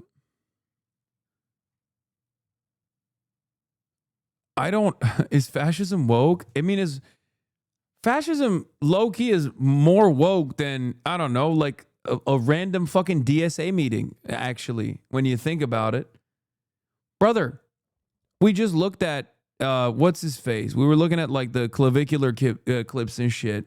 And the entire incident started because of this like, nightclub outing where Andrew Tate decided to shit on everybody else that he was with, even though he's a fucking 40-year-old man who has destroyed his own career after having this moment in the spotlight.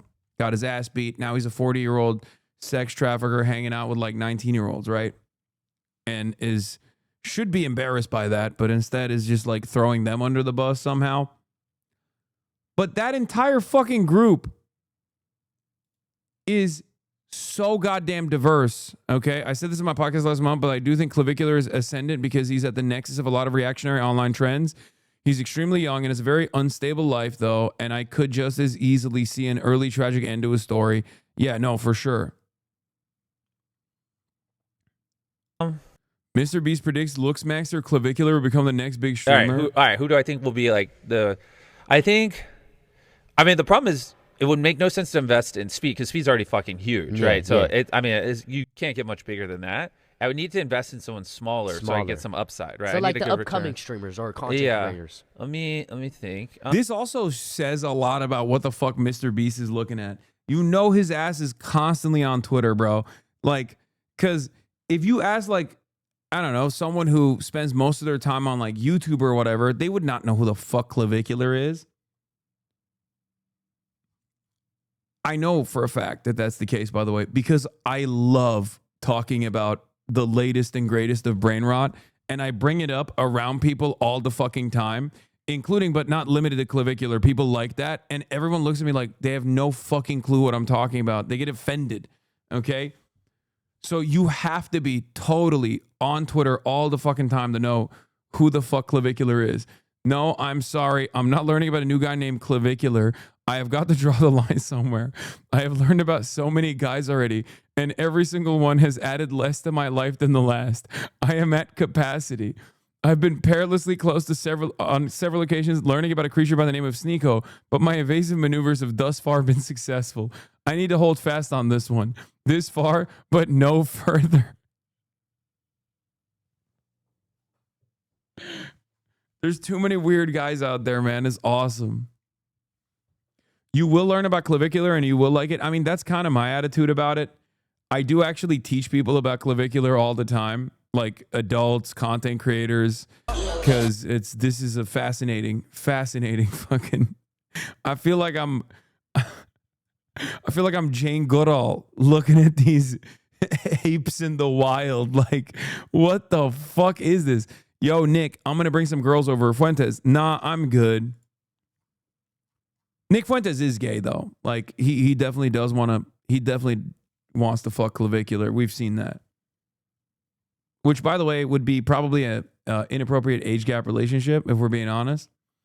Because Clavicular is 19 and I think Nick is like now, despite looking like a tiny little man who looks like he's maybe in his 20s, even though he wears a suit all the time. He's I think like 28 or something. So he's getting up there. Almost a 10-year age gap.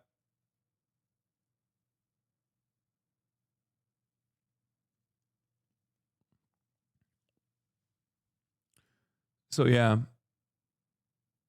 What is this? Instant classic. Dua Lipa is Albanian. Beating her at drinking would be like beating a Mexican at boxing, out-tricking a Brazilian at soccer, or shooting at kids against an Israeli. Oh, I need some Dua Lipa's luck because what do you mean she split the G on her first try? First of all, it's not that difficult to split the G. What the fuck are these people talking about?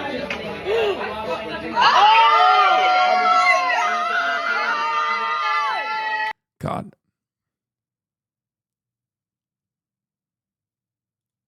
Yes, it is. Bitch, I split the G my first try too. Nobody's making videos about me. I tried so many times. Oh my God. Get her on the stream. Dua Lipa. I would love to get Dua Lipa on the stream. I mean, she's amazing. Really. She is perfect. You're just trying to tear down proud Albanians? Bitch, I'm a proud Albanian. What do you mean? Rah! Albania mentioned. The world is Albania. Are you fucking kidding me? Are you fucking kidding me, dude? Are you fucking... Don't make me do it again. Don't make me fucking do it again. We are all Albanians when dua is mentioned. Yes, I make a dua every day, okay? Every day I do the dua.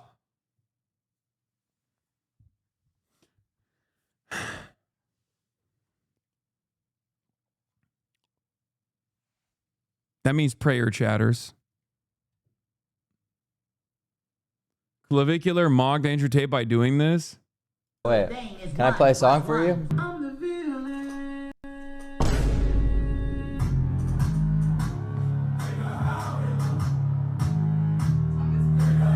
I mean, he's a child. At least, like, his excuse is that he's literally a child and kind of dumb, right? Andrew Tate is 40.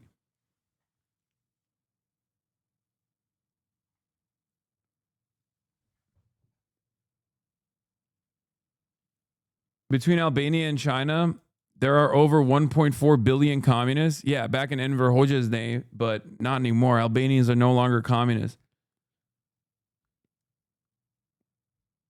Brother, you can't be white, Chinese, Turkish, Albanian, and Mexican. Pick one. Yeah, I'm Chinese, bro. I already picked it. Which automatically makes me Albanian, just like Enver Hoxha once famously said. Between us and Albania and China, we are 1.4 billion communists in the world, you know? It's true. Bunker communism.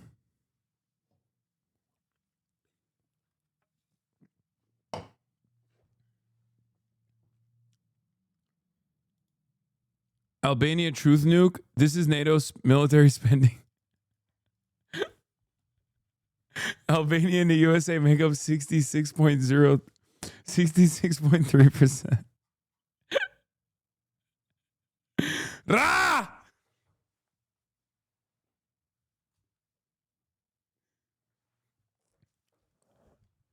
That's a truke. Yes. Oh, fuck. Being Chinese also automatically makes you Mexican. That's just factual. True.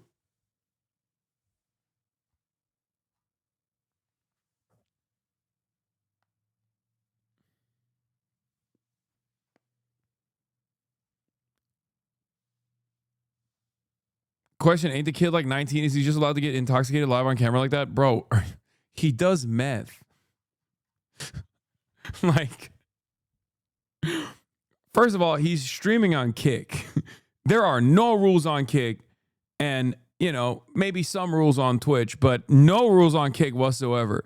Not only does he fucking smoke meth, he promotes the fact that he smokes meth.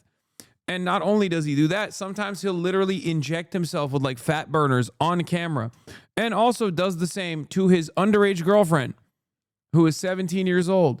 Yes. So the answer is he does all of that. So getting drunk is actually probably the closest to like whatever you could consider to be legal or normal.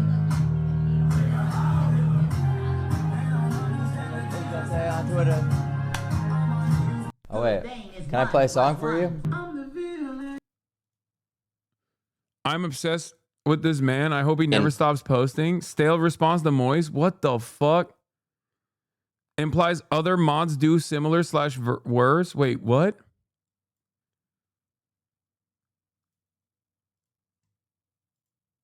People who are looking at me in horror or laughter or pity should ask themselves what that says about the $50 billion platform that. What is this background, bro?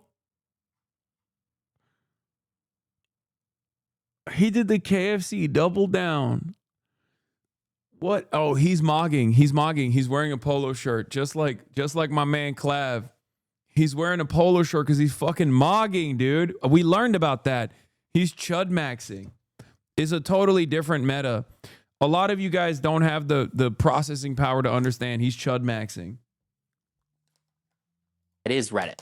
Take every insult that you have against me about how I'm incompetent, about how I'm biased, egotistical, power hungry, etc., all that, and ask yourself, how does that make you feel about Reddit, knowing that I was able to control one of the top subreddits on the platform for over a year?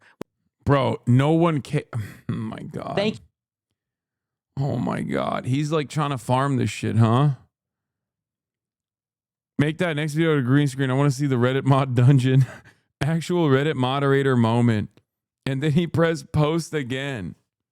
We all know it's 14 terabytes. By the way, remember that other guy that was like, oh, you're a lolcat, by the way. This is exactly the type of dude that says shit like that. That's part of the reason why I wanted to look into his to the other person's background. This is him. Like the guy who, you know, ended his entire fucking YouTube account and his entire Twitch account when I started making fun of him. It's this guy. These are the guys. Which kind of goes back to the point I was making with the other chatter who was like, oh, you know, sometimes I get bullied at school. Like, did you ever get bullied at school? How did you deal with it? Just understand that this is the guy that's bullying you. It is entirely up to you to take that seriously or not. Did you see Wubby talked on Discord that a new head mod after this? He did? With borderline dictatorial powers doing who knows what that you'll never find out about. And then realize, I am the bull in the china shop. I'm telling you these things directly. Forget about me. Think about all the other subreddits that exist. Oh, he brought his YouTube account back. I'm really excited to show you guys the He brought it back. 1v1 map. I'm sad that he stopped.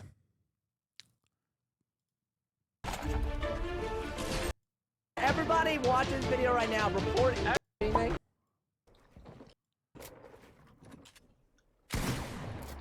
Wait, that's the streamer he's killing, right? That's not him. I assume that's the streamer he's killing.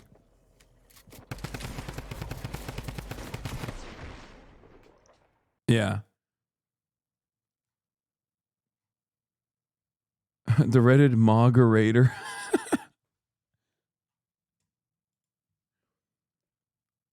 Thank you for watching. Okay, I can't watch this full 9-minute video. Let's just finish. No this. idea who they are, what they're doing, and every time somebody like me gives you a peek under the curtain, society gawks at the insanity of all of it. You are a moderator in a subreddit. Why are you chasing down brand partnerships and collaborations, buddy? I mean, you're an influencer with a platform. Yeah, that's the point. You're not an influencer, brother. Like, I mean, I think you're trying to be one now, but like you're like the entire point of subreddit moderation is supposed to be, and I can't believe I'm repeating this again and again and again. You like whatever insert interest group thing that you are invested in so much that you volunteer to either make a community about it or you volunteer to keep that community clean so that discourse can thrive. Okay? That's the point. That's what it is. It's not about like monetizing it. Am I crazy? Like, what the fuck?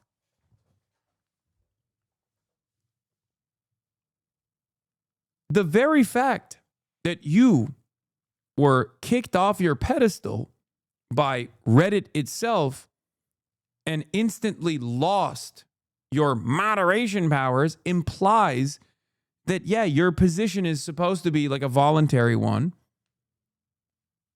and that you're not very pro-labor of you. Brother, what are you talking about? This is not a labor rights situation. He has a job. And I'm going to be honest with you. If he got fucking fired from his job for making this video, I probably would be understanding of that too. Okay? If I was a company and I had hired this man and he's now all over the fucking timeline, I'd be like, dude, you got to go. What the fuck? You are bringing bad vibes to the business place already. And now on top of that, like people are calling the company to be like, is the Reddit moderator there?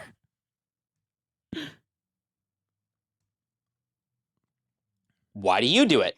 You could say personal enrichment, but you don't strike me as somebody who's completely motivated by money. I could imagine you doing a brand deal or partnership, not for money, but just with a group that you think is cool for your community.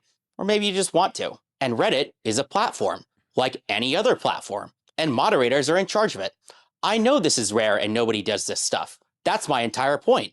Reddit as a platform is underutilized. So just like you might utilize your platform, why can't moderators? You brought up examples of conflicts of sacrosanct of a platform that it's different from any other platforms where conflicts of interest exist. I guess for Reddit moderators, we're representing other people. We don't truly own the platform, so maybe it's more important for us to be unbiased compared to other platforms.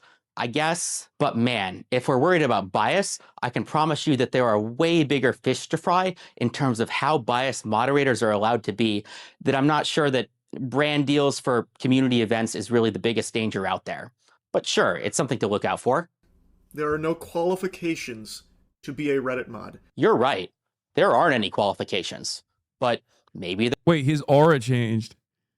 His aura changed in response to Charlie's. Every time Charlie says something, he's like Gojo. He's basically the Gojo of Reddit. You see that? That's crazy. That's crazy. He's leveling up. There aren't any qualifications, but maybe there should be. Maybe because there are no such qualifications, this is why we're seeing all the problems that we see. It seems he's the Gojo being a fucking loser. Oh, that's awesome. Yes, I know his YouTube banner has Austin show on it. Bro, this guy cannot be real, man. It's so funny that this fucking account, Yeet, is literally this guy. Like, not a one-to-one. Like, it's not the same person. But this guy is basically this guy with a different skin. And he's over here dunking on him. Dog, you are literally making fun of your future right now, okay? This is you. Both of them are in Destiny's orbit. Both of them are in Destiny's community. And both of them are consistently fighting for Destiny's attention. And it's so funny that he is now clowning on this version of himself. Yeet doesn't have mod class solidarity. I agree.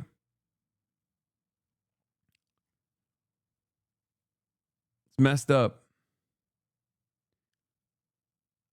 What? The Orbiters E4D. We need to clean up our reputation, DGG. Everybody thinks that we harass people. What's something undeniably good that we can do? Well, there is this new smaller streamer named Autistic Destiny, which is the same name as you. Ha ha ha ha. We could raid her and give her a bunch of views and donations. Helping smaller streamers is good, right? Oh, like Make-A-Wish, but for smaller streamers. We'll make sure to send in NFL superstar and resident DGG or Tabor Snapping to give her even more support. I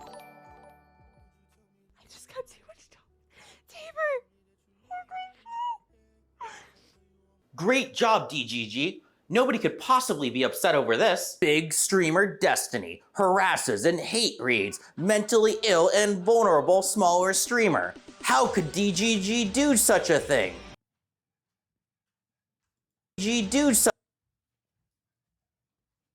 Yeah, famously, LSF is very anti-Destiny.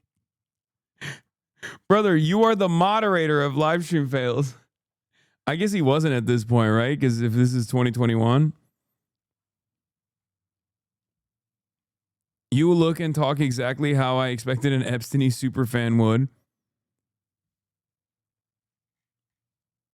Please stop. This is taking years of your... This is taking years off my life. Okay, but it's giving me life. Why is this community like this, though? What do you think, man? Why? Your community reflects your interests, okay? If your entire fucking organizational output is about, like, harassing random people on the internet and lolcowing them, okay? Then, yeah, this is going to be the people that are in your community. These guys live on Reddit. Like, all of them. Reddit is their whole life.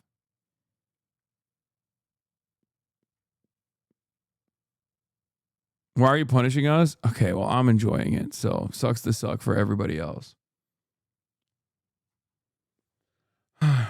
What the fuck is with his hair? I just can't, man. I don't know. To be honest, Reddit used to be Bernie Bro breeding ground until the post-2016 Clintonian lead campaign to drive a lot of the astroturfing accounts transform Reddit. Yeah, there was a lot of Bernie Bro shit on Reddit. That's when fucking Epstein was also a Bernie Bro.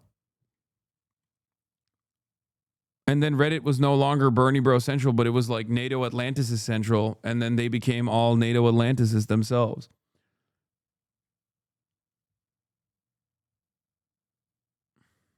Man, who's been doing some like crazy, cool?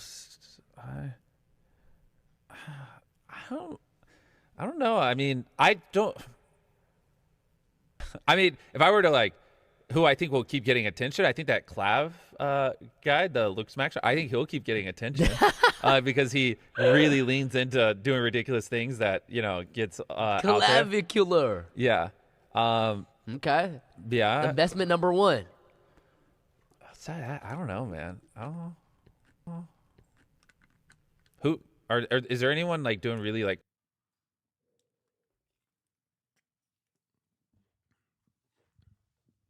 Clavicular, the new face of the American Youth Inspiration, uses meth daily for leanness. Claims anabolic steroids are safer than alcohol. Practices medicine without a license on a 16-year-old girlfriend. Promotes bone smashing. Hammering your own face to create hunter eye microfractures. Pushes limb lengthening surgery on teenagers to cause a lifelong pain to cope. Okay, but why are you posting like a sexy fucking mirror pic of him?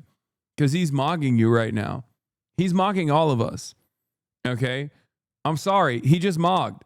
And now it feels like this is a step-by-step process into learning how to mog.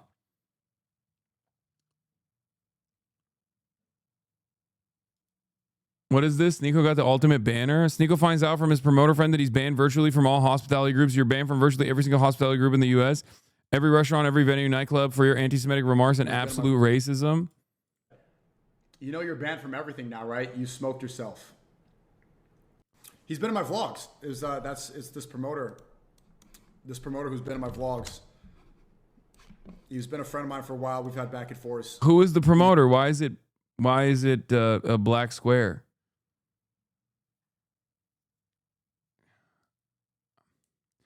I think I have an idea. I think I know who it is.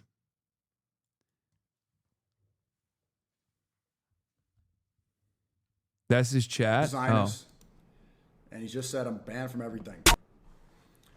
Call him. Let me call him. Let's see what's going on.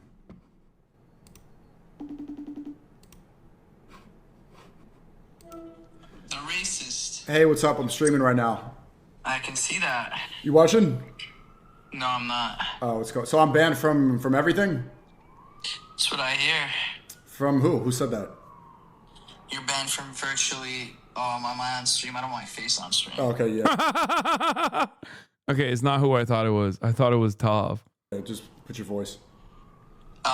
You're virtually banned from every single hospitality group in the United States. Like what? Tau Group, Groot Hospitality, H-Root Group, virtually every restaurant. Damn, not H group. You're cooked. No, don't associate me with you. This is fake.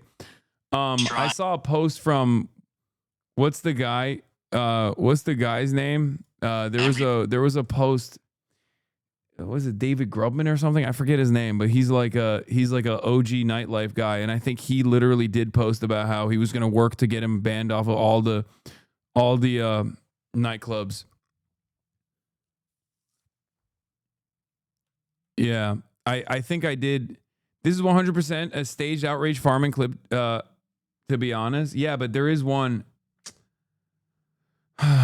There was someone who I actually saw post something about it, like David something, not Dave Portnoy. Is it David Grubman?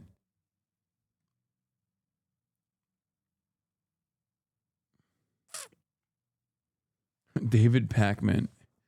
David Grutman.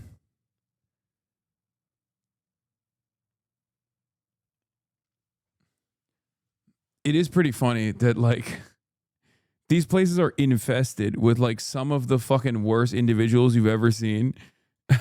Like it's normally so bad. Like the regular clientele of all these fucking nightclubs are so gross that like these guys are bad, but they're not all that different, okay, from the average nightclub, especially in fucking Miami. I know this from my personal experience. Anyway, what is this? Brett Cooper says Nick Fuentes and Sneeko have aura. Everyone off, but I do have to say, like in thinking about this whole weekend, pondering it after I consumed this content for all of you guys, it seems like Sneeko and Fuentes like actually have aura. If I'm going to use that Gen Alpha, Gen Z, I don't even know what kind of term it is.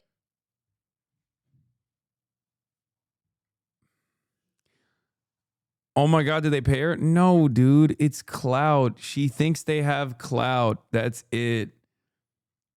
That's it. That's why she said that, because she's chasing clout. She's probably falling off. I haven't heard of her in a long ass time. That's why most of these guys do everything because of that reason. The same with fucking slop tubers. Most of the commentary circuit literally only leans into like certain things about drama because they feel like it'll boost them in the fucking algorithm. Okay? Brett Cooper used to farm 1 million per video, okay? And now she's over here doing like 125,000 views. The Hotax OnlyFans models are crashing out. Meet the men who use crystal meth to lean max.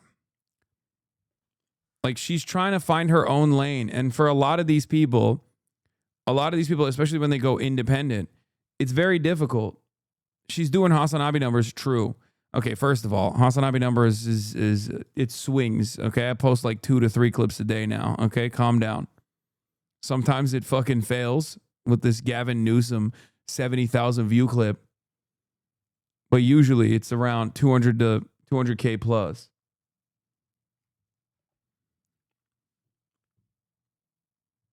Yeah, I'm doing 2 to 3 clips a day now. Your titles suck. Take it up with my editors. But yeah, she was actually doing really well on her own when she first went solo dolo. Like, look at this. 11 months ago, 3.5 million views. The Brett Cooper Show, official trailer, 3 million views. Do we care about celebrities anymore? 11 months ago was when she was peaking, like around that time. Look, 1.3 million views. 1.3 million views, 1.3 million views, 1.2 million views. 8 months, 10 months, 9 months, 7 months. 2 months ago, she got one. She got a couple big ones 2 months ago. But then the rest are all from like 8 to 10 months ago.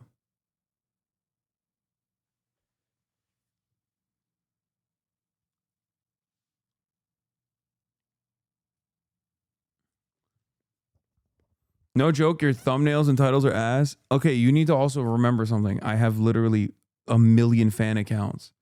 1 million fan channels on YouTube. And I don't treat YouTube as like a primary.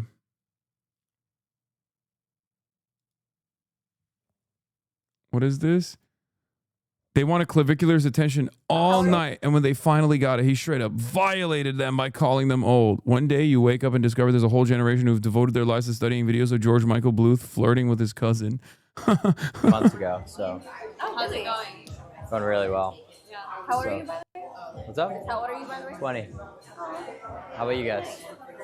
Oh, wait. I'll let you guess. Make it fun. 23? Close. Probably around the same, yeah. How old? I'm 24. Okay. 26. Oh, fucking grandma over here. Oh my god. It's all good. Yeah, I mean, you still look young though, so Thank you. who gives a shit? Dude, what's up with Zoomers, by the way? That's like, I don't know what it is. I mean, he's rude, but like Zoomers do look a lot older than they actually are. I don't know what it is. This is painful. You're causing me pain. Yeah? Stay healthy. I'm trying to go. He should be posture maxing. This is crazy. He's got gamer neck. I can't believe it. The man who vantage point maxes in his home or tiptoe maxes is out here in front of 2 Stacy's. Is that? I don't know. Are they considered Stacy? I don't fucking know. God damn it. I'm trying my best here. And he's not even fucking. He's got a gamer Kirk posture here. It's fucked up. Go to the club, but I don't know what the fuck is going on. Dates are a waste of time. They're only Dude, oh my God, with this music. dinner a woman will ever go to with me is when I'm meeting other men, but like a one-on-one dinner with a girl is a mistake and a waste of fucking time and money. 3 hours of fucking Right. garbage. Let me tell you what a dinner with me and a woman looks like. Woman sits next to me, looks hot, the other men at the table respect that, and we talk about business, and I genuinely ignore her the whole time. I don't take bitches. Bro, that's why I'm saying it's like, this isn't gay. This is something different. Like I don't understand. This is like unvarnished, unfiltered, pure misogyny, where like you hit the maximum amount of misogyny that like you do genuinely hate women. Like you are, it's not even like, oh, this is socially learned hatred of women where you undermine them or disrespect them on accident or because you're just careless. It's not like that. This is just like he is deliberately putting on a show to be like, I fucking hate women. I hate them so much. It makes me angry that I even have to be around women. You know, it's ascended misogyny, like you prestige misogyny and are starting back at the most primal level of misogyny. I don't think, it's objectification maxing. They truly believe it's impossible for a woman to do or say anything of value beyond just like looking physically attractive next to them. Like they're an object of sexual desire. And I guess this is why they like Trump too, because like Trump treats women this way as well, where for him it's like women are to be conquered. They're not to be loved. They're not to be respected. They're not your partner. And I don't get it.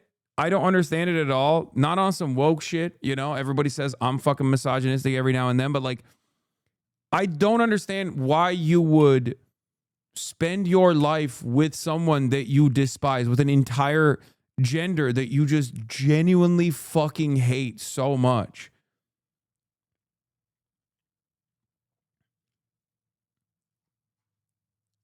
I don't get it. That's why I'm confused when these like fucking podcast bros will like talk about getting a girlfriend. And it's like, you hate that shit.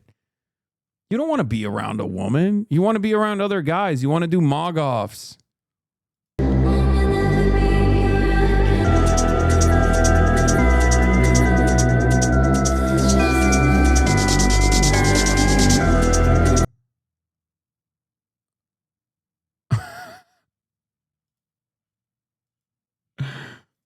Do you think these guys understand that everyone is fucking looking at them like they're a bunch of clowns? Or do you think they genuinely think this is cool?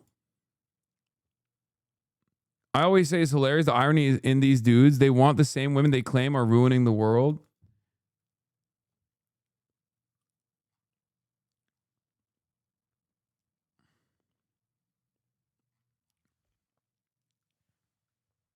Yeah, I will say, like, this is something beyond gay, is what I say all the time. But, like, at this level, what we're experiencing is definitely, this is just, like, regular gay, I think. Like, this is just, like, gayer than sucking a penis, I would say. Like, there's obviously a lot of sexual tension between the two, even though it's a, you know, inappropriate age gap relationship.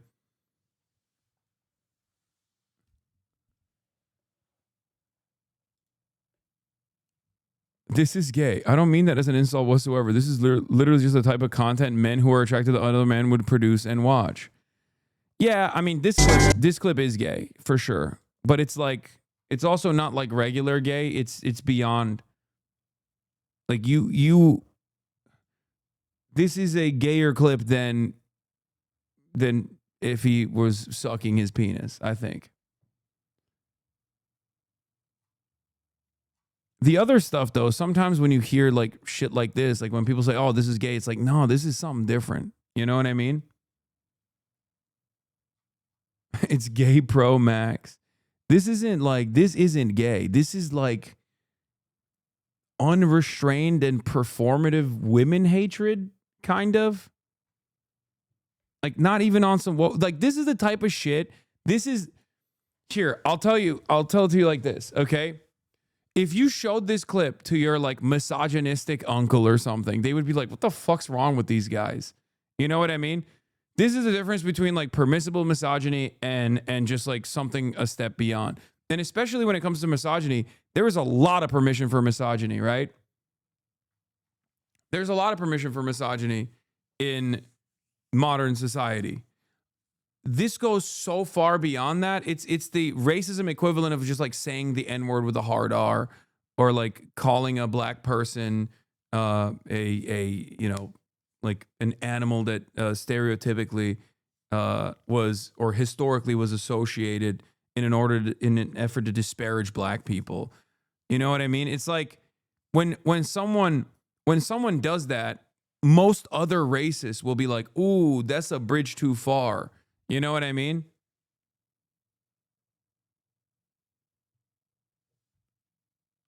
Like, that's too much. That's too much. Like, I'm a regular racist. Like, you're something different. And this is the misogyny version of that, where it is performative. It's over the top. I don't even think that they believe it. Or maybe they do. I don't know.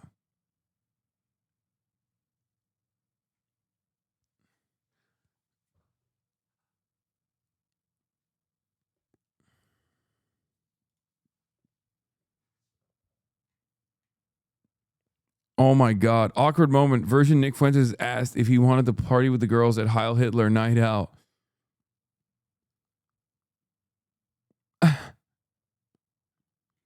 And then the fucking Groypers are upset. Not wanting to be a male whore isn't the worst thing, says Disciple for Life, Michael Andrew.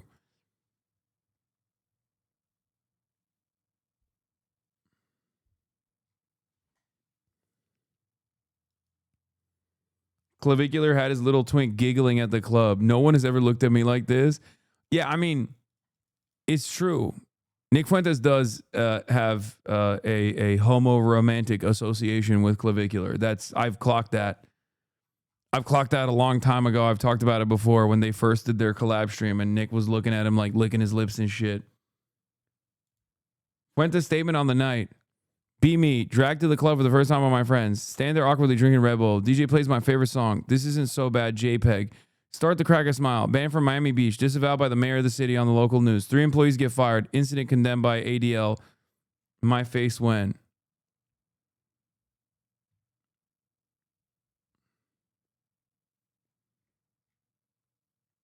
He's green texting on Telegram in his neo-Nazi Telegram group.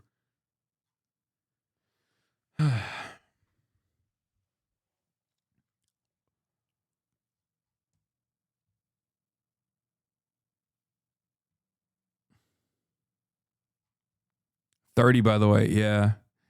Yeah. It's pretty fucking embarrassing. How do you square this with a far-right obsession with birth rates? They simultaneously hate women, yet are desperate for traditional family values to own, impregnate, and subjugate them. I think for some, it stems from the insecurity that they will never be desirable to women, and that's what like causes them into that. That's what caused them to like lean into this shit. Okay, it caused them to like imagine a different organization of gender where women don't get to have a say. It's a power fantasy. It's, you know, it's the same reason why people engage in sexual assault, do rapes and stuff. I think that's probably what it is. But as far as like birth rates goes, I mean, none of these dudes are fucking, right? They're just not. It's not happening. So really ask too much to treat women like people. Sometimes I see you read my comment, decide it's not funny enough, and then move on. I have not read your comment at all. It's in your mind.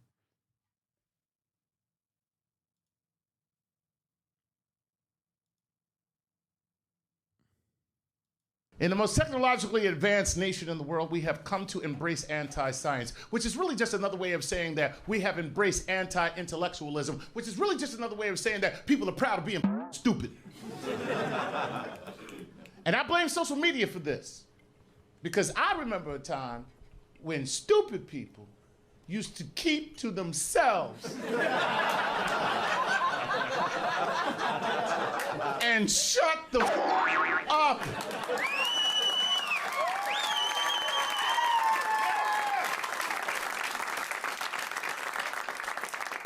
But now, because of social media, they're reaching out to one another, coalescing. They're organizing. The stupids are organizing. It's true. Like, you got some stupid shit? I got some stupid shit. Let's put our stupid shit together. We can start a stupid revolution. We'll call it a stupolution.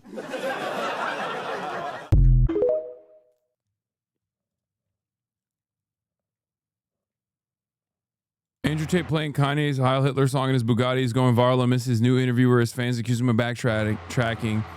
Nah, chat. Did Tate stand on all 10 or did he fold?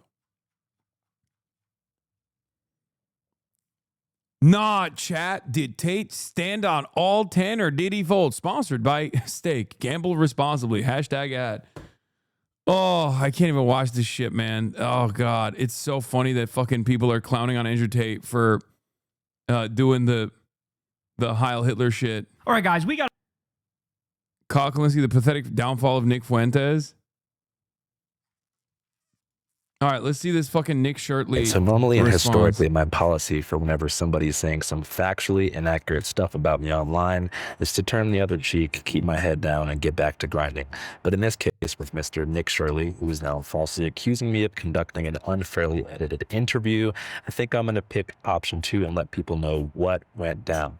Journalistic integrity is something that I kind of take a little bit seriously, and I can see a future wherein access is limited to prominent people, especially conservatives, if I don't dispel this false narrative immediately in its entirety right the heck now. So to do this right, I'll have to show you a couple of things, including text messages between him and I, and actual footage of the working Premiere sequence that I used to edit the interview so you can see what was cut and why. So let's begin with an editing lesson. So when we're dealing with a long-form interview of somebody who talks very slowly and circles back to repetitive talking points, one of the first things that we do in post-production is cutting what's called dead air, which means long pauses between words or sentences, or fixable verbal stammers that slow down the conversation and risk boring the viewer. So in this raw interview with Nick, which had a total runtime of 2 hours and 2 minutes, we had to cut nearly half an hour of dead air to make it listenable.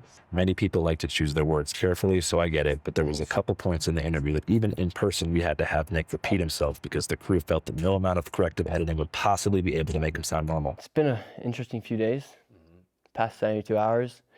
My video on the expose of the fraud in Minnesota is the most viewed video ever, longer than 10 minutes, other than Mr. Beast. Can you say the fraud in Minnesota again? Then you kind of stuttered. Yeah. Oh, wait, are there going to be cuts in this or just going to be one take? Which will make it perfect. So if we ask for to say it again, it's just to make sure you say it perfectly. Oh, okay, yeah. So, so my video on the fraud in Minnesota is the most viewed video ever by a creator, longer than 10 minutes, expose style, than anybody other than the name of Mr. Beast. So bear with me here. I'm going to show you the raw footage, and we'll see how with the magic of editing, we were able to make Nick sound actually smarter and faster than he was in person. Check this out. How does that make you feel, like gratification-wise, as an independent journalist? Well, I think it's the first video you've seen in a long time where a journalist actually went and created a video that created a change instantaneously. For instance, you had the HHS, Health and Human Services. They froze all funding to childcare inside of Minnesota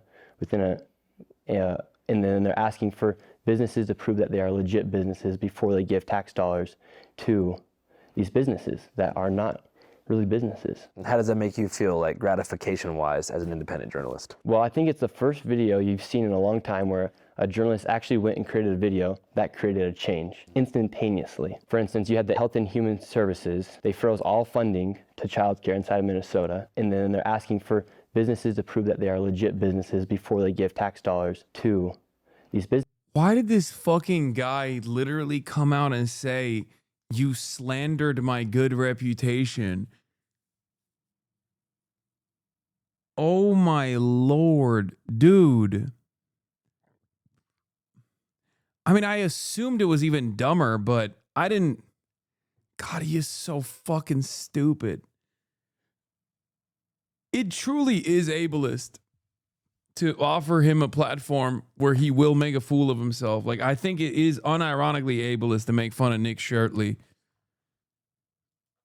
So in that interview, we probably did that same thing as far as trimming dead air and splicing B-roll. No joke, probably 30 times, as you can see here on the timeline. And it was never to take him out of context, but to help him get his point across. We do this for every good faith interview or 5-cast we've conducted so far. From Hunter Biden, which had a raw runtime of 5 hours before being cut to 3:24, to Hunter Kozak, to Alex Jones, to Hamilton Morris, Janet DeSanti, to pretty much everybody we've ever talked to. Exactly.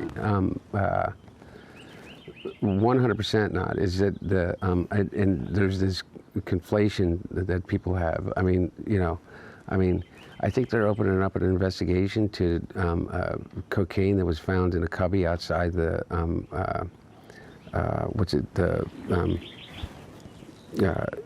the West Wing of the White House. You know, we aren't live streamers or live podcasters, and we like to package our interviews for efficiency and entertainment value. So that's just something that we do. So the other cuts in the Nick Shirley interview that weren't dead air related were conversational beats that I personally found either boring. That one tweet was right. He's the only Mormon born with Faz.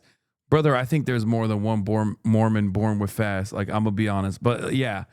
Fast Baby is correct. You're not wrong about that assessment. I think repetitive or so off topic to the point that they derailed the conversation away from its intended focus, which was fraud in Minnesota and Shirley's personal background. We cut probably 20. said, "Yikes!" Fast fetal alcohol syndrome. 5 minutes of unproductive, redundant banter about Portland, Mormonism, gay marriage, his new crypto coin. I heard you also made a coin of some kind. I did not. Well, I didn't make a coin. I just joined a platform where you can monetize your content, and there actually, so yeah, it is a coin. You can then monetize your content, just similar to like how you upload on TikTok. You can upload your stuff on there. It's just based off Coinbase. The history and ethics of welfare in America, and 6 whole, nearly identical back and forths about his 89% statistic that he falls back on unchallenged. 89% of the fraud is being committed by Somalians, and 89% of the fraud being committed inside Minnesota is by the Somalian population. 89% of the fraud. This is such a fucking inappropriate way to game out statistics, for the record. 89% comes from a total fucking fabrication. One, it's one of the very few federal cases that the state of Minnesota has had, okay? And because there are 94 co-defendants, 94 Somali co-defendants, okay, saying, as the Republican that came out with the statistic on Fox News falsely presented, saying that like, oh, Somalis are responsible for 89% of all crimes committed since like 2020 is ridiculous. Yes, post 2020, the major COVID fraud that was prosecuted was the Amy Bach, white woman, by the way, led Feeding the Children charity scandal. And a lot of the co-defendants in that case that got charged and convicted were Somali. That's since 2020. Do you know how many federal fraud investigations have been conducted in the state since 2020? Not that many. Happening by people who were brought into our country and then committing fraud. So 89% of the fraud happening in Minnesota is from the Somalian population. Right, but 95% of Somali Americans in Minnesota are legal.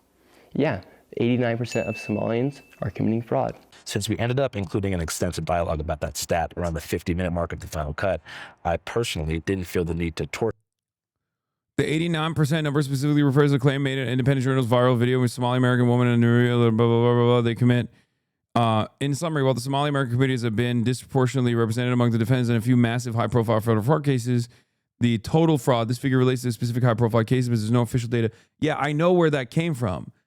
This is like an AI summarization. I'm explaining to you what the actual summarization is. For all of you guys. I don't know what this fucking AI summarization is, but the 89% number basically comes from what I just described to you. One guy on Fox News randomly says, oh, since 2020, Somalis are responsible for 89% of all the fraud that was committed in the state of Minnesota. This is not correct.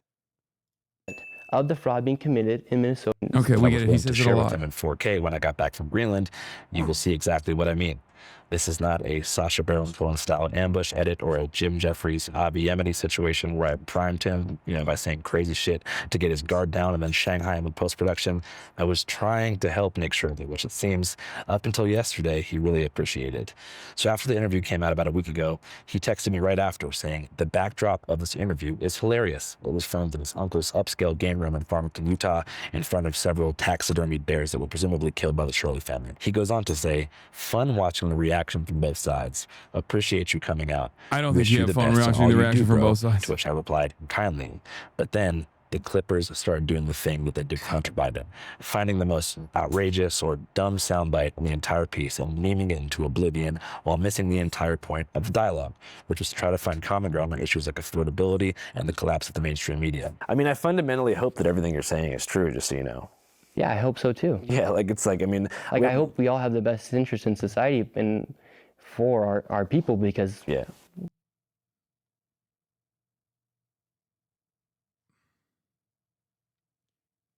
Andrew's too charitable, dude. Look.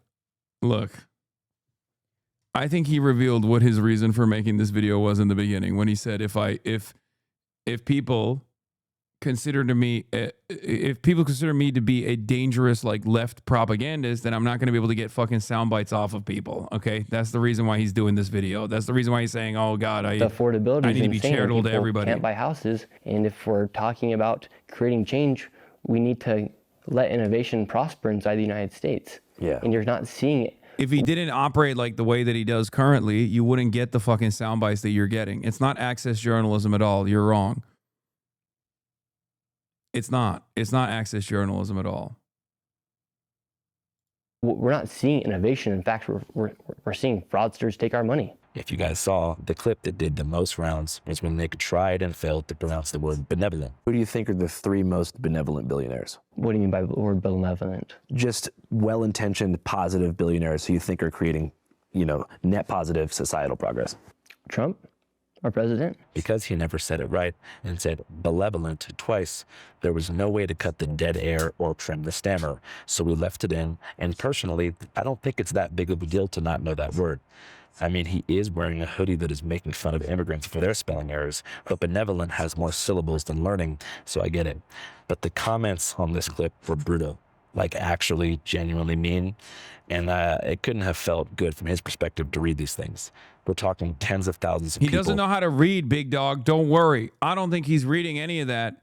His mommy is probably sheltering him from all the negative commentary surrounding his video. So I don't think he saw any of that. And even if he did, I don't think he knows how to read. So he's going to be fine.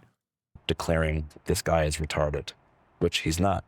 But there are some moments in the interview that even... Okay, maybe he's laying it on a little too thick here, okay? Even with dead air trimmed for speed, Nick does not give his best performance, particularly when blaming immigrants for rising rent prices. It's just simple supply and demand. If you have 20 million people who need to come and buy a house or rent an apartment, and you have other people who need it, you're going to raise the prices. Suggesting that Muslim Americans keep multiple wives in private while dismissing the association with his own religion, Mormonism, and polygamy as just a harmful stereotype. As far as the wives go, that's not a thing in Utah? It's not a thing in Utah. That's a negative stereotype? Negative stereotype. And also confronting me about staying silent on the death of Charlie Kirk, while admitting that he consciously chose to not watch the video that I made in the immediate aftermath of it. And so I thought that was kind of messed up of you to not publicly denounce what happened to Charlie Kirk. I did. And I didn't even watch the interview because I didn't want to watch that.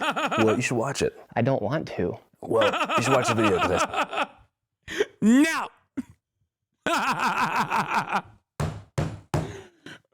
No! I don't want to. You made me feel bad. Because I imagine you didn't say anything.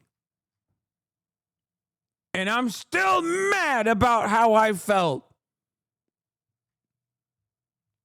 That's a perfect demonstration of how right-wingers operate, dude. I mean, come on. Come on.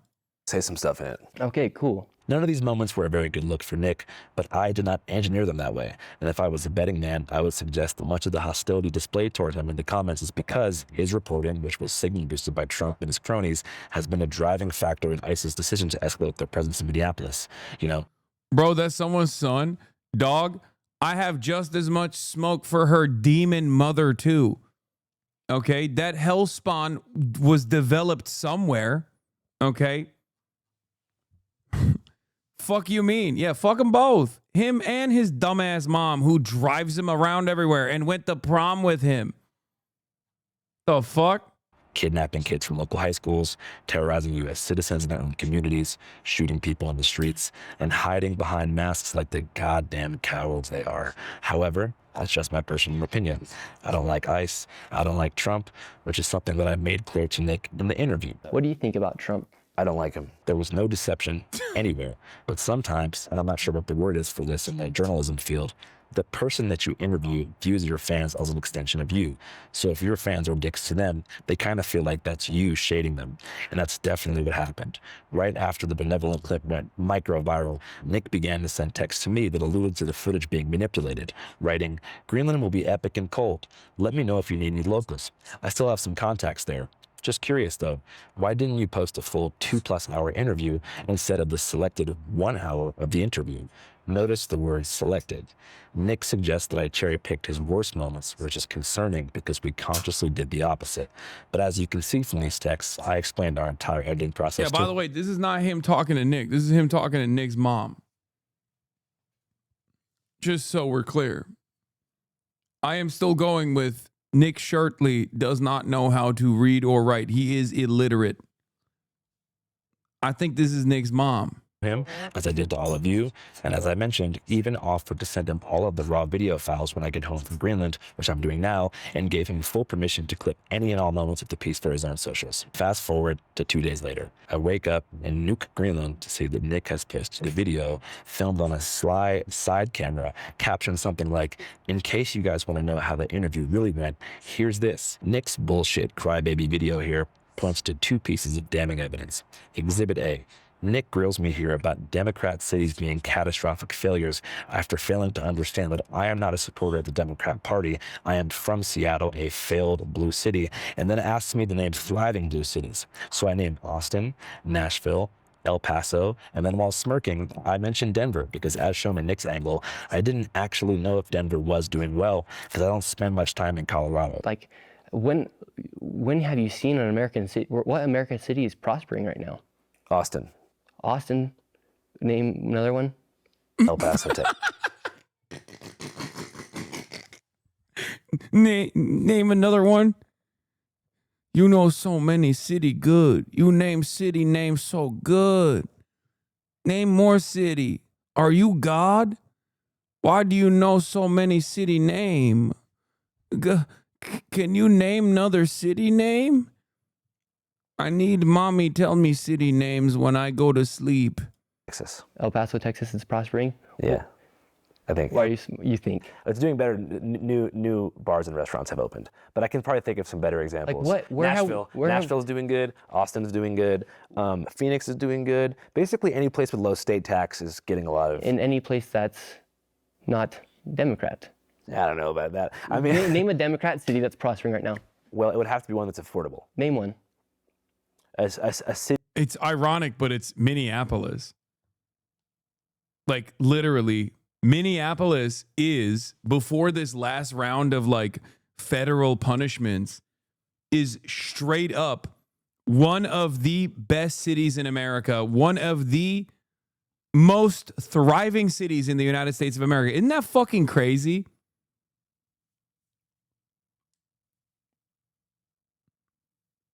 Like, Donald Trump is punishing a blue city in a blue state for not voting for him, and they were doing fine.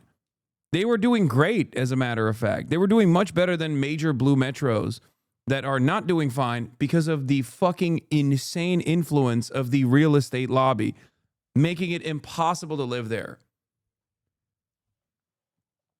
So much so that while we were talking about the mayoral race that was going on, shouts out to Omar Fateh, there were conversations in this chat between me and another chatter saying, well, affordability is not as big as a problem in Minneapolis because the Minneapolis has actually been pretty on the ball under the leadership of Jacob Fry, regardless of all the other problems, and they've built quite a bit.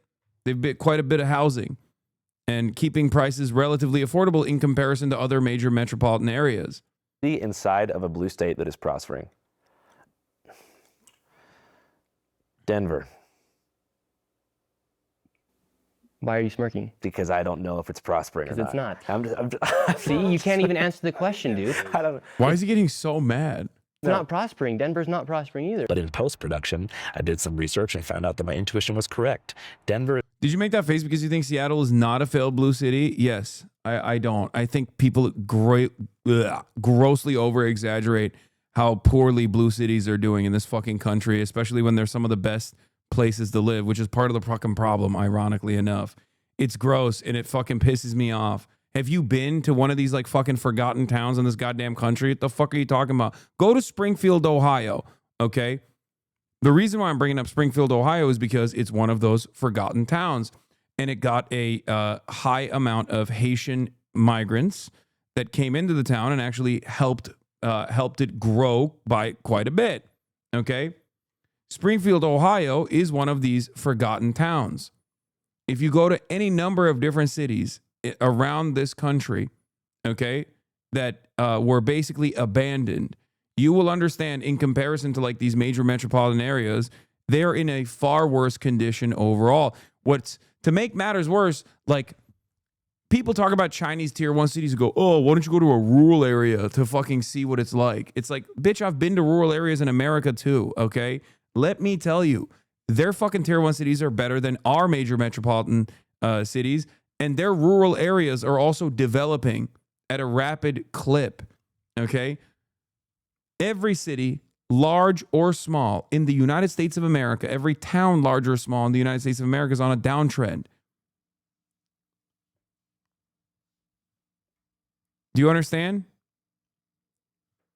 So yes, while major metropolitan areas are in a state of dire disrepair, okay, so are many rural towns.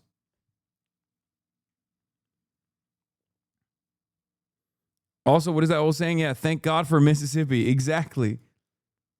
Is currently experiencing a decline in violence and property crime, a large influx in population, job growth in the aerospace, tech, and healthcare sectors, and a number of other great things. So I chose to trim a brief section after I mentioned Denver that indicates a bit of self-doubt, given that I ended up being correct. I also trimmed a soundbite where I said that many Democrat cities are run poorly because it was redundant. Name one. Name one. Philadelphia, Boston, New York City, Los Angeles. These are great cities to live in. What the fuck are you talking about? Minneapolis, as I already mentioned. Chicago. Chicago's fucking beautiful.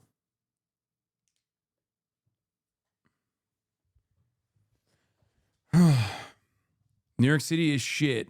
Boston is trash. Okay, guys.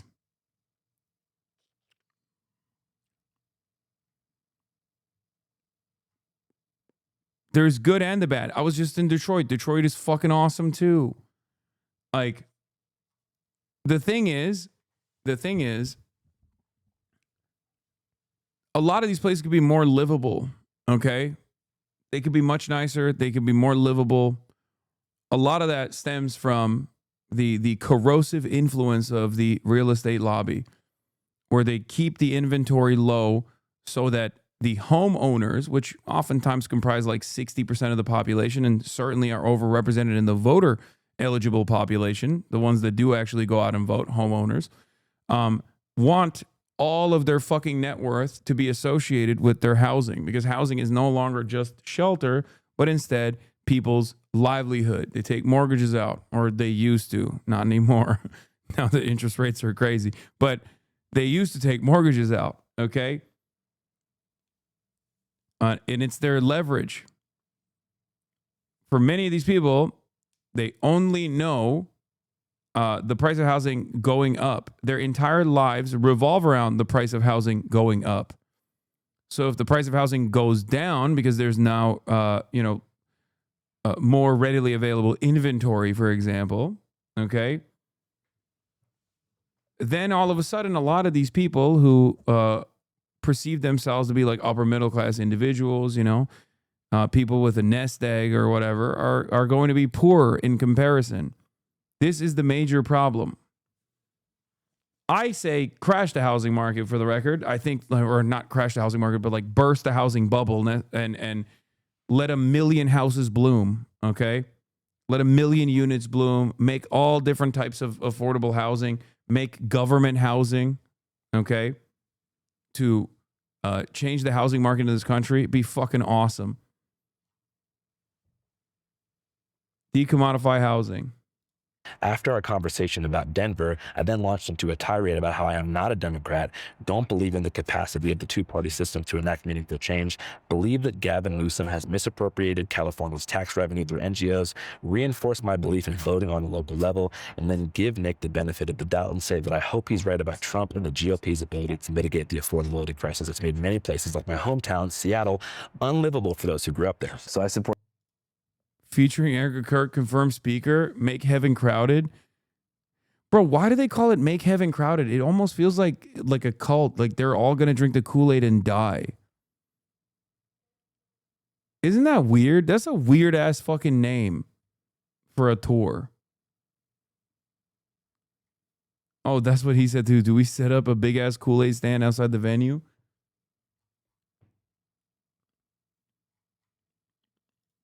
For voting on a local level for sure. I also suggest if you're watching this and you want to see videos that I've made about dysfunctional blue cities, watch San Francisco. Wait, did you just say, wouldn't you not go to heaven if you commit suicide? Brother, you think any Republican that's a part of Turning Point USA is going to heaven? Are you out of your fucking mind? I don't think suicide is the least of their worries, okay? If heaven and hell is real, let me fucking tell you something. Ain't no Republican is going to heaven, okay? Are you kidding me? They're all going to fucking hell, big dog. Their entire political output is about harming others. Why the fuck do you think they're going to heaven anyway? They're going to hell. They're going to super hell. If heaven and hell are real, they're going to hell forever, permanently. Streets, Albuquerque streets, Las Vegas tunnels, and Philly streets. So the second clip that Nick posted really makes my blood boil because it is so disingenuous. As I mentioned 6 or 7 times in this interview, Nick references the stat that 89% of fraud in Minnesota is committed by Somalis. We aired the version where we asked him to show us the data on his phone, which he found using Google search results powered by ChatGPT.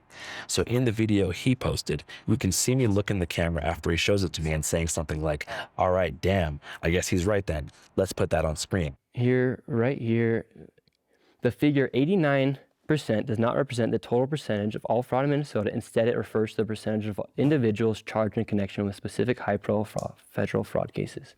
Millions.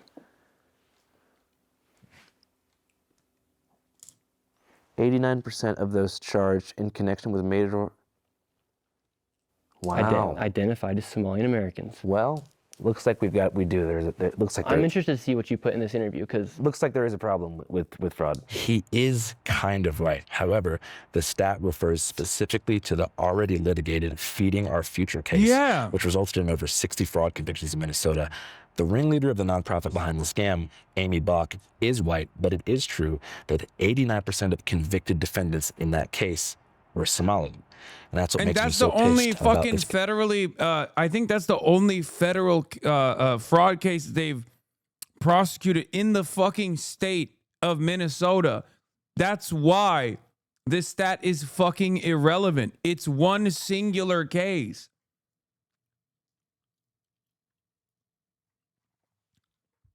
Like saying 89% of Somalis commit fraud is a psychotic extrapolation from this number. It's just not even, that's not how anything works. That's not how stats work.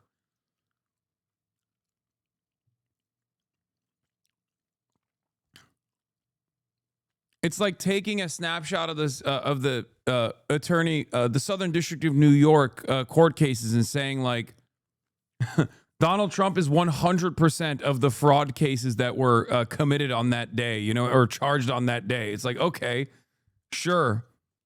That's not how this works at all. Yeah, it's like saying 100% of the people who murdered OJ's wife were not convicted. Particular piece of evidence that Nick presents. The exact thing that he is showing me on his phone in the video is what I put. Like there are 20 cases or 20,000 cases. How many 89 is those? It's one. It's one. It's the only one. That's the only fucking major case that the federal government prosecuted. The Department of Justice prosecuted.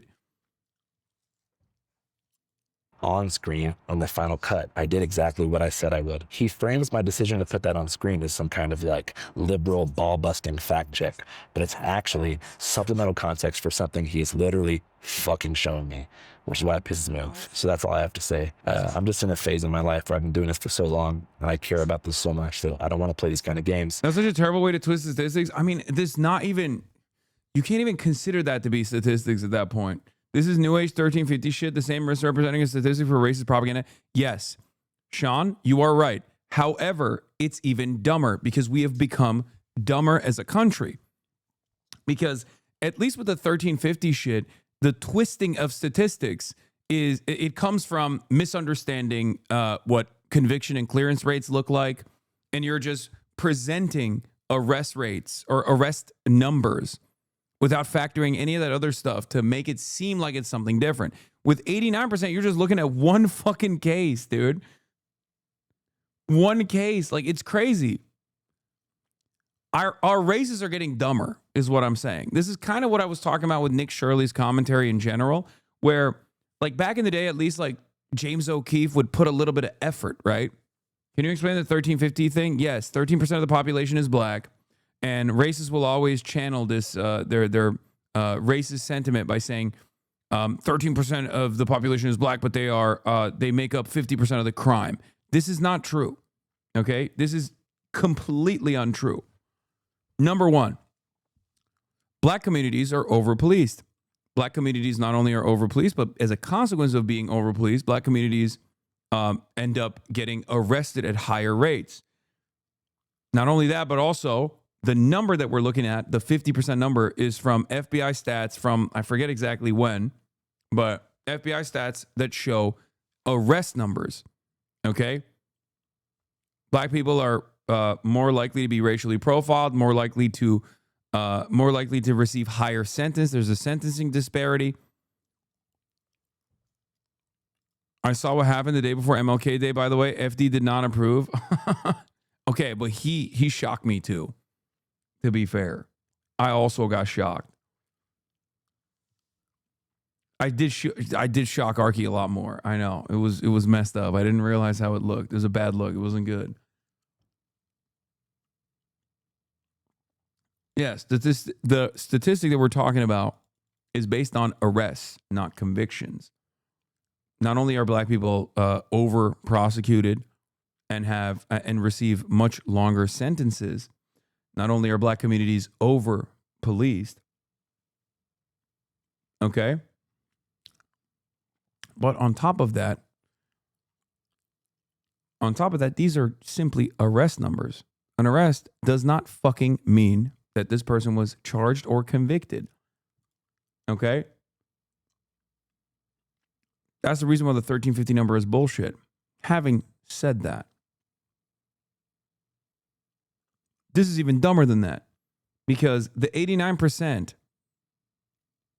like, if that case did not have like 60 co-conspirators that were charged and prosecuted and arrested and convicted, and instead had 10 co-conspirators and 8 of them happen to be Somali, you could still say 80% of the people that were arrested and prosecuted were Somali. It's just ridiculous. It's one case. Especially with people who can't take an L and want to put my credibility on the line by spinning things in a way that benefits their reputation. He literally went out of his way to try and make me look bad, which is not cool. And I wouldn't say that's like very benevolent of him to do. I think my policy moving forward, especially when working with people who are filming their own versions of things and lack the integrity to be honest. I talked to him about this, by the way. Dem Insider rips Mamdani bidet hopes for Gracie Mansion, cites Trump White House ballroom bathroom renovation hypocrisy. Prominent New York City Democrat calls Zohran Mamdani's plan hypocritical given his criticism of President Trump's White House bathroom renovations because he's putting a fucking bidet. And I 100% support him in this endeavor. We have obviously talked about bidets in general when I interviewed him. And yes, this is fucking ridiculous that they have something to say about this. We are going to make white people wash their asses, okay? Sorry, it's gonna happen. It's going to happen in Afghanistan. It's going to happen with woke Sharia. You will have a bidet whether you like it or not. It is ridiculous. It's one of the most ridiculous things in the Western world that like all of these fucking bathrooms do not have bidets.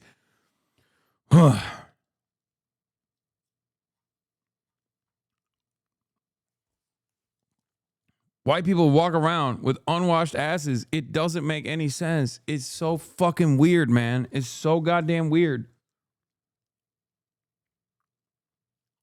Yeah, it's also $30. Like you can literally get it for like $30 on Amazon.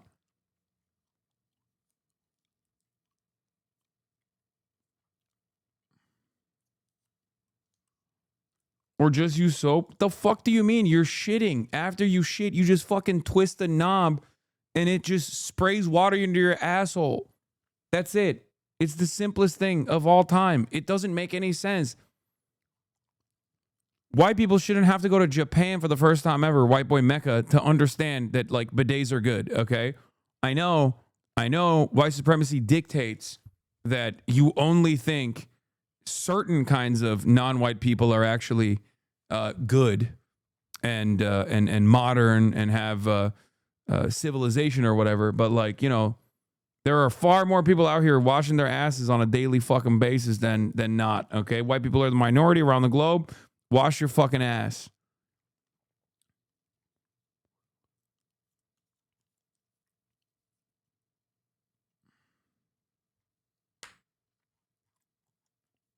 Is it effing? What the hell? That's crazy.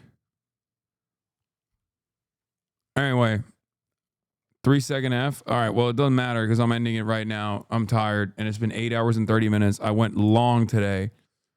I went freaking long today, baby. What is happening?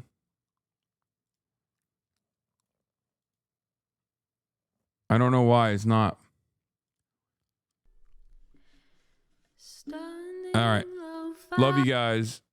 The fuck? It's not loading. Okay. Tomorrow I'll be live with the podcast where we're gonna be talking to MAGA parents and stuff. Love you all, and I will see you tomorrow. Peace. Bye bye.